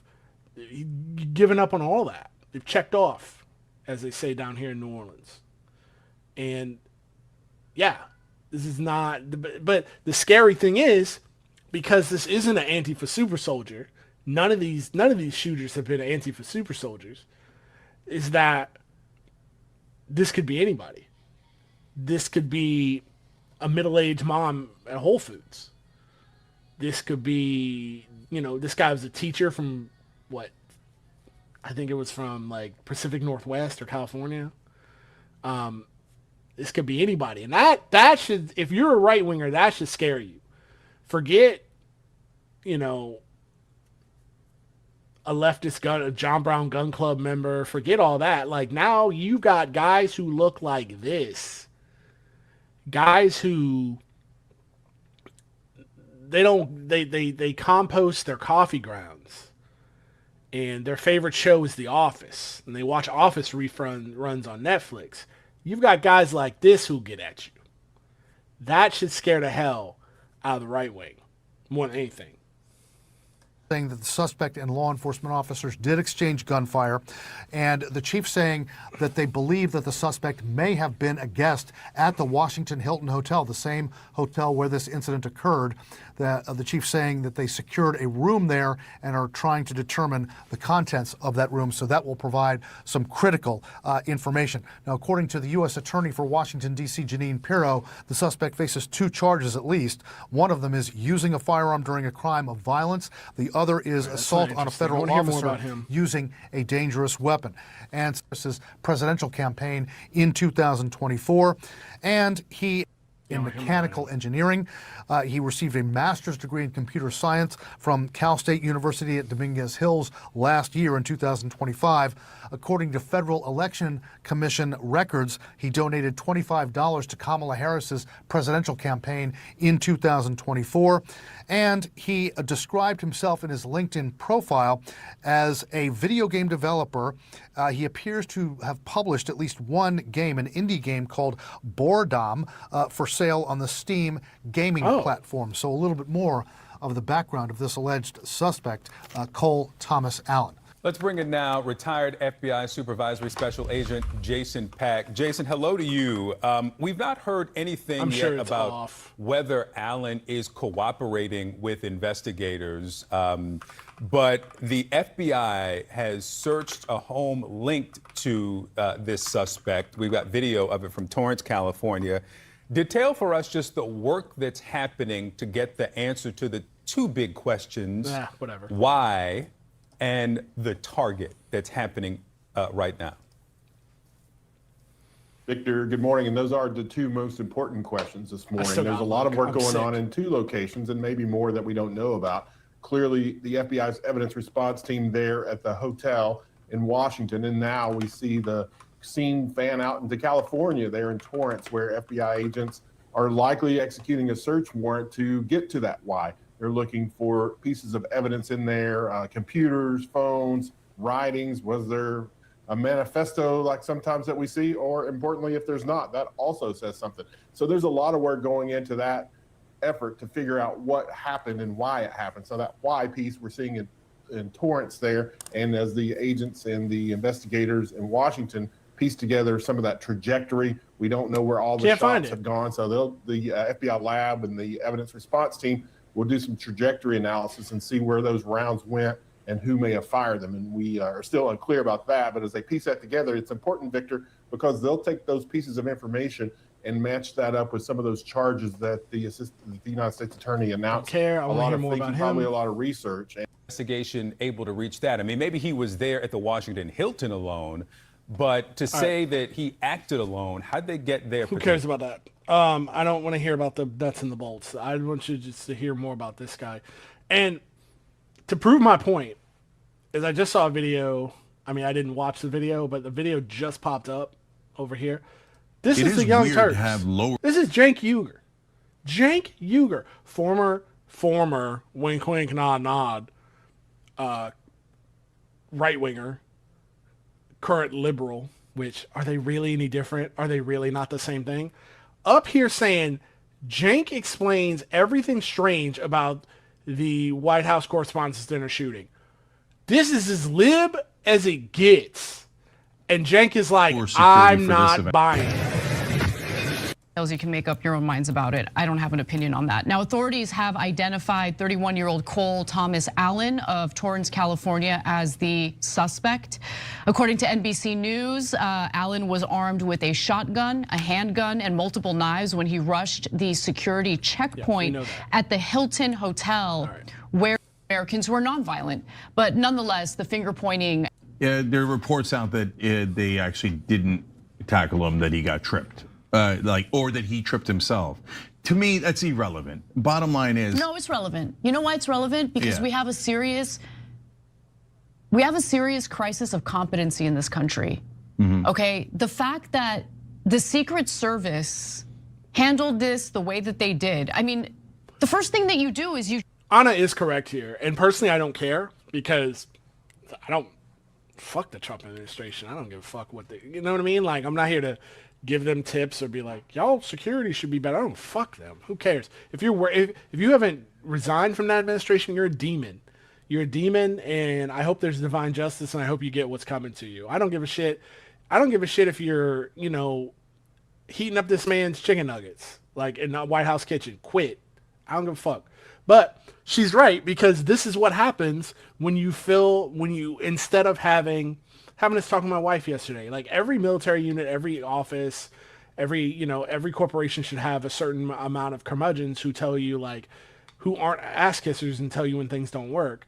Because when you are the head of anything and you are such a soft baby bitch and you will only have the people around you only will be ass kissers and yes men, this is what you get. You put people in positions who are incompetent, but will be loyal to you. And this is kind of shit you get. You try to get the president out of the situation immediately. First person they grabbed was J.D. Vance. Nothing against J.D. Vance, but it's weird that they went for J.D. Vance before the president of the United States. Yeah, so that's the second weird thing. So look, first, I'm gonna give a caveat that I think that the security was generally fine, okay, which I know not a lot of people are saying. So why do I say that? I mean, he didn't get into the ballroom. And you can say whatever you want to say. Like, the Young Turks used to go to this when Obama was president. They used to go to the White House Correspondents' Dinner, whatever. They stopped doing it. Cenk will tell you this thing like, we can't be independent. Whatever, man. Cenk and Anna love their lanyard. As a lanyard boy myself, who loves open bars, loves going to conferences, loves going to conventions. I want to feel special. I got a press pass, whatever. I've been there, done that myself. It's a high, it's a rush. They want to be mainstream media, but they want it here on the internet. They don't want to, they want to be their own editors in chief, which that's commendable. That's not the issue. But what I'm trying to say is the circles that Cenk and Anna and the Young Turks swim in, even though they're not mainstream media, they have a complete online presence. It is mainstream media. Like, these are both people. Like, Cenk worked for MSNBC at some time.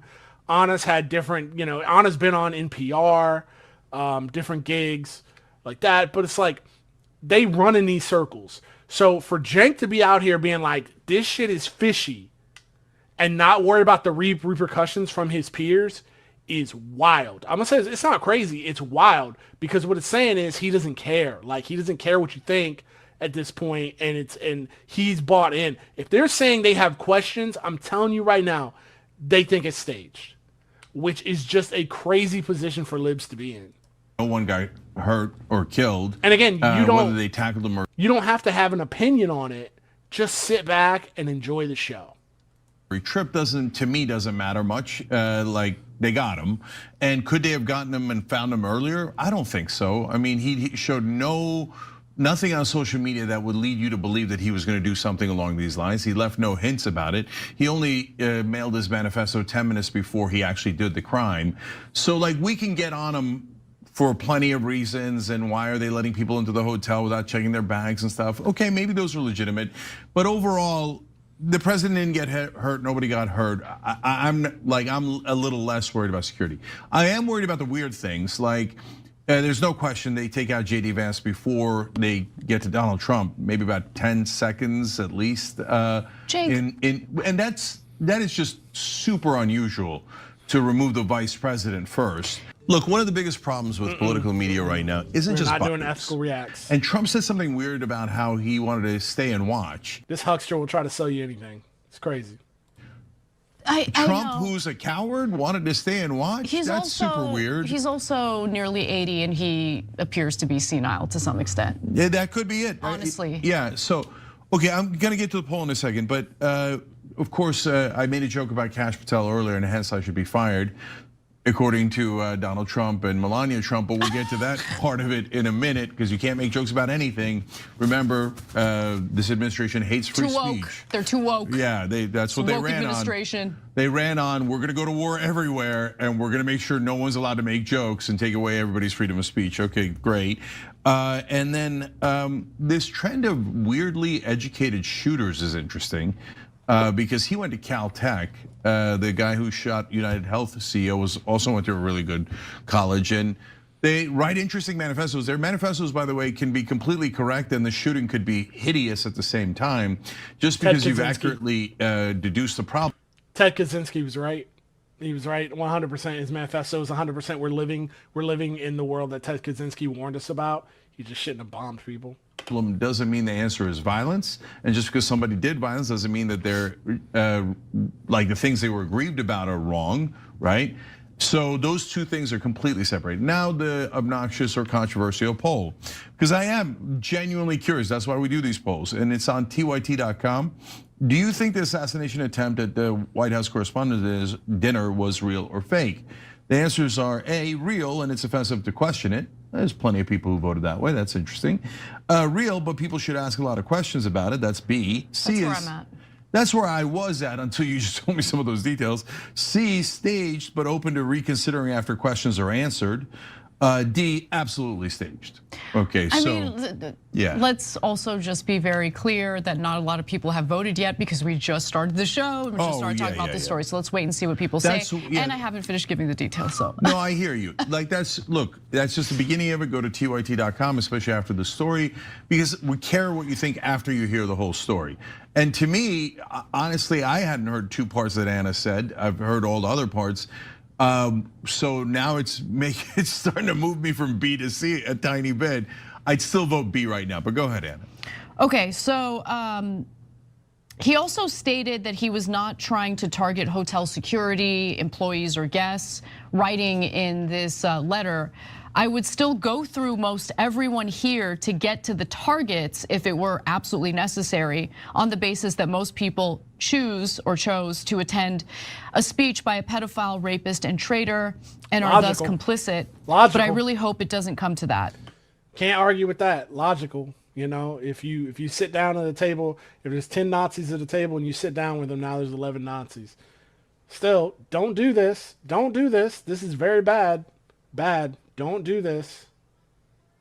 I disown. Do not do this. I'm not even being in a game, in a video game, in Minecraft, or none of that bullshit. Do not do this, because it just won't. I'm trying to be. I'm not even hitting you with like the morality of like, don't do this because every human life is precious and all that. I don't know if I could. We're not doing that shit. I'm saying don't do this because it's not gonna get the outcome that you think it is. Even if he was successful, he would not get the outcome that he thought. So don't do this. He also said, I experience rage thinking about everything this administration has done. Now, the Secret Service, along with members of the Montgomery County Police, spoke with Allen's sister as part of their investigation into this shooting, and here's what she told them. Apparently, Allen's sister said that her brother had a tendency to make radical statements, and his rhetoric constantly referenced a plan to do something to fix the issues with today's world. She also said he attended a No Kings protest in California, and was part of a group called the... Ain't no leftist going to No Kings, bro. That's a liberal. These are liberals. These are Wine Mom, Blue Sky, Starbucks. They're not even doing BDS. They're going to Starbucks. They're getting their adult milkshake in the morning. They're getting their 700 calorie coffee, and they're going to their wage cage cubicle. These are liberals because they've given up hope. If you know somebody like this, I got 7 minutes left. You know a liberal like this, you need to be converting them to a leftist, because you don't know where these people's mindset is. And one, they'll be helpful to the cause when the United States empire does fall, and we have to rebuild it. We have to teach these kids how to rebuild it. But don't let them go out like this. You need to make it very clear to them that, go vote in the election, because the elections whatever election is, go vote in every single election that's happening, state, city, and federal, where you live, because these things happen and these things exist in reality. And the bullshit that these bullshit artists try to push under the wire, we can stop that. But it's not going to fix the underlying problem of laissez-faire capitalism. You need to be trying to convert these people, because you don't know where their mental state is, and it produces a guy who checks out on life. This was a smart guy, an educator of children, had a lot going on, who just gave up because he didn't see a way out. We as leftists have to provide these people a way out so they don't do shit like this. Show them there is another world struggling to be born, so they don't do shit like this. Wide Awakes, a network of activists dedicated to social justice issues that bears the same name as the 1860s abolitionist youth movement. So just real quick, getting back to the topic of security at the event, many are questioning whether it was robust enough. Some are arguing that the security at the White House correspondent, I don't know how to pronounce her name. And he's mad at our government for not, arresting the pedophile rapists and protecting them, etc. I think a lot of people feel that way, and now taking it to violence is deeply counterproductive and totally wrong and immoral. But that story to me didn't raise any red flags at all. It seemed like, okay, that does make sense. Mm-hmm. And I was ready to just move on. I saw instantly everybody's like staged, and left wingers and right wingers saying staged, right? And I was like, whoa, guys, hold on, we don't know anything yet. It's been a minute, right? But now we do know some things. But I just mentioned two. The third one that you mentioned earlier, the one that I didn't know, that's super weird. Now, I've worked with Brianna Wu and Hassan in the past, right? Hassan's my nephew. And Brianna and I used to work at Rebellion Pack together. Before she lost her mind, yeah. No, that's okay. That's between me and her. And so, okay. Anna Kasparian's crazy. But when she hits the spot, she be hitting the spot, boy. She cuts right through the bullshit. She's crazy. She's not an ally. She's not on our team. A homeless person yelled at her once, and all of a sudden she wants all homeless people melted into glass. But that is. She's not, but again, you don't have to choose sides. I'm giving y'all permission to just sit back and enjoy the ride.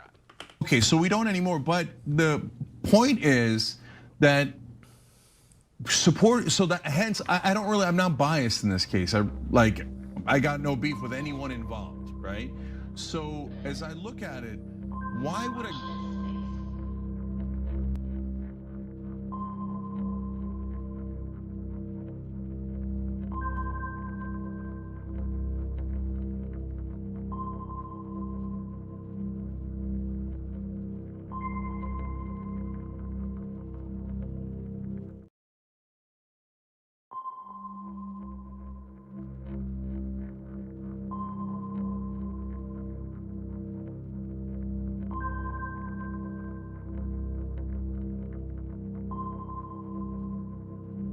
Who the heck is Pep Talks?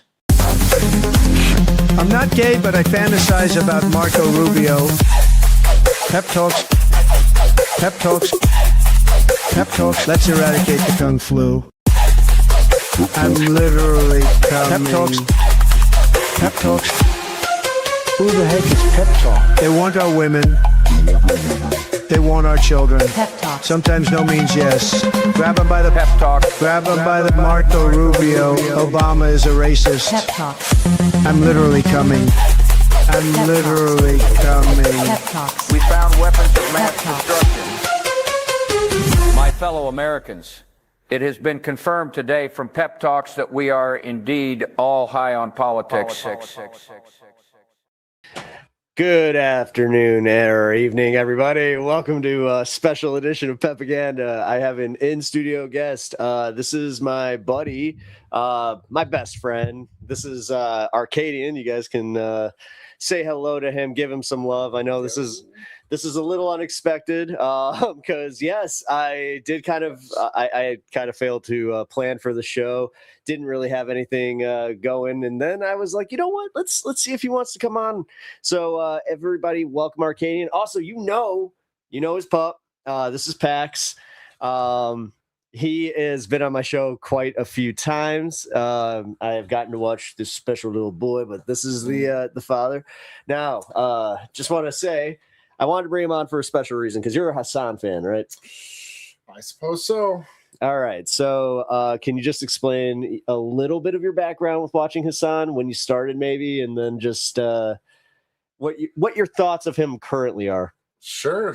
Oh, I had a friend put me on to him a couple of years ago, and he just watched a couple of his videos while we were streaming, hanging out in Discord, and then started watching him for a bit, and just kind of found that like more or less most of our politics vibed, and I just always appreciate kind of his candor with things and his kind of attitude on life in a lot of ways. Did you watch full streams? No, I've never watched full streams. I literally only watch his like YouTube, his main YouTube videos. Oh, so were you probably his propaganda? Yeah, real. His propaganda, cut and slice. Just hey, well, we only got PEPAGANDA over here. I have watched a couple, like the election stream and stuff like that. But overall, so what's Every once in a while. So he shares your politics, but overall, have you because there's a big thing now that I'm seeing where a lot of guys in this like political space, we all kind of agree with him on a lot of stuff. But there's like, I kind of said this on my last stream, that he had said some things that I knew were going to bite him in the ass if he got too big, where I was just like, hey man, he does it on purpose. He'll stooge it on purpose. Well, and see, I mean, who isn't? You know what? Mainstreamer isn't using hyperbolic language continually to hopefully catch some clip that isn't gonna, like bring everyone's attention. I feel like it's just it happens a lot. But he's like happens more and more. But he's the largest streamer. I feel like he should technically have more. He should have more responsibility. I'm kidding. He should. I'm genuine. I mean, in the real world, if he was in a more serious position or something like that, I expect that. I'd want him to be more honest. And I think if he ever really did take on that kind of a role, he probably would rise to the occasion, as like most would. But that's not who he is. It's not what he does. That's not what he's here for. And like, bad press is good press. Random question: could you see him actually running for office of anything? No. What? Yeah. Dude, he's so content. Like, he obviously doesn't have to worry about money, and he's clearly, he's not like the kind of person who's excessively greedy for more. At least the vibes I get, could be wrong, but I also watch like his Fear and podcast, so I get to see him in a much more normal setting, and where it's a little bit more detached from that. So it's like, so Fear. He doesn't seem like he obviously is. I'm sure he does care about it. Who doesn't? Everybody. What's Fear and? Like, I'm not familiar. Oh, it's just a podcast he does with Austin Show, Cutie Cinderella. So is that like it's like just a short form, dude. They just bring in guests. Will Neff. Did he? Was that the one that it's like, unserious? They do a couple. They'll talk about politics. He brought a gay guy on with the I've Had It crew. Was that his? Yeah. Oh, okay. Probably. Okay. See, now I'm learning things, guys. Well, the reason I even bring this up is because there's a lot of Hassan derangement syndrome out there. Yeah, it's fun, isn't it? It's fun. Funny. Yeah. Oh, I mean, it's just funny. I mean, well, it's watching the mainstream. So, do you not take it seriously at all? Like, no, as far as like impacting like online culture.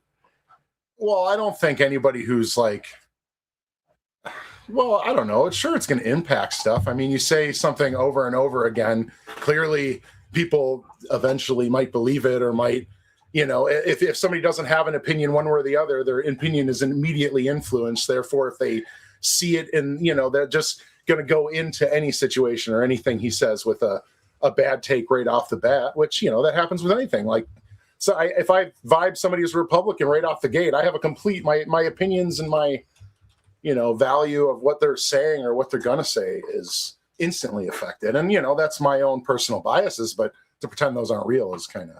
Actually, I'm going to ask you a question that I've never actually asked. When did you actually kind of start coming into your politics, like, and figuring out where you were on the political aisle?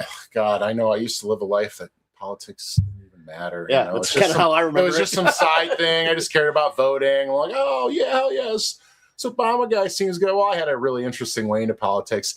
It really, I think, started... It kind of like right out of like a bit out of high school, you know, obviously I felt like my parents kind of convinced me to vote for Bush, and I was definitely like, you know, I was raised a Christian kid, and, you know, so it's kind of started out with those Republican values kind of like built in. And then, you know, obviously, you know, became a, you know, stoner, and, you know, with all my friends, we just kind of like, you know, you're into those conspiracy documentaries and that kind of stuff. And it just kind of opened your mind to like everything that eventually led into like the Rand Paul of it. Yeah. Led into the Bernie, where you're just like, this is all fucked up. And like, clearly we have to do something wrong, and we got to cut spending. And it's like, when you can easily make a good argument that like, this shit's out of hand. We got question about the Rand Paul thing. Did you even know what a libertarian was when you were like into Rand Paul? Oh yeah. Well, obviously I learned what it was through him. I mean, but that was like, he showed up, and then that spawned into eventually the dark side of it. Like the, you know, don't tread on me stuff, where it got more serious. Don't step on snake. You know, I never ran into any of that. I just like Ron Paul because he seemed honest, and he seemed like he really believed in what he wanted, and he didn't care about the stupid, you know, the dumb politics of it all, of this like, oh, you know, like we're just gonna waste, I don't know, I wouldn't say waste time talking about any certain, you know, but the, you know, we obviously waste time talking about a lot of like simple, you know, like political issues that, you know, distract us from the real problems of things. Or it's like, well, you know, obviously most people know these things are wrong, so why would we waste a lot of time talking about them? So yeah. And that's what got you organically into Bernie. Yeah, and then Bernie, obviously, just, you know, once you kind of go into the like, oh, the corporate world's kind of wrecking everything, and it's like, you know, we're watching that, you know, and that's the time where they're talking about regulations, you know, ripping apart everything, and it's like, oh, we have all these evidence, and I'm watching all these documentaries about corporations, literally like, that, you know, it's like, oh, we don't care about polluting, the fine's cheaper, we'll just keep doing it. You know, that was like just a normal thing. So at that time, would you have considered yourself more apolitical though, like where you could have kind of been swayed both ways, like either way, where it was just like, absolutely. Yeah, because like I remember there was a time where you weren't really sure. Like I remember you even saying like, I'm not sure if I'm really conservative or not. Well, that's when you're, you know, I mean, even still now, it's like you want to believe in a world where we all just work, you know, we work together and none of this stuff matters. Like, well, it's like, obviously we all have our opinions, but why are we, you know, why should I hate anybody because, you know, instantly because they have a different opinion than me, assuming it's not like in a violent, you know, or. Well, I mean, the argument is usually because they don't like agree that, oh, you should have rights, or this person should have rights, or like, you know, the immigrant thing. It's always the same. Like, God, I just watched that before I came on here. Oh, I mean, I mean, they've been talking about the same thing my entire time existing, you know, ever since I paid attention to politics and not. I mean, this has all been the same conversations the whole time. But it's like that stuff is the recycled, like, this gets people's hearts going. Like, this is passionate. Like, I believe in these things. Like, it's like the abortion debate. Like, no matter what side you're on, you can very easily believe in it so much so that it's like it can kind of consume you in a way where it's like, yeah, this I can't vote for anybody who doesn't believe this way. None of the other stuff matters when I believe in that. But that's why it's so used in politics by both sides, because it's such a defining, and it, you know, I don't know. I feel like it's just such a defining thing that it's like it makes you have to forces that choice. Well, that's kind of why they did it in the 80s. From my understanding, like they did that with the Reagan administration. Like, so like the abort, like, it wasn't even like part of the platform until like, I feel like this was all just engineered. This is like people in a room thinking of ideas. It's like, how can we fuck up society? How could we totally manipulate these people and into doing basically everything they want? But they won't. They'll just be fighting over these dumb things while we're looting the world. That's okay. You know, like, you know, you keep fighting over this dumb shit. Who cares? We're still making hand over fist every second of every day. Without saying too much, like we have a friend he's very much what I would call a practicalist in politics, where he like the conversations I had about, you know, Biden, he said if Biden had done better on the economy, he would have voted for him. But he just thought that, you know, well, Trump did a better job with the economy, even though that was like kind of manufactured. And then now I'm seeing him pivot towards conspiracy theories. Like, it's so weird to see this like hardcore like push to the other side where it's just like, and now like I swear there's been times where I'm like, yo, you back up, Well, come back a little bit, bud. Like, I holy almost crap. feel like the psyop is you're just switching the sides now, as you're turning all of the left into the basement dwelling violent, assholes who have to do something because we're like what are we, like what is it not doing? If that, it's like it's just we're still trying to keep everybody separated. We're still trying, like every side is pushing. I mean, especially mainstream. I mean, that's like the one thing I like, at least, is like, when you get into the indie stuff, you can break away from this, like where it's clear, like, oh yeah, we're just doing this to keep you guys bickering, amongst yourselves. That's really all we're here for. And that's like where we can talk deeper on something like that, where it's like, okay, this is what's the real harms, but the conspiracy part of it, that's it's fun to watch. Like, I feel like our side almost is embracing it more now too. Well, we are. I mean, like, because that's the biggest thing I run turn into that. Where well, you've heard it, like the whole now when Biden was president, you weren't going after the Epstein files. You weren't talking about this stuff. It was just like, well, we kind of were. Like, I brought it up about how when Epstein officially, he got Epstein.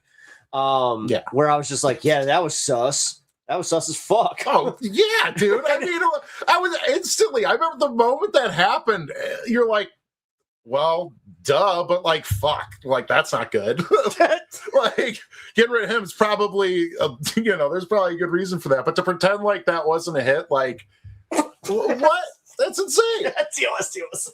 Oh, I'm so sorry.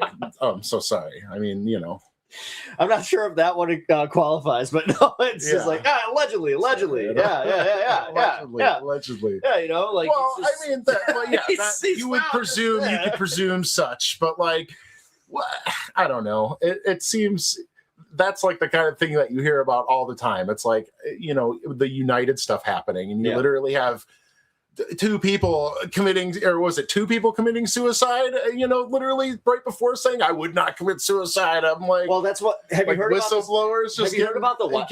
And you don't think they're working that dirty? Like, this is just numbers. Actually, to that point, have you heard about the scientists?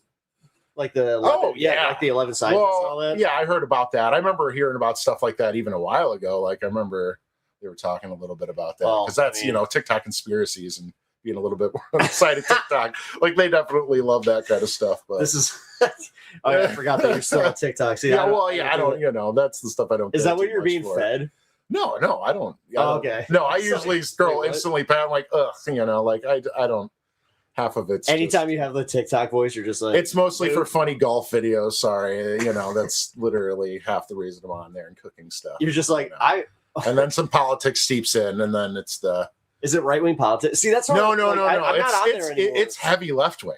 Really? It's insane. Like, I can't believe, like, to think that who owns that, and the stuff I'm getting spewed on a regular basis shouldn't exist. Really? I mean, I wouldn't think it should exist.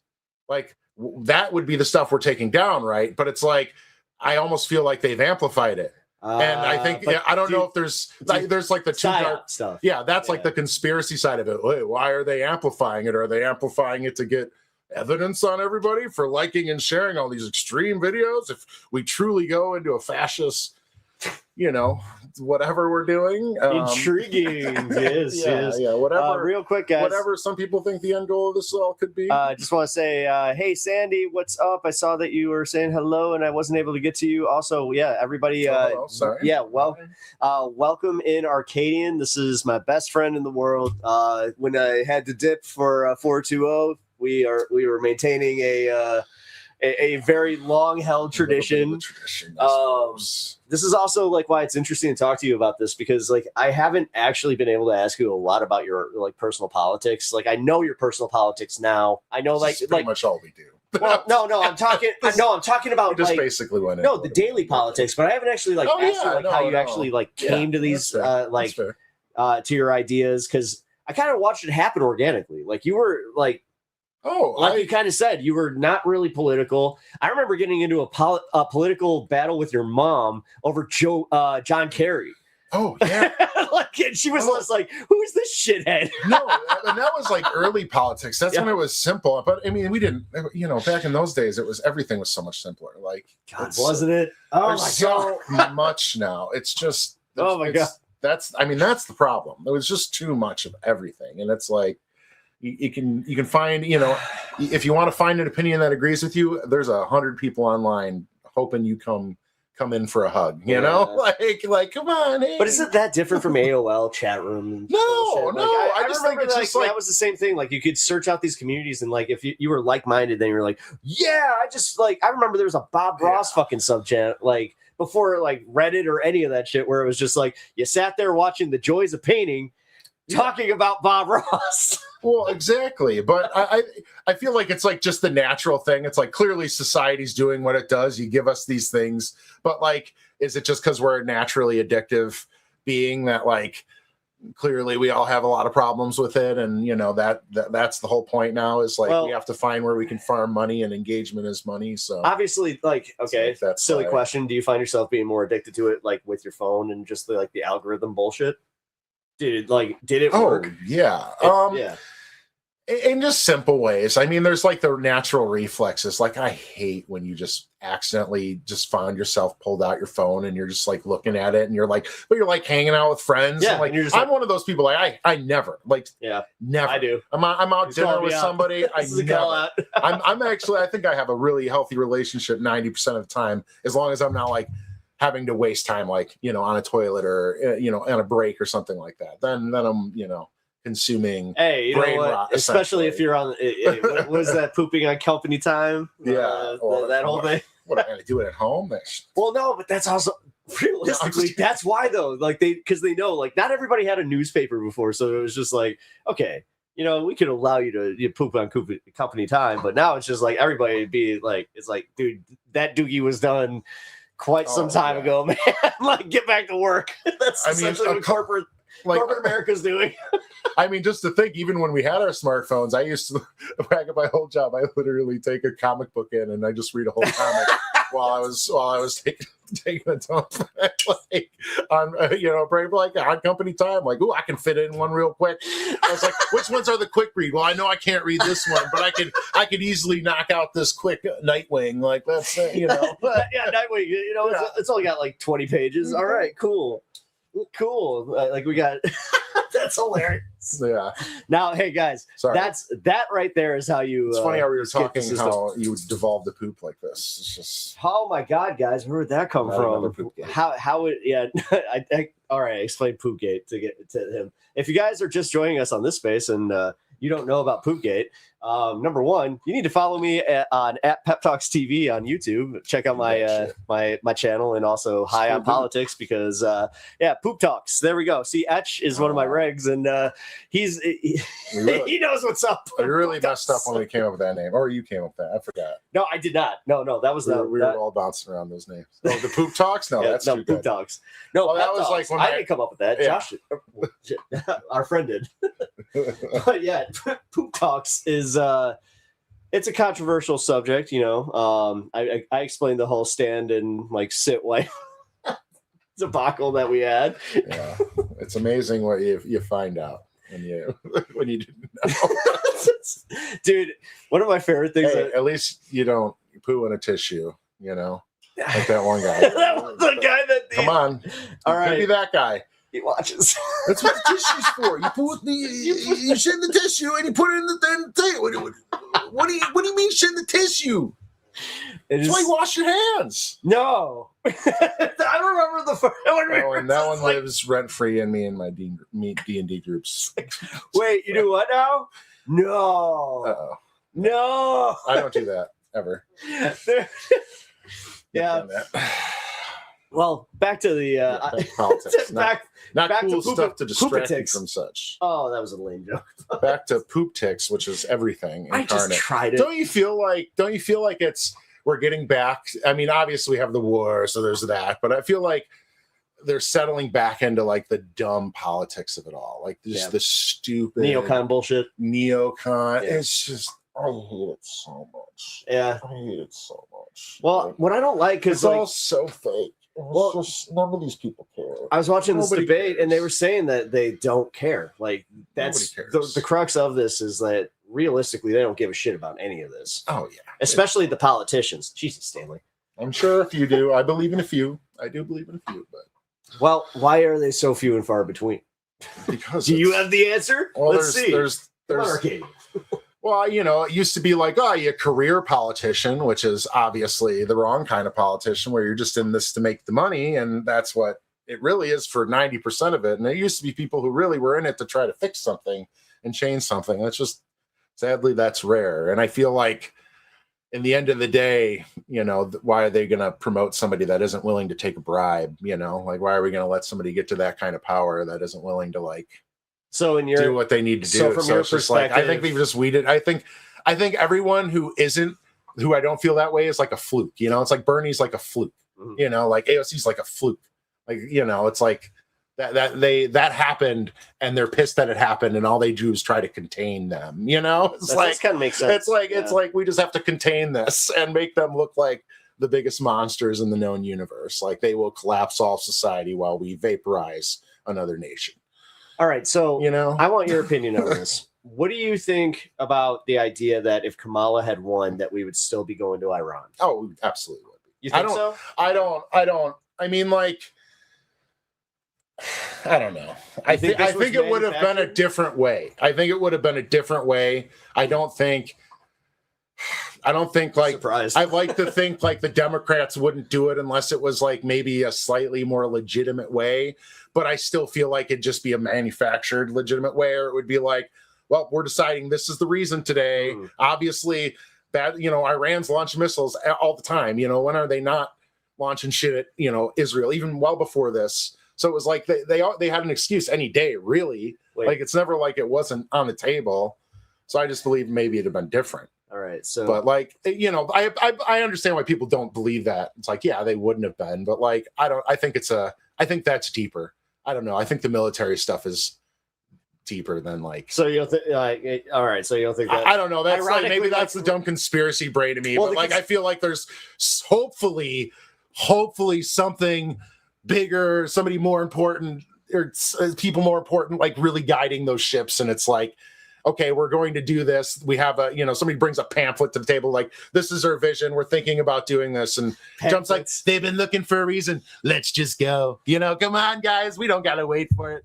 Let's just go. These people are fucking idiots. We'll just keep making up shit. And then all they'll talk about is how it's inconsistent. And we'll just keep doing it. Nothing will change. All right, real quick. Because all they're doing is talking. So, bro, our Congress today, I think, brought forward a motion to condemn Hassan Piker and Candace Owens' anti-Semitism instead of bringing forward an actual bill.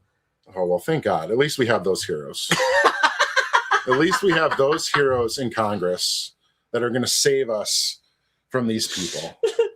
These anti-Semites. But dude, so I mean, isn't that like the fakest thing? I mean, whether you believe it or not, like, you know, like, yeah, I get it. Hassan, you know, I totally understand why he sucks, like, and why people think he can suck. But I just sucks. No, dude, I like him. I honestly, I prefer him. I still think he's hilarious. I still kind of prefer him, but obviously, there's things it's like. See, I'm not the only one that has this opinion, folks. Yeah. You know? No, it's like he has his things. Like, yeah, everything is Israel. And I mean, everything probably is Israel. But, you know, that's just, I don't know if I totally believe that. You know, it's like, the opinions of Arcadian. It's not looking good. But yeah, sorry. Oh, God. No. I just ruined. Oh, my God. Yeah, guys. Oh, hello. Taking him out. Take the shot. Well, at least we're on this face. I mean, what? I'm just kidding, folks. No, hot takes incoming. It isn't. Well, no, I mean, realistically, like, actually, it's actually all just rich assholes. Let's just be real. Realistic. But that's why they're like, I was going to say about Hassan, like, that's why they are so afraid of him. Is because he does kind of stoke the fires, and a bunch of people that usually would not be into politics. Yeah. You know, and then they come at it with, number one, a more serious attitude and like almost like a fire under their ass, where they actually show up. Like, that's one thing I will say about the audience of Hassan is, like, politically they do show up. Oh yeah, well, you know, certainly. like, I mean, there's plenty I probably don't too, but they're, you know, he definitely does. But do you think that, like, I think he attracts like the normie. Does he? You know, like I don't know, like the motivated normie might. I don't know. Who cares? That's irrelevant. But who he attracts? I don't know. It's like, do you think the mainstream media has gotten so desperate with everything that now they're trying to pull what like low-end streamers are trying to do and just doing bash Sean videos? Like, excuse me. No, we would never do that. No, nobody would ever just make a I hate Sean video just because that's like what people do. It's like, are you low key giving me a recommendation? Like just straight, you're just like. No, I mean that's what they're doing. Are they not? Like it's almost like they're doing that same shit. It's like anytime Hassan does something wrong, there are 100 streamers that jump to the bit on the left that probably agree with 90% of his politics, who fucking attack him and go like, "This is why you can't listen to this guy. You should be watching me." I don't do that. Hey, I don't do that. Hey, no. But like, you'll call him out for his shit. I'm like, I do. Come on, whatever, man. I do. I do. I can respect it's not like I'm not saying it's like a grift, but obviously there's a tension. No, there's a part of this where you have to like engage with what matters and what people are talking about, and like if they encourage that kind of stuff. I don't hate people that do that. Or like I understand it, like, but sometimes you're just like, or you think it's like, is that what they're doing? Is that what the media is after now? Chat daily, it's respectable. But it's like, is that what's next? It's like, what are we really going to do? That we're going to like force their hand and force them to like take action against Hassan? Like, what are we trying to bait him? So maybe that'll be the president going too far and people will do something then? Or is it literally because like that'll get the ball really rolling once we start just getting rid of the random, because whatever, fucking with, mainstream politicians, whatever they say, with Colbert, like I love, it's like Colbert, somebody I love, don't agree with politics much out, but I love watching the guy. It's like when I grew up, Colbert Report, Jon Stewart was the best. Yeah. That was where I got my politics. Let's be real, and as lame as that is, a lot of but you didn't have the internet the way it is. Like I had Reddit, like Reddit was popping. I loved Reddit back in those days, but that was when Reddit was good, right? I mean, Reddit, I don't even use that. I remember when you brought up like you saw something on Reddit, and I was just like, I don't know what, like, oh, dude, because I stayed out of that. I still believe it was like when Reddit was popping, it was like the best. Really? Yeah. But you know what it was? My secret was I didn't have an account. I literally just went with like the random news page, and I felt like it just gave me the best view of like a lot of random stuff, and it wouldn't because it's like once you get too focused, I feel like it just ruins the feed for me, or it ruined my feed in a weird way. I don't know. It doesn't make sense. Whatever. It doesn't. Does it actually like maintain an algorithm for you if you're not signed in? I mean, it just has all the stuff that I used to like, but most of the pages I used to like are all dead now. I mean, do any of them have? Exposing how lame I am. Well, it's like once everybody left, I forgot what it was. Did they sell off or something? I don't even remember anymore because it's been a million years of politics in my brain that have been spewed into me since 2019 essentially. Jesus. Well, obviously 2020 is the turn for everyone. It's a lot. It's a lot. Well, I feel like I'm going through a cycle, like genuinely, like my youth. Like I started out Republican. Like I felt like that was what like the norm was. It's like you're pushing Bush, you got to do this, and it's like okay, I did that, and then obviously it's like. I grew up that way, and then slowly I realized, like, oh, these guys are actually kind of weird because it's like I'm meeting gay people, and gay people are cool because that was all they cared about back then. It's just straight up gay people, like, oh, like this is the problem, this is the problem. And it was like it was around, and I had I had a gay uncle and everything, so it was like a weird, it was like around me, and then eventually you just realize, like, it's like when you find out when you try weed or something your first time, or and you were like. Oh, they were lying about all of this. Oh, yeah. Like this is all a lie. These people are people, and they're actually more engaged and having more fun than most people I know on a daily basis. And you think that because you don't agree with what they do, like that's a problem. Like, come on. I mean, that's just, Do you find it that they're focused? Like, and I know that but that's what took me away from it. It's like, that was, I think was actually the switch. Is your opinion that they're actually obsessed with it because of like, kind of what I say, where it's just like, yes, it's because they are insecure. They don't know themselves. They don't even know that it's like, they don't know like the idea of being accepted. So they're just like, I can't, if my parents wouldn't accept me, fuck you. You don't get this. Well, as somebody who, definitely was challenging themselves, working on stuff like that in my, youth and unsure about those kind of things. It's like, yeah, I think part of it could be just this way to repress it. Like, it's there, and your way to repress it is just to fight so hard against it that you literally almost switch and become volatile to it. It's like, so I think that can happen. I don't think that's always what it is. Right. Certainly. Like, there's definitely just religious people who think it's weird. They truly don't get it. They think it's weird. And it's just an easy thing for their brain to switch on and then attack. And it's like, wait, that's wrong. Like, why would you do that? That's wrong. And then they got, the Bible or whatever, like people around them telling them that it's like, oh yeah, well, this is wrong because I feel like this way, man and a woman, or, whatever it might be, which, like, have you actually encountered people that are like more centrist with it though? Like, as far as like they don't go like so overtly political with it, where they just say, "Oh no, this is just a little weird to me." I don't get it. Well, I mean, like that. Like my parents are a perfect example. Like, obviously, my uncle's gay. Right. My parents are. I grew up in a Christian household. They're still extremely religious.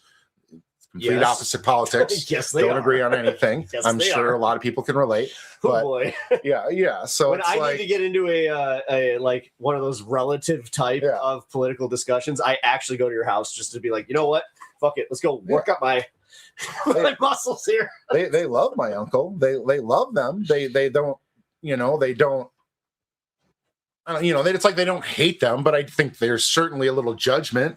And like, if they had the opportunity to vote to be against what they are, they would vote for it in a second. Which is insane to me, though. So it's like they live in that weird hyper paradox of like, so that I believe that is what that is. It's like there's people that definitely, but most people they just don't care. They're just like, yeah, whatever. That's your thing. It's not for me. Some people are a little more weird about it than others. Some people aren't. Like, I was a little weirded out by it first, but then like obviously it wasn't, and it's just like I'm not, and then it doesn't matter. Then we just kind of like, do you find, all right, like, I actually haven't asked you this. Do you find yourself having like more arguments now with your family, like just in general? I mean, I haven't, because of the political. I haven't tried to engage with them since.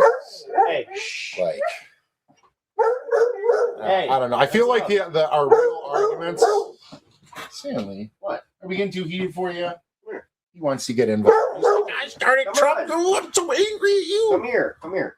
I'm so angry. Is it because Paxy's down? What? Come here. Come here. Sorry, we're having the hound doggy. Yes. Stan. He's being loud. Why are you being loud?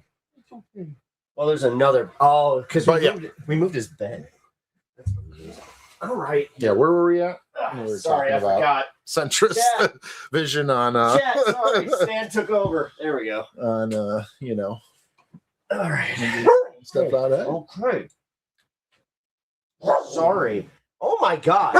We have a full-blown rebellion happening right now. I do think that like helped me change. So I do think there's a good chance a lot of these like super young Republican kids that are growing up, like, obviously they're leading into it.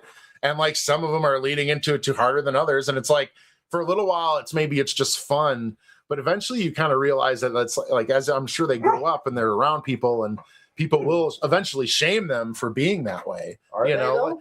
Yeah, dude, if you fucking say that shit in public, most of the time somebody's going to shame you. If there's like a, maybe it won't be some like white dude, but it's like, I've seen like, we've seen that example, like some lady will be like, hey, fucking don't talk to them that way. Or, like, stand up, like it happens, sometimes it might not happen, but that's, odds. But I feel like the odds are somebody would stand up. I know if I heard somebody say some out of pocket stuff like that, I would say some shit. I would stand up for people. Like it doesn't matter. That's not okay. It's like, whatever. If that's your opinion, that's fine. Keep it to yourself. That's really how it should be.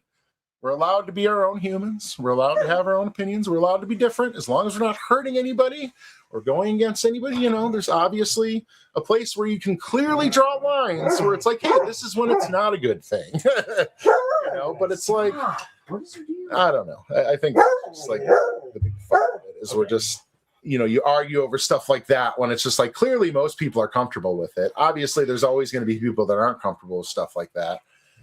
And it's not okay that those people are there because I don't agree with that. But I mean, I don't think you're ever going to get rid of it. I don't think we're ever going to have a society that doesn't exist, at least in my mind. But like, you know, who knows how far society would have to go to, you know, get past something like that. That's where I would, you know, that's what I would wonder. It's like, clearly society, I can't wrap my head around it, but like, I can't also wrap my head around, you know, existence without money. You know, it's like, I could love it. The idea of it, but you know, the whole trading something for something of value to get something of value. It's like, it's hard to like break free from that mental, you know. So actually, okay, again, do you know like what you are as far as like where you are on the political compass? Where I am? Yeah, like as far as like, are you Democratic Socialist? Like, because I know you know what it is. Democratic Socialist. Okay, for sure. Like I do. It's like I have this weird. I do believe capitalism can work with like, you know, but it's like with honor. You know, it's like I always think of like Japan's always a good example. You know, you can take the times of like Nintendo is a great example of a company of like when they were going through the financial times during 2020. The CEO literally took a hit on his paycheck and didn't collect. I think he almost didn't even collect a salary so they could still employ all of their employees. There's not a fucking American CEO that ever did something like that and will do something like that. That's what honor is. It's like I understand that a CEO and the shareholders should have an insane amount more money than me. Yeah. Of course, you can't know people and like, I mean, you know. I wish it was more fair, but like, you know, having that exist allows those insane people to have a place to be able to be better than everybody else. But like, those people are always going to exist. There's always going to be a broken person who has to be better than everyone, who has to have more than everyone, who can't stop when they have enough. I can't stop. I must have more. Well, I mean, I just think. I think it is kind of that. It's like really a normal person. It's parasitic. You become, if you get to being a billionaire. Most people don't make it that far. Most people make it to like. They make it like 300 million and be like, I can retire and not do anything for the rest of my life and buy all the things I want right now. I mean, and then they just do. And then they live off, you know, that's what a normal person, that's what like a normal human, I think, would do given insane success. But then it's like to keep going. Actually, like, so I just did I did a walkthrough through our hometown, right? And I showed everybody like downtown, like historic Dundee. And people kept commenting on like Sorry. Yeah, I know, Tom. Shouldn't have been. No, trust me, we get a few of these jokes. Yeah, I missed that. I didn't start till Facebook, but way late too. God, you didn't have a MySpace? No, I didn't. I had like a Zanga, which was like right before MySpace. Whoa, my God! Zanga! And then that went stupidly. I just basically was like, this is fun. And then I'm like, oh, this girl that I really like who's my friend, and I'm gonna blah blah blah go on about her and get angry. And I'm like, that was embarrassing. I don't ever want to do this again. And then I picked up Facebook again and was like, I want to tell people about the cool things I'm doing. And then I'm like, then you were just like, this is the stupidest place in existence. Why should anybody care what anybody thinks about them? That dude. It's I don't know. It's rough. I get it, especially like, dude. I mean, sometimes I'm just like, who cares about my opinions? I mean, like opinions are important, but like, yeah, you know, who does care? Nobody. Specifically on social media, which is why I was actually explaining to these guys like I you're just screaming into the wind most of the time. That's what happens when you're trying to start an argument on and like the people who comment on random fucking. I mean. What kind of Friendster? Oh my God, dude! Yeah, Friendster. I mean, I used to see. That's the thing. I was fine with AOL AIM. I was getting some dates through AOL AIM. Oh God, yeah. I mean, AIM. Oh yeah. I mean, like I was, and then I'm only 40. How you know? I had my but yes, I did experience everything because of that. And the elder millennial I am. Well, I was explaining how we are technically like the luckiest generation. So we're gonna definitely feel that way when we're dying, I bet, or close to our. I don't know, man. Close to our old age. I'm already feeling when we become the boomers. Can't you wait? I'm not gonna say like we're doing. Damn millennials won't leave behind any of the damn money their boomer parents left them. Damn freaking Gen Zs. Like this is so stupid. I mean, it's inevitable. Right. Every generation is You're fucking right. You know, come on, go back to the Egyptian tablets. Like, I just finally got mine. Oh my God, we have a house. Woo! can't wait. Well, the thing, it's like Good luck retiring. We did skate. I wish I was a little bit earlier because I feel like my brother was like perfect Gen X, and my God, I feel like he did pretty well for being like kind of where I'm at, where like not really taking college, Are you seriously. calling your brother a mediocre white dude? Yeah, I guess so, but he isn't. I mean, he's doing great. I know, no, he's doing great. And he has a great job. Don't get me wrong. He's great. He was like a tech support dude before tech support dudes. Yeah, and like he was like genius with computers. Honestly, I don't think I'd be in the Highlander without him. Yeah, so he was one of those early, like he kind of like what we're dealing with now is the fascist tech bro growing up into what they are now. Yeah, it's like he was a part of that. He's one of those. He totally is. He was like, I remember having a conversation with him, and it like kind of seemed that but way. He's very successful. I remember like he kind of almost called where like crypto was going. Like before crypto was even a thing. Like I remember him talking about like a decentralized thing. Like because he was on a lot of that stuff. Yeah, I mean, he was. Dude, I could have been on. On Reddit, I could have been on crypto when that shit opened. But I don't care. We're dumb. Yeah, no, it's because we're dumb. Dude, I don't gamble. I personally don't gamble. I just don't believe in it. And but for that reason alone, I would never take a risk like that. I don't care. Who cares? Quick funny story. My 21st birthday, my dad took us to Vegas. And this motherfucker, my dad, he gave us each like $300. It was something like that, where he was just like, "Here, go." Did he? Oh, he might have given you that. I think he gave me. Are you talking about when we went? To the blackjack tables? Yeah. Old Vegas? Yeah, it says to the blackjack tables. I lost my stuff pretty much in like two hands, and then this motherfucker, he ends up. He's just like, "You want to go play craps?" He's like, "You like fold out a thing. You're just like, I'm doing pretty well." Oh yeah. No, it was blackjack. Yeah, I remember we did. It was. I let the dealer play for me. Basically, they were just like, yeah. Everybody was just like, oh yeah, you should definitely check. And I was like, okay, because I kind of knew blackjack, but like, you're intimidated when you're actually gambling. Like you're like, it was just like new and intense, and so I just like let them play for me, and then I made $7. Your dad gave me 20 and I made $7. Oh, is that what it was? I thought he gave me a couple hundred. No, he gave you. Yeah. See, it was your birthday, of course. I had a lot worse time. And the best steak we've ever eaten, I think. It really was. Yeah, I'm pretty sure. Strangely enough, I think that was in Caesars or something like that. Because it was in one of the hotels right around. Well, we were in the Flamingo, so I think it was in the Flamingo. But was it in the Flamingo? I thought so. I don't know. We'll have to ask your dad. Yeah, I'm searching for that steakhouse. The thing is, I'm not sure if he remembers because goddamn, having conversations with him about this stuff, like he remembers the important parts of like trying to reverse sell you to a He would remember that steak. He's like, oh yeah, I got there every year. They're gone. They're closed now. I think it was called Steakhouse 47. We looked it up. I don't think it's there anymore. But oh no! I feel like I remember. That's like kind of heartbreaking. Yeah, it was good steak, guys. I'm telling you, melt in your mouth. Best thing I ever had. I also do remember this. Ruined everything forever. In classic me fashion, we show up and they're just like, "You are underdressed." Yeah, we were. Yeah, that's true. They totally called us out on it, and they had like these fancy seats. Like I remember that it was one of those steakhouses where like you felt like you were in a reading chair. It was just like, oh man. Yeah. I remember the potatoes. It was ironically. That was a great meal, man. Oh yeah, the potatoes were awesome. Yeah, see, that's how you know it was a good meal when it was like it was so good. Dude, God, what was that? Fucking almost just reminisce. 18 years.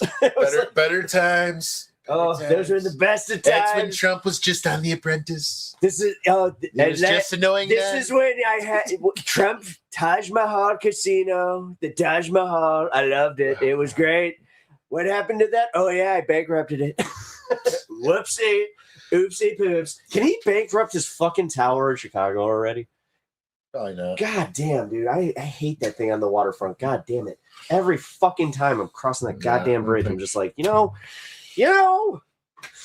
I hate you. Just every time. When I found out Patrick Kane lived there, I remember like getting legitimately angry where I was just like, dude, why would you do that? I respect you so much. That was like when Bryson DeChambeau played with Trump. Wait, who? What? Sorry. I like golf guys. You might not know. He's a pro golfer. Oh, okay. And they just like, it randomly came up in one of the videos I was watching, and I'm like, I watched it, and it just was like, it was one of the scariest things I ever saw, because I was like, oh god damn it, I probably have a good time Oh god, because he was funny, and it was like it was this dumb thing where you're just like he humanizes him enough to where it'd be like, yeah, he probably wouldn't be the most annoying person in the world to hang out with. I still hate him, with all my heart, but. It was that was one of those weird where I'm like, oh, this guy might win this thing again. Oh yeah, no. That was actually. I remember that was when I actually started getting scared. I was like, oh no. Oh, he was. Yeah, it's like, oh no, he's making me laugh again. God damn it! He's going into spaces. The left won't. Oh no. All right, you know what space he didn't like? He went in that the left didn't. I'm sorry, Democrats. They aren't the left. What? Yeah, thank you. Excuse me. The one that I couldn't get over was how at the very end he did like the double jerk off thing to the microphones, where I was like, "What is he doing? What is he doing?" Like that was beyond meme worthy. And then he won, and all of a sudden everybody was just like, "I don't care." Yeah, like I don't care anymore. Like this was like when he won. Even I had that moment where I was just like, God damn it. You did it to yourselves, Democrats. You fucking did it to yourselves. I'm sorry. See? I'm very embittered. We can be proud of ourselves. I hated everything they were doing. I hated absolutely everything, and knew they were throwing the election away. But I also am one of the kind of people that literally believes the Democratic Party is completely bought and paid for. And it's just in general. All they're doing is working for the exact same people the right is that are the reason why, everything really is bad.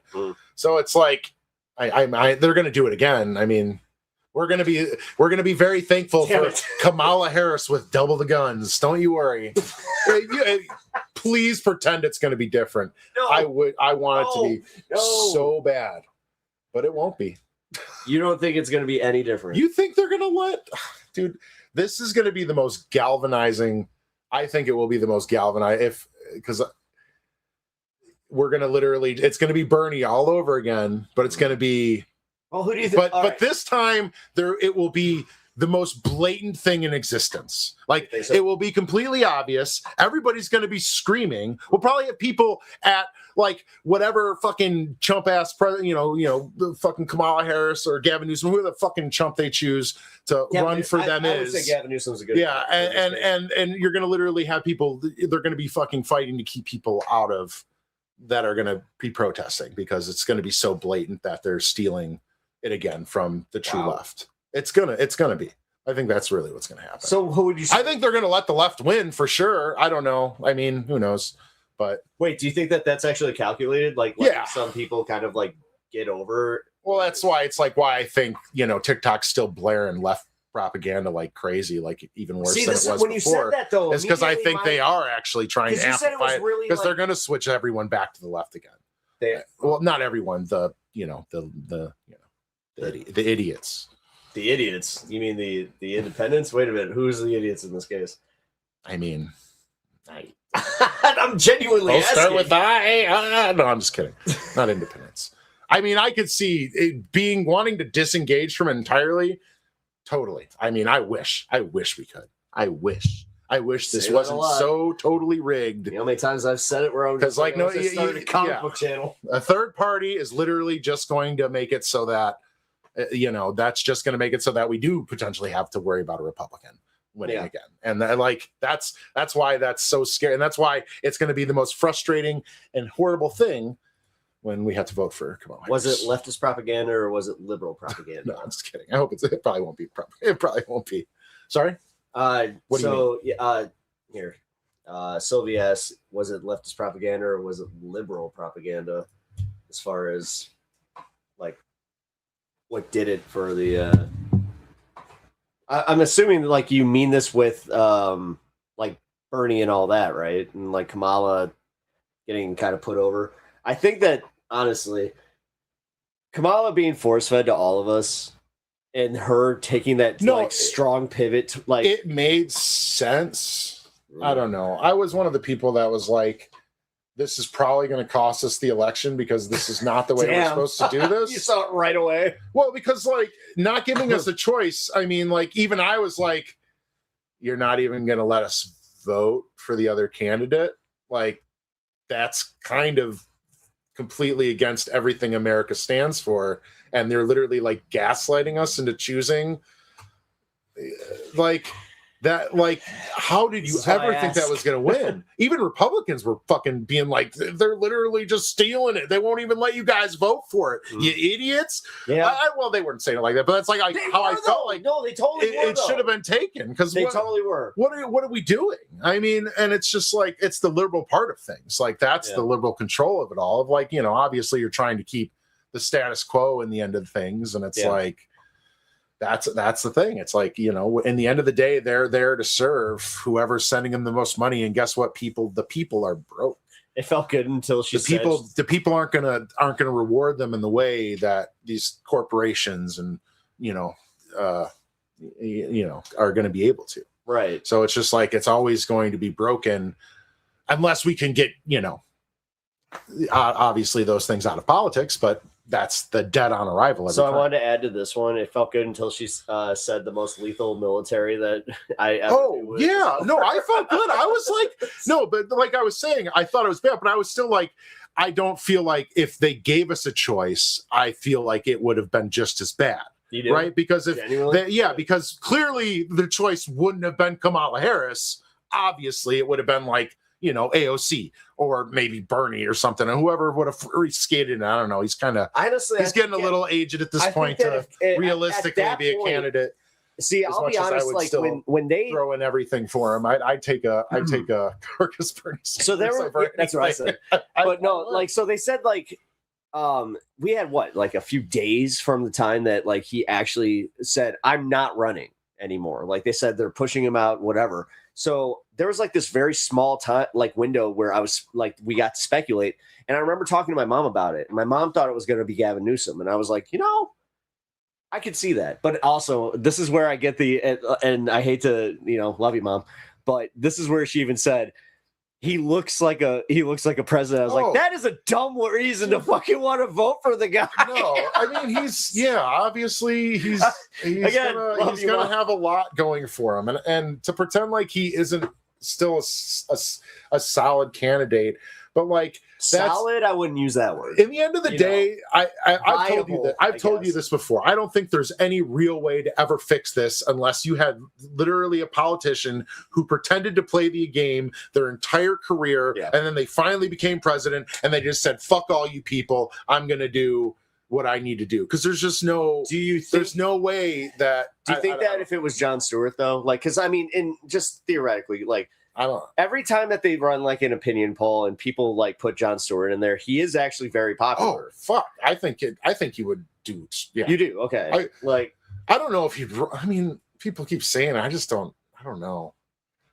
You don't think so? I don't think he'd run. I don't know. I mean, every time that like the last few times that he's been asked about it, he's just like. Because it's one of those the heroes that it's the hero that we want. But he knows that he's the hero that we need. He would be good. He would be. I would love Jon Stewart. He has amazing politics. He's obviously probably always been limited by being on mainstream media. So it's like, but I do get his vibes as being pretty left. But also like he's wealthy. I'm sure he's still going to be like, we got to find a way to make this work for everyone. We're never gonna. I think I don't know. I hate capitalism, but sometimes you just have to accept that like. There's never going to be a way to probably escape that at this point. There's too much power in it. There's too much, it's that's again why we can just like slowly maneuver it because it'll just be another Kennedy. To pretend like God damn it. Pretend like if we ever had somebody that was going to be like, we're going to actually make this place socialist, dude. It's just going to be pop. I'm sorry. Well, I don't know, but like that's conspiracy, like obviously, really, not really considering that's it assuming that they're all evil. That's assuming that it didn't that it already didn't happen. But like, oh my god, we should have talked about JFK. God damn it, we could have done another hour on that. Fucking Christ! I don't know, but I wish not. But also like, I don't know. I think some days, there's those days where you're just like, there are capitalism does offer some things. There are things that through it you can't. No, I don't get me wrong. I would be all for abolishing it. Even if I had it all, I'd still be like, I do believe it's time. That's probably a better route, yes, especially if we're going to enter some supposed AI future where humans aren't useful anymore. What are we all going to do? You read sci-fi. We're just going to be tribes people and people who have phones. So we have we only got a few minutes left to wrap here, but I do want to ask you about this because you read a lot of sci-fi. So like in your eyes, what would be like one of the most like viable sci-fi like ideas of what like the post AI? The Butlerian Jihad. Yeah, there we go. Yeah, come on, baby, dude, I'm so right. I hate it. But it's because I'm an elder millennium. I'm old. I don't like change. No, actually, I don't care about change.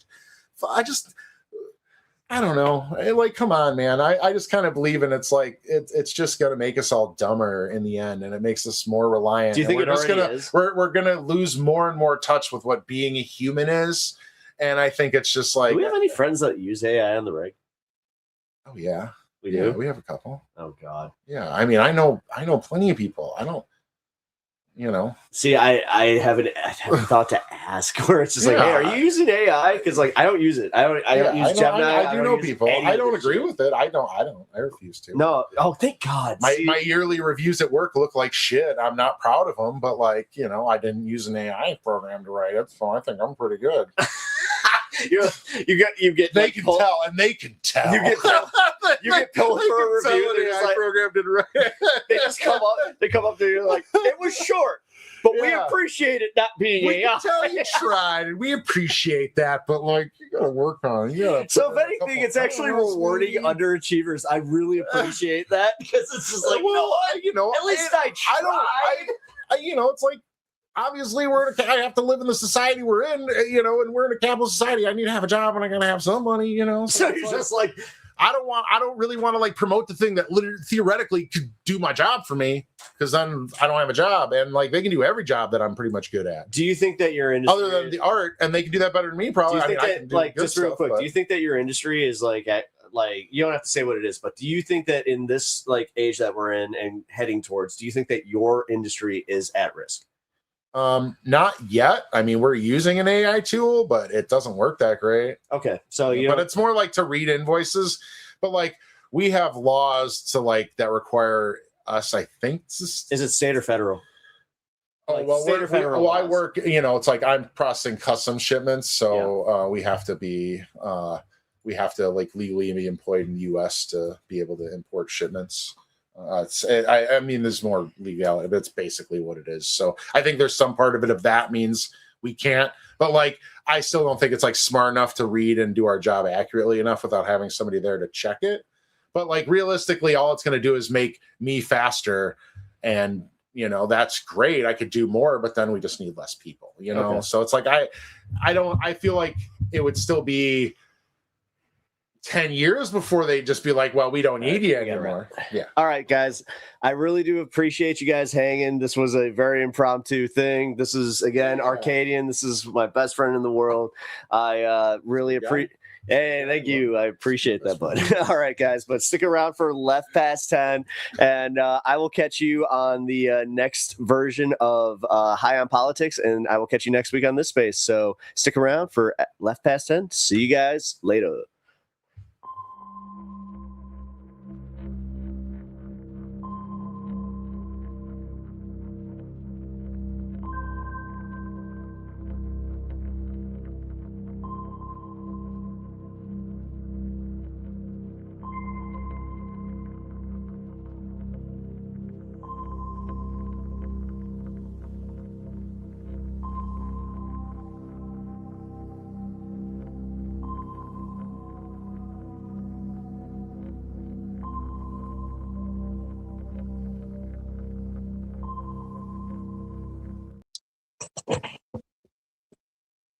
Hi. Hello? Hello? Hello? Hello? Hi. Are we alive? Because remember, I'm old. You are old. Are we alive? Where's Alex? my thing keeps saying that my Wi-Fi is weak, so Really? Why? Oh but yeah, it's you got look like full fucking signal. garbage. I don't You know. sound like shit. You get like one frame every 5 I seconds wonder right why now. though. You have pretty good Wi-Fi there in the city. Well, oh, he's here. Yeah, I'm surprised because you look like we're in 1993. Oh wait, it's starting to. No, I don't know. I don't know why your Wi-Fi's like that. Do you need to get off? And it looks like I'm in 1993. Yeah. Do you need to do your modem over? Do you need to like shut your modem off and reboot? No. Oh, I don't know. I'm not, Hi, Alex. this is terrible. Dawn. Alex, How's this it is going? Dawn. Welcome. Hi, Dawn. Nice to meet you. I saw your first appearance. Hi. About a week or two ago. That was very fun. Basically, this is Sandee doing show and tell. Like she's trying to rotate everyone. Hi, this is my offspring. I created this. Yeah, but I've adopted you too. So it's like I have my 2 daughters here. I like it. It makes me feel good, Andrea. I love it. Yeah, well, I'm glad you're having a great time. Oh, you have a good time too. Don't give me this shit. So let me say hi to everybody that's in my chat. There's all 6 of you. Wow, look at that.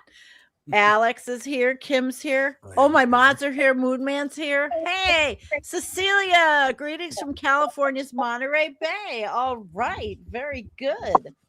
So what's going on with everybody? Tell us what's going on in New York City, Alex. Well, New York City, unfortunately, the fantastic Mamdani endorsed candidate, Lindsey Boylan, who I was canvassing for, did not win the special election last night. It was very unfortunate, but there's still a primary in June. So this was just basically to fill the seat in the district I live in New York. One of them died. Was it the one who died, or was no? it... He didn't die. He just went to the state senate.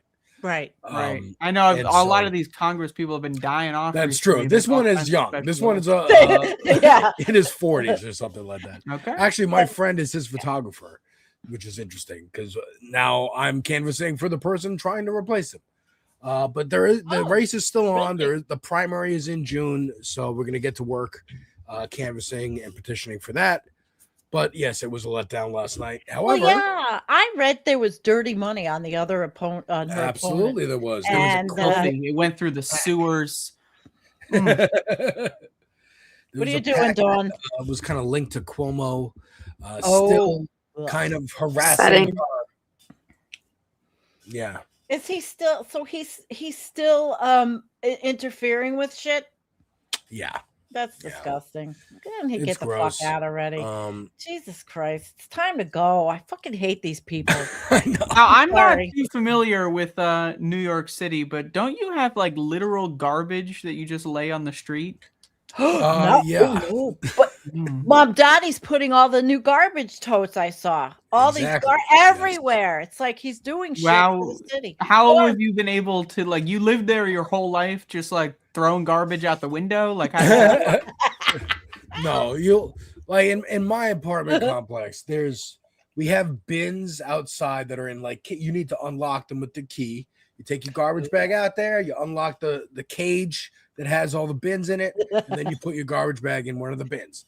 But why is it locked? Someday, Why are they it's adding locked so friction? homeless people don't go in there and either sleep in there or I don't know, take garbage. I don't know what the fuck. Or so other people from other buildings don't use our cages, I guess. And then on the weekends when the garbage pickup comes, I'm like mine for pickup or delivery. If it's Amazon. If it's Amazon, it's garbage delivery. Right. Then all the bags will get put on the curb so that the garbage trucks. So they guys take can the bags out of the bins. Yes, and then they put them on the sidewalk. Is that like in my view? I feel like the goal of civilization begins at like not having garbage in the street, but like you just live like that your whole life. In Well, they're in bags. It's not just. Well, yeah, strewn the bags about. they fall the fuck apart. People don't know how to tie them. There's rats, Sometimes. you know. And there's Sometimes, just but garbage inevitably, that will leaking get cleaned up. everywhere. I don't know. I couldn't live there. I tell you that. I was very curious. That's all. I needed to ask a genuine Sorry, I New keep Yorker. freezing. You should be sorry, I Don. think- You've ruined our show so far. Is somebody hijacking your Wi-Fi? You got He's pirate getting radio hacked. happening. Yeah, what's going on there? It's the fucking goddamn Kraken or whatever the Maybe fuck. I'll. What? All right, hang on. I'll be right back. Hang on. I'll be I have back. to look this Bye. up. All right, babe. So Sandee, somebody your just- show and tell is not looking so good right now. I don't know what the hell happened. The show is working, but the She's- telling no, is a little she's got- choppy. The tell not so All good. right, I want to know exactly. There was a comment, and I want to know what the fuck this means. What does that mean? I don't know. Who's I don't know either. Hi, Penny. only I seen don't that know. movie once. I have to. All right. The what is it? The Princess Bride. Yeah, look it up. I don't I watched know. the movie for the first time Remember- like 2 years ago. Do I know this person in my chat? I don't know. Oh no, you're not gonna. Are you insulting me, person in my chat? They are insulting you. They're insulting me. Really? Are you new in my chat? Is there a reason why you're here to insult me? Look it up. So put the picture up. Man, I got it right here if you want it. Well, I have to see what I'm being insulted about. Oh, Hi. Oh, she's dark. Hi. Why is this not working? Are you? Can you hear us? Can you see us? Are we live? I can see you, but I can't hear you. Okay. Really? Let me figure this out. Okay. Oh, no. Hello? Hello? There we go. I got it. There I you got go. it. Hey. Do you have any light now? So we can see your beautiful face. There we go. Hey, there you go. I'm just Like a on my bias. phone, so No, That's it's all right. good. We'll deal with it.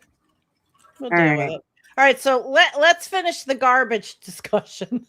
What do you? Oh, I thought it was finished. But I'm All right, down come to on, shit Al. all over the streets. Well, I then- couldn't shit on the streets of New All York right. more than they shit on themselves. I'm gonna look Because up. they leave garbage all over the place.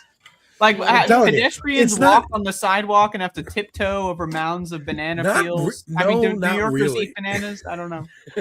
They do. I can confirm. Can confirm. Bananas aren't eaten in New York City. Okay.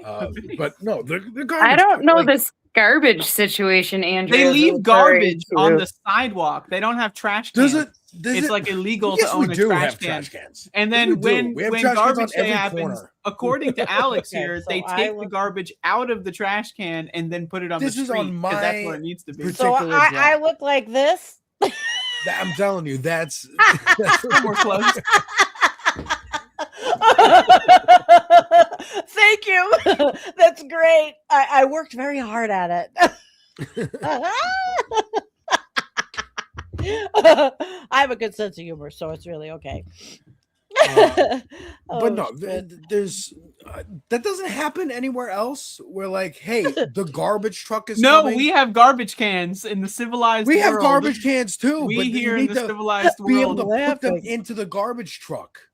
They just pick up the whole can and just dump it out and That's shake right. it Yeah. like Yeah, a Ron gangster Son. trying to get coins out of some of these pockets. In the Well, you don't 30s. stuff that shit to you don't like, get it stuck in there. They don't need lube to get that shit out, I'm sorry, guys. I'm the worst Dawn, today, it is apparently. totally fine. No, I mean it's you're- fine you're- now. I don't see And the it problem. looks all right. Just dark, but you look fine.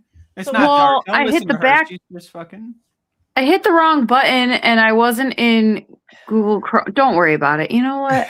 Anyway, Alex, where in the city do you live? I live in Manhattan. Oh, you fancy, huh? I wish I do not have my own apartment. Yeah, they don't even have fucking garbage cans. We don't even have garbage cans over here. Oh But yes, shit. it is very lovely, and I love this city so much. You can walk around for 5 minutes and step over mounds and mounds of garbage, and keep finding different restaurants and stores that you've never seen before in your life, even in the same neighborhood. It is a fantastic city. It's the greatest city on earth.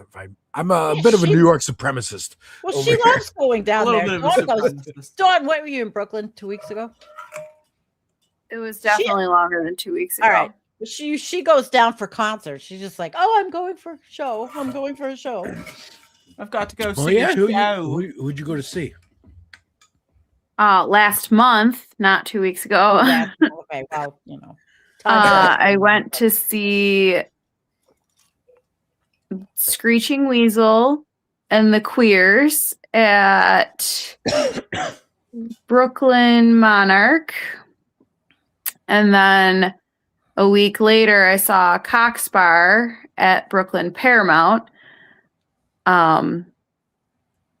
The first bands are punk bands. The second band is an oi band. I don't expect anyone to know who they are.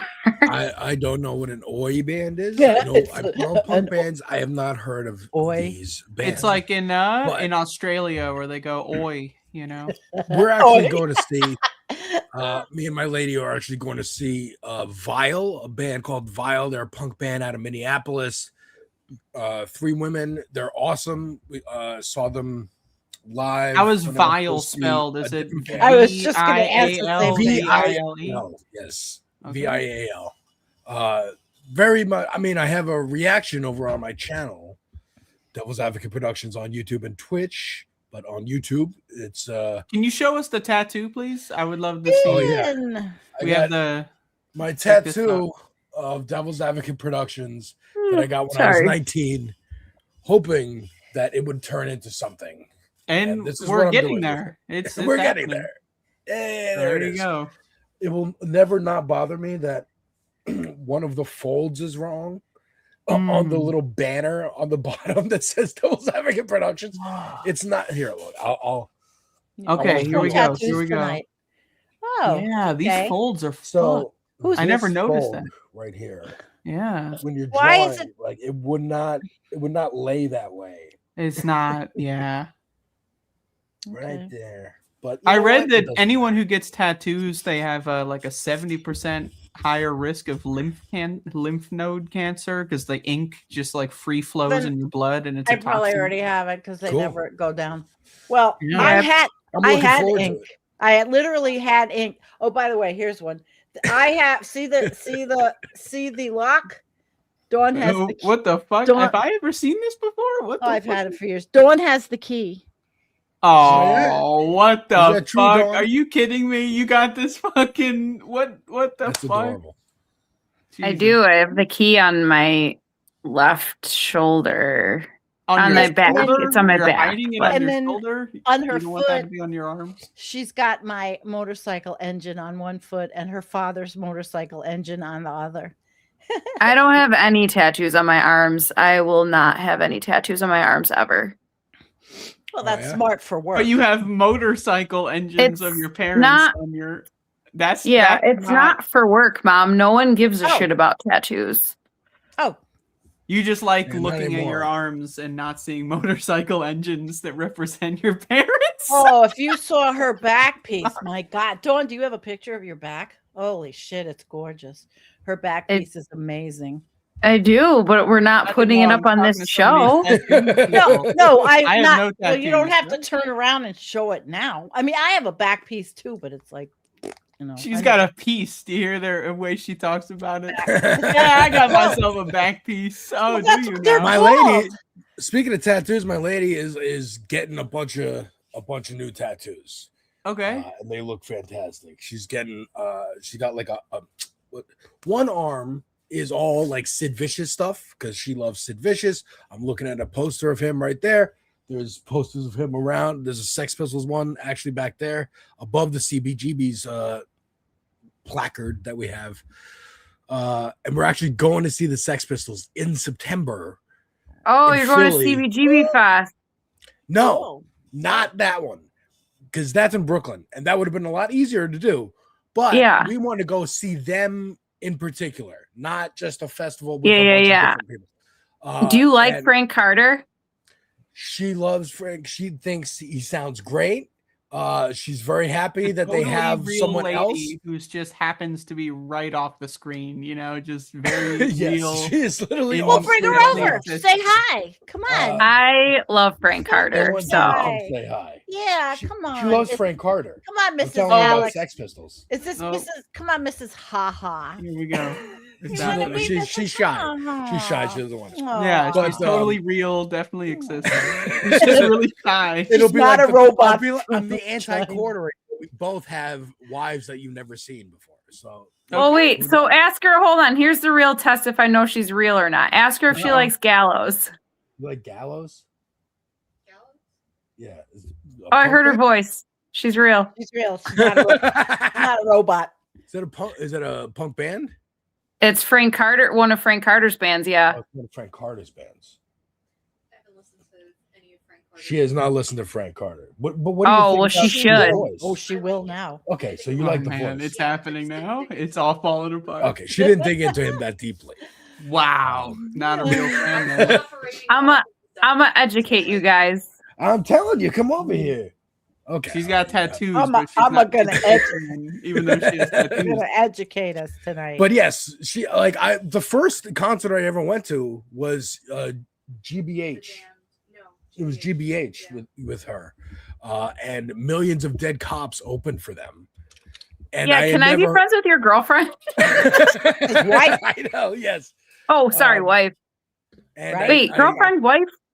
We were engaged. Okay. Fiance. But See, my mom's out here lying to me. I thought it was married. I use the terms interchangeably. It's easier to say wife. But yeah, I did not know that Millions of Dead Cops came up with the chant, the no Trump, no KKK, no fascist USA. It was from one of their songs. And I'm like, oh shit, that was repurposed from them? That's the chant that I'm hearing at all these protests? That's awesome. I tried to get into them.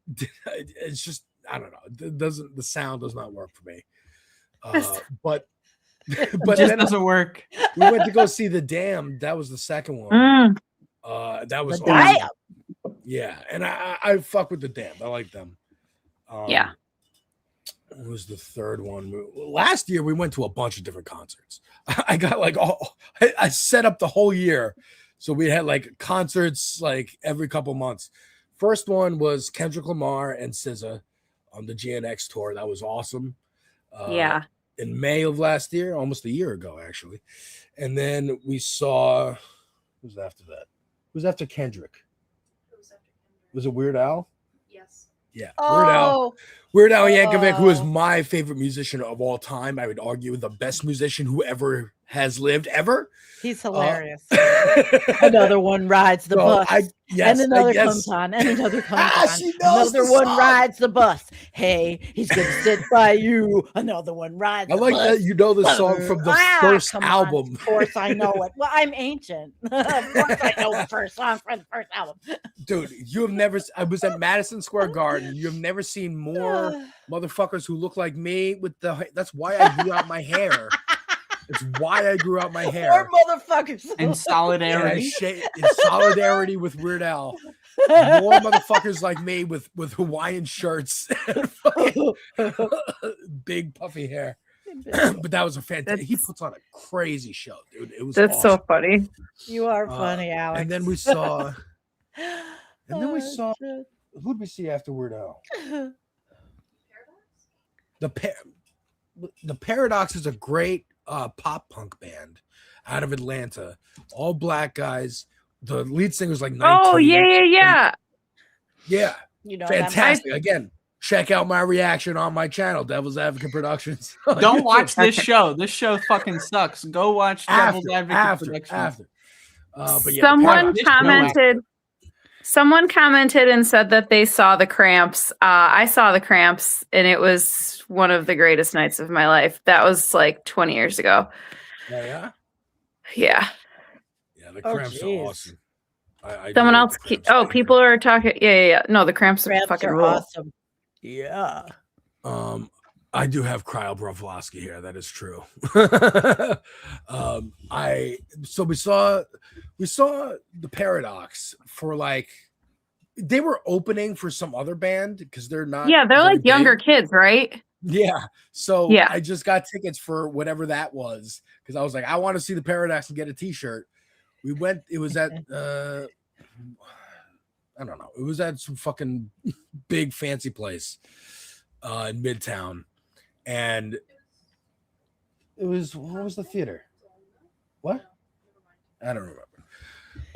But I had to fight. I had to fight to get to the merch table to get a shirt. It wasn't Webster Hall, was it? No, it wasn't Webster Hall. It was on 34th Street. Oh, I forget what that one's called. We'll just look it up for the 34th Street. Yeah. Concert hall on 34th Street. I remember the days I went to the on 14th Street. That's a long time ago. Hammerstein. The Academy. Oh, Hammerstein Music Hall. I seen shows at the Academy of Music. I saw like everybody there back in the day. So yeah, we went to go see the Paradox. That was fun. There's another band out of Minneapolis called Dury, which is like Palladium. Yeah, Dury. Like that's where we first saw Vile. They opened for Dury because they're both from Minneapolis. Yeah. And they do, I would call them like pop punk, sort of like, I don't know. No, I prefer Dury. popcorn. Dury sounds like Modest Mouse mixed with like some Simple Plan or Blink 182. But I don't know. I'm not explaining it well, but they're fucking great. I love them and very like working class. Like they work. The first they work and they have a band. The first song I heard from them is called "I Don't Know, I Just Work Here," and it's about like why does everybody keep saying nobody wants to work and this and that? It's like okay, I see where you're coming from. Also, both of those bands have done benefit shows for the victims of ICE in Minneapolis. Isn't Blink 182 the ones I ran into in the hotel and went to the movies with? You went to the movies with sort Blink of. 182? It was Angels and Airwaves, which is Tom. Tom. Oh. Yeah, Tom DeLonge from Blink 182. Yeah, so you're pretty close. Yeah.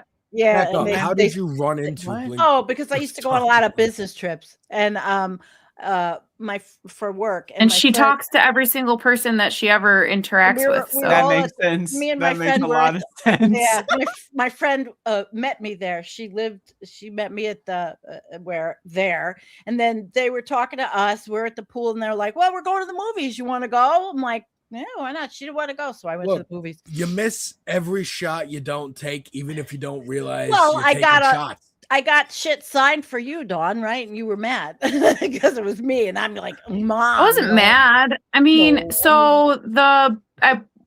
don't quote me. This is a really long time ago, but I'm pretty sure the bassist of the Distillers was in this band. Yeah. And Tom DeLonge and oh god, I don't even remember. This was Brody. What was the name? No, Brody is the singer. Okay. She's a girl. Okay. And then Alex has the to Birch do, Girl, like, the Birch Girl went with us. I don't even remember what movie it was. My wife loves Brody Doll. Me too. Used to, but apparently Brody's gone crazy. Right.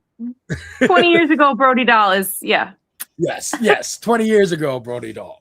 Specifically. Yeah, there's some weird stuff going on right now. I don't whatever. Yeah. Can we get an update? I don't know any of this, so I would like an update. Oh, the update is that she got married to Tim Armstrong when she was very young. She moved here from Australia when she was like 18, but I think they might have been dating when she was 16. Pretty sketchy because Tim Armstrong was like 30. Let's not talk about that. Was it a Russell Brand type situation? Yeah, I was just gonna say. Tim Armstrong is the singer of Rancid. Anyway, so she's in the Distillers. They kind of blew up. She got divorced from Tim. She started dating and got married to the singer of Queens of the Stone Age. They have kids. I don't know what happened. They are now divorced. And she goes on social media saying weird stuff. There's like some maybe restraining orders and abuse. Yeah, and like I don't know. Almost Kanye level, like I need my kids back and blah blah blah. Yeah. Yeah. Well, that sounds great. I gotta look this up and get the latest check out this album. new I think. drama that you found You're out probably about. we're missing nothing, Andrea. So more concerts. So the Sex Pistols Okay. was supposed to be our last concert of the year. However, one of them, Steve Jones broke his wrist, and so they delayed indefinitely the concert. Yeah. And only in the right. last month or two did they reschedule for it the same time around with also the CBGB Fest the next day. That's the only reason we're not going is the CBGB Fest, right? Because we're gonna have to drive into Philadelphia just to see the Sex Pistols, and then drive back, and then we're gonna the next day go to another big concert and walk around. We're gonna he's a New Yorker. I don't want to stand for that long. He's a 2 New days in a Yorker. row. Fuck out of here. I hate standing. That's why I got a CBGBs, chair. that's where my brother's band used to play. CBGBs, Bomb Girls' Squad. band used to play at CBGB's. My dad's band back in the Cool. 70s used to play at CBGB's. Oh, that's even before. Okay. Yeah. But everybody then So that had a band newspaper back in the day. up there. That's a newspaper clipping barely from, see. from the Anarchy Tour when Sex Pistols came to America. No, their first UK tour. Their first UK tour ever. Mm. It was a $200 piece of newspaper that we got. Oh boy, That's pretty sick. It's yeah. Also, love Sid Vicious. I had a poster of him in my bedroom in high school and stuff. Got Sid and Nancy on VHS. Yeah. Same. Again, you guys would be best friends. You'd be best friends. All right, I'm moving in. Well, listen, when you Moving get down, in. you come down to New York City. You got a couch.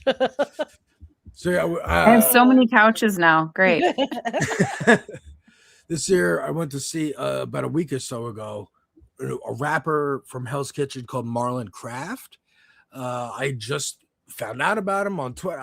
This is why I love Twitter. Like, social media could be good. There are good things that happen. Where I find out about a new artist, I check out his album for my channel. I go, oh my God, I love this. And then, hey, I'm going to be playing in the East Village in a week. And I go there for $30 and boom, I get to see a live show. I get to support some local artists. Do you think Elon Musk has been orchestrating this the whole time?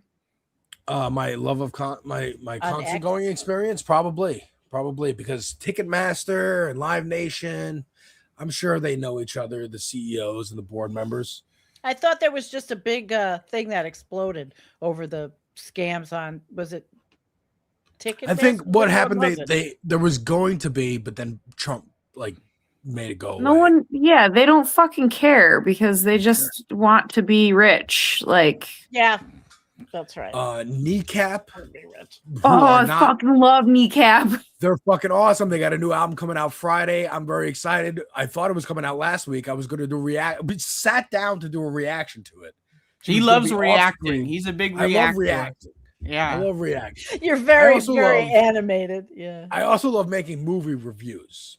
Video game reviews. Those are where I take more care in actually editing, but editing takes a long time. So I don't like to edit. My podcast is so choppy because I don't care. I don't have a studio. I'm doing it myself. If you actually have a problem with my cuts, you can just not watch. If you don't have time, send it to me. I'll edit for you. I've been absolutely not. I'm not sending you. Absolutely not. Hey, listen, I just got all kinds of free landscaping for making that ad for that gardener guy, the landscaping guy. Oh, we had another round of strange men. Strange men. No, you did an advertisement in a newspaper for a strange man. No, and a he came video over and did some landscaping. Is that correct? Did you put it up on Craigslist? No, it was a video I made for him. He won a contest because of that ad and all, and my whole front. Wait, so you're the reward for the contest? No, my goddamn shit in my front's gone. All the wild parsnip and all the crap. And listen, I have acreage. Goddamn shit in the front. Yeah, I'm This trying to fucking eradicate. motherfucker has acreage. I am How trying much to- acreage? I don't know. Almost 6 acres. I'm trying to eradicate wild parsnip. It's a toxic plant. It's a toxic wild plant, and I don't want it to go into my neighbor's horse pasture. So it's gone. And they came and they cleaned up the whole front. And I made an ad. And it was great. I love bartering. It's wonderful. Worked. That sounds. That's I'm expensive shit. gonna try to loop back. I was gonna try to say this, I don't know, before the wild parsnips rant. Okay. And the cleaning up your front bush or something. Sorry. Okay. I'm interviewing this hip hop artist in 2 weeks. I know nothing about him. What's his name? I've never even listened say to that kind of stuff on live on stream, you know, because now I'm going to email this clip directly to them. You've got more out there I've got to look at. To the kid I'm interviewing? Yep. Yeah. Oh, I love on the going way. in blind. I'm not going to do research. I love going in blind. Really? But I should listen to, I should see if he's Yeah. actually even a good Yeah, right. rapper. What if he's like such What's a his bad name? rapper? What's his name? I don't know. I know his real name. I don't know his stage name. The last one you did with your girlfriend. The last one you did. How long That's not have the you last known- one I did. No, Oh, I mean, my mom not watching my show. No, I know you have. Unbelievable. No, she has. This two is new called ones. parental neglect. She has. Oh fuck. She has 2 new ones, but that one I really liked. And I how have long 2 have you known her? Well, sorry. There's some fuckery going on behind me with the cats. Let's go find out what cats they're are doing. doing some What are fucking- you doing? Don't Oh, yell it's at way them. too dark. Okay, it is way too dark. Wow, I'm scrolling Um, through my page. I It's can't this. remember It's how the many. devil cat that I got from my mom. She just constantly is fucking around. The devil cat? Holy shit. Yeah. Esther. Oh, goodness gracious. You guys, hang on. I have to unplug my microphone and plug in my phone. What a disastrous technology evening. Hang on. A disaster. Right. And there's only I one have socket? Is that what it kind is? of have some of those disasters. Lately, the things stop working, apps stop working, and then like the lights and things move around. It I just don't know. never works out. It's No, all falling well, apart. Wow, if you Things happen scroll all all the the way to the bottom of my YouTube page, you really can see the transformation of no hair to this. Wait. Oh, am I? My supposed first to This be is one of the review, things the that the Joker devil's review. advocate is producing is the hair. Yeah. Yeah, well, True. hey, at least you don't look like the Princess Bride or Billy Crystal being the Like a Princess- fucking, an ancient demonic I creature didn't from another straighten out land. my hair tonight. Hey, you want to Yeah. see? If you want to see me in high school and college, this is Wait, my someone real. said you look like Billy. What? Sorry. No, Sorry. that was real, earlier. We were talking about that earlier. that I have. It's the very first video on my YouTube.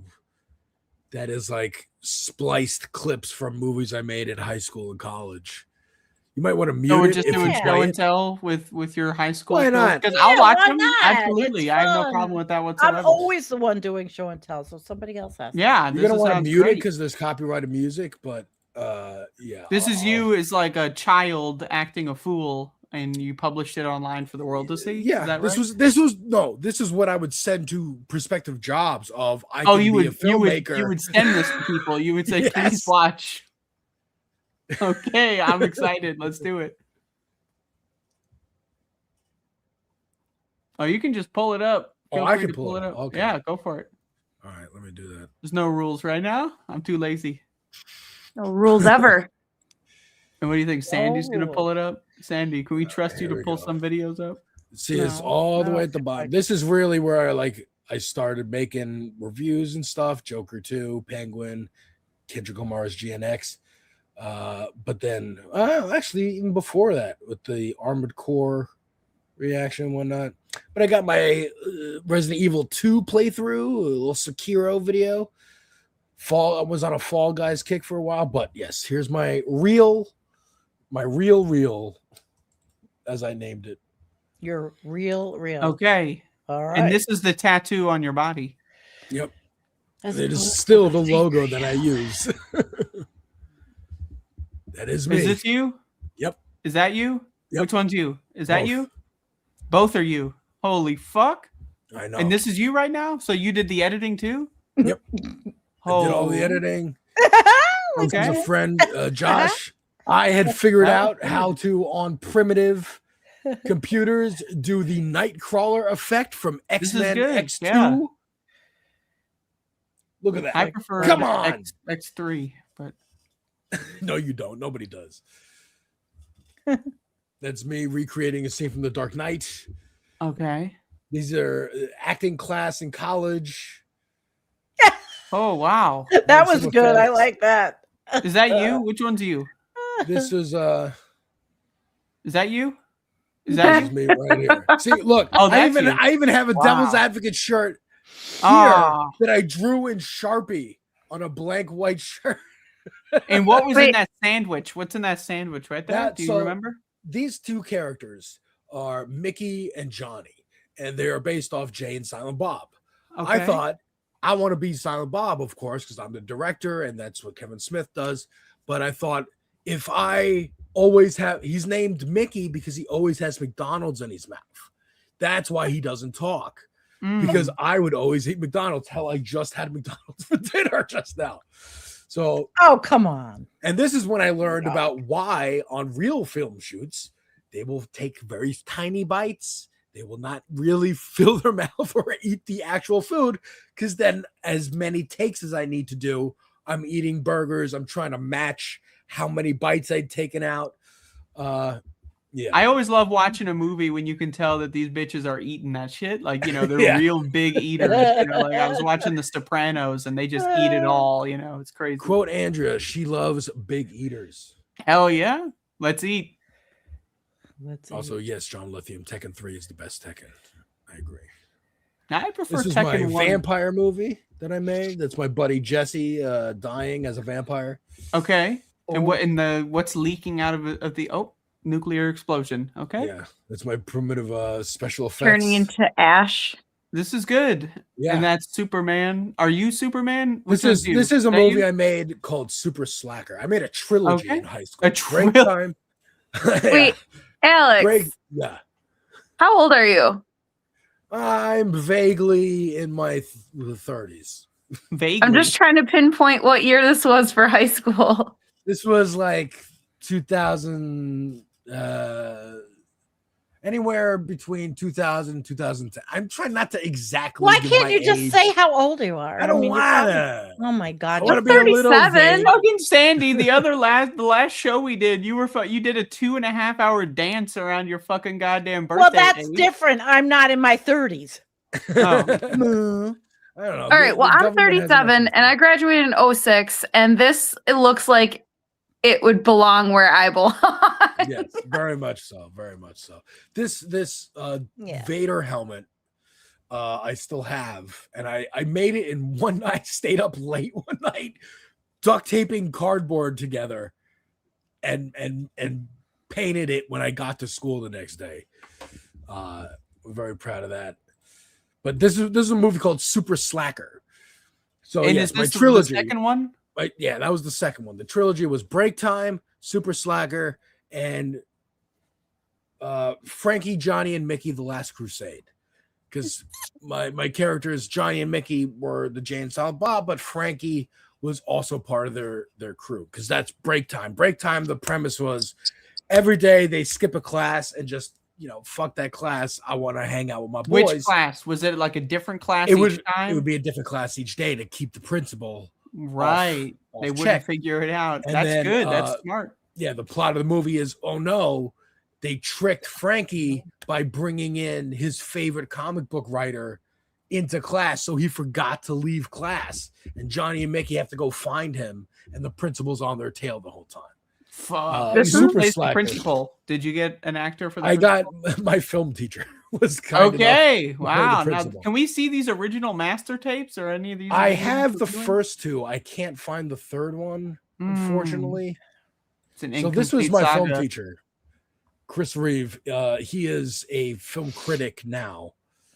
He goes to like South by Southwest and all that. What kind of films yeah. does he critique? Does he have a page we all can of follow? them. Can we get him on this space? I think I reached out to him and asked if I could, and we'll see. Pending interview pending. But also check this shit out, dude. I fucking rotoscoped lightsabers. Okay, that's crazy. Wow. You know how fucking difficult it is to rotoscope anything? No, I mean, I don't even know what rotoscoping means, So but I here's can what- guess. You film whatever you're filming. These are just two sticks. And then I convert that video file into an image file. Oh, so that's every work. frame, Yeah. is like an image. I go into Photoshop and I draw the light over the stick in every single frame. Wow. And What, make it glow and all that. What program? And then I were you convert using? it back into a video file, and then it looks like this. What program did you use for your videos then? I was using Final Cut Pro, Adobe, Yeah, Photoshop, that's what I used. But I used Final Cut. Premiere. Mm-hmm. I learned all of that. them. This is back pretty then. good. This dude, Someone Sebastian Slater, he's credited in a couple Marvel movies as like a PA. So he's doing film stuff too. Does he live in Atlanta? He lives in Jersey from West. I think he lives in Jersey. Lives Or he in did Jersey. when I was in high school. So I don't know. Yeah. Are those lens flares real? That's nuts. No, that's special effects. Holy fuck! Wow. Is that That's a magnet? Yes, that's my real. Very nice, Alex. Wow. Yeah, I'd love to see if we can I get thought your name was really Ha. if we could get like a real, like just an actual just view party for these films. I would love to see the master tapes. Oh, Like a watch party? Yeah. I definitely have to like rip them onto my computer somehow. Hell yes. Yeah, look at. And now we're just looking at your YouTube channel. Sorry, I'm trying to get back to my my other real pieces here. Oh, we got more pieces. And you I got a got lot of more videos. pieces of Holy art shit. here. Yeah. I know, right? You're How producing. do I get into this? What do I do? How do I share things? Oh. Just tell us what you want to share. I have think you something to hit share. there's like a plus. What do you sign have at to? the Well, bottom. what do you have to share? Me in high school and you in high school, and we're Oh, no. we're next to each other. No. I'm just gonna do this off screen so you don't. I'm not just Just hit that advertising. plus sign at my- the bottom. I'll put it up. Oh, God. Sandy's just come on, putting it's shit up, putting up cute. pictures of you without consent. There was That's no the one consent. in high given. school, and then that's me in high school. That's us next to each other, but obviously decades apart. Okay. This is actually the same exact You have decade. the same nose thing. Dawn, you going look on exactly there? the same there as you do now. You do, Dawn. You look exactly the same.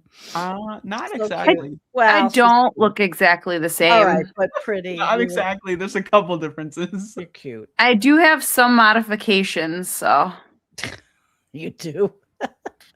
Yeah, you're not wearing the necklace Oh. that you wore every day. I don't could I go just wear the click necklace. I still oldest? have that. You have it. Well, I was like, why don't I just click oldest from oldest to newest instead of newest to oldest? Now I don't have to That's scroll all good. the way to the That's a good bottom. strategy. But so this now we're doing show and tell. This now was You are. an animation test for a job that I did not get. Ah. So I- let me just get this straight. So this is an 11-year-old video, and Trump Yes. is in the thumbnail, but it's 11 Yes. years old. Is Wow. that right? Am I right on that? It's 11 years old, but Trump. Indeed. They gave me a script. They gave me audio track that they had Yeah. already recorded. And they Yeah. said animate this, and I said okay. damn. This is Wow, this is I'm what I got for impressed. you. Shit. See the I North might and have South. to ask you for some. And it was supposed to pointers be on like things. educational. This is educational. Yeah. In 1860, the North and South couldn't agree on much of anything. The North liked to hang out in cities, while Southerners were partial to their plantations. The North liked making stuff, and the South preferred growing stuff. On top of that, the North's economy was in high gear, while the South's was dependent on pretty much one thing, cotton. Wow. Yeah. So I don't know if you could catch my little humor. What Yeah, is that you in the got it. middle there? Was that Got this it. space? What is that? What's this space? That's a lot of work back then. That's Yeah. a lot of work. I don't work like that. Not And then this nearly like that. This That's I just great. kind of thought like, oh, what if I made like topical political videos that were kind of in the style of old war reels. I don't know why I got this wild hair up my ass and decided to try this, but this is when Trump and Kim Jong-un were like beefing. But that's 8 years ago, it says there. Is This that is a 8 correct years ago. time Okay. marker? Is that correct? So now The this is War live. Department. Yeah, well, now the War Department's back, so they can give permission. Oh my God. This time on America, President Trump is protecting our heroic veterans by tweeting about it, and of course by threatening North Korea and the maniacal dictator Kim Jong-un with military force. Our great American president will stand up to any foreign bully. The march to war is on. Look at our boys. Don't they look jolly? Going over to give mean old Kim Jong-un a punch in the puss. Be sure to give them a nice big smooch before they leave and write them every day. President Trump enforces absolute secrecy about our military's whereabouts, so journalists better be ready to have the official army censor look over their work for any top secret information. That's good work there. Our boys have the latest space-age technology to help us detect enemy vehicles in the air and on the ground. No surprises copyright from on crazy this? old Kim Jong. The president No. assures us that Kim Jong's nuclear capabilities have no way of reaching the United States anytime soon. And we're not taking any chances. Copyright Isn't that right, boys? 1940. Yeah, I bet know. Romeo Kim I Jong do is shit like shaking that. in his boots at the thought of an American armada sailing 1,000 miles off his coast. He'd better hope we stay that far and don't come any closer, or we'll really give him something to cry about. And that's all for America, folks. That's not bad. Yeah, really great. Yeah, I so, just so who is Alex Coles? Can you tell us Oh, more I don't about know. this person?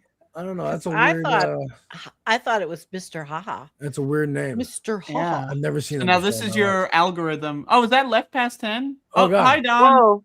Well, yeah, how did I just get Wow. Andrea just likes me. Here's these my algorithm. videos. Left past 10, Culture United. Can you Ooh, click on left Jay-Z. past 10? I'd like to see what's on there. Let's check it Andrea Wow. likes my videos. There's out. just Oh, me. here's my algorithm. It's- Left past 10, Culture United. Can you This click is on left great. past 10? Now, I'd this like to is a see good what's on show. there. I would like to This will be Andrea, fun. Andrea Wow. likes my This is videos. not Oh, wow. Here's my algorithm. Oh, Left I'm past gonna 10, bring Culture mine up. United. Can you This click is a on great. left past 10? Now, this is a good show. I would like Hey, to I'm see gonna what's add on it. there. This is Andrea, not Andrea. here's my algorithm. It's- Left I'm past gonna 10, bring Culture mine up. United. Oh my god. My brain hurts now. Culture United is great. I love You it. got ChatGPT advertisements. Do you ever click on those? No, I do not. So we're just scrolling the YouTube homepage with Devil's Vanguard Boy. Advocate Productions. We got some Ocarina of Time content, stand-up comedy, blunt politics. Hey, Brian's Absolutely, I on. appreciate you reaching out, Deb. Why is he Yet fucking another- competing with us right now? Is my question. He's winning. This is unfortunate. Yet another This Space host. Yeah, of he's Hollow doing a Knight lot better stuff, on his own FD. program, unfortunately for us. Kyle responds Yeah, to FD everybody Signifier. Ooh, I gotta watch that. Oh shit, we got YouTube call outs and call outs. hates my our channel. The algorithm. Wow, now this I hides gotta this say, now channel. this as much fun as it is to watch YouTube through someone else. Dawn, you said you wanted to share something. Is that correct? Oh, we can see you again. Did I want to share something? I don't think so. Oh, I thought. you did. Okay. Well, Sandee shared it for you. The No, I picture of thought you as she a said child. how do I do this? You didn't know how to share, and you wanted to share something. Oh, I just wanted to take over. I didn't really have anything in Well, mind. take to over. share. You are now in charge. All right, Um, you're the boss. I don't even know. It was gonna be funny. This was like 10 minutes ago. I can't Oh, remember now. Let's hear the story about the goddamn police. The What happened with the Keystone- goddamn the cop? Keystone. She has a Keystone Cop story here. Idiots. Are you guys ready for this? Are you No. ready for this? We're ready. I for am not. this. I don't know if I'm ready for that. I'm so tired. All right.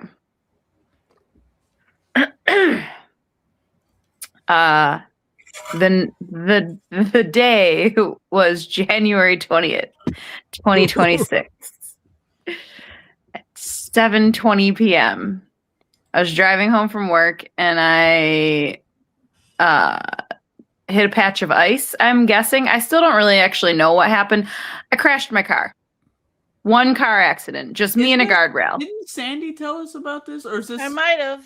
This is a different... Why are you telling my business, woman? Because I had told you to be careful a few weeks before, and you said, "Oh, you don't right." I remember this now. Right? Yeah. Well, I'm new to this, so when you got into a physical injury and your life was at stake, Sandee's first thought is, "Oh, I got to go say I told her so on a live stream." No, it wasn't quite that like that. That's exactly what happened. Make it like that. She didn't say, "Are you okay?" She said, "I fucking told you so." You know, now you are a lying sack of shit right there. Oh, That's all right. bullshit. All right. I'm gonna finish my story. Yes. So not me personally, but my vehicle and a guardrail decided that they were gonna kiss. They went really fast. They had a moment. They had a connection. They did. They had a really lovely moment of plastic and metal. So anyway, I couldn't drive my car because my radiator was damaged and I had no coolant. It was just pissing out.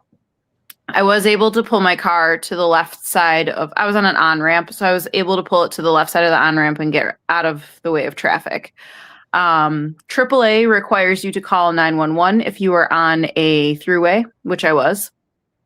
So I called 911. This dispatcher said, excuse me, okay, we will send out a tow truck and I'm going to send out a state trooper just to make sure that, no one crashes into you. I said, well, that's nice. Thank you. I appreciate it.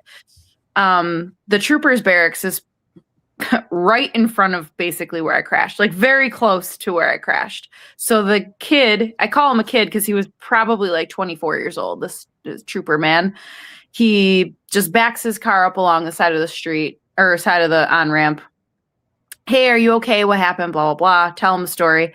I said, hey, I don't have any heat. It's January. Can I sit in your truck? He was like, yeah, absolutely. Let me move some stuff out of the way. So we are sitting in Trooper Man's Trooper SUV, state police vehicle. He is teaching me what is happening with the plate radar. He is telling me, hey, we're scanning these plates. I can see all of this information about all of these people. I'm like, sick. I don't know if you should be telling me this, but whatever. I love information. So tow truck gets there. Oh, sorry. I apologize. He said, hey, can I just get your license? I'm just going to give you a form. Just give it to your insurance company or whatever. And I was like, okay, cool. So I'm like, I don't know. It's not an accident form anymore. It's called something else. It doesn't matter. So I do that. Tow truck gets there. Tow truck man is like, are you coming with me? And I was like, well, yes, I'm not going to sit with the policeman. What? Yeah, of course I'm coming with you. So he takes my vehicle to my work, to my employer, because I work at a car dealership. And he was like, well, there's no body shop here. I said, oh, baby boy, I'm not getting this car fixed. We are just taking it here. Don't you mind your P's and Q's about what I'm doing with my vehicle. So I get to work. My job is already closed at this point. I say, hey, my ride is on the way, but can I sit in the tow truck with you until my ride gets here? He was like, yeah, as long as I don't get another call. I said, okay, cool. So I went from sitting in police officer man's vehicle to tow truck man's vehicle. Completely different conversations, let me tell you. So then tow truck man and I part ways and I get into my friend's vehicle and I drive off into the evening. Well, I passenger off into the evening. I get home, whatever. Don't think about things. That was all part one of the story? Part one. That is part one. Okay. Intermission. Yes. A month and some change goes by. And I don't check my mail often because I don't really get actual mail that's for me. It's just garbage. All of my important stuff is mostly e-bills and whatever. So I get home from New York City. And like that day or a day later or whatever, I check my mail and I have a letter in the mail from a local town court saying that I failure to respond to 3 traffic tickets and my license is going to get suspended. And if I don't reply in 7 days, blah, blah, blah. And mind you, I don't check my mail often. So this letter was old. Like, it wasn't super old, but it was definitely past the 7 days and risk of like license suspension. Oh, were the other letters there? There was only one. The failure to respond to the tickets I should have realistically gotten these tickets in person, which I did not, which I will explain to you how and why. And this is all coming up in part 2 of the story. So I call the non-emergency line of this town and I say, hey, I really need some explanation right now. I understand it's like 9 p.m. on a Friday and court, and the town's not open until Monday, but like, is my license suspended? Like, I need to know this because I'm not going to drive tomorrow and then get arrested. Like, I need to. And she's like, no, your license is not suspended. I can't find any of these tickets. I don't see anything. Like, I don't see anything for like 10 years. I don't see anything of having tickets. And I was like, beautiful. Great. So is this like a fake letter? Anyway, I email. Was your name on the letter? Oh, yes. Yeah. My name, my address, everything. I email the town court. Hey, I think that this is a mistake. I don't know what this is about. Like, I didn't get pulled over in your town. I don't have these tickets. And that following Monday, she replies and she sends me the tickets. There are 3 tickets, traffic tickets in my name. One of them is for 96 miles an hour in a 65. That's jail. Yeah. That's like a ridiculous. That's like 95. You would never. 96 and a 65 on the thruway. Another one is like a missing license plate or something, and another one is a failure to use a turn signal, which I despise people who don't use turn signals. Like, I'm so anal about turn signals that there would absolutely not be a way that I would have a turn signal ticket for failure to use one. Exist in their official government system that a town that you don't go to really at all? Correct. It's a town that I drive through if I'm on the thruway, which is where these tickets occurred. But the officer, the police officer who issued these tickets is the police officer that I was sitting in his vehicle. So these tickets This is what we call foreshadowing, everyone who would like to take notes here. These tickets were issued 2 hours after my accident. My accident was in a different town than these tickets were issued. So 2 hours after an accident in a different town. However, it is in state police territory because it was on the thruway. So I email the court back. I say, hey, here's what's going on. Like, this is the actual story. And I can, whatever. She's like, why don't you, the best thing is to come into court and like, let's talk to the town prosecutor. I said, okay, I'll do that. So I bring all my proof. I screenshot a bunch of stuff off my phone, like the timestamped that I called 911, the timestamped of text messages, pictures of my car, the piece of paper that the trooper gave me from my accident. I even went into like my Google Maps and screenshotted my timeline, which shows that I arrived home at 9:06 and these tickets were issued at 9:12 in a completely different town. So I bring all this stuff into the court. Yeah. Right. Well, the tickets were under a different vehicle, a vehicle that I do not own and will never own. Not even in the future? Like, if someone were to offer it to you for free, you would refuse on principle? Yes, because, well, I'm not going to get into that, but yes. Okay. Is it Tesla? No, it's a Chevy. I not that I want to disclose what I do for my job, but I work at a car dealership, so I know things that I would not drive anyway. So I go to this is now March.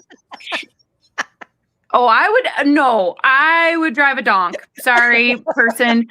I would drive a donk. I would drive a 3rd-gen Camaro.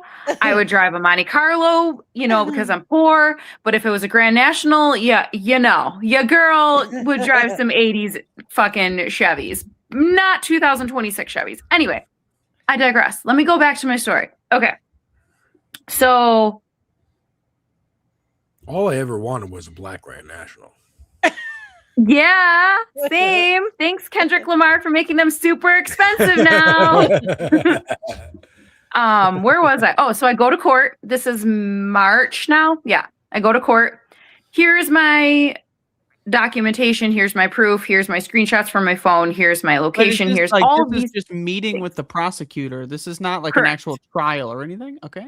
Correct. It's not a trial. It's just meeting with the prosecutor. He says, okay, I can't dismiss these tickets. I need to talk to the trooper and corroborate your story. I said, that's crazy, but okay. Like, it's not a story, though. You don't have a story. You have hard factual evidence and multiple. That's not a story. Right. A story would be if you just said it verbally. Right. I said, no, here's all. Yeah, correct. And he said, I need to corroborate your story. I said, okay. He gave me a piece of paper saying, court is adjourned until this following date. I said, you're telling me I have to come back here again and take time off of work again to come back here? He's like, no, I'm not saying that. I'll probably just end up sending you something in the mail. Once I talk to the police officer, we'll get this sorted out and everything. I'll just contact you by mail. Okay. 4 weeks goes by. I don't hear anything. So I email the court. And she says, oh, yeah, let me talk to the town prosecutor. He still has to talk to people and gather some more information. I said, gather what information? It's pretty cut and dry. And she said, well, your court date is adjourned until whatever. I said, yeah, but he told me I didn't have to come back to court. Well, okay, cool. So I just went back to court Tuesday. This was a new town prosecutor. Oh, timeout. I get there. I'm not even on the list. My God. I'm like, okay. Starting out good. There's a new town prosecutor. He has no idea what the fuck he's talking about. So I said, do I have to start from square one again? I said, you have all the documentation in your paperwork. I just saw you flip through it. All of my text messages, all of the stuff I printed out, all of the stuff I presented last time is in there. He said, okay. He said, well, here's what I'm going to do. I'm going to give you a parking ticket. I said, oh, what? He said, I'm going to give you a parking ticket. I said, absolutely not. I said, what is this parking ticket for? He said, well, because you were speeding and that resulted in an accident. I said, no. I said, my accident has nothing to do with these 3 tickets that are in my name erroneously. I said, the accident happened in a different town. You can't write me a parking ticket for a fucking accident that happened in a different town. What kind of prosecutor are you? Steal money from you. They're just trying to take something. The cop he didn't change anything. The cop wasn't even contacted. They didn't even talk to the police officer yet. Oh, jeez. This is so stupid. It's been 6 weeks and they did not talk to the police officer. Who just transcribed your shit. Yeah. Right. So I'm like, I'm not accepting. Absolutely not. This is ridiculous. I said, logically explain to me how I could possibly be driving this vehicle. Logically explain to me. I said, you have a document in front of you from Google Maps, a major corporation that timestamps me home at 9:06. And now I'm in a different town 25 minutes away, 6 minutes later, speeding, going 96 miles an hour after a car accident? Well, that's how you got there so fast. Yeah. I said... Yeah, that was good. I said, I don't own that vehicle. You guys can look it up that I don't own that vehicle. I I'm 100% sure that I don't know the person who owns that vehicle. And he's like, so you think that what happened was that the police, I said, I don't think, I know. The police officer had my information up on his computer still and gave someone else 3 tickets and used my information. Yes, that is what I know happened. He goes, so you think, I said, stop saying I think, I know. And that is factually what happened. So we went back and forth for quite a long time. Where I kept telling you need a lawyer, and you kept saying no. Sandra, I swear to God, if you talk to me about a fucking lawyer again, do you have $500 to just give me to hire a lawyer? Herself. He's like, because you don't. Myself. She unmutes just because you fucking don't. Look at her go. Oh boy. I'm gonna finish my story without my mother. Sorry, that was mom-daughter coming out. Oh wow, I'm crying. Oh, Jesus fucking Christ. The prosecutor man and I went back and forth for quite some time, in which I then told him he was wasting town resources because he's an idiot. Oops. Anyway. So now I have to go to court next month and see a judge, and then the judge is probably going to dismiss them. And I said, yeah, because he's probably going to be logical and understand that this doesn't make any sense. There's no way I was driving this vehicle and got these tickets, which is what I've been telling you from the beginning. So after this interaction with town prosecutor man, I got legal counsel from 2 lawyers. 2.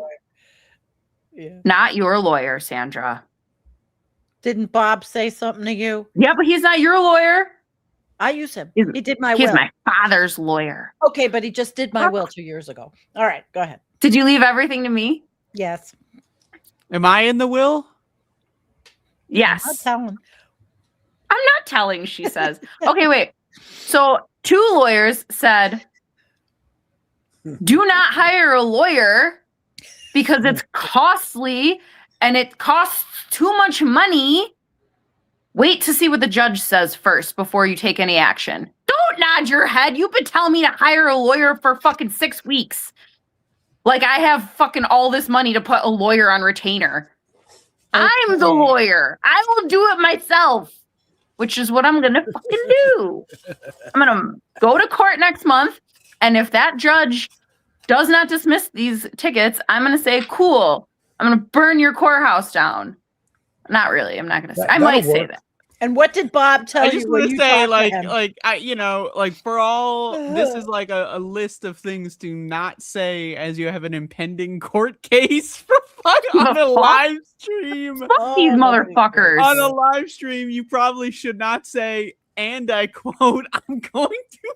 Is it on your channel? What's this fucking town of 50 people? I don't want to be here for this. I don't want the court to be playing this clip right now in front of a fucking jury. I never mentioned which court it was. Nope. Oh, hey, jury. I thought it was funny what Bob told you when you talked to him. Well, that is not for the live stream. Oh. Well, how does Sandee know? If it's that's a lawyer, crazy saga. Patient, You're there's still in. the patient lawyer. She's good. She's good, though. She's good. My mom thinks that everything should be on the internet. I do not, but she just keeps trying to do that. But you just said you're going to burn. Sounded alike. Yeah, I don't give a fuck about that. That's the one I wanted. That's what I said. What did he tell you? Oh, you remind me of your mother. That's what the whole point of that one. I know that. And that is. And he also said other things. Huh? Well, yeah, we shouldn't know that someone else said that you're just like your mother. That's not good. That's top secret information. Top secret. Am I not supposed to say 8647? Oof. James Comey is getting indicted for it right now. No shit. We are living in DOJ. That's my locker code. So I just, total coincidence. That's actually a good idea for a code. That's my birthday. So, You were born in 1947? August, yeah. Hello, Botox. Thank you. Next stop, Mar-a-Lago. Oh yeah, I'm gonna have what is it? Face? Oh, Mar-a-Lago face. Mar-a-Lago face. Is that what it's called? Yeah, I don't know. Yeah. The Oof. MAGA Yikes. face, whatever. They need better injectors or something. Like those injectors who are doing their faces are fucking them up on purpose. It has to be. I think it's actually a sexual fetish for humiliation. Because if you're willing to modify your body to make it more grotesque, I mean, you're willing to do anything, right? So it's like kind of like wearing a tattoo that says "I have no free will" on your forehead. Oh, that was my next tattoo right here. It's big enough. No free will. I think that would get you out of the court case. I think you'd get temporary insanity. I think. I hope so. Oh, for all. Wait, hold on. For all mankind. Anything that I say on this podcast episode is not true. For that one. It is only for entertainment purposes, and I'm entertained. Nothing is serious. However, in my nothing is serious, I told my boss that he should fire me, and then I can sue the court for getting fired. And then when I win the lawsuit, I will split it with everyone and get my job back.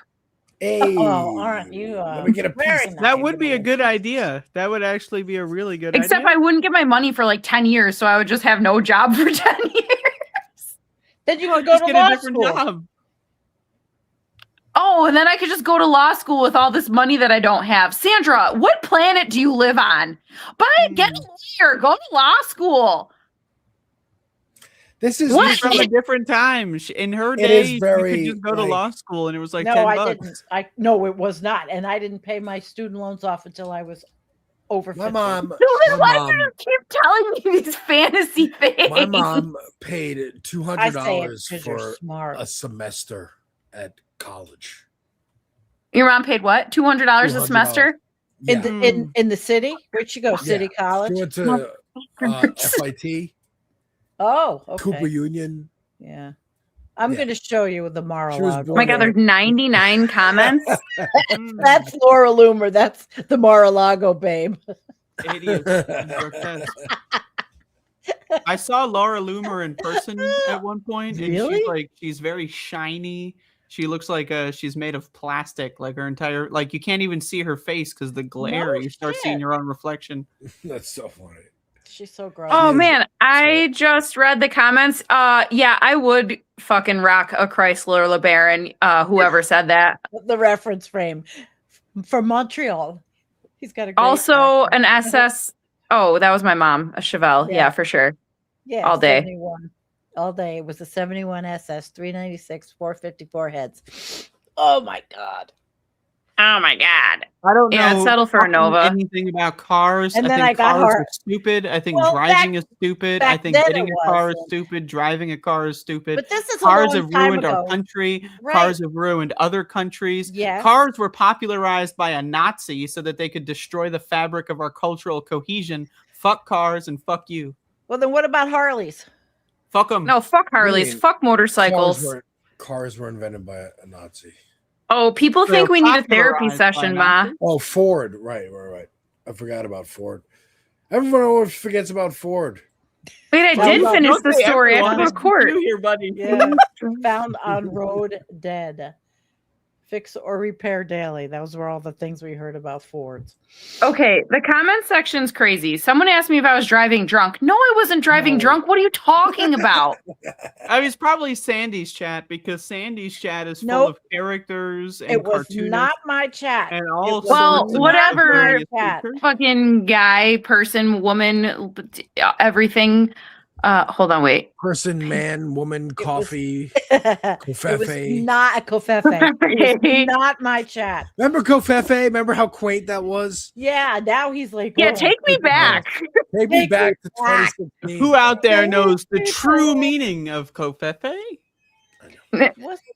Was it Kofefe? Uh, No, I don't remember what he was Oh, trying to say. It was my It chat. was your Rosa? chat. It was your chat, and Looney Tunes 9000 said he's a dude. So, yeah, no, I was not drunk. What the fuck? Do you think I'm an idiot? Just ignore Looney Tunes 9000. They are not very bright. They're not very smart. Do I look like I would drive drunk? I don't have money for that. Yeah. Looney Tunes is basically like, just the animal you keep in a cage, but you never open the cage. Looney Tunes is a sweetheart. Come on. Speaking of Looney Tunes. I did not. No, I didn't. Guys, the story's not finished because I didn't go to court yet. I don't have any resolution. I still have these tickets. There's no part 3. Part 3 is still There's in no the part writing 3. process. I did actually call the state troopers though, and I did put in a FOIL request for the body cam footage for when he did pull those people over to prove that it wasn't me in the car driving. So hopefully I can get that. Hopefully you can. Oh my God, my cats, they're crazy. Speaking of Looney Tunes, one of my last reactions was to the Coyote versus Acme trailer. Very anti-capitalist, kind of looking forward to it. It's an anti-capitalist movie, or the trailer seems to be. is It anti-capitalist? seems to be. They are going after big corporations, talking about how they screw over the little guy. Let's take him down, this and that. They have Acme notoriously has faulty products that keep screwing with Coyote's life. So I used to shop at Acme working man. when I was growing up. They had good grocery prices. Acme was a real company. It's a grocery store in New Jersey. Oh, Acme. New Jersey's not real. I used to have acne. No, I've never had Acme's. But folks, I'm so sorry. I must leave. My beautiful, lovely off-screen wife woke up at 4 a.m. Who this definitely morning exists. to get to work. Well, it And is. she I heard her desperately voice. needs to get She exists. to sleep in this bed behind us. Right, but the camera is kind of making that. Yeah, that would be difficult. You'd think you'd probably not have your camera pointed at your bed that you sleep at. Do you tape This your is where camera? the desk is. Do you tape the camera at all, or do you just leave It's it plugged in? I was literally about to try and show you the camera because that's how dumb I am. Right. I mean, that tracks. It's a little webcam. But do you unplug it though? Like, do you leave it plugged in just while you sleep so that Mark Zuckerberg can see everything? No. I got my little cover. Okay. You All could right. get You know, paid. webcams have sound too. I can get paid for what? You can get paid to stream yourself sleeping. Well, I don't know if you would get paid. Your girlfriend could get paid for streaming herself sleeping. Oh, that's gross. Yeah, we'll go on. No, Kick there's and gross. Yeah, we'll, gross people exist, huh? Yeah, I Kick- know. I Kick have and run into a Rumble, lot we of could them. definitely I have get stories. some views up there. But folks, thank you so much for Good having night, me on. Alex. Left past 10. Thank you. No very problem. Much. This was Bye. fun. Thank you for showing us your childhood films, and I Absolutely, would love to see yes. more. I If I like can this. get them in. digitized, that will definitely That show. would be But fantastic. I do like this mix for Left Past 10 Part 2. Yeah, I do. This is a good great. mix. And Dawn, very nice to meet you in person. I love Yeah. the running gag last 2 weeks ago of men coming to help Sandee. Oh, this has been a Strange running Oh. gag for many years. And she had one come over recently, a landscaper. Yeah, no, from she just has newspaper. random men showing up. She finds them on Angie's was list. Literally No, on I have the no idea. newspaper, Insider, like the on the insider fucking, like Dawn not on any web, confirming. it's on the fucking paper. Thank I you so text much, her. I'm folks. like, all right, what 29-year-old's coming over today? Terrible. That's so funny. So All right, bad. folks, you have a good night. So Good bad. night. Good night, Have a good sweetheart. night What yourself. wild turnip or whatever? Wild Oh my turnip. God. I haven't planted the turnip. Parsnip. Parsnip. Wild parsnip. It's very What wild vegetable are you pulling on today? They're gone. They're gone. Yay. My goodness. Man, this chat is bumping. Yeah. Bumping. What's everybody up to? I was saying we're not going any more than an hour and a half tonight. I'm getting tired. overheated. I We got didn't go 10 to more sleep. minutes, I courtesy didn't of sleep. Sandy. She's I gonna didn't go to put a sleep. hard stop on this Well, show. I am because I didn't sleep. I go to sleep till 4:30. Dawn, in the would you morning. want I to couldn't stay sleep. up after Sandy leaves so that you could talk shit about her without her being here? Is that something you're I would interested in? never talk shit about my mom without her being here. Okay. It's more All right. fun to talk shit with me here. And I wouldn't talk shit She needs- about my She daughter. needs to know. Yeah, that's just I can't do that. Well, she Also, would hear I it. need to go She to would bed just be too. I'm laying in bed. exhausted. Yeah. Right. That's fine. I don't talk shit. I talk up because you're my kid and I love you and I think you're fabulous. Well, you So were of telling course her, I'm you gonna- were telling us like a couple of weeks ago or months ago that she's an idiot for fucking getting into an accident on those icy roads. Oh, and she here goes deserved it. Andrea trying to start shit. Well, I'm not. Yeah, This you're is gonna what you start said. You shit. fucking you I brought never it up. said- And I I'm not. never How is said it that I knew the story in idiot. advance when she started telling? I was like, oh, I know this No, story. This is I never familiar. said How would I? idiot. How else would I know the story? No, I never said idiot. It's okay. It's worry. okay. I have stories about Sandra Which we that won't go anywhere do, near. yeah. yeah, exactly. So like she can say whatever she wants about me. Also, my car accident didn't cost me a dime. So Well, it's costing you a dime in mental anguish Wow. from having to go deal Yeah. with this inept freak. Yeah, because well, of the right. stupid Right. So, rather.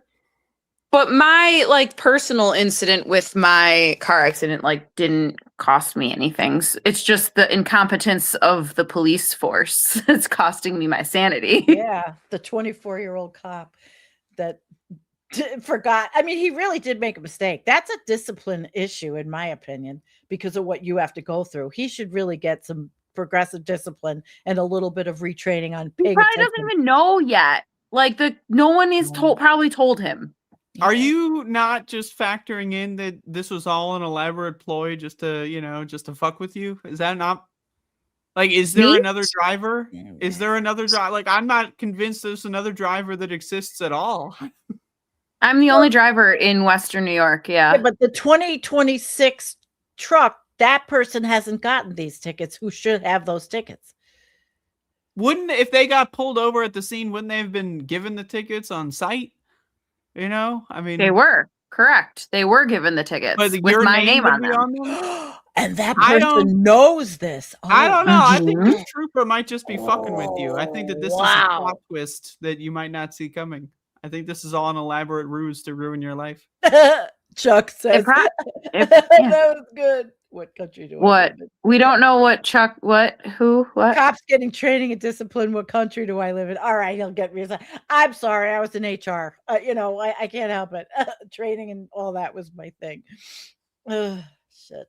I hoped. Yeah. So anyway, you're right. Sandra lives in a world that the cops are honest, and you can afford a lawyer, and you can afford law school. I don't live in that world where the cops Just are go to honest. law school right Dawn, before you got like a month before your court appearance. Just what get up to happened law to me? school. What Just happened to me pass when the you went bar. to? What happened to me when you went to Europe?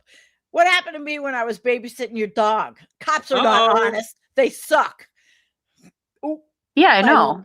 Yeah, they're not honest. They forget it. We already went through that story once. That was a shit ass story. Planting a crack pipe in my vehicle. Mm-hmm. Well, don't be a crackhead then. Oh, geez. Yeah, I mean, the Billy Crystal impression is not think really if I doing was you a crackhead. That was good. Where's that person still in my chat? I'm not gonna live the Billy Crystal Princess Bride. If I was a crackhead, wouldn't I look like this? I mean, wouldn't you look like? Don't you have a bad face, skinny face, and all that shit? Well, Someone's yelling at me and saying. Someone's yelling at me and saying that I only know how fucked up the world is because of my mom. I don't know if that's factual. I feel like I was. She's had a life. Well, born. in Everybody has a crazy life. Hi, in a Pennywise. sense, it's true. You wouldn't be here otherwise, and therefore, Oh, you would yeah. not have the instruments required to find out how bad everything is. Yeah. I just, Are your yeah. I eyes also. okay? Do you have a pink eye developing? What's Yeah, going on? yeah. Maybe Someone she's farted in tired my eyeball. eyeballs. Okay. One of the cats. I'm just kidding. Put the cat No, back up. No, I'm just very tired, and I think that there's mascara running into my eyeball, and it's fine. tired And I'm too. crying. I'm crying. I Actually, was really, I'm crying sad. before. I was crying before you made me laugh so much. I really was crying. My mom makes me cry every day. Oh, shut up! I understand that feeling. Right? Okay, but I don't make you cry. I don't make you cry. Well, in a deterministic sense, without you, she wouldn't be crying. So in a way, when you think about it, all of the sad and the suffering that your child has experienced is your fault. I gave birth to her. Yeah, what the fuck? Yeah. What did I go and do that shit for? Was there informed consent? Dawn, did you No, sign a waiver? I did not consent to this. To getting born. Yeah. Oh, boy. Terrible. Shit. Well, it's all right. It happened. It It is happened. terrible. It happened. And I was very happy. And I said, that's it though. Never again. That's why Actually, we had she dogs and cats. she said, "Do you want a little brother or sister?" And I you was like, used to scream, "Fuck no." No! I would say, Well, is I'm it pretty because sure we I did was that like, recently with the landscaper coming over, like, it might be possible. She never wanted. I would ask her once in a while, "Do you want a brother or sister?" She'd be, "No. Why would I want that?" I was like Why would I want- 5, and I was like, "Nah, why would man. I want that. Uh-uh. I have everything I want now. Why would I have to share? God Wait, forbid. wait. I don't have I didn't get everything I wanted. Let's No, be but I'm real. saying Let's you would- be you would have- real. What would did have you to want? then What was share. that one thing on the Christmas list or whatever that you wanted got that just didn't everything. happen? I don't know because I don't remember. However, I do remember one year I got toothpaste for Christmas. It's pretty fucked up. I mean, it's pretty fucked memorable. up. We're still talking about it. So. It was Rembrandt toothpaste. Oh, it's a good shit. Oh. Yeah. I don't remember that. So that's how my Christmas went. Oh, shut as up. a You can't do Well, some people don't get any toothpaste, Oh, so you that's should right. consider yourself That privileged. is true. That is true. I am actually very fortunate in the tooth department. I did go to the dentist today. Oh. And the dentist, he was like, "Oh, everything looks great." And I said, "Perfect." And he said, "Well, almost." And I was like, I have "Just give good- it to me." We have good Oh. teeth. We have good teeth. If I there's handed one that good genetic. thing, I said, nothing else goes right in this fucking body that was given to me. One good thing, just let me have it. Just let me have the teeth. Because everything else is fucked. Yeah, you do have good teeth. You got good teeth. Me too. Yeah, that's like the only thing we got going for me. I got fucked up teeth, so I'm jealous. But I like fucked up teeth. You do? Yeah, like nice like smile, Andrea. imperfect teeth. Like if they're like a little crooked or whatever, you have like a little Oh, tooth mine gap. are I a think lot. that's Look at that. Look at that. Mine are yeah, fucked but up. it's like so I have a huge problem with the celebrities and the veneers and the fucking perfect whatever. I hate it because people are not perfect and you shouldn't be perfect. That's true. Far from perfect. What a great message to end our show on. Yeah, that's That right. you My shouldn't have to rant. be perfect. No. And just so we know, just so everyone understands, no, Dawn is not going to burn any courthouses. That's not going to happen. Yes, no, that was for entertainment This is- purposes It's only. an entertainment program. This is a new experimental show that we're doing. This is a new format, and we thought we'd try a little Humor. edgier humor today on our show. Yeah. But this is all just a joke. There are no tickets. There is No. no state trooper. There was never a Nope. car accident. Sandee bringing that up several months I'm not ago. even Sandee's that daughter. that was seeding the ground. That was Oh, guerrilla bullshit. marketing. When Sandee brought it up several months ago, that was it's called foreshadowing. Is placing the Yes, you there know. you go. It So was anyone all rewatching bullshit. Left Past 10 in chronological order, they can go, "Oh, that's the first mention of that." Just a little fun that we just experimental stuff that we do, including that wonderful tapestry on the wall of the Octopus. something. Oh, sorry. That wonderful tapestry is also part of our Octopus. entertainment show today. Yes. Yes. Octopus. Okay. Octopussy. Okay, Well, bye. Love everybody, you. Bye. Thank you all for coming. All right. I have a show tomorrow at 5 on this space and my channel. And then I do not. I have end of month at work. Yeah. Bye. But eventually you're going to have a place on this space, I hope. Who? You, I hope. Me? So here we Maybe. go. It's Okay, happening. bye. Goodbye. Goodbye. Get the hell out of here. Good night. All right, Sandee. Thank I you for love you, joining Andrea. us as well. This was fun. It was great. Alex is just the perfect addition. I loved it. It was great too. I Yeah. loved watching Yeah. him watch his own YouTube videos. I It was know. wonderful. Terrific. But All right, I everybody. mean that sincerely. Thank you all for watching Left Past 10 love or you. whatever it is. Maybe it's Left Past 10, A New Dawn. Huh? Yeah, there you go. A new dawn. She's good. She's good with us. I like it. It's So fun. there you go. A lot of fun. Subscribe to this space. Tell your buddies and tell your pals to hit the space bar. Because this space is subscribe.